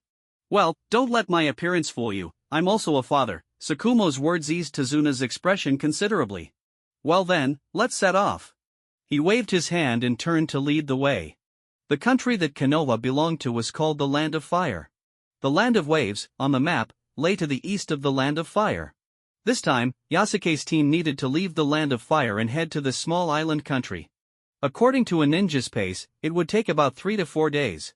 However, considering that Tazuna was just an ordinary person, it would take at least 7 days to reach the Land of Waves. This was Yasuke's first time leaving the village. While in the Ninja Academy, Yasuke had learned about the distribution of countries in this world through textbooks. The Land of Waves was an inconspicuous little island nation. Due to its small size, it was often looked down upon by larger powers like the Land of Fire and the Land of Water. Thus, this country maintained a mysterious peace. Transformation degree, 17.7%. With all his gear prepared, Yasuke glanced at the number before him. His D-rank body flicker technique had reached a plateau over the past week. In other words, he could now move a distance of 5 meters in an instant. 5 meters wasn't much. In the ninja system, it was rated as near. Distances of 5 to 10 meters were considered medium, while anything over 10 meters was far. Fortunately, this technique can be used consecutively without interruption, Yasuke thought to himself. At the same time, he glanced at Kaze. In that moment, Kaze was also looking at Yasuke, a friendly smile in his eyes. Then let's wait and see, to find out who will ultimately have the last laugh, Yasuke mused to himself. The scroll, along with the hidden sword, sleeping powder, shuriken, wire, kunai, bandages, and wallet, contained everything he had been carrying recently. Today was no different. The journey began at the Meeting Gate of Konoha. As the sun moved from its zenith to the west and the sky gradually darkened, Tazuna began to show signs of fatigue. After all, he was just an ordinary person, and his physical endurance was far inferior to that of the children, including Yasuke. Even carrying just a simple bed sheet and pillow made the trek feel arduous. Although the land of fire was mostly flat, there were still hills and valleys along the way. Eventually, he had to ask for a break. This request was reasonable. Even for ninjas, movement speed would be affected in the dark. Even the Hyuga clan's ninjas couldn't keep their Byakugan active while on the move continuously. In the dark woods, with the silver moon overhead and the flickering shadows, Yasuke didn't feel frightened. Instead, it brought him a unique sense of tranquility. This world, despite having some industrialization, was nowhere near as developed as the world from his previous life. The air was exceptionally fresh, invigorating his spirit. Coupled with his survival experience from his past life, Yasuke remained remarkably calm. Dinner consisted of grilled fish, one of Yasuke's specialties. Facing the glow of the campfire, Yasuke handed a piece of grilled fish to Mame. Tazuna and Tsukumo also received their portions. Kaze, however, declined Yasuke's kindness, using the excuse that he wasn't used to the fishy taste. Is he feeling guilty for something? Yasuke quietly thought. This tastes great, Tsukumo said, enjoying his meal. I didn't expect Yasuke to have such a talent for cooking. It can rival my grilled mackerel, Tsukumo added. I only recently discovered I had this talent, Yasuke replied casually. In fact, he had been proficient in cooking in his previous life. Nearby, Mame slightly opened her eyes, taking small bites of the grilled fish. Occasionally, she would cast surprised glances at Yasuke, seemingly astonished that he could cook. If I get the chance in the future, I should learn more recipes, so the young lady won't have to worry about food while we're out, Yasuke said, turning to Mame with a hearty smile. Mame's chewing slowed slightly. She wondered if this would make her, the main family's eldest daughter, seem picky. But ultimately, she nodded. Noticing Mame's reaction, Kaze quietly clenched his fists. He deliberately made such a move to see Yasuke, who remained unfazed inside. After dinner came the rest period and guard duty. Yasuke, you three, and Mr. Tazuna should rest first. I'll take the first watch, Tsukumo suggested, showing thoughtfulness. However, Yasuke had a different idea. Tsukumo-sensei, you should rest too, I'm not tired. Yasuke flashed a bright smile, remembering Tsukumo's reputation as a training machine. This kid seems like the type who could train all day without feeling tired. His stamina and resilience are particularly strong. After over a week of interactions, Tsukumo had gained some understanding of Yasuke. Alright, then I'll take the second half of the night, Tsukumo said, patting Yasuke's shoulder and entrusting him with the crucial task of keeping watch. The communication between men was that simple. Everything was left unsaid. Just like Kaze, who had remained silent, the killing intent lurking in his heart naturally conveyed itself to Yasuke. Thus, the group of 5 settled down, with 4 resting and Yasuke keeping watch for the first half of the night. Yasuke didn't wander far from the others. Instead, he scanned the woods and terrain around him. This was a survival habit he had developed over the years. Using the Byakugan, he could see within a 500-meter radius, ensuring there were no issues. Once satisfied, Yasuke stood atop a rock, beginning his night training. In the wilderness, it was essential to maintain stamina, always prepared for a fierce confrontation with Kaze. Therefore, Yasuke chose a training method that consumed relatively little energy. The second star point was the hardening technique that came with the earth attribute. Though this ninjutsu no longer contributed to his transformation degree, persistent training in this skill would continually optimize and enhance the defensive capabilities of his body's surface. Yasuke stretched his arms and legs, beginning to slowly execute a set of gentle fist stances. At first glance, it resembled a form of Tai Chi, with movements that were exceedingly slow. However, if someone were to observe him with the Byakugan at that moment, they would notice the chakra within Yasuke was circulating rhythmically, flowing from one part of his body through to the rest, in a continuous cycle. Feigning profundity. Lying on the ground, Kaze, who seemed not to be asleep, cast a glance at Yasuke, ultimately arriving at that conclusion. Time passed quietly. Yasuke exhaled a breath of exhausted air, having completed another round of training. It was already well past midnight. Tsukumo arose, ready to switch shifts with Yasuke. Thanks for your hard work, he said, patting Yasuke's shoulder. Yasuke walked past the campfire, adding some firewood. Then, he found a spot near Mame to rest. A night passed. Yasuke spent the time training and in shallow sleep. The imagined attack did not occur. Although Kaze likely wouldn't dare to act against him in front of Tsukumo, who could say for certain that he wouldn't make a reckless move? Staying vigilant, Yasuke employed a unique shallow sleep technique from his previous life to keep his guard up. Early the next morning, the group set off again. Thus, after 7 days of travel, they finally reached the eastern border of the Land of Fire. With a ninja's speed, this journey could have been completed in just 2 to 3 days. "We're about to set sail," Tsukumo said, shading his eyes with his hand as he gazed at the ocean across the way. To reach the Land of Waves, they would need to take a boat for another day. Eventually, they found a moderately sized merchant ship that smoothly ferried them across to the shores of the Land of Waves. "We've arrived." As they stepped onto the Land of Waves, a completely different scent of moisture rushed into their nostrils. "What a heavy mist," Mame remarked. The country seemed completely shrouded in thick fog. Great, there were no accidents along the way," Tsukumo scratched his head, feeling extremely fortunate. Kaze smiled. Yasuke looked at his smile and naturally understood the reasoning behind it. This country is an island nation with abundant water resources, which means, for Kaze, who possesses water chakra, this country is almost like his home ground.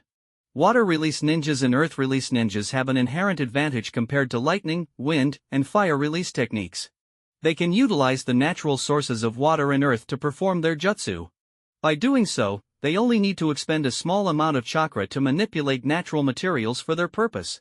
The cost is merely that their techniques are slightly weaker than those that rely solely on chakra transformation. Of course, they could also choose to perform their jutsu without relying on natural elements, using only their chakra for full output. Kaze's hidden smile was a clear reflection that this C-rank task favored him. However, having the right time, place, and people.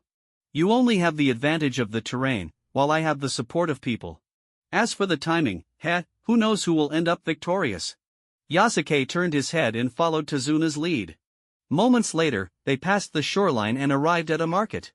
This market in the small village resembled an underdeveloped place, significantly lagging behind Konoha. "Dad!" A girl about 8 years old, with black hair, stood at the entrance, waving at Tazuna. "Tsunami." Tazuna approached, greeted by his daughter. The group entered the house, sat down, and started to rest.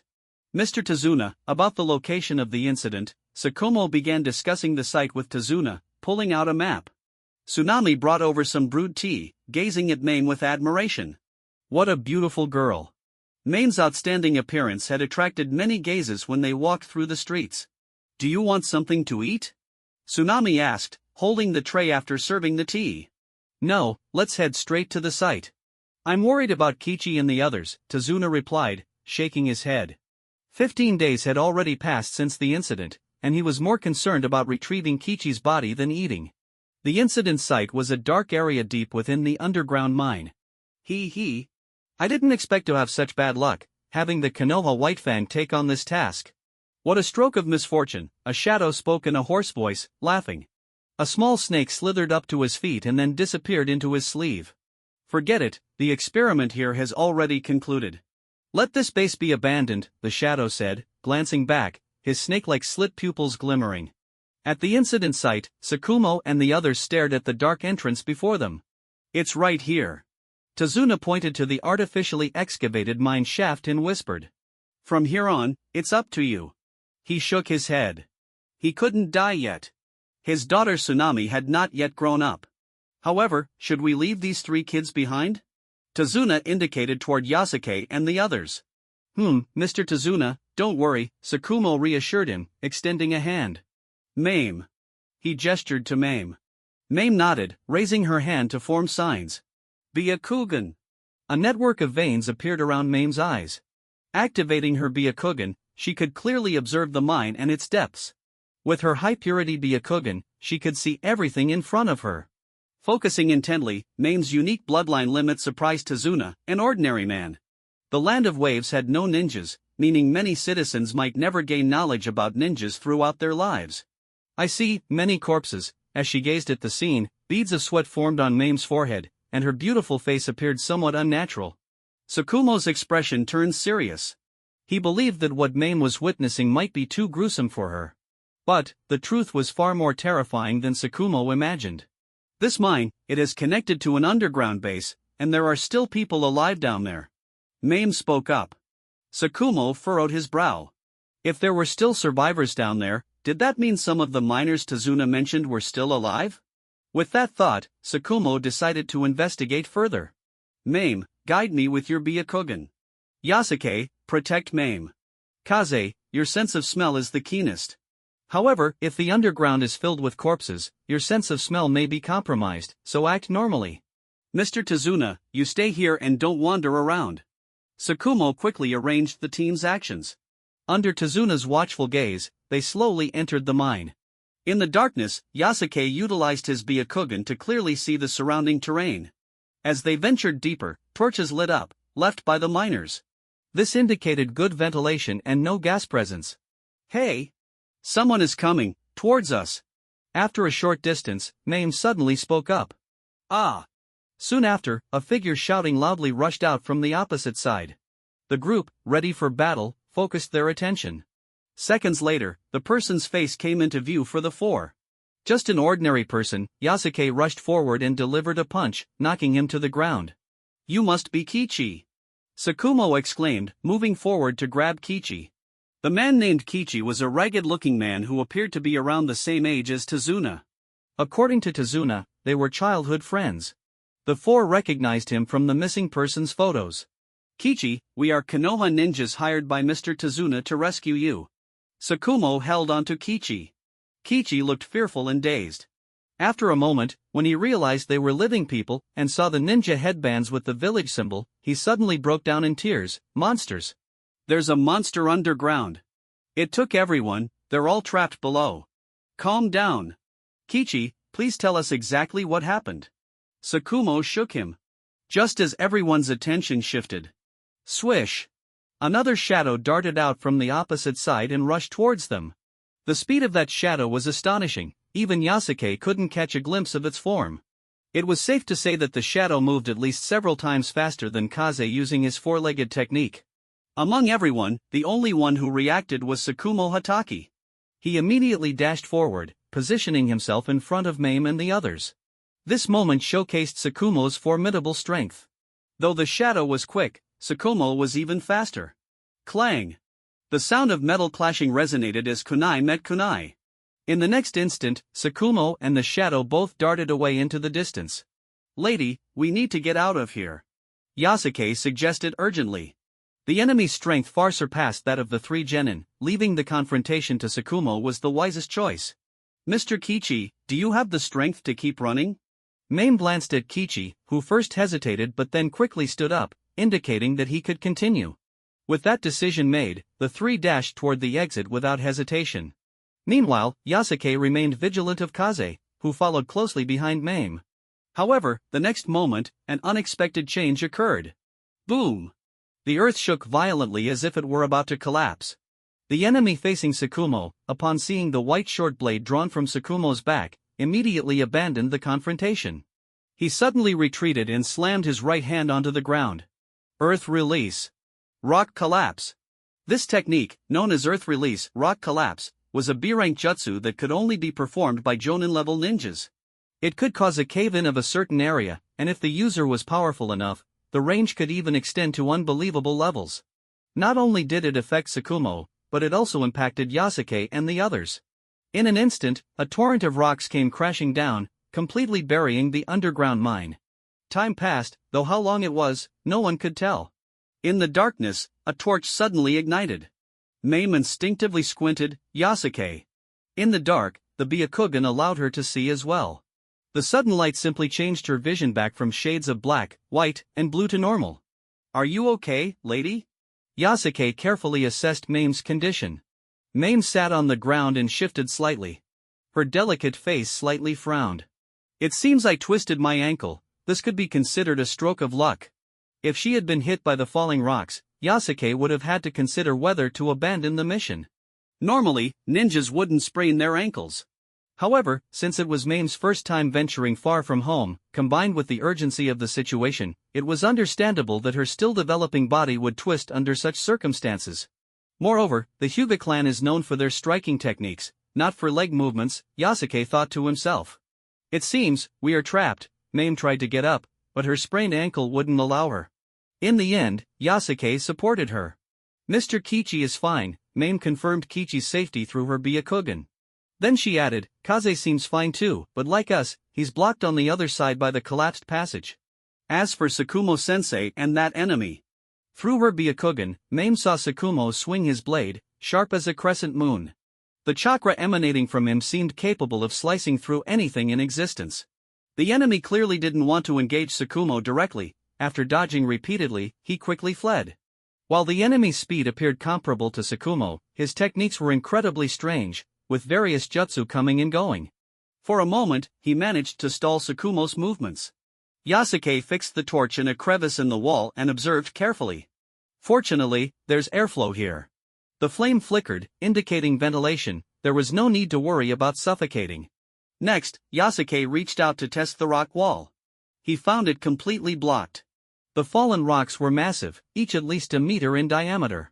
Unlike regular stones, these were particularly hard, mixed with various metals due to being in an underground mine.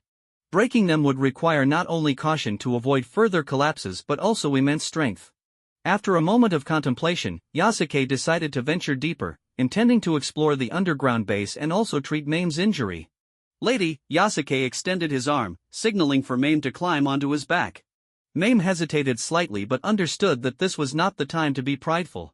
So Yasuke lifted her onto his back, and together they slowly moved deeper underground.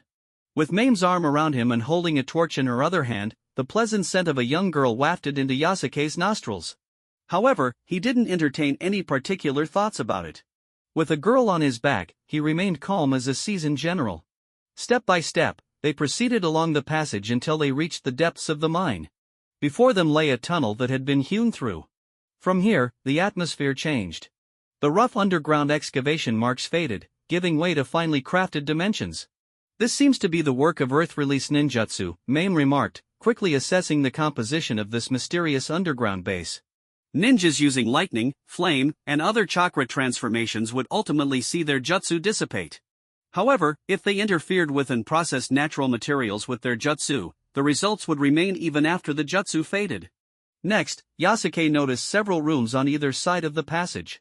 These rooms showed clear signs of human habitation, food, utensils, furniture, and living quarters. Of course, there were also the gruesome laboratories. The scene here resembled a slaughterhouse, much like the hellish sight Mame had witnessed earlier. It seems, apart from Kichi, the others have met with misfortune. Yasuke shut the door to the prison and laboratory.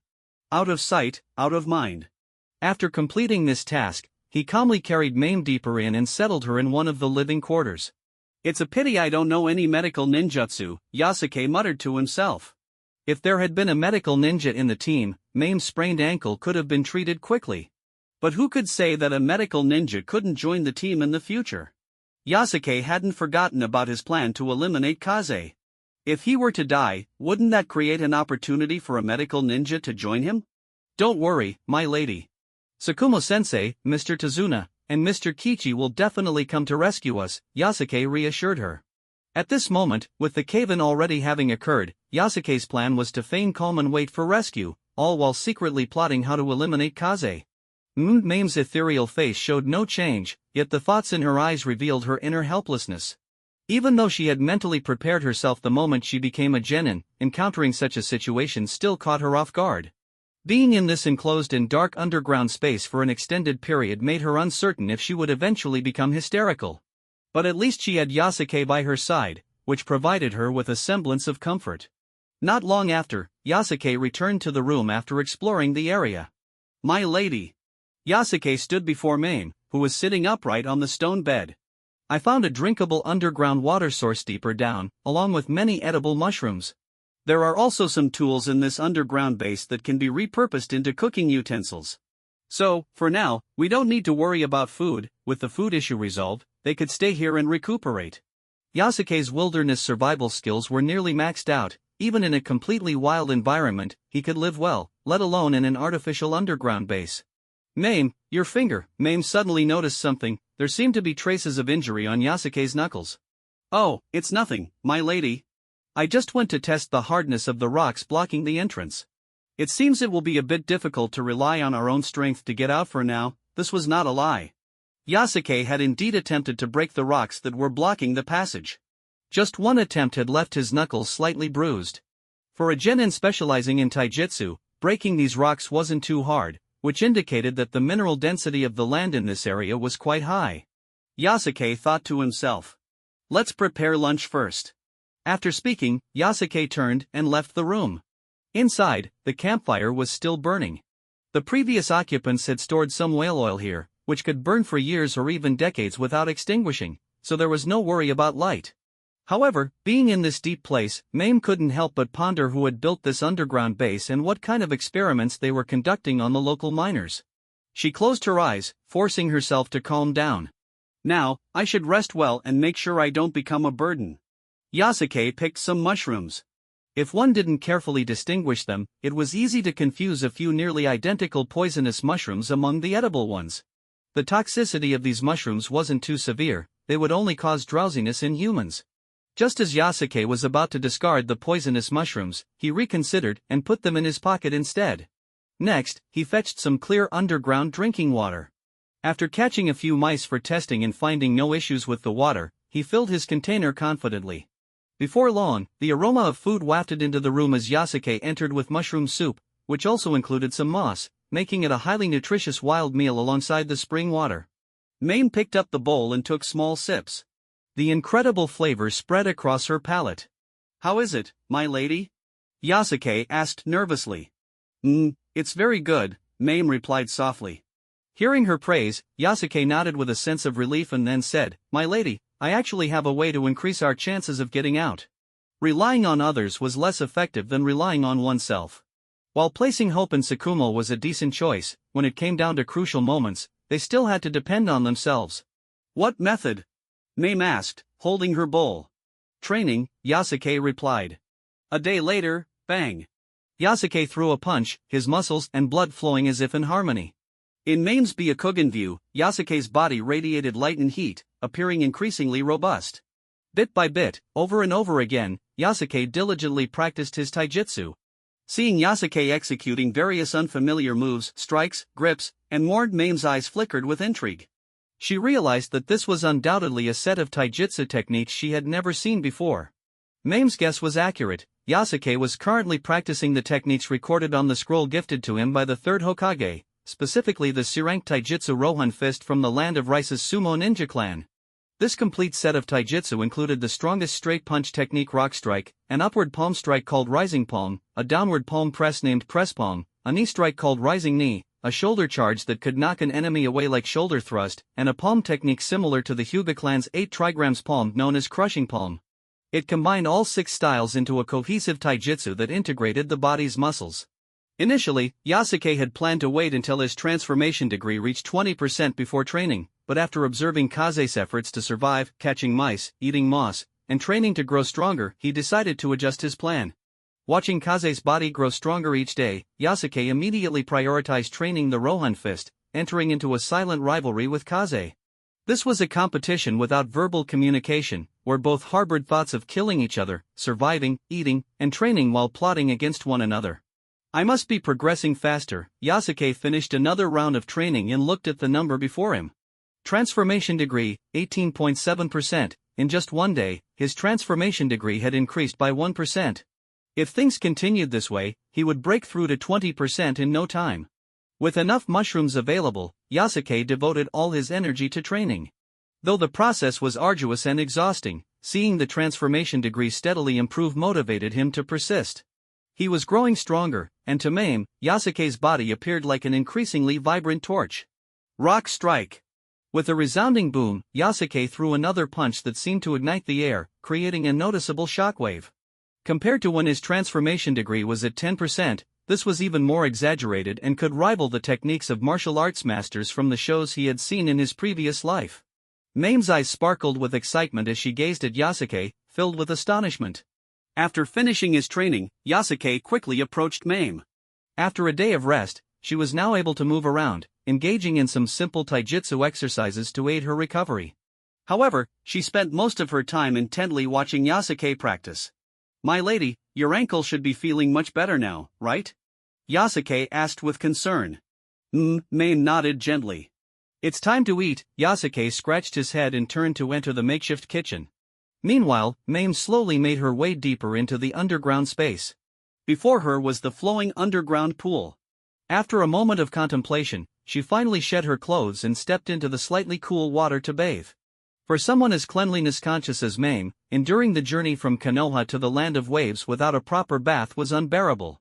Even though she had no unpleasant odor, rather, she emanated a pleasant fragrance, she still longed for a bath. At the same time, in the temporary kitchen, Yasuke stared expressionlessly at the mountain of mushrooms and moss before him, which was just a portion of what he had gathered. There were also some poisonous ones mixed in. Watching the bubbling pot of soup, Yasuke tossed the sleep-inducing poisonous mushrooms into it. He then activated his Byakugan and looked towards the mine's entrance. He wasn't doing this out of chivalry, it was because Tsukumo had already begun his search for them. He was attempting to gather Tazuna, Kichi, and others from the village to rescue Yasuke, Mame, and Kaze. However, Tsukumo didn't know that Yasuke didn't want to be rescued immediately, at least not in the short term. He estimated that Kaze likely felt the same way. Therefore, their slow training plan would probably be disrupted, and they needed to eliminate Kaze before Tsukumo discovered them. Time was of the essence, so Yasuke decided to add the sleep-inducing mushrooms to Mame's food. He then took out a small vial of sleeping powder obtained from the Iwagakure Kunoichi, Hongshire, and added a portion of it to the food as well. My lady, it's time to eat. After cooking the meal, Yasuke entered the sleeping quarters with 2 bowls. At that moment, Mame had just finished bathing, her hair still damp. Yasuke set down the bowls but didn't take a moment to admire the so-called loli coming out of the bath scene. Instead, he turned and left the room with his own bowl.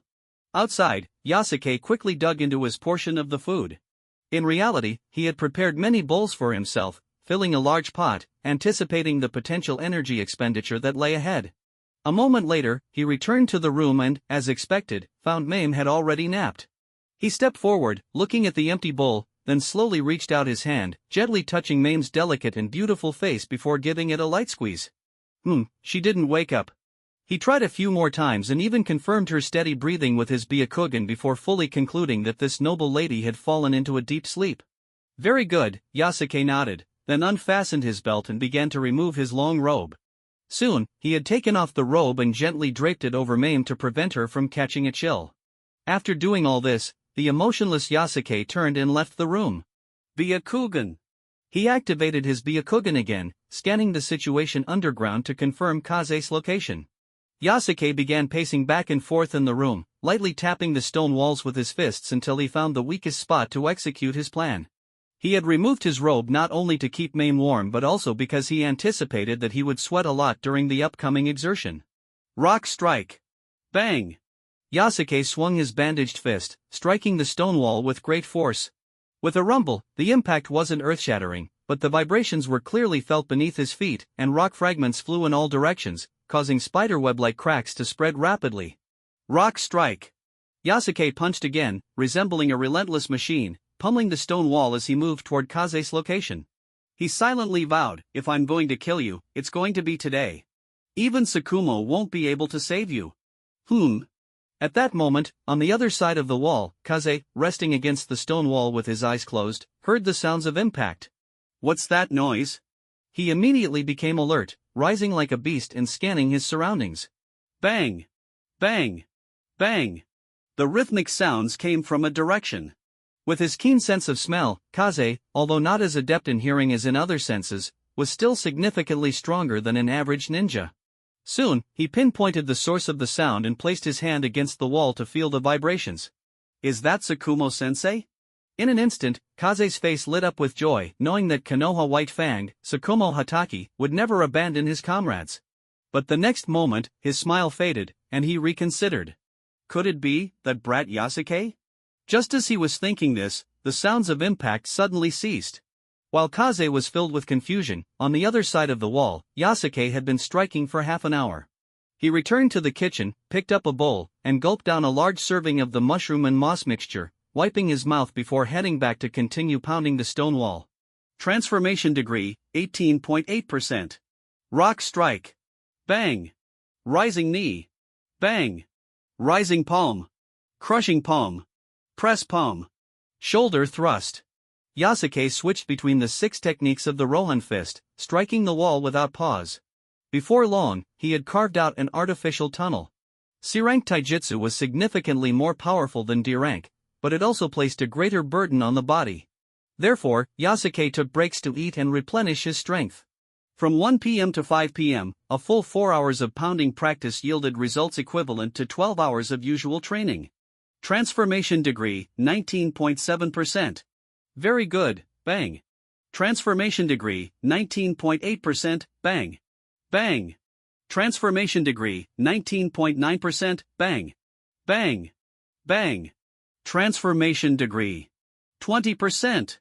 In that instant, Yasuke entered a profound state. The chakra within Yasuke surged forth like a roaring flame, pouring out from the depths of his body. It flowed through him, crashing against every inch of his skin like waves, as if it were attempting to purify him entirely. Yasuke slowly exhaled a breath of stale air, halting his movements to fully feel the remarkable changes happening within him. From an initial transformation degree of 10% to now reaching 20%, all of this had been achieved gradually over months of daily effort. Sufficient nourishment, relentless training, unwavering willpower, and suitable techniques had intertwined, allowing him to step into a completely new realm. Not only had his physical strength increased, but his chakra capacity had also risen dramatically. Where he once could perform the shadow clone technique 100 times, he could now unleash it 200 or even 300 times. Simultaneously, his mind underwent a transformation. It felt as though his intelligence had ascended to a higher plane, making everything clearer and more comprehensible. His thinking, memory, and reflexes, all aspects of his cognitive abilities, felt like they had undergone what he termed brain domain development. It was akin to a CPU that had been locked in frequency. Now it had unlocked its turbo boost function, reaching a new peak.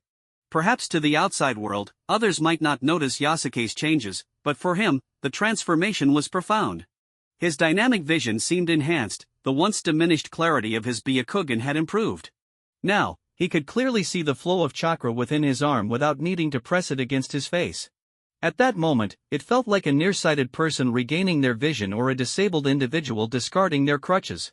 A surge of satisfaction, mixed with excitement, welled up within him. Bang!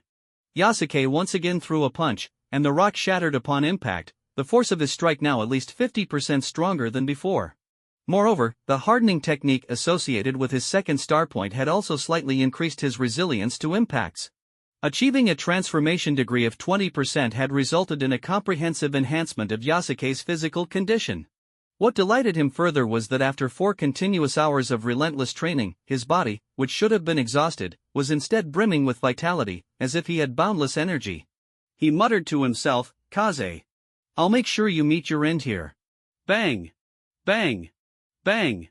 The tremors in the rock wall intensified, the sounds growing louder and seemingly closer. Kaze focused intently on that direction, channeling all his attention there. He remained still, striving to conserve his energy, his beast-like gaze unwaveringly fixed ahead. A strong premonition surged within him, foretelling that something significant concerning life and death was about to unfold. The terrifying spiritual energy from the other side seemed to penetrate through the rock wall, reaching him.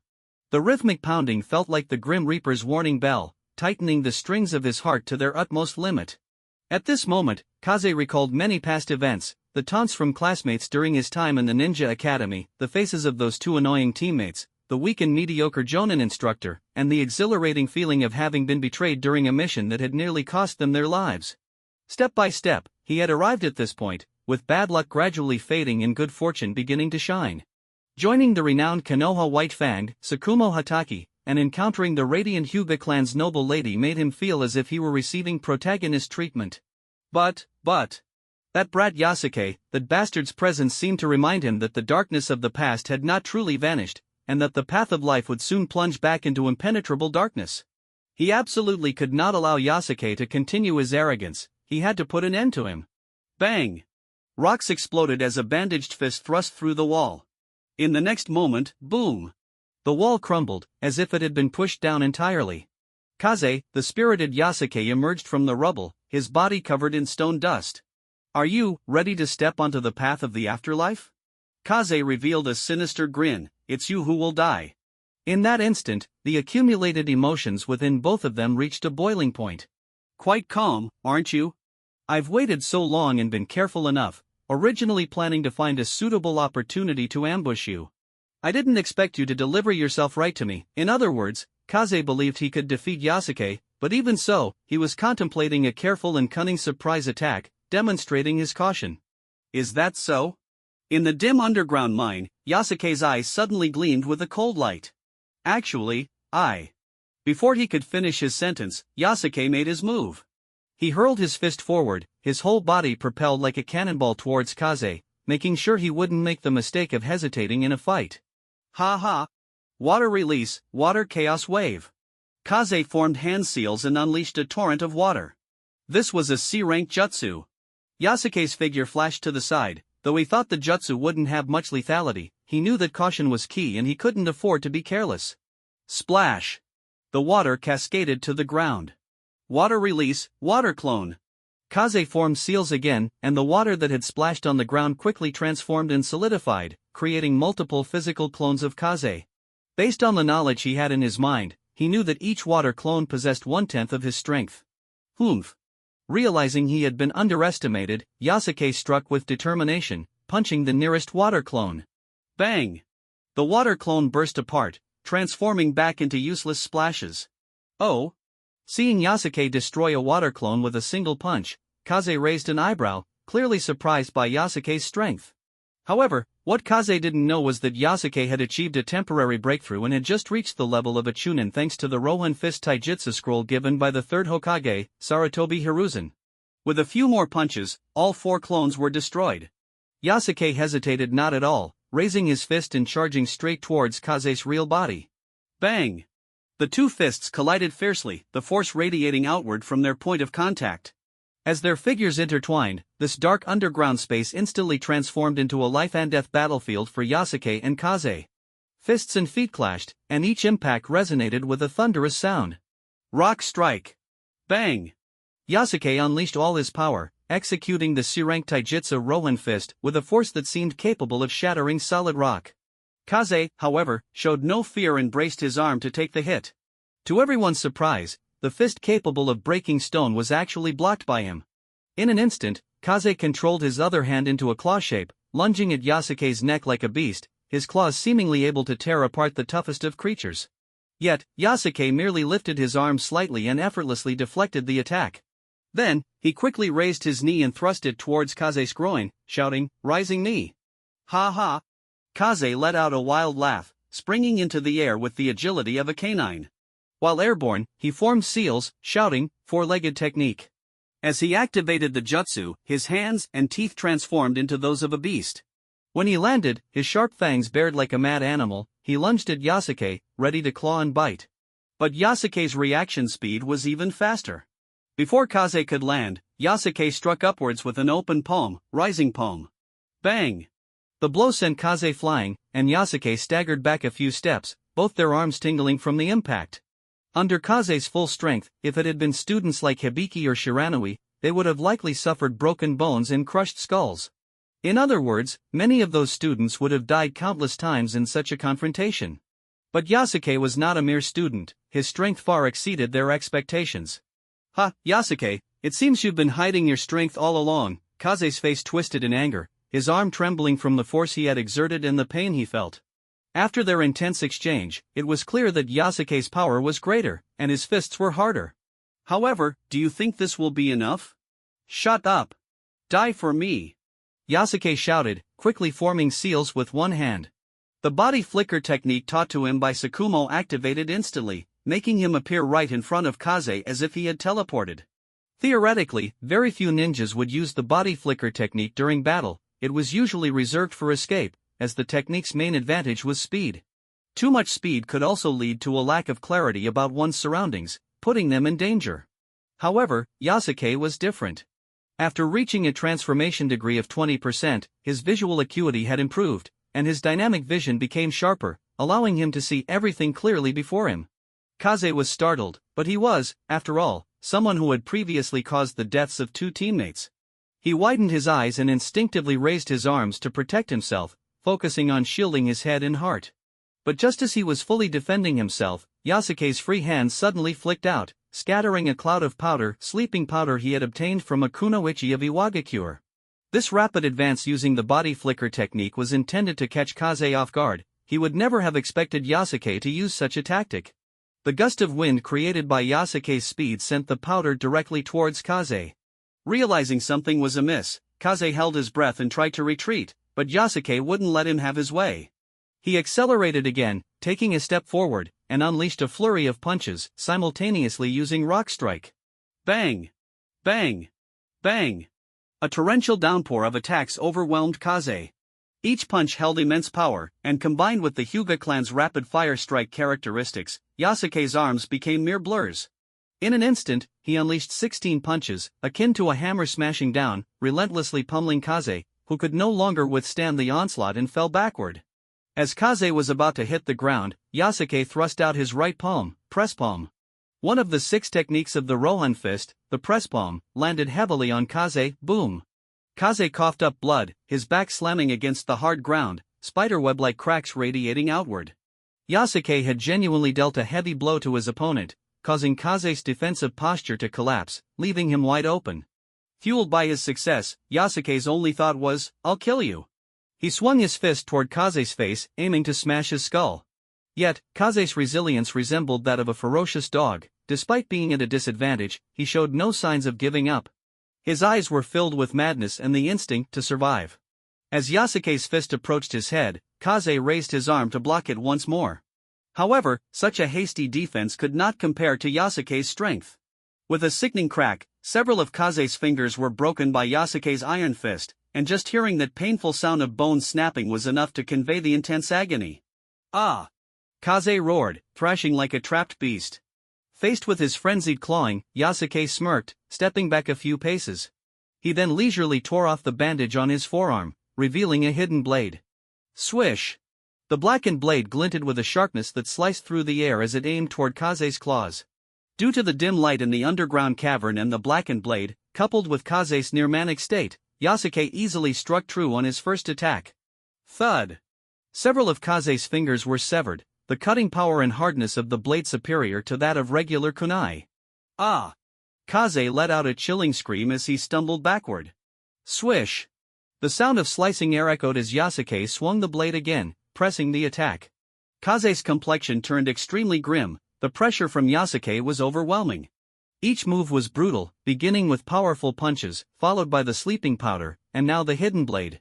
This was not the typical fighting style of the Hyuga clan. At that moment, a thought that had long been brewing in Kaze's mind burst forth. Are you also? Shut up! Yasuke roared, charging forward.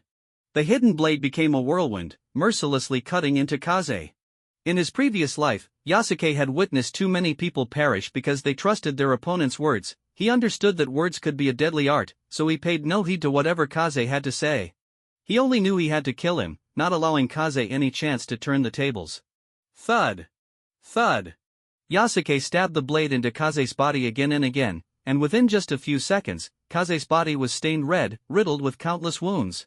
Finally, Yasuke extended the hidden blade, aiming for the nearly lifeless Kaze, who was gasping for breath. At that moment, Kaze's mind flickered with scenes. I'm a time traveler. I'm the protagonist of this world. How could I possibly lose? This must be a lie, I must have another chance. Thud! The hidden blade pierced his forehead, abruptly cutting off his thoughts. Kaze convulsed slightly as the light faded from his eyes. Transformation degree, 20.5%. Ha! Looking at the lifeless body of Kaze, Yasuke finally let out a long breath. Gaining 0.5% in transformation degree was within his expectations. Since he had been the first to break through to 20%, reaching the strength level of a chunin, Kaze wasn't considered to be over-leveled in this fight, so the rewards were naturally diminished. However, accumulating a total of 0.9% in transformation degree was still a decent gain. Of course, the most important thing was... Swish! Yasuke slowly withdrew the hidden blade, placing his left hand on Kaze's corpse. In the next moment, a voice echoed in his mind. Detected water attribute heart, evolution requirements met. Do you wish to plunder? Plunder! With Yasuke's firm resolve, a strange power surged from Kaze's body, flowing through his hand and into his body. Instantly, a transformation seemed to occur within him, as if the cosmic background emerged in front of him. with constellations aligning orderly. The evolution chart named Divine Soul Life illuminated, adding a new star point alongside the existing ones, the base star point Byakugan at the bottom and the second star point Earth attribute above. The third star point appeared. Water attribute, one of the 5 basic attributes. With the activation of this star point and the plunder of the water attribute, Yasuke felt another change within his body. Transformation degree. 21%. Thanks to the unique characteristics of the Divine Soul Life evolution chart, obtaining the water attribute granted Yasuke a new skill, just like the last time. This skill was a passive one, similar to the second Hokage Tobirama Senju's water release, water surge strike, enhancing his mobility in the water, allowing him to swim at high speeds, hold his breath for extended periods, and move freely in aquatic environments. This skill will be very useful against water release ninjas, Yasuke thought to himself. Water release users typically possessed excellent underwater capabilities, such as the ninjas from the Hidden Mist Village, one of the 5 great ninja villages. If he were to engage them, especially in water terrain, he would likely be at a disadvantage. But with the water surge strike passive skill, his chances of victory would greatly increase. Moreover, even against other ninjas, his enhanced underwater abilities would provide him with unique combat strategies. It meant he had gained another way to secure victory. Initially, this trait would simply allow him to hold his breath longer, but as his proficiency improved, he believed he could surpass many mist ninjas in aquatic skills. The relentless training machine, Yasuke, was confident that, based on his previous experience with the star point, he could master this newly acquired skill as well. Next, after acquiring the water attribute, Yasuke glanced at Kaze's body. Dealing with the corpse was indeed a tricky issue, but he had already thought of a few plans beforehand. One was to destroy the body by throwing it into the deep underground pool, the other was to use a scroll to seal the body, creating the illusion that Kaze had disappeared. However, regardless of which plan he chose, explaining the artificially dug passage, which had been forced through punch by punch, would be difficult. Even if he could deceive Tsukumo, he couldn't fool Mame.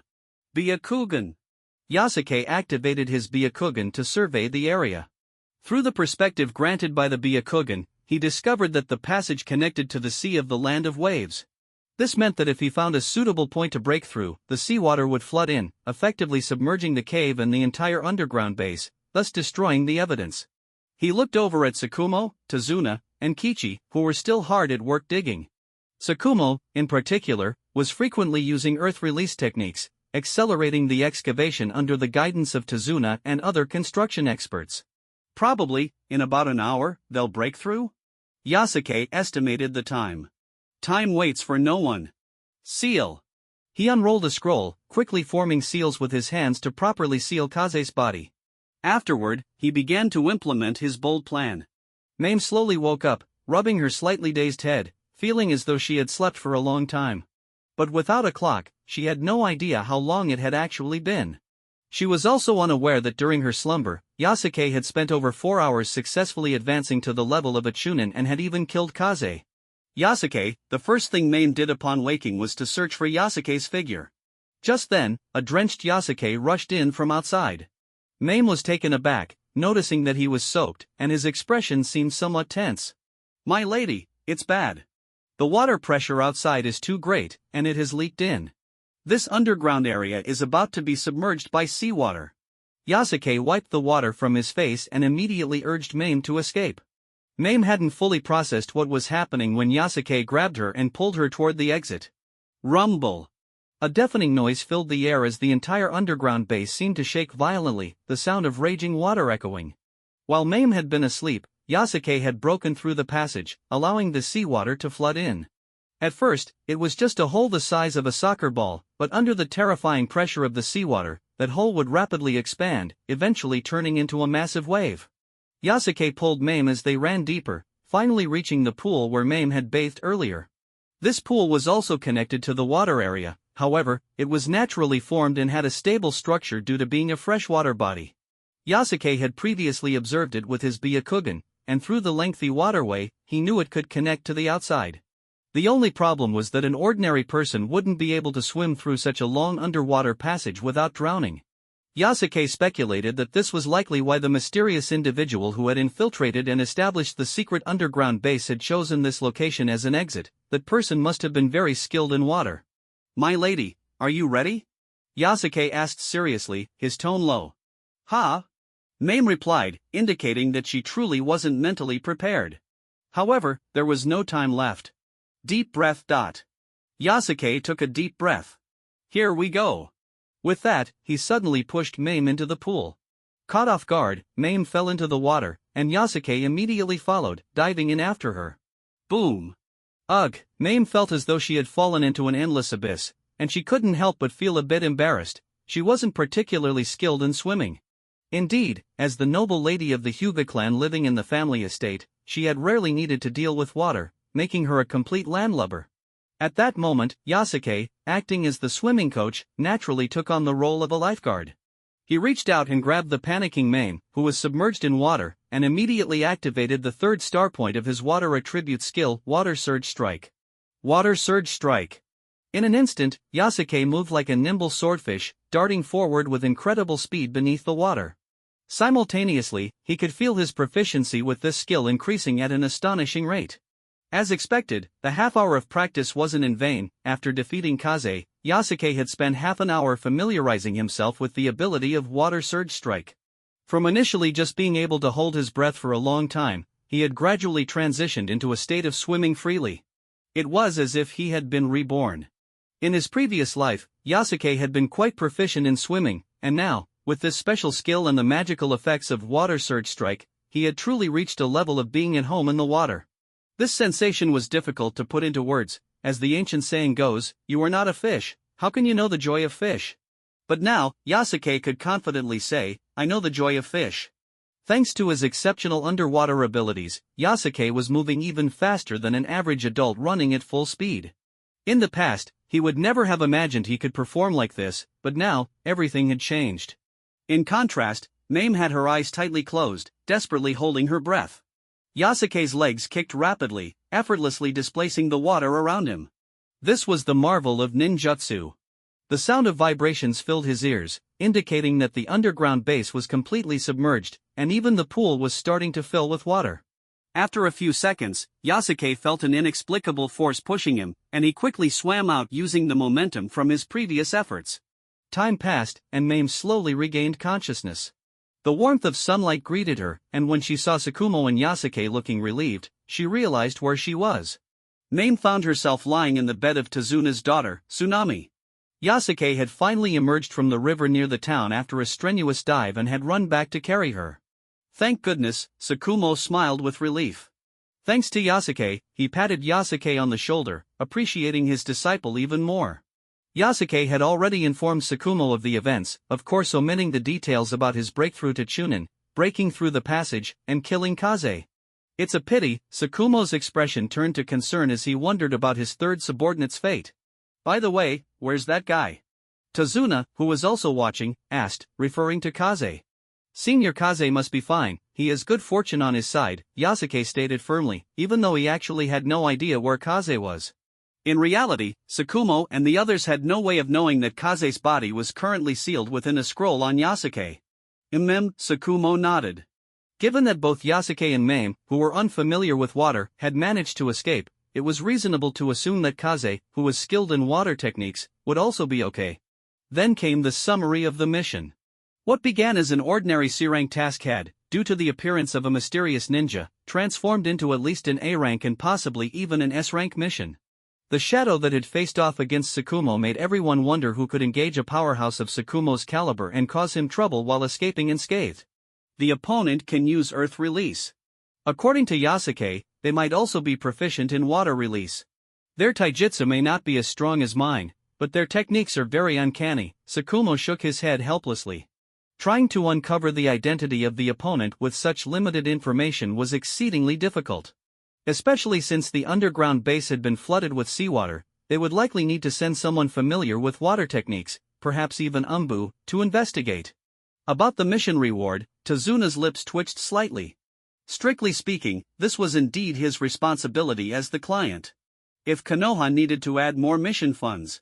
Well, Mr. Tazuna, you needn't worry about that. Just as Tsukumo tried to reassure Tazuna, he suddenly exclaimed, as expected of Konoha Whitefang. So impressive. Tsukumo. He inwardly mocked, thinking about how Tazuna had claimed not to have heard his name when commissioning the mission. It was simply opportunistic, and it felt too insincere, even his daughter couldn't bear to watch. Some rejoiced while others grieved. The task had successfully rescued Tezuna's friend, Kichi, but unfortunately, other companions had met a tragic fate. Mourning the deceased and comforting their families would be what Tezuna and Kichi would focus on next. After spending several days in the land of waves, Tsukumo was still waiting for the return of his third subordinate. However, Kaze never showed up. Yet, the week wasn't without its gains. Tsukumo had taught Yasuke and Mame many things to enhance their self-protection skills during such unexpected missions.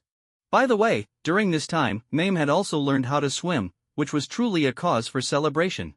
As the sun set, standing by the sea and feeling the ocean breeze while gazing at the sunset over the water was undoubtedly a beautiful sight. Today marked the 10th day since Yasuke had arrived in the land of waves. "It's so beautiful," Mame, her hair blown up by the sea breeze, sparkled with delight in her eyes. "Yeah, it's beautiful," Yasuke agreed, especially relieved now that Kaze was no longer a threat.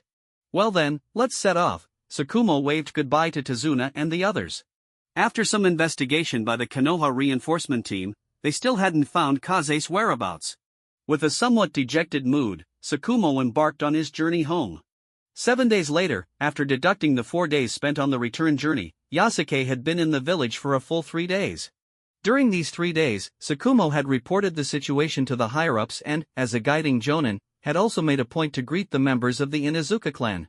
Ultimately, Kaze was classified as a missing person. Since he was not confirmed dead, no new members would be added to the team for the time being, and the group would remain a trio. Prior to this, the team had completed 20 D-rank missions, far exceeding the 8 missions required to apply for Chunin status. Generally, a genin should complete double the number of missions. 16 would make them suitable for applying for Chunin qualifications, especially with a jonin's recommendation, which would grant them a chance to participate in the Chunin exams. This was the next goal that Tsukumo had set for Mame and Yasuke. Of course, participating in the Chunin exams at the age of 5 was quite astonishing and would easily attract attention. Tsukumo did not intend to let his son Kakashi do such a thing. Instead, his suggestion was for Kakashi, Mame, and Yasuke to take part in the Chunin selection together next year, which was about 3 months away. In the courtyard of the Hyuga clan, with a transformation degree of 21.3%, Yasuke was diligently practicing the Rohan fist while carefully contemplating Tsukumo's earlier words. Was 3 months a long time? It was indeed lengthy, especially considering he already possessed Chunin-level strength. If he spent every day doing boring D-rank tasks, that would undoubtedly be a waste of time. After the recent incident, the Hyuga clan had become much more cautious regarding C-rank missions, and Mame would likely remain in the clan's gathering place to practice gentle fist techniques with Hinata and others, leaving Yasuke with a lot of free time. Not wanting to waste these 3 months, Yasuke began to carefully plan his upcoming time. The mysterious shadow he had faced in the underground mine of the Land of Waves, alongside Tsukumo, became a constant source of motivation for him to improve. Had Tsukumo not been leading them, the 3 of them might have faced dire consequences. Yasuke understood very well that his survival was merely a stroke of luck. Life is filled with such unpredictable factors, and the strong would never entrust their fate to mere chance. Engaging with enemy ninjas, stealing chakra attributes, and making himself stronger were all tasks Yasuke aimed to undertake in this time leading up to the Chunin exams. He had to make good use of it. Leaving the Hyuga clan estate, Yasuke headed straight to Kakashi's home. Upon arriving, he found Guy energetically challenging Kakashi to a duel. "Kakashi, let's duel." Guy grinned widely, showing off his bright white teeth, and his excited demeanor made Kakashi shudder. "Get away from me." Kakashi was nearly in tears. As a Ninja Academy student, Guy was always pestering him, and he had come to his house again on what was supposed to be a day off. This was all Yasuke's fault. "Yasuke." Kakashi suddenly noticed Yasuke calmly standing by, watching the spectacle unfold. "Are you satisfied? Are you happy?" Kakashi ran over and grabbed Yasuke by the collar, his tone filled with indignation. "I came to find Tsukumo-sensei." Yasuke calmly separated Kakashi's hands from him. Kakashi was unwilling, but he quickly realized that Yasuke's strength was surprisingly formidable, and he was no match. "My dad is out on a Jonin class mission, humph," Kakashi said, rubbing his arm, which was sore from the grip. The Jonin class was a collective term for all Jonin in Konoha. As long as one was a Jonin, they would be listed under this department. Normally, this department had little going on, but it would mobilize during urgent matters or special missions. Tsukumo, whose strength was second only to the third Hokage, Sarutobi Hiruzen, was sometimes directly commissioned by the higher-ups to execute A-rank or even S-rank missions, which meant that Yasuke and the others, newly promoted to genin, couldn't participate. Is that so? Upon learning that Tsukumo was on a classified mission, Yasuke turned to leave. Hey! Yasuke! Kakashi wanted to stop him, but bang! Yasuke executed a leaf whirlwind, knocking Kakashi to the ground without a second thought. Thud! Kakashi hit the ground. Guy blinked, looking at Kakashi and then at Yasuke, as if he had discovered a new continent. Could it be, this is what Dad meant by attacking the unprepared? What a great opportunity! Realizing this, Guy kicked at the still recovering Kakashi. Kakashi! Take this righteous sneak attack! Bang! Poor Kakashi, just getting up, was knocked down again by Guy's kick. At the mission board, Yasuke quietly observed the flow of people. His solitary figure stood out against the crowd. With Tsukumo resting, he had to come to take on missions by himself. Elder Hiramoto. After waiting in line, Yasuke stepped forward to greet him. It's Yasuke from the Hyuga clan, Hiramoto replied, his stern expression easing slightly. After all, the team Yasuke was part of was a good example. However, with the recent incident of Kaze's disappearance. My condolences. Hiramoto said to Yasuke, as he likely thought the boy was still unable to accept the possibility that his respected senior might have perished. But this was a process every ninja had to endure. Every ninja would experience the loss of comrades or even close friends. If one could grow from pain, they would surely become a better ninja in the future. What Hiramoto didn't know was that his words reminded Yasuke of certain things. Elder Hiramoto, I would like to take on a mission. Yasuke gathered his courage to say. Hiramoto thought for a moment and nodded. A C-rank mission. Yasuke added. This time, Hiramoto's brows furrowed slightly, but he still took out the mission request list, which included many C-rank tasks. Yasuke quickly scanned through and ultimately chose a mission from the Land of Waves. The Land of Waves? Hiramoto's brows knitted tighter. What did this kid want to do? Suddenly, he realized that Yasuke was still unwilling to give up and wanted to search for his respected senior, Kaze. Perhaps yes, perhaps no. Hiramoto's words struck Yasuke like a bolt of lightning, instantly reminding him that he could cleverly capitalize on Kaze's disappearance, extracting the remaining value from this so-called human blood bun. By projecting an image of someone who was persistently searching for Kaze and unwilling to give up, he could not only gain recognition for embodying the will of fire but also conveniently undertake missions that would lead him to encounter enemies. Previously, Tsukumo had deduced that the mysterious shadow they faced might be a ninja from the Hidden Mist village. While the Land of Waves was closest to the Land of Fire, the neighboring Land of Water, home to the Hidden Mist, also eyed it hungrily. The appearance of a mist ninja in the neutral country of the Land of Waves was not a small probability event. If he could encounter enemy ninjas in the Land of Waves, then his objectives would be realized. Without a doubt, this move was filled with tremendous courage and a spirit of adventure. What if that mysterious shadow appeared again? However, regardless of which country he undertook missions in, there was always the possibility of encountering such high-caliber opponents. Until he resolved his own limitations in strength, traveling anywhere would pose the same danger. Yet, as the saying goes, you cannot catch a tiger cub without entering the tiger's den. Yasuke, who had never ceased pursuing strength, felt an urgent desire to enhance his abilities, and this urgency was vividly expressed through his facade, giving an incredibly genuine impression. Hiramoto nodded slightly, recognizing the will of fire that Yasuke demonstrated. All right. Considering that Yasuke was from the branch family, there shouldn't be too many issues. Hiramoto planned to find a few companions to team up with Yasuke, taking care of the young boy along the way. Just then, a low, hoarse laugh suddenly broke the air, and Yasuke didn't even notice how the figure had silently approached him from behind, which indicated how terrifying the individual's strength was. Yasuke slowly turned around to see the source. Elder Hiramoto, would you let me take care of this child? I have some insights regarding scouting. The voice came from a young man who appeared to be at most 28 or 29 years old. He had long, flowing black hair that rivaled Mame's, but his complexion was excessively pale, so pale that it seemed unnatural, as though he had never seen sunlight. His snake-like vertical pupils instantly reminded Yasuke of Kaze. However, that was not the key point. The crucial factor was that Yasuke felt as if he were being closely watched by a venomous snake. The sense of oppression was something he had never experienced even from Tsukumo, as if he could be consumed by this man at any moment. Yet, Yasuke remained calm on the surface and quickly identified the person's identity. "Are you Lord Orochimaru?" Orochimaru, alongside Jiraiya and Tsunade, was one of the legendary three ninjas.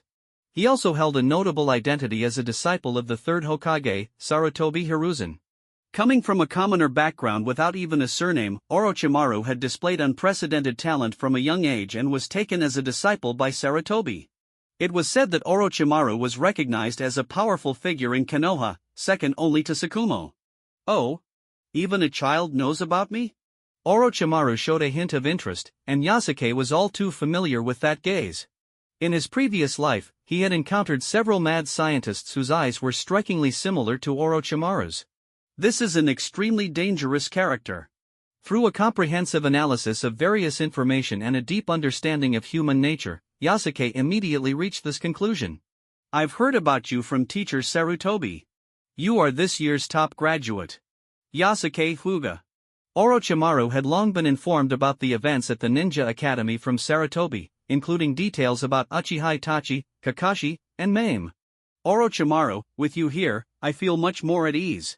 Hiramoto's expression gradually relaxed upon seeing Orochimaru's interest in taking care of the young boy. It seemed natural to let him lead the team and mentor the younger generation. Exiting the mission building, Yasuke walked alongside Orochimaru down the street. When they passed by the Ninja Academy, he encountered a familiar face. "Yo! Isn't that Yasuke Hyuga?" It was Marino Ibiki, who greeted Yasuke enthusiastically during school hours. "Yasuke, how did the comic magazine I borrowed from you a few days ago turn out?" Yasuke knew perfectly well that there was no such incident. The tall figure, Marino Ibiki, definitely had something to discuss with him. He quickly walked over, and Ibiki immediately hooked his arm around Yasuke's neck and turned around, his expression suddenly turning extremely fearful. "What are you doing with that Orochimaru?" Sweat beads formed on Ibiki's forehead, just seeing Orochimaru nearly scared him to death. "What's wrong?" Yasuke furrowed his brow slightly. "My intuition tells me that this Orochimaru is a monster in human skin. Stay away from him," Ibiki whispered urgently, boasting of his instincts and keen eye for people. He firmly believed that Orochimaru was no good. "Got it, I'll return it another day," Yasuke dismissively replied and turned to leave. Ibiki's words deeply imprinted in his mind, making him more vigilant and cautious of Orochimaru. Soon, the two of them rushed out of the village and headed straight for the Land of Waves. Along the way, Yasuke kept wondering why Orochimaru had set his sights on him. "Yasuke-kun, we're quite faithful, aren't we?" Orochimaru's hoarse voice rang out again. His voice was highly recognizable. Yasuke was confident that no one else could replicate such a tone, and even imitating it would be difficult. Gazing at Orochimaru's seemingly smiling face, Yasuke felt as though he were staring into the eyes of a snake carefully concealing its vicious nature behind a false smile. "Teacher Sarutobi mentioned that he handed that taijutsu scroll to you." Orochimaru didn't directly mention the Land of Waves. The underground base had been personally excavated by him, and the townsfolk there had been captured by him as well. During his confrontation with Tsukumo, Orochimaru had used Earth Release, Rock Collapse. He believed that children like Yasuke didn't need to be deliberately targeted, they would inevitably perish in the chaos of battle. He had initially thought Yasuke would surely die, planning to retrieve Mame's Byakugan through the poisonous snakes released in the cave because the eyes of the Hyuga clan were incredibly valuable experimental specimens. However, the scene he observed through the snake's eyes led Orochimaru to temporarily abandon that thought. Yasuke's performance in the face of various dangers made Orochimaru realize that this child was far from ordinary. Just like everything in the world is like a windmill, he was the wind. As the wind blew, the windmill would turn faster. Orochimaru, who was filled with curiosity about everything, wanted to see just how much this little windmill, Yasuke, could turn. "It's the Rohan Fist." Yasuke immediately understood that the taijutsu mentioned by Orochimaru referred to that very technique. He recalled that Orochimaru had acquired this taijutsu from a sumo ninja in the Land of Rice, which was quite a peculiar coincidence. "Yasuke-kun, what exactly is your purpose in taking on this mission?" Orochimaru asked again. "Lord Orochimaru, I desire to become stronger," Yasuke replied without hesitation, considering that by taking on C-rank missions, he could encounter enemy ninjas and defeat them to steal their chakra attributes, thus making good use of the coming 3 months. "And then, after you become stronger?" The two of them walked against the wind, making their way to the outskirts of Konoha. To protect the main family, Yasuke answered almost instantaneously, without the slightest hesitation, as if this was the most steadfast belief in his heart. Ho ho ho, Orochimaru chuckled lightly, no longer speaking, but inwardly pondering whether this child, with such determination in practicing the Rowan fist, forcibly breaking through passages and even killing his own teammate Kaze, was truly doing all of this just to protect the main family. That night, the two camped out in the wilderness.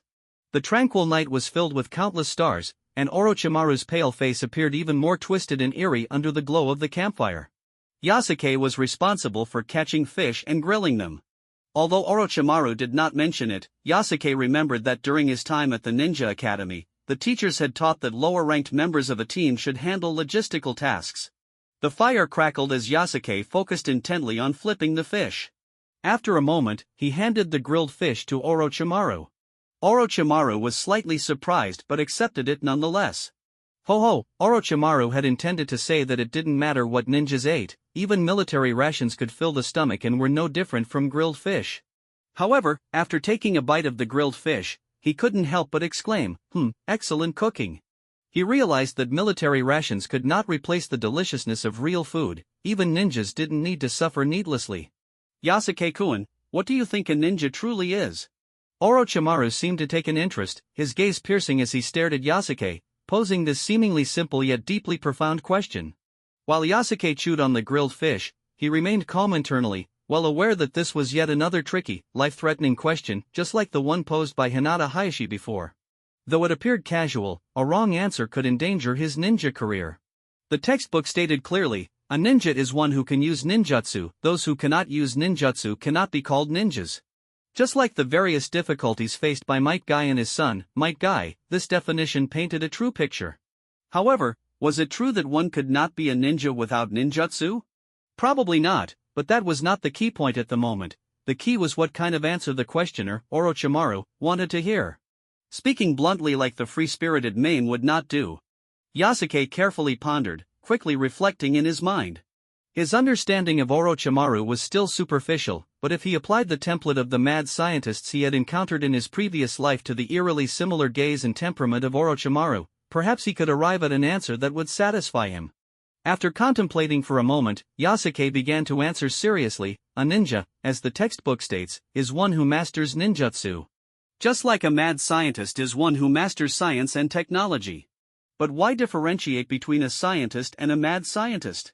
It's because a mad scientist has no moral boundaries, violating many taboos while still calling it truth.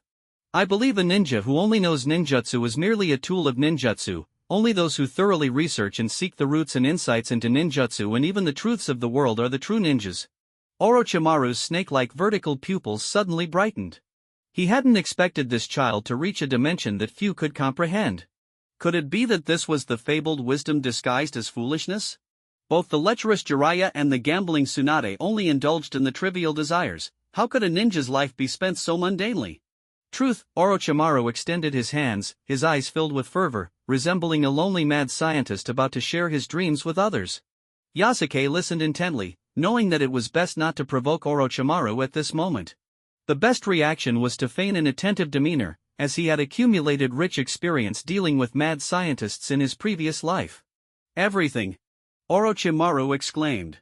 I want to learn all ninjutsu, to understand all truths of this world. The first person to mix blue and yellow and name the new color green, I want to do the same thing. Yasuke grasped a bit more about Orochimaru. The legendary Sannin was indeed an unrestrained research fanatic. In this world, he would be called a ninjutsu madman. Just as the world has an infinite variety of color mixtures, ninjutsu must also have countless forms, so, Orochimaru lowered his head, looking at Yasuke, his snake-like pupils locking onto Yasuke's Byakugan. Yasuke-kun, what do you think is the obstacle to mastering the truth? Yasuke fell into thought again, but he had the answer in an instant. This question is reminiscent of those mad scientists. He recalled that every mad scientist eventually faced the limitation of lifespan, feeling anger and frustration at their inability to research science forever. So, the answer was obvious, lifespan? Exactly. Orochimaru's eyes shone even brighter, his gaze on Yasuke becoming fervent. For me, the lifespan of the flesh is too short, too insignificant. Even if I am called Hokage and stand at the pinnacle of 100,000 ninjas in the ninja world, I will still die. And once dead, everything is lost. The human body is so fragile. Seek the secret to immortality. As he spoke, Orochimaru's eyes and expression became exceptionally resolute and serious, reflecting Yasuke's inner thoughts. Yasuke had always pursued powerful strength without wavering, while Orochimaru's quest for immortality perhaps resonated with him in some way. However, does immortality truly exist? Yasuke asked, his face full of confusion. Although he had lived through 2 lives, he considered himself quite long-lived. Yet, in this world filled with extraordinary powers, perhaps the possibility of immortality really did exist. It definitely exists, Orochimaru replied with a serious expression. It definitely exists. After a profound conversation, a strange sense of mutual understanding seemed to develop between Yasuke and Orochimaru. Of course, this did not mean that the underlying tension between them had dissipated. As Marino Ibiki had said, Orochimaru was a monster in human skin. This madman could very well turn against him at any moment. Nonetheless, this discussion had indeed added a new direction to Yasuke's pursuit of power, namely longevity and immortality. Yasuke could calmly accept death, but he could never accept a state of powerlessness. If he could gain immortality along the way in his quest for strength, he would pursue it without hesitation. As a gesture of reciprocity, Orochimaru set down the bare fish bones in his hand. Yasuke-kun, would you like to learn a small stealth technique? I believe I have some insights in this area. Orochimaru's words were actually a humble way of saying that he was exceptionally skilled at stealth and infiltration. For many high-difficulty missions requiring such traits, the higher-ups in the village often sent him to execute them. In all of Konoha, if Orochimaru claimed to be second in the art of concealment, no one would dare to claim the first. Receiving a gift from him would undoubtedly be immensely beneficial. However, some things were not so easily obtained. Yasuke immediately shook his head. The clan head once told us that one cannot receive rewards without merit. He habitually brought up the main family to draw some resentment, often boasting that the Hyuga clan was the foremost clan in Konoha. Ho ho! Along the way, I need you to handle the food situation, which can be considered a form of equivalent exchange, Orochimaru said with a light smile, pointing to the pile of grilled fish. He certainly understood that this was merely surface-level reasoning. Had Yasuke not previously provided a satisfactory answer, he would not have been so generous. Subsequently, Yasuke accepted Orochimaru's guidance. The so-called stealth was not merely about hiding one's form or changing one's appearance, but more importantly, it involved altering one's chakra fluctuations. For instance, making one's presence seem stronger or weaker. This alteration in aura was beneficial not only for infiltration missions but could also lead enemies to misjudge one's true strength, thus winning the initiative. In simple terms, it's a capability of playing the pig to eat the tiger, Yasuke privately summarized in his mind. Your clan has a general mastery of chakra that exceeds the average level, Orochimaru explained. Therefore, Yasuke-kun, you should be able to learn this small technique relatively easily. By adjusting the flow of chakra within his body and suppressing his presence, this was somewhat akin to the hardening technique of the second star point of Earth, which also operated along specific pathways beneath the surface. The small technique Orochimaru taught was comparable to the hardening technique, both artificially altering the internal chakra flow. Every individual's chakra fluctuations had specific patterns, and as long as one could break that pattern, it was possible to successfully disguise oneself as another person. As long as I want, even standing in front of teacher Saratobi, he would never recognize me, Orochimaru said with a sense of pride. Of course, reaching this level requires a certain amount of effort, and as one's strength continues to grow, the degree of control will become more profound. Yasuke silently nodded. He understood that this was a skill with growth potential that could accompany him throughout his ninja career. Indeed, it's a very practical and powerful ability. Yasuke's eyes sparkled as various possible applications flooded his mind. 4 days later, they arrived at the Sea of the Land of Waves. This C-rank mission involved clearing out pirates who frequently attacked local fishermen and merchants. The daimyo of the Land of Waves had commissioned Konoha to eliminate this pirate force. Yasuke and Orochimaru ran across the surface of the water, utilizing their chakra to traverse quickly into the depths of the sea. Given that this mission required combat with ordinary people, the task was rated as C-rank. Naturally, with the experience from the previous C-rank mission, Yasuke knew that this task would not be so simple. Unexpected events could very well occur. When they arrived at the island designated for the mission, it was already nighttime. The bright moon cast a cool light over the sea, illuminating the entire small island where a group of pirates, composed of ruffians, samurai, and thugs, were drinking and reveling. Their ships were docked offshore, used for their nefarious activities. Orochimaru gestured, and Yasuke nodded in understanding. The action command was clear: they would first deal with the pirates guarding the ships and acting as lookouts, then sink their vessels, leaving these scoundrels with no escape. Yasuke stealthily slipped into the shadows while utilizing the stealth technique taught by Orochimaru, suppressing his own presence to minimize his visibility. He then activated his Byakugan, peering through the cabin to survey the scene before him in the darkness. Just a bunch of ordinary people. With the Byakugan's vision sweeping over the area, he clearly assessed the strength of several patrolling pirates merely by observing their chakra levels and intensity. And not only are they weak, but their patrol defenses also have many flaws. Yasuke gently shook his head, a hint of disappointment in his eyes.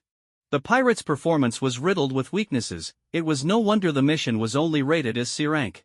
Even a group of freshly graduated genin would be capable of dealing with all the pirates on this small island.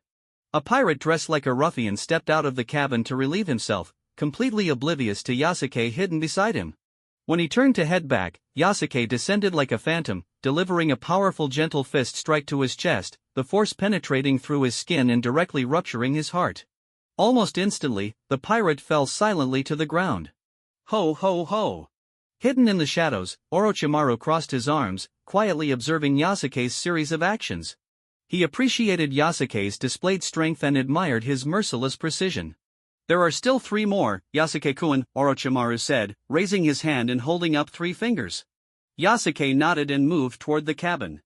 However, at that moment, he was filled with confusion. How did Orochimaru know that there were 3 more pirates without the Byakugan? Unbeknownst to Yasuke, a small snake was swiftly slithering by. At the same moment, on the other side of the island, several ninjas slowly landed. They were dressed in blue-toned attire, consisting of 3 men and 1 woman. The tall, red-haired man stood at a towering height of 2.7 meters, with a physique as solid as a mountain, carrying a large sword wrapped in bandages on his back. His name was Kisame Hashigaki, the wielder of the great sword, Samahata, and one of the 7 ninja swordsmen of the mist. He was a powerful figure, second only to the Mizukage in the hidden mist village. His 3 subordinates appeared to be of similar age to Yasuke and Kakashi, belonging to the ranks of newly promoted genin. Kisame scanned the surroundings and quickly sensed something unusual. The ships, they've sunk, one of his white-haired subordinates spoke up. His hair was as white as snow, and among the Kagaya clan, known for their battle mania, this white hair was seen as an ominous sign. His name was Kagaya Zune. In the distance, Yasuke and Orochimaru had successfully penetrated the pirates' ships, causing them to slowly sink to the ocean floor. The unfortunate pirates had yet to realize that their end was upon them. So, someone has stolen our mission? Kisame questioned. Just then, a cute loli spoke up. With emerald green eyes and reddish-brown curly hair that crossed over her right eye, her pink lips made it easy to imagine what she would look like when she grew up. Terumi-me, you and Koizumi go investigate, Kisame ordered. The last subordinate, named Koizumi, had blue hair and was a purebred native of the land of water. He flashed a toothy, shark-like grin filled with bloodthirst. Understood. He and Terumi-me swiftly leaped like arrows toward the distant shore. Why can't I go? Kagaya Zune complained. Because. I'm afraid you'll make a mess of things, Kisame shook his massive head. The Kagaya clan's battle impulse might lead this kid to recklessly kill everything in sight. If their earlier guess turned out to be wrong and he accidentally killed someone who shouldn't have been harmed, that would be troublesome. Watching as the ships completely sank, Orochimaru nodded. Ho ho ho, well done, Yasuke-kun. Just moments ago, Yasuke had easily smashed through the ship's bottom using the Rohan fist. Orochimaru gazed at him, increasingly convinced that his decision to observe Yasuke was the right one. This child is different from the other members of the Hyuga clan. Orochimaru did not underestimate Yasuke because of the caged bird seal on his forehead. The curse mark was like a chain, but as long as one was willing to think, there would always be a way. After all, everyone was bound by various cages from birth. Who was not a prisoner in some way? 2 little bugs are coming our way, Orochimaru said, turning his head towards the night. He had spotted the stealthy intruders, and Yasuke, with his Byakugan, had naturally sensed them as well. They remained still to avoid alarming their enemies, waiting for them to approach before taking action. One male and one female, Yasuke observed, his eyes gleaming. With the Byakugan's vision, he easily pierced the darkness and saw the two blue figures. Their chakra burned like flames, and each one was stronger than Kaze. It seems we've been discovered. Koizumi, hiding in the grass, was not afraid. Instead, he appeared excited. He placed one hand on the ground, using chakra to sense Yasuke and Orochimaru. In the ninja world, aside from the Hyuga clan's ability to see with their eyes and the Inuzuka clan's sense of smell, the most common method of perception was switching to chakra sensing mode. There are two of them. One seems to be a jonin. It looks like we'll have to leave this to Lord Hoshigaki to handle. Orochimaru was exceptionally skilled in stealth and concealing his presence. Even Tsukumo had failed to see through his disguise, so he conveyed a false judgment to this side. Of course, Yasuke was also suppressing his presence. So, we can handle the remaining one alone. Is that so? Terumi smiled. But I think we shouldn't underestimate the opponent. After all, the world of ninjas is cruel. When others speak of cruelty, it might just be vague talk, but when it came from a ninja of the Hidden Mist, even a child's words instilled deep conviction. The Hidden Mist village was also known by another name, the village of Blood Mist. Yasuke noticed the headbands on their foreheads and the way they were posed. They're from the Hidden Mist village. One of them is a sensing ninja. Moreover, a sense of malice and bloodlust emanated from them, indicating they were ninjas experienced in combat. Before Orochimaru could speak, Yasuke had already thrown shuriken without hesitation while charging at the two ninjas. Swish, swish, swish. For shuriken flew toward Terumi and Koizumi, who easily dodged by shifting their bodies and then turned to flee. Yasuke hadn't expected them to be so alert. Utilizing the Byakugan's vision in the darkness, he pursued them directly, confident that even if they set traps, the Byakugan could see through them. Ho ho ho, Orochimaru chuckled, also moving forward. Within seconds, the swift Yasuke had tracked down the center of the island. Ha! With a loud shout, a massive figure wielding a peculiar weapon swung down at Orochimaru with great force. So it's Kisame Hoshigaki from the Seven Ninja Swordsmen. Orochimaru twisted his body like a phantom, easily dodging the strike with movements that defied imagination. Konoha! Sannin Orochimaru. Kisame also recognized the pale-skinned Konoha ninja before him. Yasuke-kun, leave this guy to me, you just stay back and watch. Orochimaru was about to say this without glancing, but Yasuke ignored Kisame entirely and charged straight at the three ninjas from the Hidden Mist. To Yasuke, it was only natural to match opponents, and for soldiers to fulfill their roles. Orochimaru's smile froze for a moment. Fortunately, it was nighttime, and he wasn't detected. This child was too bold, actually wanting to take on three opponents. It seemed his determination to grow stronger was truly resolute.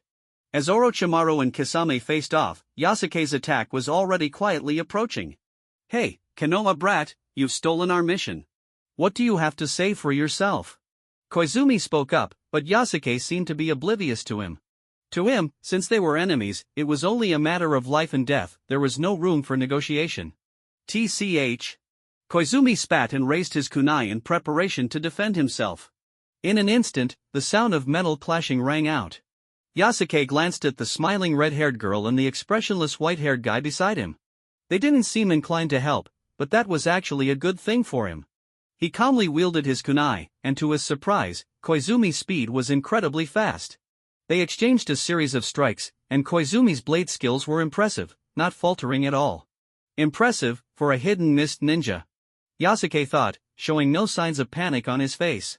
He was well aware of the reputation of the Hidden Mist village. It was said that every student in their ninja academy would be trained in various weapon techniques, using replicas of the famous seven ninja swords to ensure that the legacy of the seven ninja swordsmen was passed down through generations. This meant that every ninja from the Hidden Mist had a solid foundation in swordsmanship.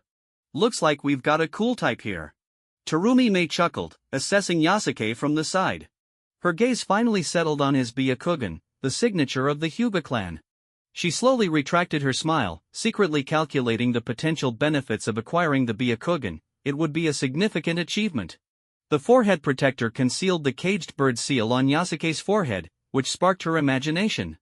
Indeed, the Byakugan is a precious trophy. Koizumi grinned wickedly, lifting his leg to evade Yasuke's sharp thrust. What kind of experience could make a 5-year-old child smile so wickedly? I've got a pretty good read on you. Yasuke murmured, summarizing his assessment of Koizumi's taijutsu level from their exchanges. It was also a form of trash talk intended to disrupt Koizumi's focus, hoping to create a moment of vulnerability. Konoha! Gale! Yasuke suddenly crouched low, executing a sweeping kick that struck Koizumi's right leg. However, Koizumi reacted quickly, jumping into the air while pivoting his body, performing an acrobatic maneuver to pounce toward Yasuke. It seemed he was completely accustomed to sudden ambushes, which only heightened Yasuke's curiosity about these ninjas from the hidden mist. What awaited Yasuke was not just Koizumi's descending body but also a flash of steel. The youth from the hidden mist drew his sword, swinging it down toward Yasuke's head with great force. This seamless transition between offense and defense was incredibly fluid and aesthetically pleasing. Yet, with the Byakugan's vision allowing him to see every muscle movement, Yasuke accurately predicted Koizumi's actions. He sidestepped just before the sword could fully descend, a terrifying killing intent enveloping Koizumi and seemingly freezing his body in place. Iron Strike. Yasuke unleashed a powerful punch, its strength unmatched. In the fleeting moment before death, images of his past flooded Koizumi's mind. He suddenly recalled certain memories, facing that icy gaze, feeling as if he were trapped in a freezing abyss, like a mere bug waiting to be crushed. Those memories surged back when he was a naive student at the Ninja Academy, thinking he'd graduate happily, only to be faced with a brutal graduation exam where they were forced to kill their best friends. The screams of his classmates and the furious shouts made it feel like a hell on earth. Every survivor was left shattered, forever losing a part of themselves, and the blood-soaked arena became their graduation ceremony. From that day forward, a cruel, bloody, and dehumanizing ninja born from the blood mist emerged, and now that long-lost fear returned. Just as Yasuke's fist was about to strike Koizumi's heart, a sudden rush of water surged forth with a splash, propelling toward Koizumi and narrowly allowing him to escape death. With a loud thud, Yasuke's rapid punch hit Koizumi's arm instead, resulting in a loud crack, as his shoulder seemed to dislocate. Yasuke frowned, glancing at Terumi Mei, who was forming hand seals. Koizumi tumbled to the ground, clutching his arm. Terumi Mei smiled again, a child with the grace and charm of an adult, these two contrasting traits blending together in a fascinating way. Water Release, Great Water Collision Wave. Water Release, Grand Waterfall Technique. In the next moment, a roaring wave surged from the side. The techniques unleashed by Orochimaru and Kisame collided like a raging storm, creating an artificial lake on land. Yasuke and the others had no time to evade and were directly engulfed by the water, finding themselves in a state of disorientation. Oh, but Yasuke was an exception. Even if swept away by the residual waves, he still maintained a degree of mobility. Surfing Wave Strike. Yasuke suddenly propelled himself through the flowing water, quickly swimming towards the three ninjas. What? Seeing Yasuke approach with the speed of a swordfish, they found his speed utterly unbelievable. How could this be? A genin from the Hyuga clan using Gentle Fist was already outrageous, yet he was also so adept in the water. This was beyond the realm of normal ninjutsu. Although surprised by Yasuke's aquatic agility, they were ninjas of the blood mist, just as the Uchiha clan was born with an affinity for fire. Each hidden mist ninja had comparable capabilities in the water. Terumi Mei and her companions quickly exited the water, standing atop the surface. What kind of guy is he? Koizumi's face was still fierce, but deep within his eyes lay a hint of fear. If it weren't for Terumi Mei's timely intervention, he would probably be dead by now. Especially with Yasuke's overwhelming killing intent closing in on him, it felt as though death was right before his eyes, pulling him back to the terrifying examination hall of his graduation. Logically, he, along with Kagayazun and Terumi Mei, had all survived the brutal battlefield and should not have such a fear of death. However, seeing Yasuke's calm demeanor and his emotionless, icy gaze filled him with dread, as if he were facing not an ordinary person but a cold-blooded killing machine. But of course, he wouldn't easily show this feeling. This guy, the Hyuga clan, is indeed formidable. In terms of taijutsu, I'm afraid I'm no match for him. Koizumi gritted his teeth, forcing his dislocated right arm back into place. Indeed, Terumi Mei glanced at him. Didn't you notice? Just now, he was confident he could kill you with a single punch. His physical strength and taijutsu level are likely far beyond our imagination. That member of the Hyuga clan can wield both the gentle fist and hard fist techniques simultaneously. Besides me, neither you nor Terumi Mei can withstand his vital point attacks. Kagayazun, who had remained silent until now, spoke up. He had 2 red birthmarks between his brows and coldly stared at Yasuke. Terumi Mei nodded. The Kagaya clan, known for their bloodline limit, was one of the premier taijutsu families in the ninja world, said to have ties with the Hyuga clan, tracing back to the era of the Sage of Six Paths 1,000 years ago. The divergence in their bloodlines led to them inheriting different powers. Of course, this was just a legend, and Terumi didn't know its truth, but Kagaya Zun's words were highly persuasive coming from a fellow master of taijutsu. While it's a shame to kill such a handsome guy, Terumi squinted her eyes. But he's our enemy. We have no choice, she looked at her teammates. Koizumi, let's join forces and take him down. With that, she pressed her right hand onto the surface of the water beneath her feet. Boom! The already turbulent water surged again, and the waves roared, crashing toward Yasuke as Terumi activated her technique to block his advance. Yasuke retreated slightly in the water, soon surfacing with Koizumi's sword in hand, examining the small blade like a trophy. This weapon was quite suitable for a child. Seeing Yasuke's satisfied expression, Koizumi sneered coldly, "I'll make you wish you were dead." The collision of the Great Waterfall technique and the Great Water Collision Wave not only affected Yasuke and the others but also awakened the pirates on the island. The sounds of human shouting echoed through the night.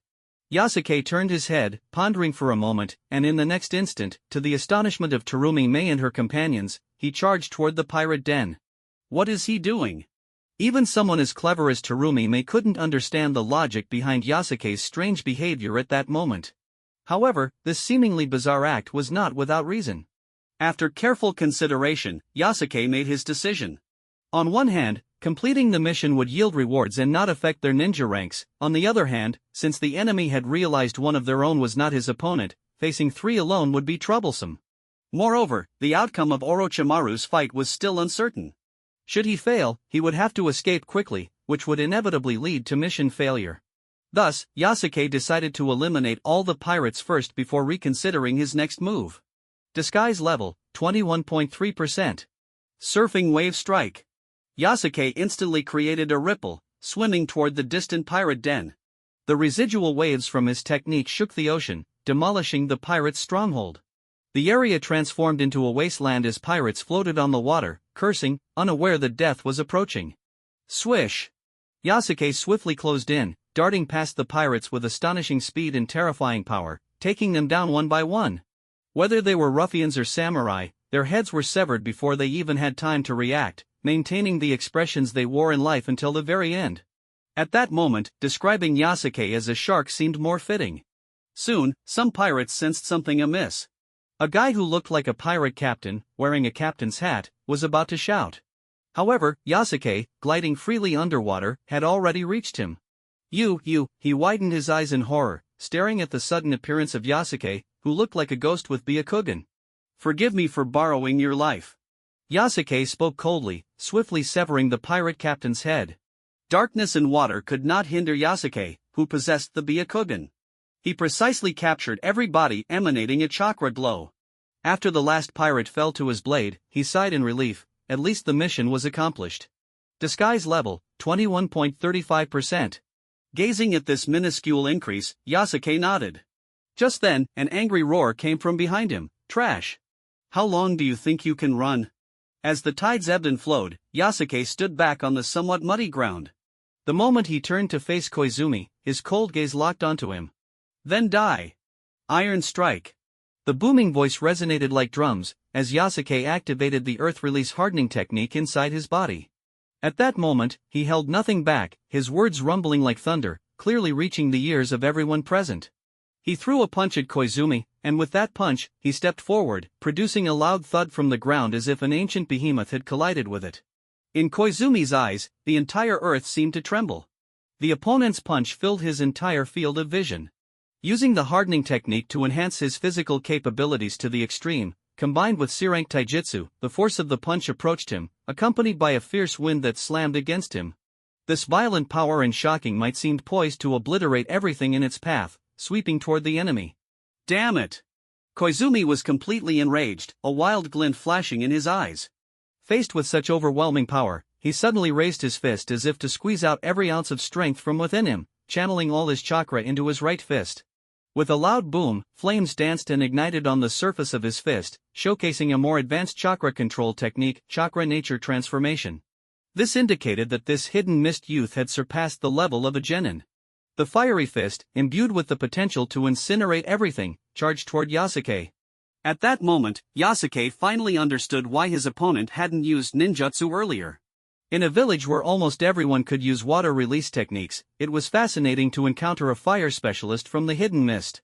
However, fire attribute. It was exactly the power he could seize.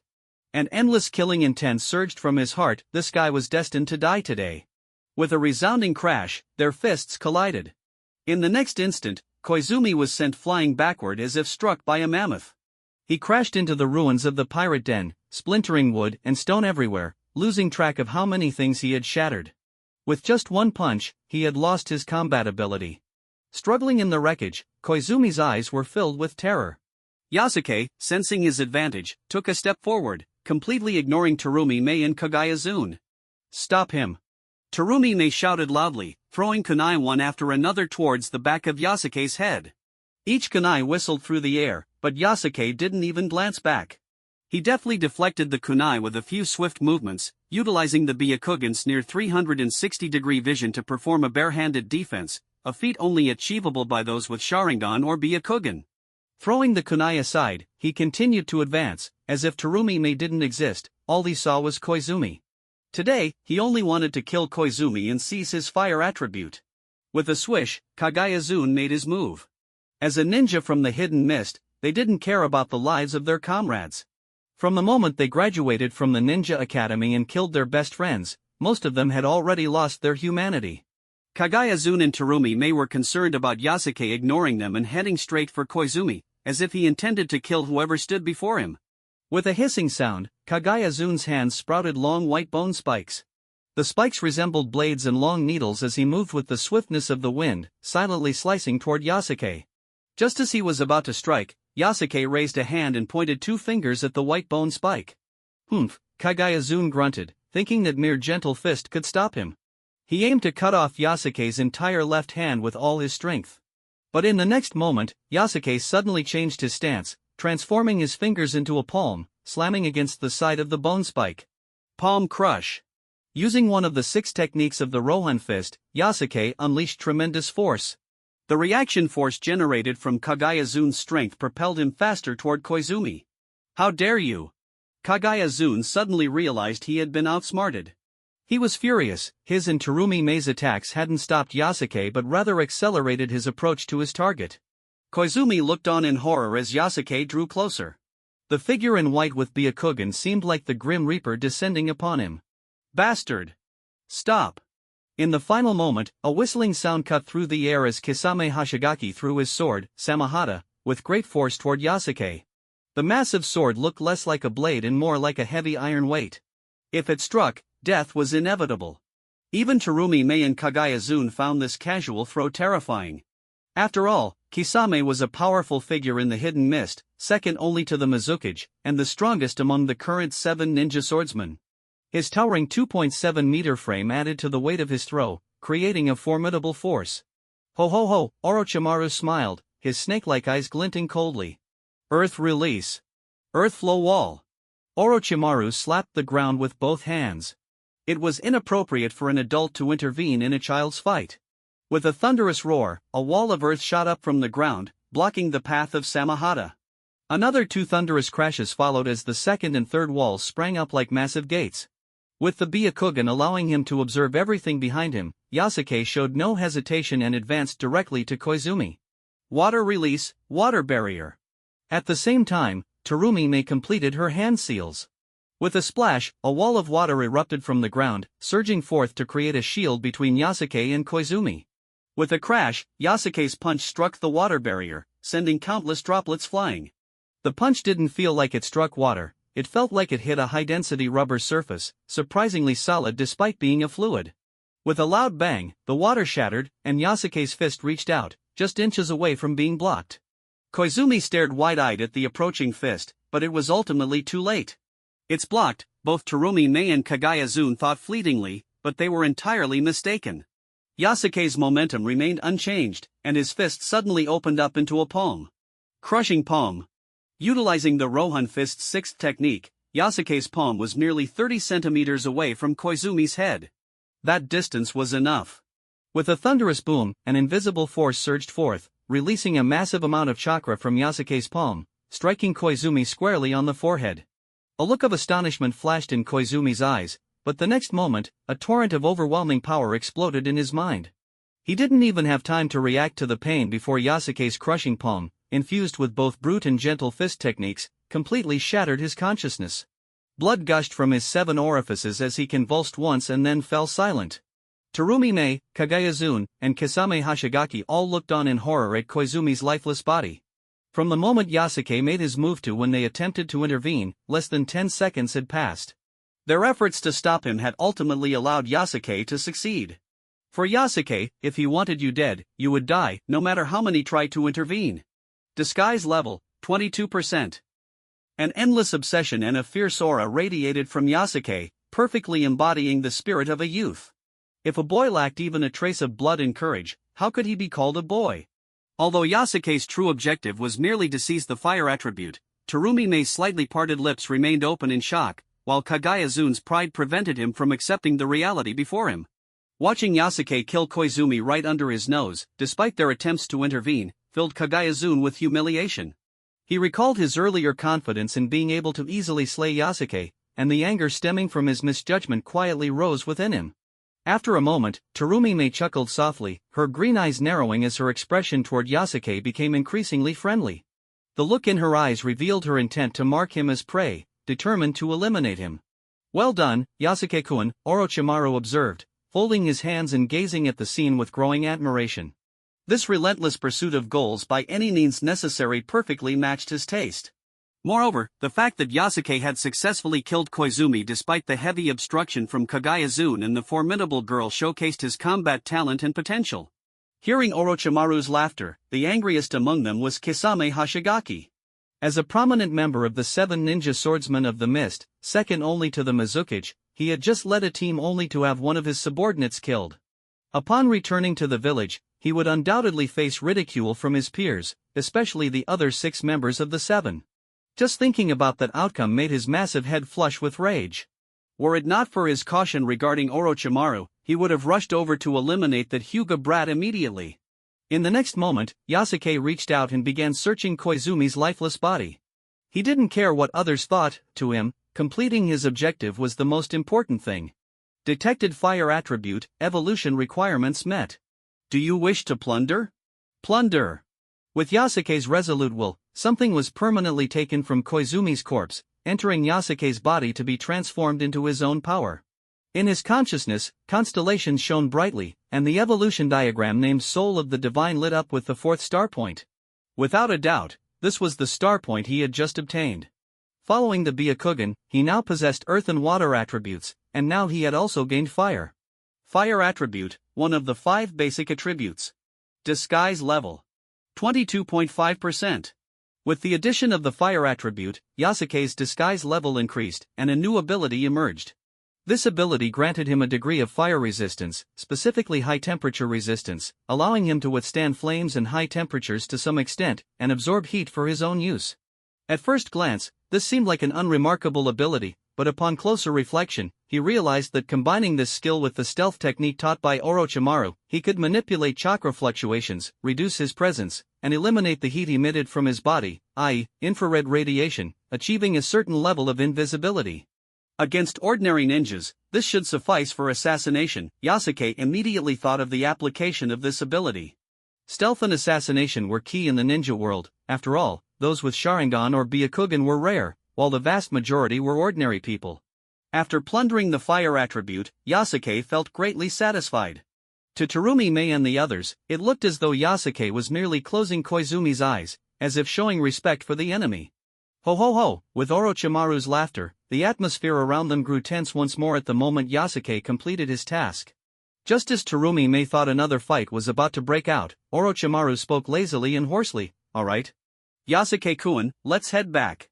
He wasn't planning to flee, he intended to leave openly. Having clashed with Kisame, he had gained a rough understanding of his opponent's strength. Kisame hadn't revealed his trump card, and neither had Orochimaru. In a normal confrontation, he, as one of the 3 Sannin, was still superior.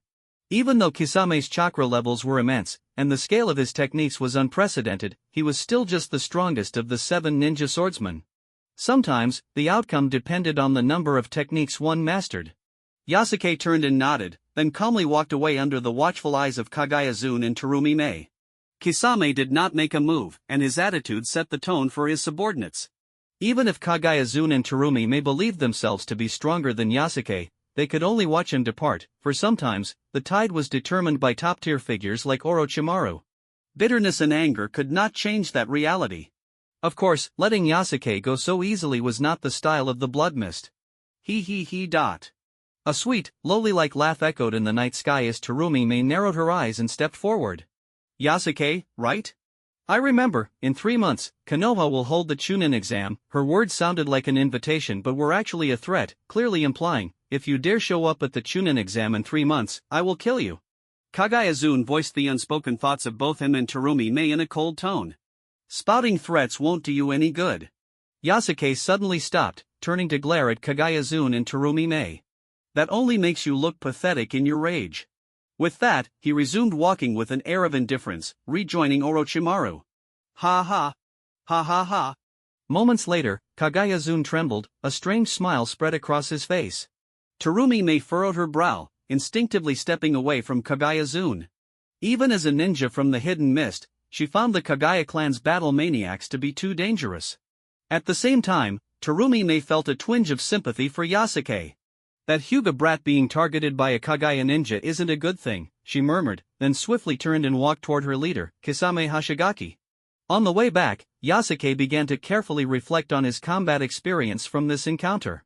He vividly recalled how he successfully infiltrated the pirate den using Orochimaru's remarkable stealth technique, efficiently executing the ambush against the pirates. Following that, he had cleverly adjusted and concealed his own chakra, leading the hidden mist ninjas to misjudge his strength, perfectly achieving the effect of playing the pig to eat the tiger. The smoothness with which he killed Koizumi in this battle underscored the critical role that the stealth technique played. Of course, Yasuke also remembered Kagaya-zune and Terumi Mei's fierce threats, claiming they would kill him during the upcoming Chunin exam in 3 months. For Yasuke, the Chunin exam was a must-attend event. Just as Tsukumo Hatake had previously mentioned, becoming a Chunin would allow him to take on B-rank missions at will and even team up with special Jonin and Jonin to undertake high-difficulty A-rank missions. This meant that after becoming a Chunin, he would have access to broader horizons, allowing him to explore more places, encounter stronger opponents, and have opportunities to plunder more attributes. Ho! Yasuke-kun, what are you pondering? Orochimaru walked on the surface of the water, quickly making his way toward the land of fire alongside Yasuke. There was admiration in Orochimaru's gaze as he looked at Yasuke. To him, strength and potential were only one side of the equation, the more important aspect was thought. It was rare to find such a suitable candidate, prompting Orochimaru to extend an olive branch without hesitation. Yasuke-kun, would you like to become my subordinate in the future? Orochimaru's words opened a window into the Konoha power structure for Yasuke. Even though all Konoha ninjas united under the banner of the Will of Fire, following the leadership of the third Hokage, Hiruzen Sarutobi, there were still many divisions and small factions within Konoha. As a disciple of Hiruzen and one of the legendary 3 Sannin, Orochimaru had many followers and admirers. The stealth techniques he taught were merely the tip of the iceberg of his vast knowledge. Joining his ranks could potentially grant Yasuke more opportunities and advancements. However, the Hyuga clan had always maintained a stance of neutrality, focusing solely on managing their own territory. They were taught to refuse any offers from others decisively, a lesson passed down from the main family, one that even the main family adhered to. I'm sorry, Lord Orochimaru. I have already sworn an oath before the main family to protect it with all my strength, Yasuke replied without hesitation, expressing regret. Ho, Orochimaru, undeterred by the rejection, displayed a hint of amusement in his eyes, seemingly pleased. Yasuke-kun, if Hinata Maki plans to participate in the Chunin exam in 3 months, whether you can continue to protect the main family is still uncertain. Yasuke felt a surge of confusion, not understanding why Orochimaru said that. Orochimaru appeared to have seen through everything. Inuzuka Kaze has disappeared, leaving your team with only you and Hinata Maki. To participate in the Chunin exam, you typically need a 3-person team. This means that to prevent any mishaps for Hinata Maki during the Chunin exam, the main family will likely send other ninjas to temporarily join her team as protectors. That's just one aspect. The second aspect, Orochimaru turned to gaze at Yasuke, is that there might be a round of selection within your Hyuga clan. If the main family believes your abilities are insufficient to protect Hinata Maki, they may eliminate you and replace you with older and more experienced branch family members. In that case, not only would you fail to protect the main family, but you might also lose your qualification to participate in the Chunin exam, having to wait for the next opportunity. If luck allows, you might only join another team that has open slots, acting independently. Such a thing could happen? Yasuke's brow furrowed slightly, aware of Orochimaru's extensive experience and knowledge. His words likely hinted that this had been the clan's practice in the past. I will consider it carefully, Lord Orochimaru, Yasuke replied, leaving the door open while giving Orochimaru face and retaining an escape route for himself. Days later, Yasuke finally returned to Konoha. As soon as he stepped through the door, he spotted the hulking figure of Marino Ibiki lurking about. Hey, Yasuke, you're back. I got you this magazine you wanted, Marino Ibiki said as he approached, tossing Yasuke an unopened manga magazine. It turned out that this world also had professions like novelists and cartoonists. Yasuke accepted the magazine and tucked it into his pocket. Seeing Yasuke return safely, Marino Ibiki let out a quiet sigh of relief. He certainly didn't want to see Yasuke swallowed whole by Orochimaru. After exchanging a few words, he turned to leave. Some people had a keen eye for others, like a good horse trainer. Marino Ibiki could accurately sense the traits of the Iwagakure Kunoichi, Kane, and could also perceive Orochimaru's unusual nature. Once he stepped into a small alley, he finally let out a deep breath, wiping the cold sweat from his brow. To Orochimaru, Marino Ibiki was just an ordinary kid without any special talent. Even if he had thoughts about Yasuke, Orochimaru wouldn't care. After all, he was merely a passerby. A mad scientist wouldn't waste his thoughts on someone like him. Yasuke made his way to the mission building, returning the completed mission. Mito Gatehan was delighted to see him return safely, and Orochimaru also showed a pleased expression. Yasuke himself was overjoyed after having plundered the fire attribute, and everyone was immersed in the joy of the moment. Thus, Yasuke bid farewell to Orochimaru and quickly returned to the Hyuga clan's residence. Next, he planned to focus on training with the newly acquired fire attribute, integrating it into his combat system. At the Hyuga clan's residence, everything seemed unchanged. It was exceptionally quiet, with only the occasional sound of gentle fist training echoing through the air. There were rules within the clan prohibiting loud noises in the main house. After returning from his journey, Yasuke washed up and stepped outside, only to find Hinata Natsu standing at the door. Yasuke-kun, you're back, she said. After a week apart, it felt as if a year had passed. Hinata Natsu carefully examined Yasuke, and upon seeing he was unharmed, she revealed a gentle smile. Everyone has been waiting for you. During this time, you might not be able to go on missions, Yasuke-kun. A sense of confusion stirred within Yasuke. Yasuke-kun, come with me, Hinata Natsu said, leading Yasuke through the long corridor until they arrived at the training hall where the branch family usually practiced. The spacious hall was filled with most of the branch family ninjas. Once inside, Yasuke looked around. Aside from the familiar faces he usually shared meals with, he also spotted Hinata Hayashi. No, that wasn't Hinata Hayashi, it was Hinata Nichi. An endless obsession and a fierce aura flowed from Yasuke like a surging tide, showcasing his resolve vividly. It was akin to a blazing fire, fueled by the stubbornness in his heart, perfectly matching the vibrant spirit expected of a youth. If one lacked that hint of blood and courage, how could they claim the title of youth? Although Yasuke's true goal was merely to plunder the precious fire attribute, Terumime's slightly parted lips seemed frozen in shock, while Kagayazun's proud ego loomed like an insurmountable mountain, making it hard for him to accept the unfolding reality. Witnessing Yasuke decisively kill Koizumi right before his eyes, despite the numerous obstacles, a wave of humiliation surged within Kagayazun, reminiscent of lava quietly erupting from his core, especially as he recalled having once arrogantly believed he could easily defeat Yasuke. After a moment, Terumime gently curled her lips into a curious smile, her green eyes narrowing as her expression turned increasingly friendly. Yet, within that gaze lay a dangerous glint, marking Yasuke as prey that must be eliminated, her unwavering killing intent almost palpable in the air. Well done, Yasuke-kun. Orochimaru slowly retracted his previous battle stance, elegantly crossing his hands over his chest, his eyes fixed on Yasuke with admiration. This relentless pursuit of goals by any means necessary resonated with his untamed nature. Moreover, the fact that Yasuke had successfully killed Koizumi in the face of heavy resistance from the Kagaya clan and that clever girl highlighted his innate combat talent and immense potential. Among them, the angriest was Kisame Hashigaki. As a prominent member of the 7 ninja swordsmen of the mist, second only to the Mizukichi, he felt the sting of humiliation as his subordinate had been brutally killed shortly after he had taken command. Upon returning to the village, he would undoubtedly face mockery from his peers, especially from the other 6 members of the 7. Just thinking about that outcome made his large head flush with rage, as if he were about to breathe fire. Were it not for his caution regarding Orochimaru's strength, he would have rushed over without hesitation to tear that Hyuga brat apart. In the next moment, Yasuke slowly reached out, as if touching a precious treasure, gently exploring Koizumi's lifeless body. He disregarded the gazes and thoughts of others. In his mind, the most important thing was to achieve his goal and seize the coveted fire attribute. Detected fire attribute, evolution requirements met. Do you wish to plunder? Plunder. With Yasuke's resolute determination, it felt as if a mysterious power was being extracted from Koizumi's body, leaving behind a permanent void. This essence was drawn towards Yasuke and seamlessly integrated into him. Within his consciousness, the dazzling constellations seemed to light up, and the evolution diagram named Soul of the Divine illuminated the 4th star point, undoubtedly the one he had just successfully plundered. Following the acquisition of the mysterious Byakugan, he now also possessed the earth and water attributes, along with the powerful fire attribute. Fire attribute, one of the 5 basic attributes. Disguise level. 22.5%. With the addition of the fire attribute, Yasuke's disguise level saw significant growth, and a brand new ability quietly emerged.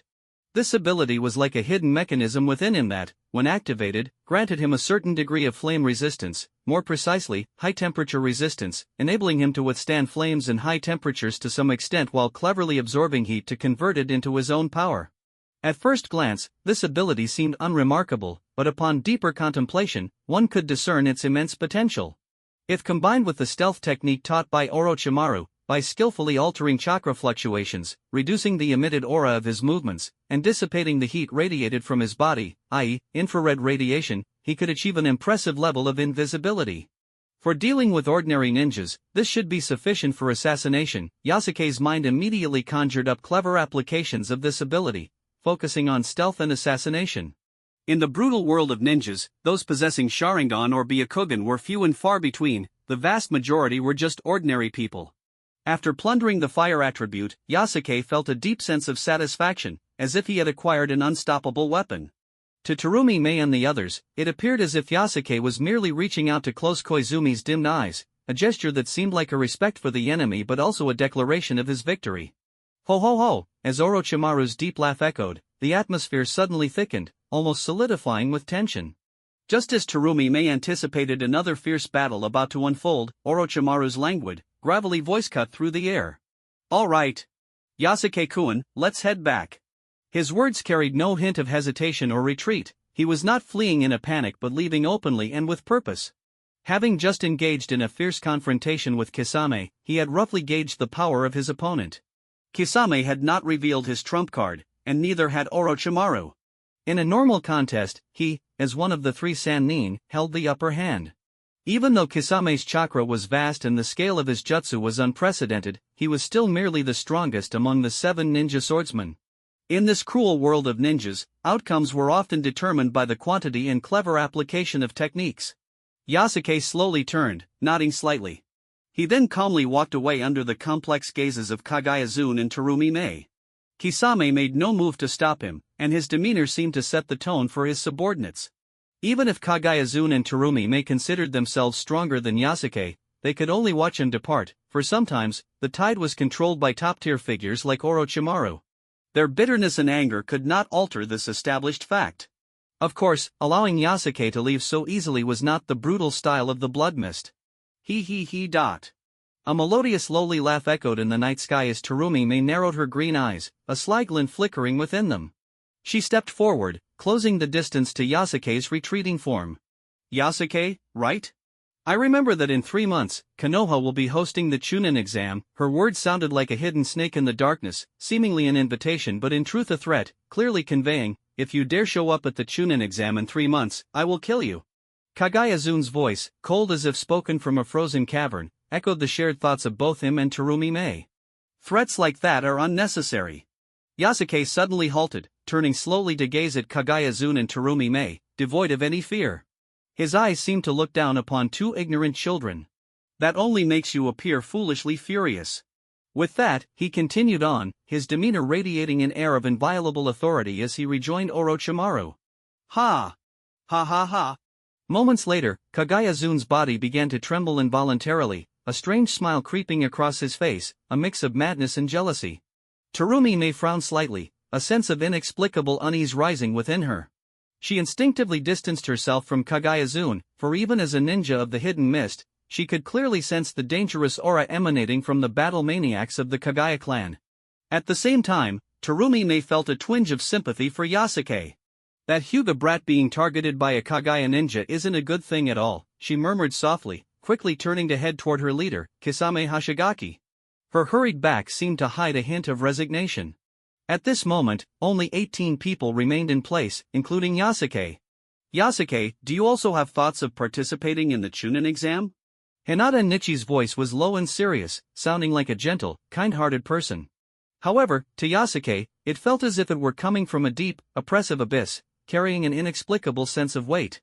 Yet, this seemingly gentle individual was the most powerful presence within the branch family system. Indeed, at just 19 years old, Hinata Nichi's talent in gentle fist was on par with that of Hinata Hayashi, a fact recognized by all members of the branch family. Yasuke had never witnessed his abilities firsthand, but this truth weighed heavily on his heart like a massive mountain. Yes. Yasuke nodded slightly. This was his first conversation with Hinata Nichi, yet it inexplicably made him feel targeted. His intuition was correct, the way Hinata Nichi looked at him and his underlying thoughts indeed carried a sense of scrutiny. However, this scrutiny was not solely directed at Yasuke personally. To Hinata Nichi, Yasuke was merely a young child who couldn't fully grasp many things. As a child, Hinata Nichi had once believed he could protect the main family, but the subsequent dark events had revealed to him the harsh reality of his fate and the cruel nature of the main and branch family system. An emotion of unwillingness quietly brewed within him. Seeing Yasuke was like looking into a mirror reflecting his past naivety. Now, as Yasuke sought to protect the main family, with his growth, that belief might gradually morph into resentment. The loyalty of childhood might turn into rebellion in adulthood. Oh, what Hinata Nichi didn't realize was that he was overthinking. From the very first day he had crossed into this world, Yasuke had been plotting to gain his freedom one day. Until he found a way to break free from his cage, pretending to be a loyal servant to the main family was, in his view, the wisest choice. Who would have thought that a 5-year-old child could harbor a soul yearning for freedom? Of course, although Yasuke was disguised as a faithful member of the branch family, he saw no need to clash with Hinata Nichi, who was also from the branch family. They were both on the same difficult path, each facing their own struggles. Therefore, he neither tried overly hard to express loyalty nor expounded on grand ideals of protecting the main family.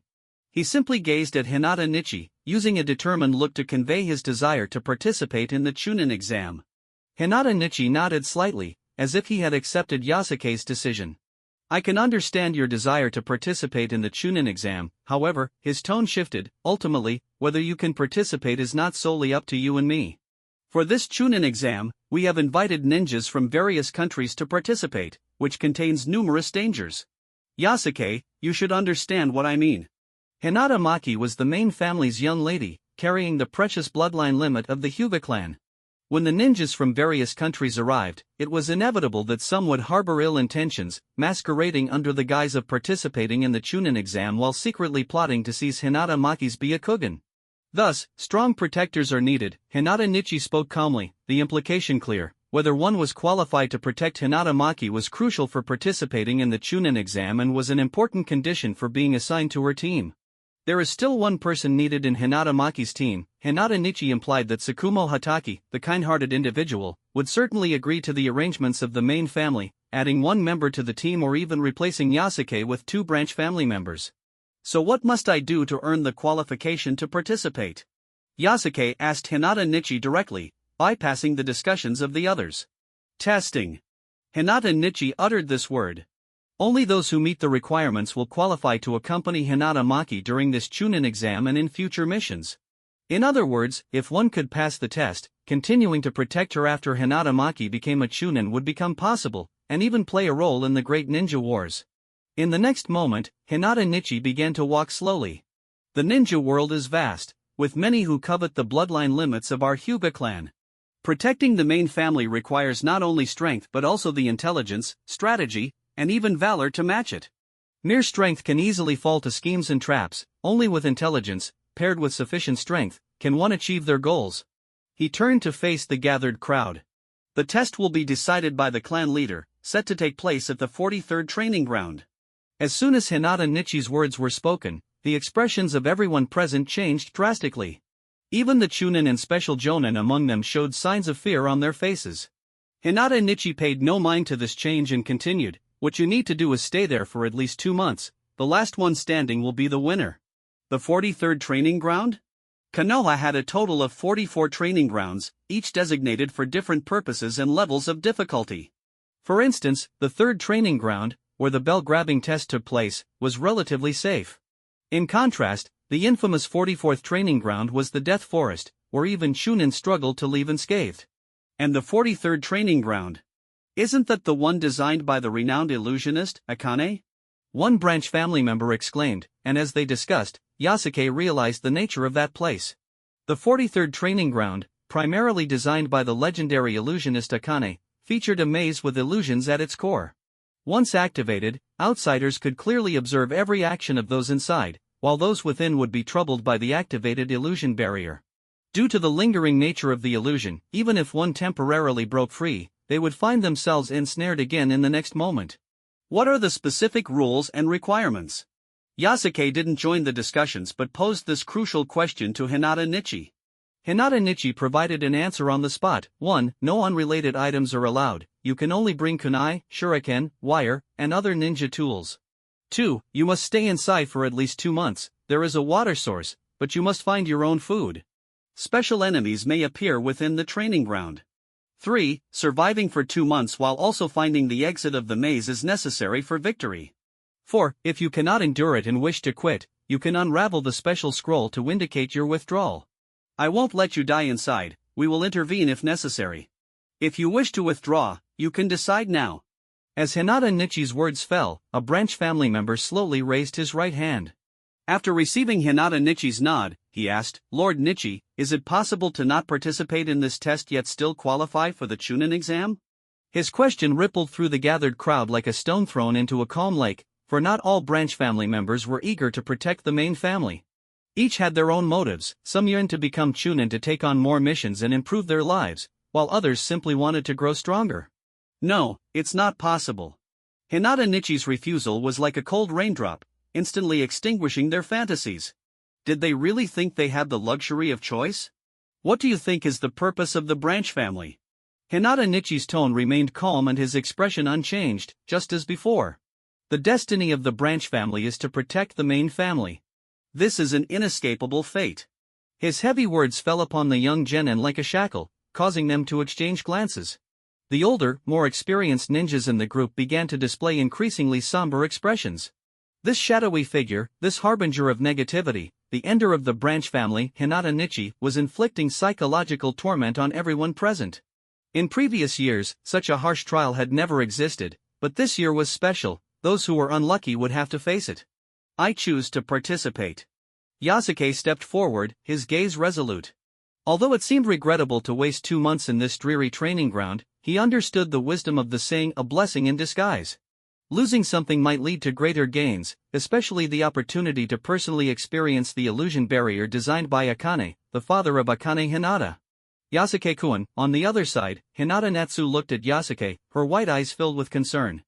Observing her expression, Hinata Suigetsu gritted his teeth and exclaimed, "Yasuke."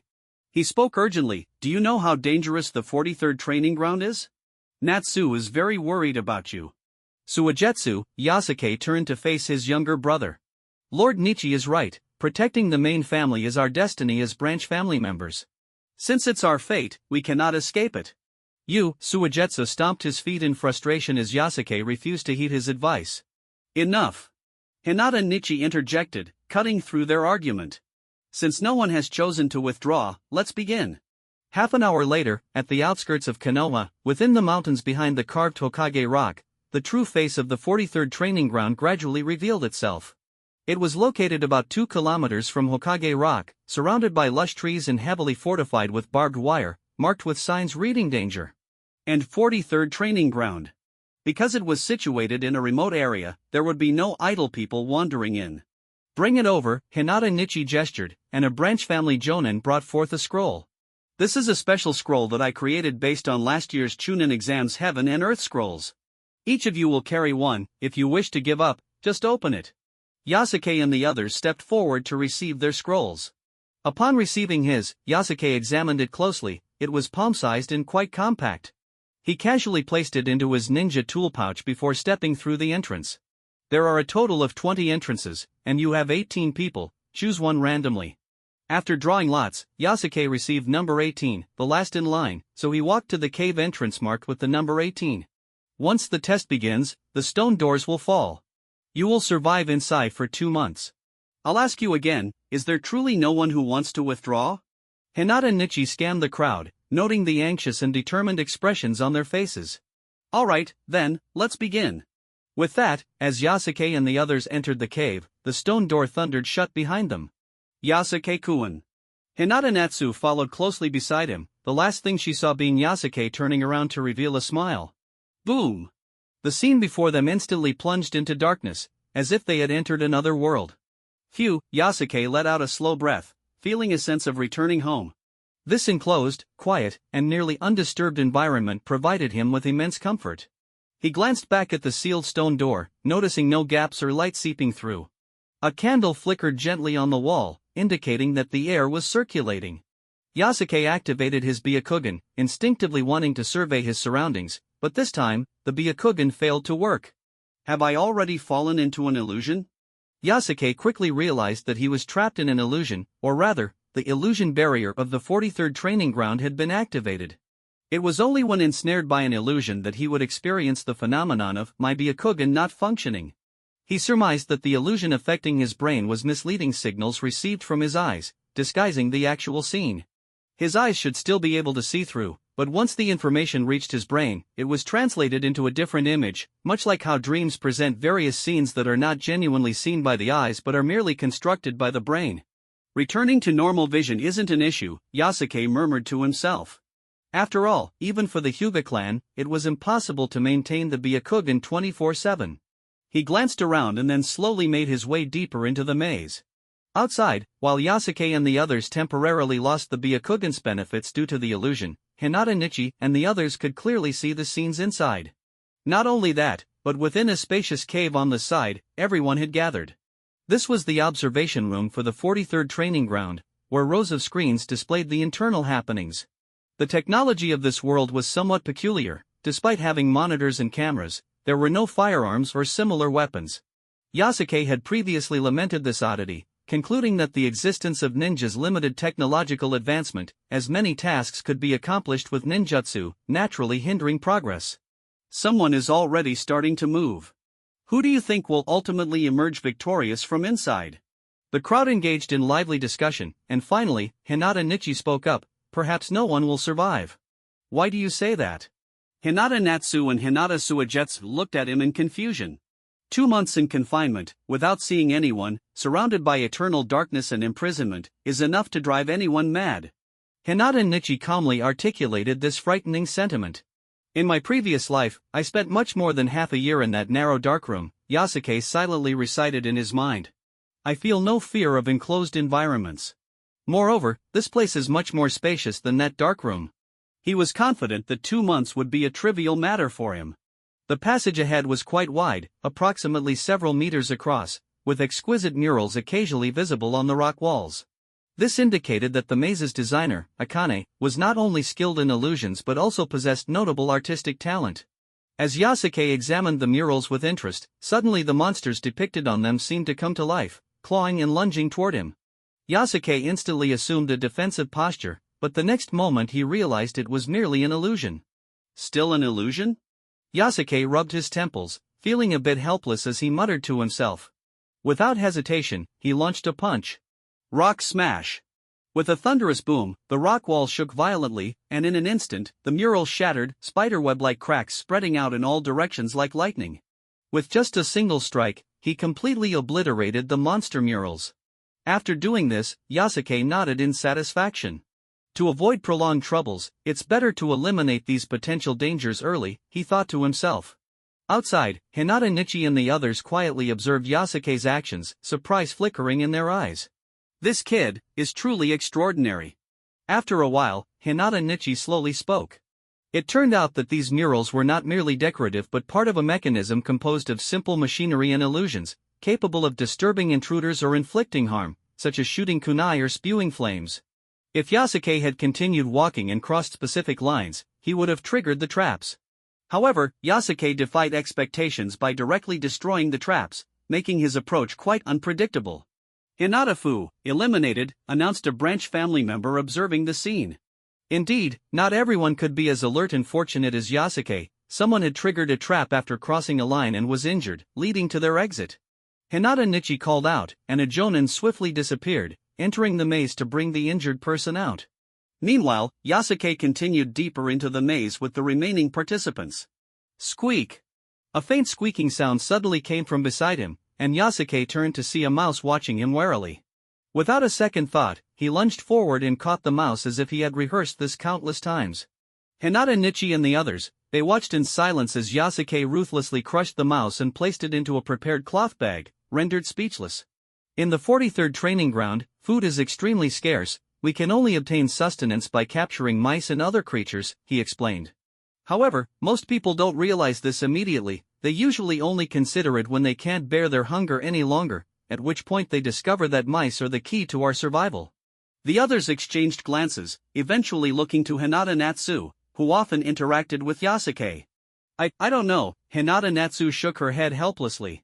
It was only at this moment that they realized, in the vast Hyuga clan, none truly understood Yasuke.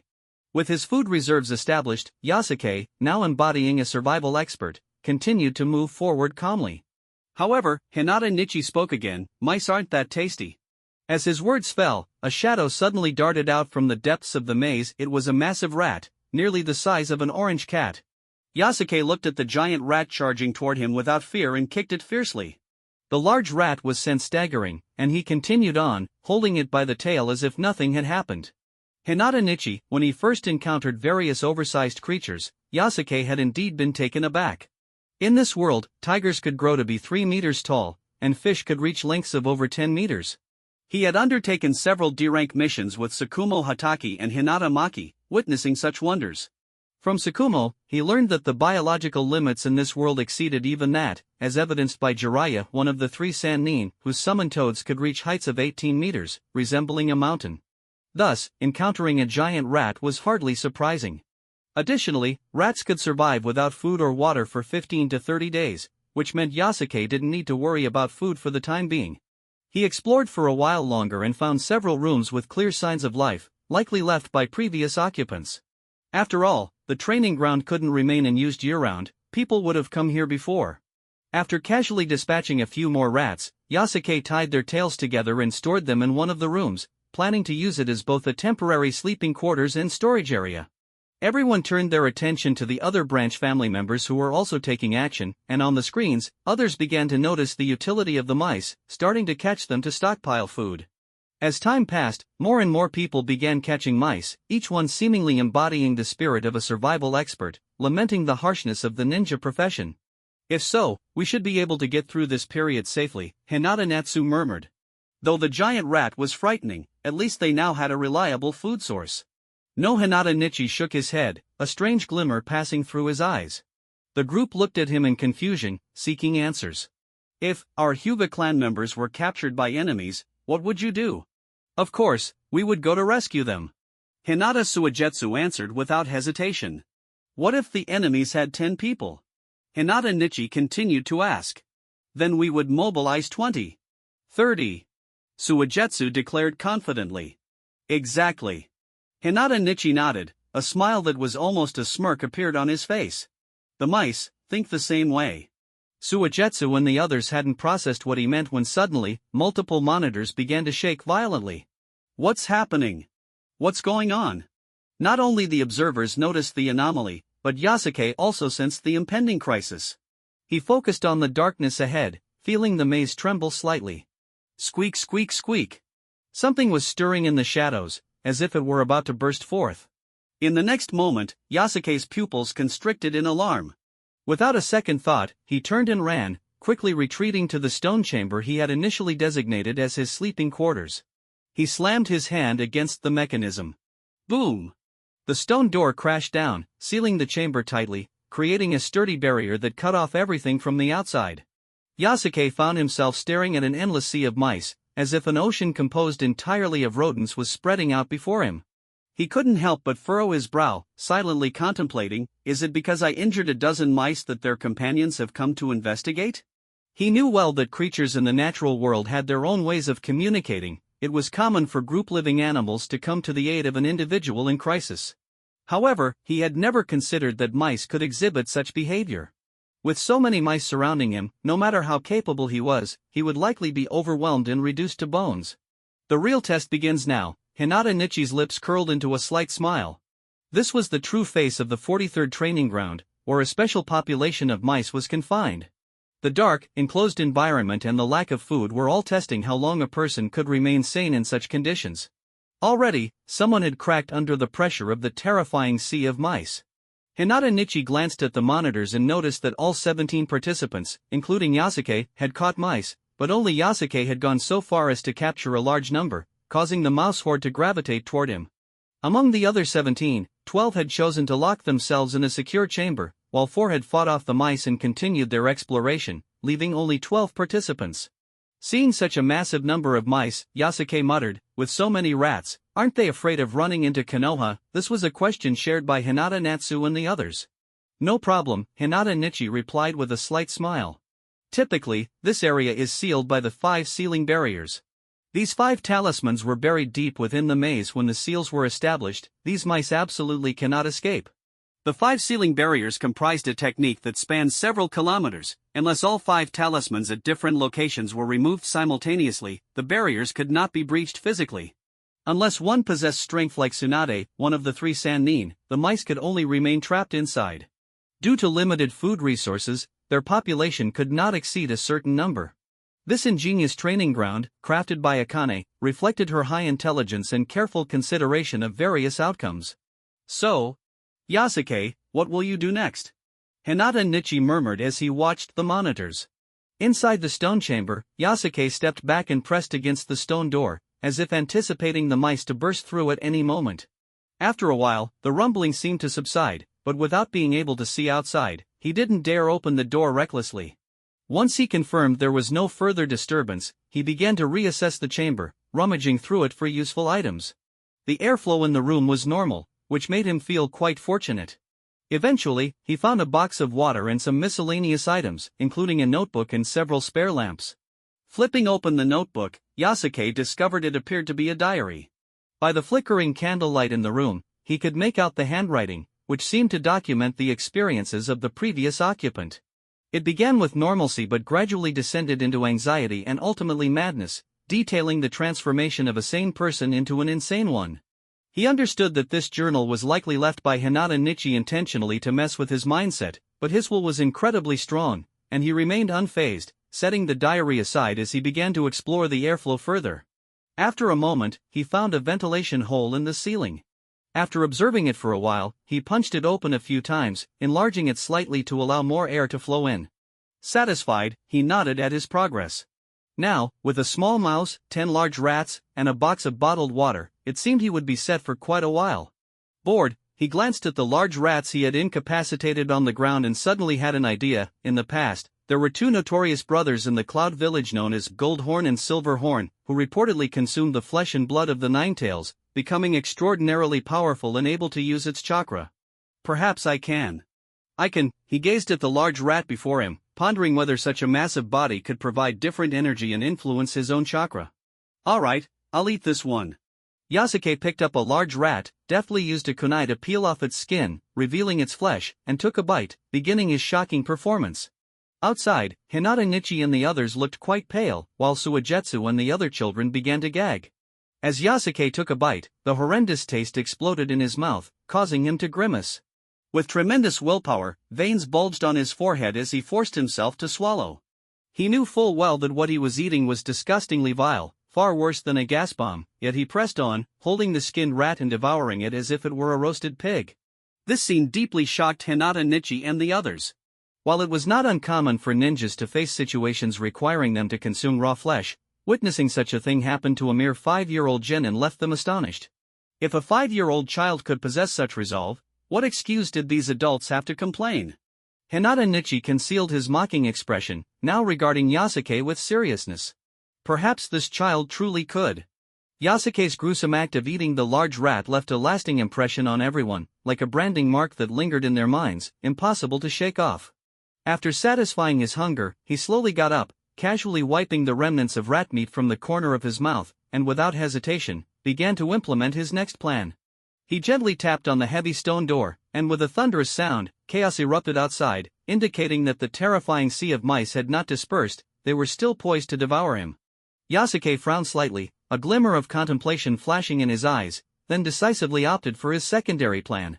Knowing that enhancing his strength was crucial when he couldn't find a way to escape, he walked over to the candelabrum on the wall and carefully took it down. He leaned in closer, sniffing to confirm that the whale oil used in the candelabrum could burn for decades. With that confirmation, he began his unique training regimen. What is he doing? Hinata Nichi and the others watched Yasuke intently, confusion etched on their faces as they had no idea what he was up to. In truth, Yasuke was employing a very special form of training. Ever since he had executed a mission in the Land of Waves with Orochimaru and defeated Koizumi, acquiring the fire attribute from him, he discovered that he could absorb a certain amount of thermal radiation. Indeed, it was that fourth star point that granted him this ability, allowing him to resist heat to some degree while also absorbing it and converting it into his own power, effectively serving a dual purpose. If resisting heat could be termed as fire resistance %, then absorbing heat could be termed as fire absorption %. Yasuke fixated on the candle flame, transforming himself into a specialized receiver, continuously drawing in the light and heat emitted by the flame. In just a few seconds, he felt warmth spreading throughout his body, as if a surge of power was quietly stirring within him. Having spent nearly a year in this world, Yasuke had witnessed several different fire release techniques and understood that the essence of fire release was to convert formless chakra into fiery flames. His fourth star point, the fire attribute, automatically replaced this conversion process and reversed it, converting heat back into chakra. Of course, this conversion was quite slow, as he had only recently obtained this star point. However, Yasuke firmly believed that with practice and mastery over this ability, he would see significant progress. Furthermore, the fire attribute leaned toward aggression, primarily used for attacks. Yasuke extended his finger toward the nearby notebook, and a faint wisp of smoke instantly rose. When he lifted his finger, a small charred dot appeared on the notebook's surface. It's increased by a millimeter in diameter compared to the last burn. Yasuke picked up the notebook, examining it carefully, silently calculating. If I can only produce such a small burn now, will I truly be able to unleash fire release techniques and turn my enemies to ash when I master this ability? He couldn't help but recall Koizumi, the boy from the Mist Village who could wrap flames around his fists. Yasuke's peculiar actions left everyone utterly bewildered. The monitors failed to capture all the details clearly, so they were unable to comprehend what he was doing. Thus, Yasuke continued to absorb the heat radiation emitted by the candle flame, then released that heat through his fingers, repeating this process in an endless cycle. Meanwhile, he did not forget to persist in honing his taijutsu leaf whirlwind, leaf gale, and the secret technique of the leaf style taught by Tsukumo Hatake, 1,000 Years of Pain. By tightly integrating the training of the fire attribute with the practice of taijutsu, and combined with his previous experience of consuming the large rat, time passed swiftly without him even realizing it. Yasuke lay down and peacefully fell asleep. 6 hours later, he woke up right on time, feeling revitalized and full of energy. The time was now the next morning, and Hinata Nichi arrived in a hurry. After listening to the reports from the duty personnel, he learned that out of the 8 who had chosen to survive in the secure chamber, 1 had given up, and 2 out of the 4 who decided to continue exploring had withdrawn, leaving only 9 participants. What about Yasuke? Hinata Nichi asked, anxiously staring at the monitors. His subordinates detailed Yasuke's actions to him. This kid intends to rely on continuous training to get through these long 2 months. Although Hinata Nichi had long known that Yasuke was an unyielding training machine, a sense of absurdity still rose within him. He believed that such a training method would only be effective when one could interact with the outside world and faced certain stimuli. In contrast, Yasuke's current situation in a sealed chamber seemed likely to drive him mad. However, ordinary people were not comparable to Yasuke. He was calm, decisive, and possessed an extraordinary will, fully aware of his strengths and weaknesses. Lacking genius-level talent, he relied on the hard work of a prodigy to exchange time for breakthroughs. From the moment he arrived in this world, Yasuke accepted his fate with grace, continuously practicing without arrogance or impatience, embodying immense resilience and determination, always progressing at his own pace, step by step. So, in the days that followed, Yasuke filled his time with training, eating, and sleeping, day in and day out, never feeling bored. By the 7th day, his activities finally caught the attention of others. Is he training to change the nature of the fire attribute? The onlookers were shocked to witness Yasuke easily igniting a piece of paper. But what shocked Hinata Nichi even more was Yasuke's terrifying willpower. He seemed completely oblivious to fatigue or boredom, functioning like an unstoppable machine, tirelessly operating in an endless cycle. At the same time, the number of participants in the 43rd training ground dwindled again, leaving only 7 remaining. Time flew by like a fleeting shadow, and a month had passed. One morning, Hinata Nichi returned to the monitors, where he saw Yasuke's face still devoid of any signs of fatigue or agitation. Meanwhile, Yasuke had learned to unleash flames that reached several dozen centimeters in length, the roaring fire illuminating the entire chamber. This incredible willpower, endurance, and self-control is simply unprecedented. Hinata Nichi gazed at Yasuke, a strange chill rising in his heart. Just then, a thunderous explosion echoed in the chamber, the result of the flames Yasuke had released. He lightly slapped his palm, and the flames danced at his fingertips, as if ready to consume everything. Disguise level 23%. After a month of diligent training, Yasuke had finally surpassed the achievements of the original owner, and the first stage of his fire attribute training was declared complete. It's about time to go out. Yasuke nodded slightly, his eyes sparkling with confidence, radiating vitality. With the ability to unleash fire attacks at any moment, he believed he could easily drive away those pesky rats. After all, most natural creatures had an instinctive fear of fire. Additionally, after a month's time, he had finally consumed the last of the large rat and the military food pills he had brought with him. Outside, at that moment, Hinata Nichi and the others stared at the screen in disbelief, completely dumbfounded. In fact, besides Yasuke, all the other participants had gradually been eliminated over the previous days either due to injury or an inability to endure the claustrophobic environment. Only Yasuke remained, relying on his extraordinary will and effort to be the last one standing. Hinata Nichi stared at Yasuke on the monitor, silently lamenting, "This kid is simply a monster." Lady Maki! Lady Maki!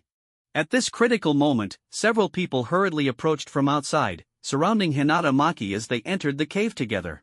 Hinata Maki had long been aware of the various circumstances surrounding the 43rd training ground. During this month, she had not been idle. Under the careful guidance of Hinata Hayashi and the clan elders, her gentle fist technique had made rapid progress, all in preparation for showcasing her best self in the upcoming Chunin exam. She understood that while having protectors was important, her own strength was the foundation of everything. Having achieved growth that satisfied Hinata Hayashi, she had come here to meet with her brother who had been assigned to the branch family. However, the scene was somewhat awkward, especially in front of Hinata Nichi. Maki! Lady Maki! Hinata Nichi lowered his head slightly and spoke softly. Nichi nii, Hinata Maki calmly addressed him before turning her gaze to the monitor. On the screen, Yasuke's hand was gently pressing against the mechanism of the stone door. The next moment, the door slowly rose, accompanied by a rumbling sound, revealing a writhing mass of black mice that flooded into Yasuke's vision, as well as into the eyes of Maki and the others. Hinata Maki was visibly startled by this sudden scene, but her predominant feeling was worry for Yasuke. Would he be able to remain unscathed in the face of such a terrifying horde of giant rats? Food. However, Yasuke's eyes sparkled with determination, showing no sign of fear. As the tide of mice surged toward him, he moved his hands with agility, like two furious dragons weaving through the sea. With two loud cracks, he easily exploded two of the large rats under his palms. With my current strength, even without using gentle fist, simply relying on the power of my punches, defeating ordinary people or Ninja Academy students is as easy as play. Eek! The rats emitted sharp cries, simultaneously charging at Yasuke from all directions. But due to his rigorous training over the past month, Yasuke's hardening technique had significantly improved. As the rats approached, they were repelled by the shockwaves emanating from his body. Of course, if the rats were to latch onto him and then he tried to shake them off, it would become quite difficult. However, utilizing his keen senses, he skillfully adjusted his body and movements. In the next moment, his arm quickly retracted, and he slammed his elbow down on two of the rats. Bang! The explosive force shattered the two rats once again. Eek! The death of their companions did not deter the remaining rats. Instead, they became even more ferocious, screeching wildly and charging toward Yasuke as if intending to devour him. Even if a chunin stood before them, they would likely struggle against such a frenzied assault and could easily be overwhelmed. Hinata Maki's expression remained calm, but her fingers clenched tightly beneath her sleeves. Almost instantly, a layer of black light suddenly enveloped Yasuke, as if a hard shell had formed around him. Hinata Nichi furrowed his brow, about to order his subordinates to intervene. But at that moment, a deafening explosion echoed, and a burst of flames erupted, sending 7 or 8 rats flying away. It turned out that Yasuke had unleashed an orange-red flame from his palms, the intense heat causing the rats to panic. Their natural aggression was ultimately suppressed by their innate fear of fire. Yasuke casually swatted away the remaining mice, catching a whiff of the tempting aroma of roasted rat meat. Immediately, he jumped, as if lightning had struck, sticking to the ceiling of the maze passage. Boom! Boom! Boom! He struck left and right, continuously unleashing flames at the rats on the ground, the explosions reverberating through the passage. With his incredible physical prowess and skilled combat techniques, Yasuke quickly incinerated more than half of the rats. The remaining rats scurried about in a panic, like headless flies, careening through the passage. Yasuke leaped down from the ceiling, crushing one rat underfoot, then seized 2 others attempting to escape, gripping them tightly. With a sharp squeeze, he heard a pop as the 2 rats were easily crushed in his hands. Only after all the rats were either burned to death or had fled in terror did Yasuke leisurely conclude the intense battle. At that moment, Hinata Nichi, Hinata Maki, and the others were left dumbfounded, their faces filled with disbelief.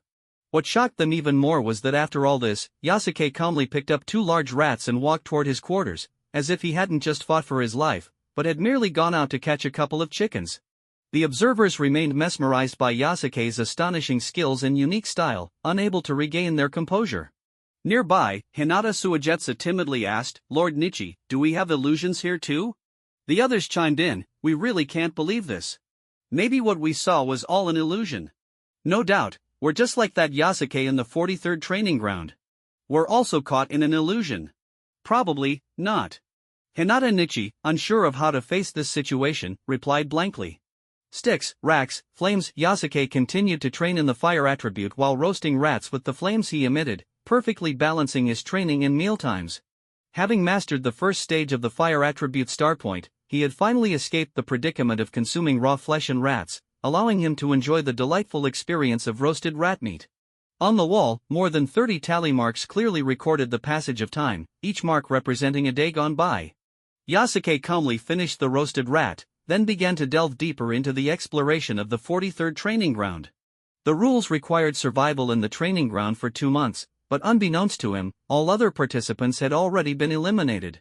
He had become the only remaining member of the branch family. It seems that no other challenges can deter Yasuke. Only the final hurdle remains. Hinata Nichi summarized his thoughts. However, Hinata Nichi paused slightly. The final challenge was personally set by Akane. Although the difficulty isn't particularly high, given Yasuke's current abilities, it might not be easy for him to overcome. Soon, Yasuke had explored a portion of the 43rd training ground and discovered traces left by other participants. When he realized that these individuals might have already been eliminated, he felt no deep sorrow. He understood that as long as he focused on his own tasks, that was enough. Several days passed, and Yasuke finally completed his exploration of the entire 43rd training ground. He had gained a general understanding of the layout and, using a stick coated in charcoal, had drawn a map of the training ground in his notebook. This hand-drawn map was the result of meticulous surveying, with mechanisms, traps, and hidden areas all cleverly unraveled. The simplest and most direct method involved stringing together dead rats to simulate a human body, allowing them to lie through traps, effectively creating a corpse trail throughout the training ground. There's only one last spot left. Yasuke lightly pointed with the charcoal tip of his pencil-shaped stick, as if indicating the location of the final hurdle, which he was about to face. Look! Yasuke is about to break through the final hurdle. A sudden shout rang out, drawing everyone's attention to the screen. They saw Yasuke walking forward with determination, as if he was on the verge of clearing the 43rd training ground. Over the long days, the spectators had watched Yasuke's journey unfold, from initial indifference to confusion, then to astonishment, and finally to deep shock. Their emotions were beyond words as they eagerly awaited the outcome of this last challenge and how Yasuke would overcome it. However, the next moment saw Yasuke suddenly stop in his tracks. He slowly turned around, maintaining a calm demeanor, and said, "I still have room for improvement. I'll practice a bit longer. After all, the requirement is to stay here for 2 months." At this sight, the observation room erupted in chaos. "He's leaving? Why did he turn back?" someone exclaimed, grabbing their head in disbelief, as if unable to accept the reality before them. Good grief! He doesn't plan to keep training, does he? Keep practicing? Does he really enjoy this sunless, miserable existence? Isn't he even the slightest bit anxious? The room was filled with a cacophony of voices, as the spectators found themselves exasperated, while Yasuke remained unaffected by their turmoil. Hinata Nichi merely chuckled dryly, a knowing smile on his lips, as if he had anticipated this outcome. Yasuke quietly returned to the stone chamber, continuing his training, holding a secret that even Hinata Nichi and Hinata Maki were unaware of. During his time at the Ninja Academy, Akane had conducted specialized training for Yasuke to counter illusions. He was well aware of the prowess of the Hyuga clan's illusions and would never underestimate Akane. After all, if even a child like Akane could display such formidable illusionary skills, the illusions set by an experienced elder would undoubtedly be terrifying. In the training ground, although there were rats and water, and life felt somewhat monotonous, Yasuke could calm himself and continue to train. A month quietly passed, and it was finally the 60th day of the 43rd training ground. Yasuke's training in the fire attribute star point reached a new pinnacle. Reflecting on the changes that had occurred in his body over the past 60 days, he felt certain he had gained something significant. The next moment, he extended his hand, quietly observing his palm. To Hinata Nichi and the others, he seemed lost in thought regarding his own body, but in reality, Yasuke had utilized the ability of the fire attribute star point to completely eliminate his body's surface temperature.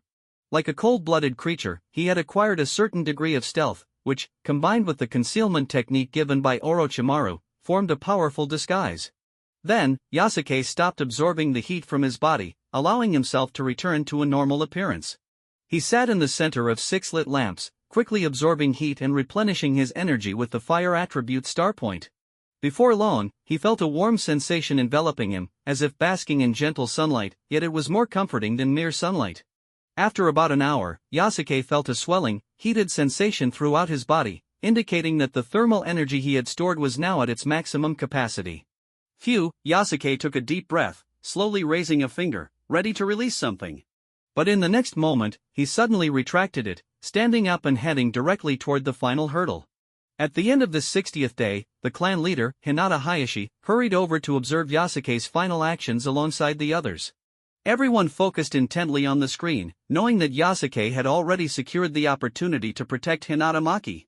Such a resolute individual was undoubtedly a prime candidate for safeguarding the main family, and now they merely wanted to see how far Yasuke could go.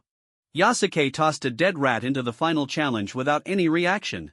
After waiting a moment, he threw out a live rat, which also elicited no response. Looks like it only works on living beings. The space where the maze's challenge was located was inscribed with talismans, clearly indicating to Yasuke that this was indeed the endpoint. Without hesitation, he resolutely stepped inside, causing the tension in the observation room to finally ease, but curiosity soon replaced it as they awaited what would happen next. The atmosphere grew silent as Hinata Hayashi, Hinata Nichi, Hinata Maki, and the others held their breath, eyes glued to the screen. Gurgle.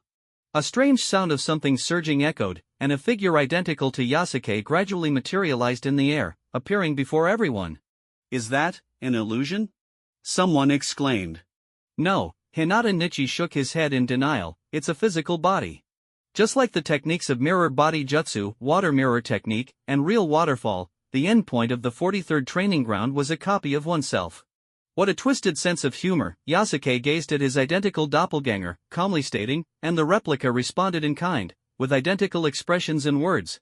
It turned out that the 43rd training ground was a domain of illusions that interfered with participants' brains while also collecting their information, using illusions to siphon intelligence and ultimately creating copies.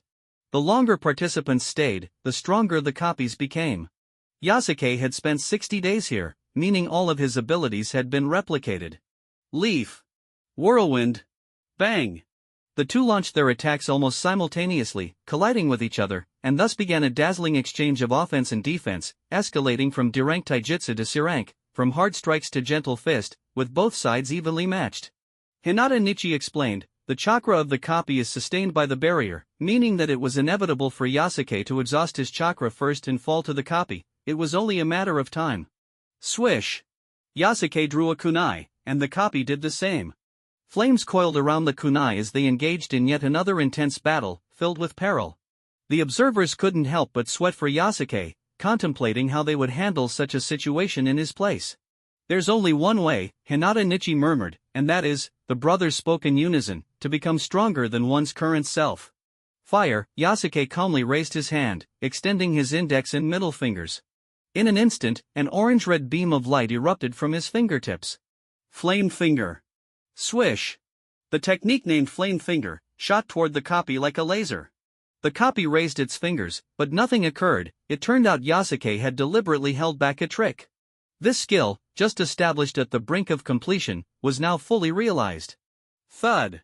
The finger-thick, orange-red beam penetrated the copy's eyeball, expanding rapidly like a boiling hot pot, causing the copy's eye to swell, and ultimately explode, emitting a puff of smoke. The copy struggled and collapsed to the ground, convulsing once before dying permanently, its brain completely incinerated by the flame finger. Yasuke retracted his fingers and glanced at the emerging number before him, disguise level. 24%, ***.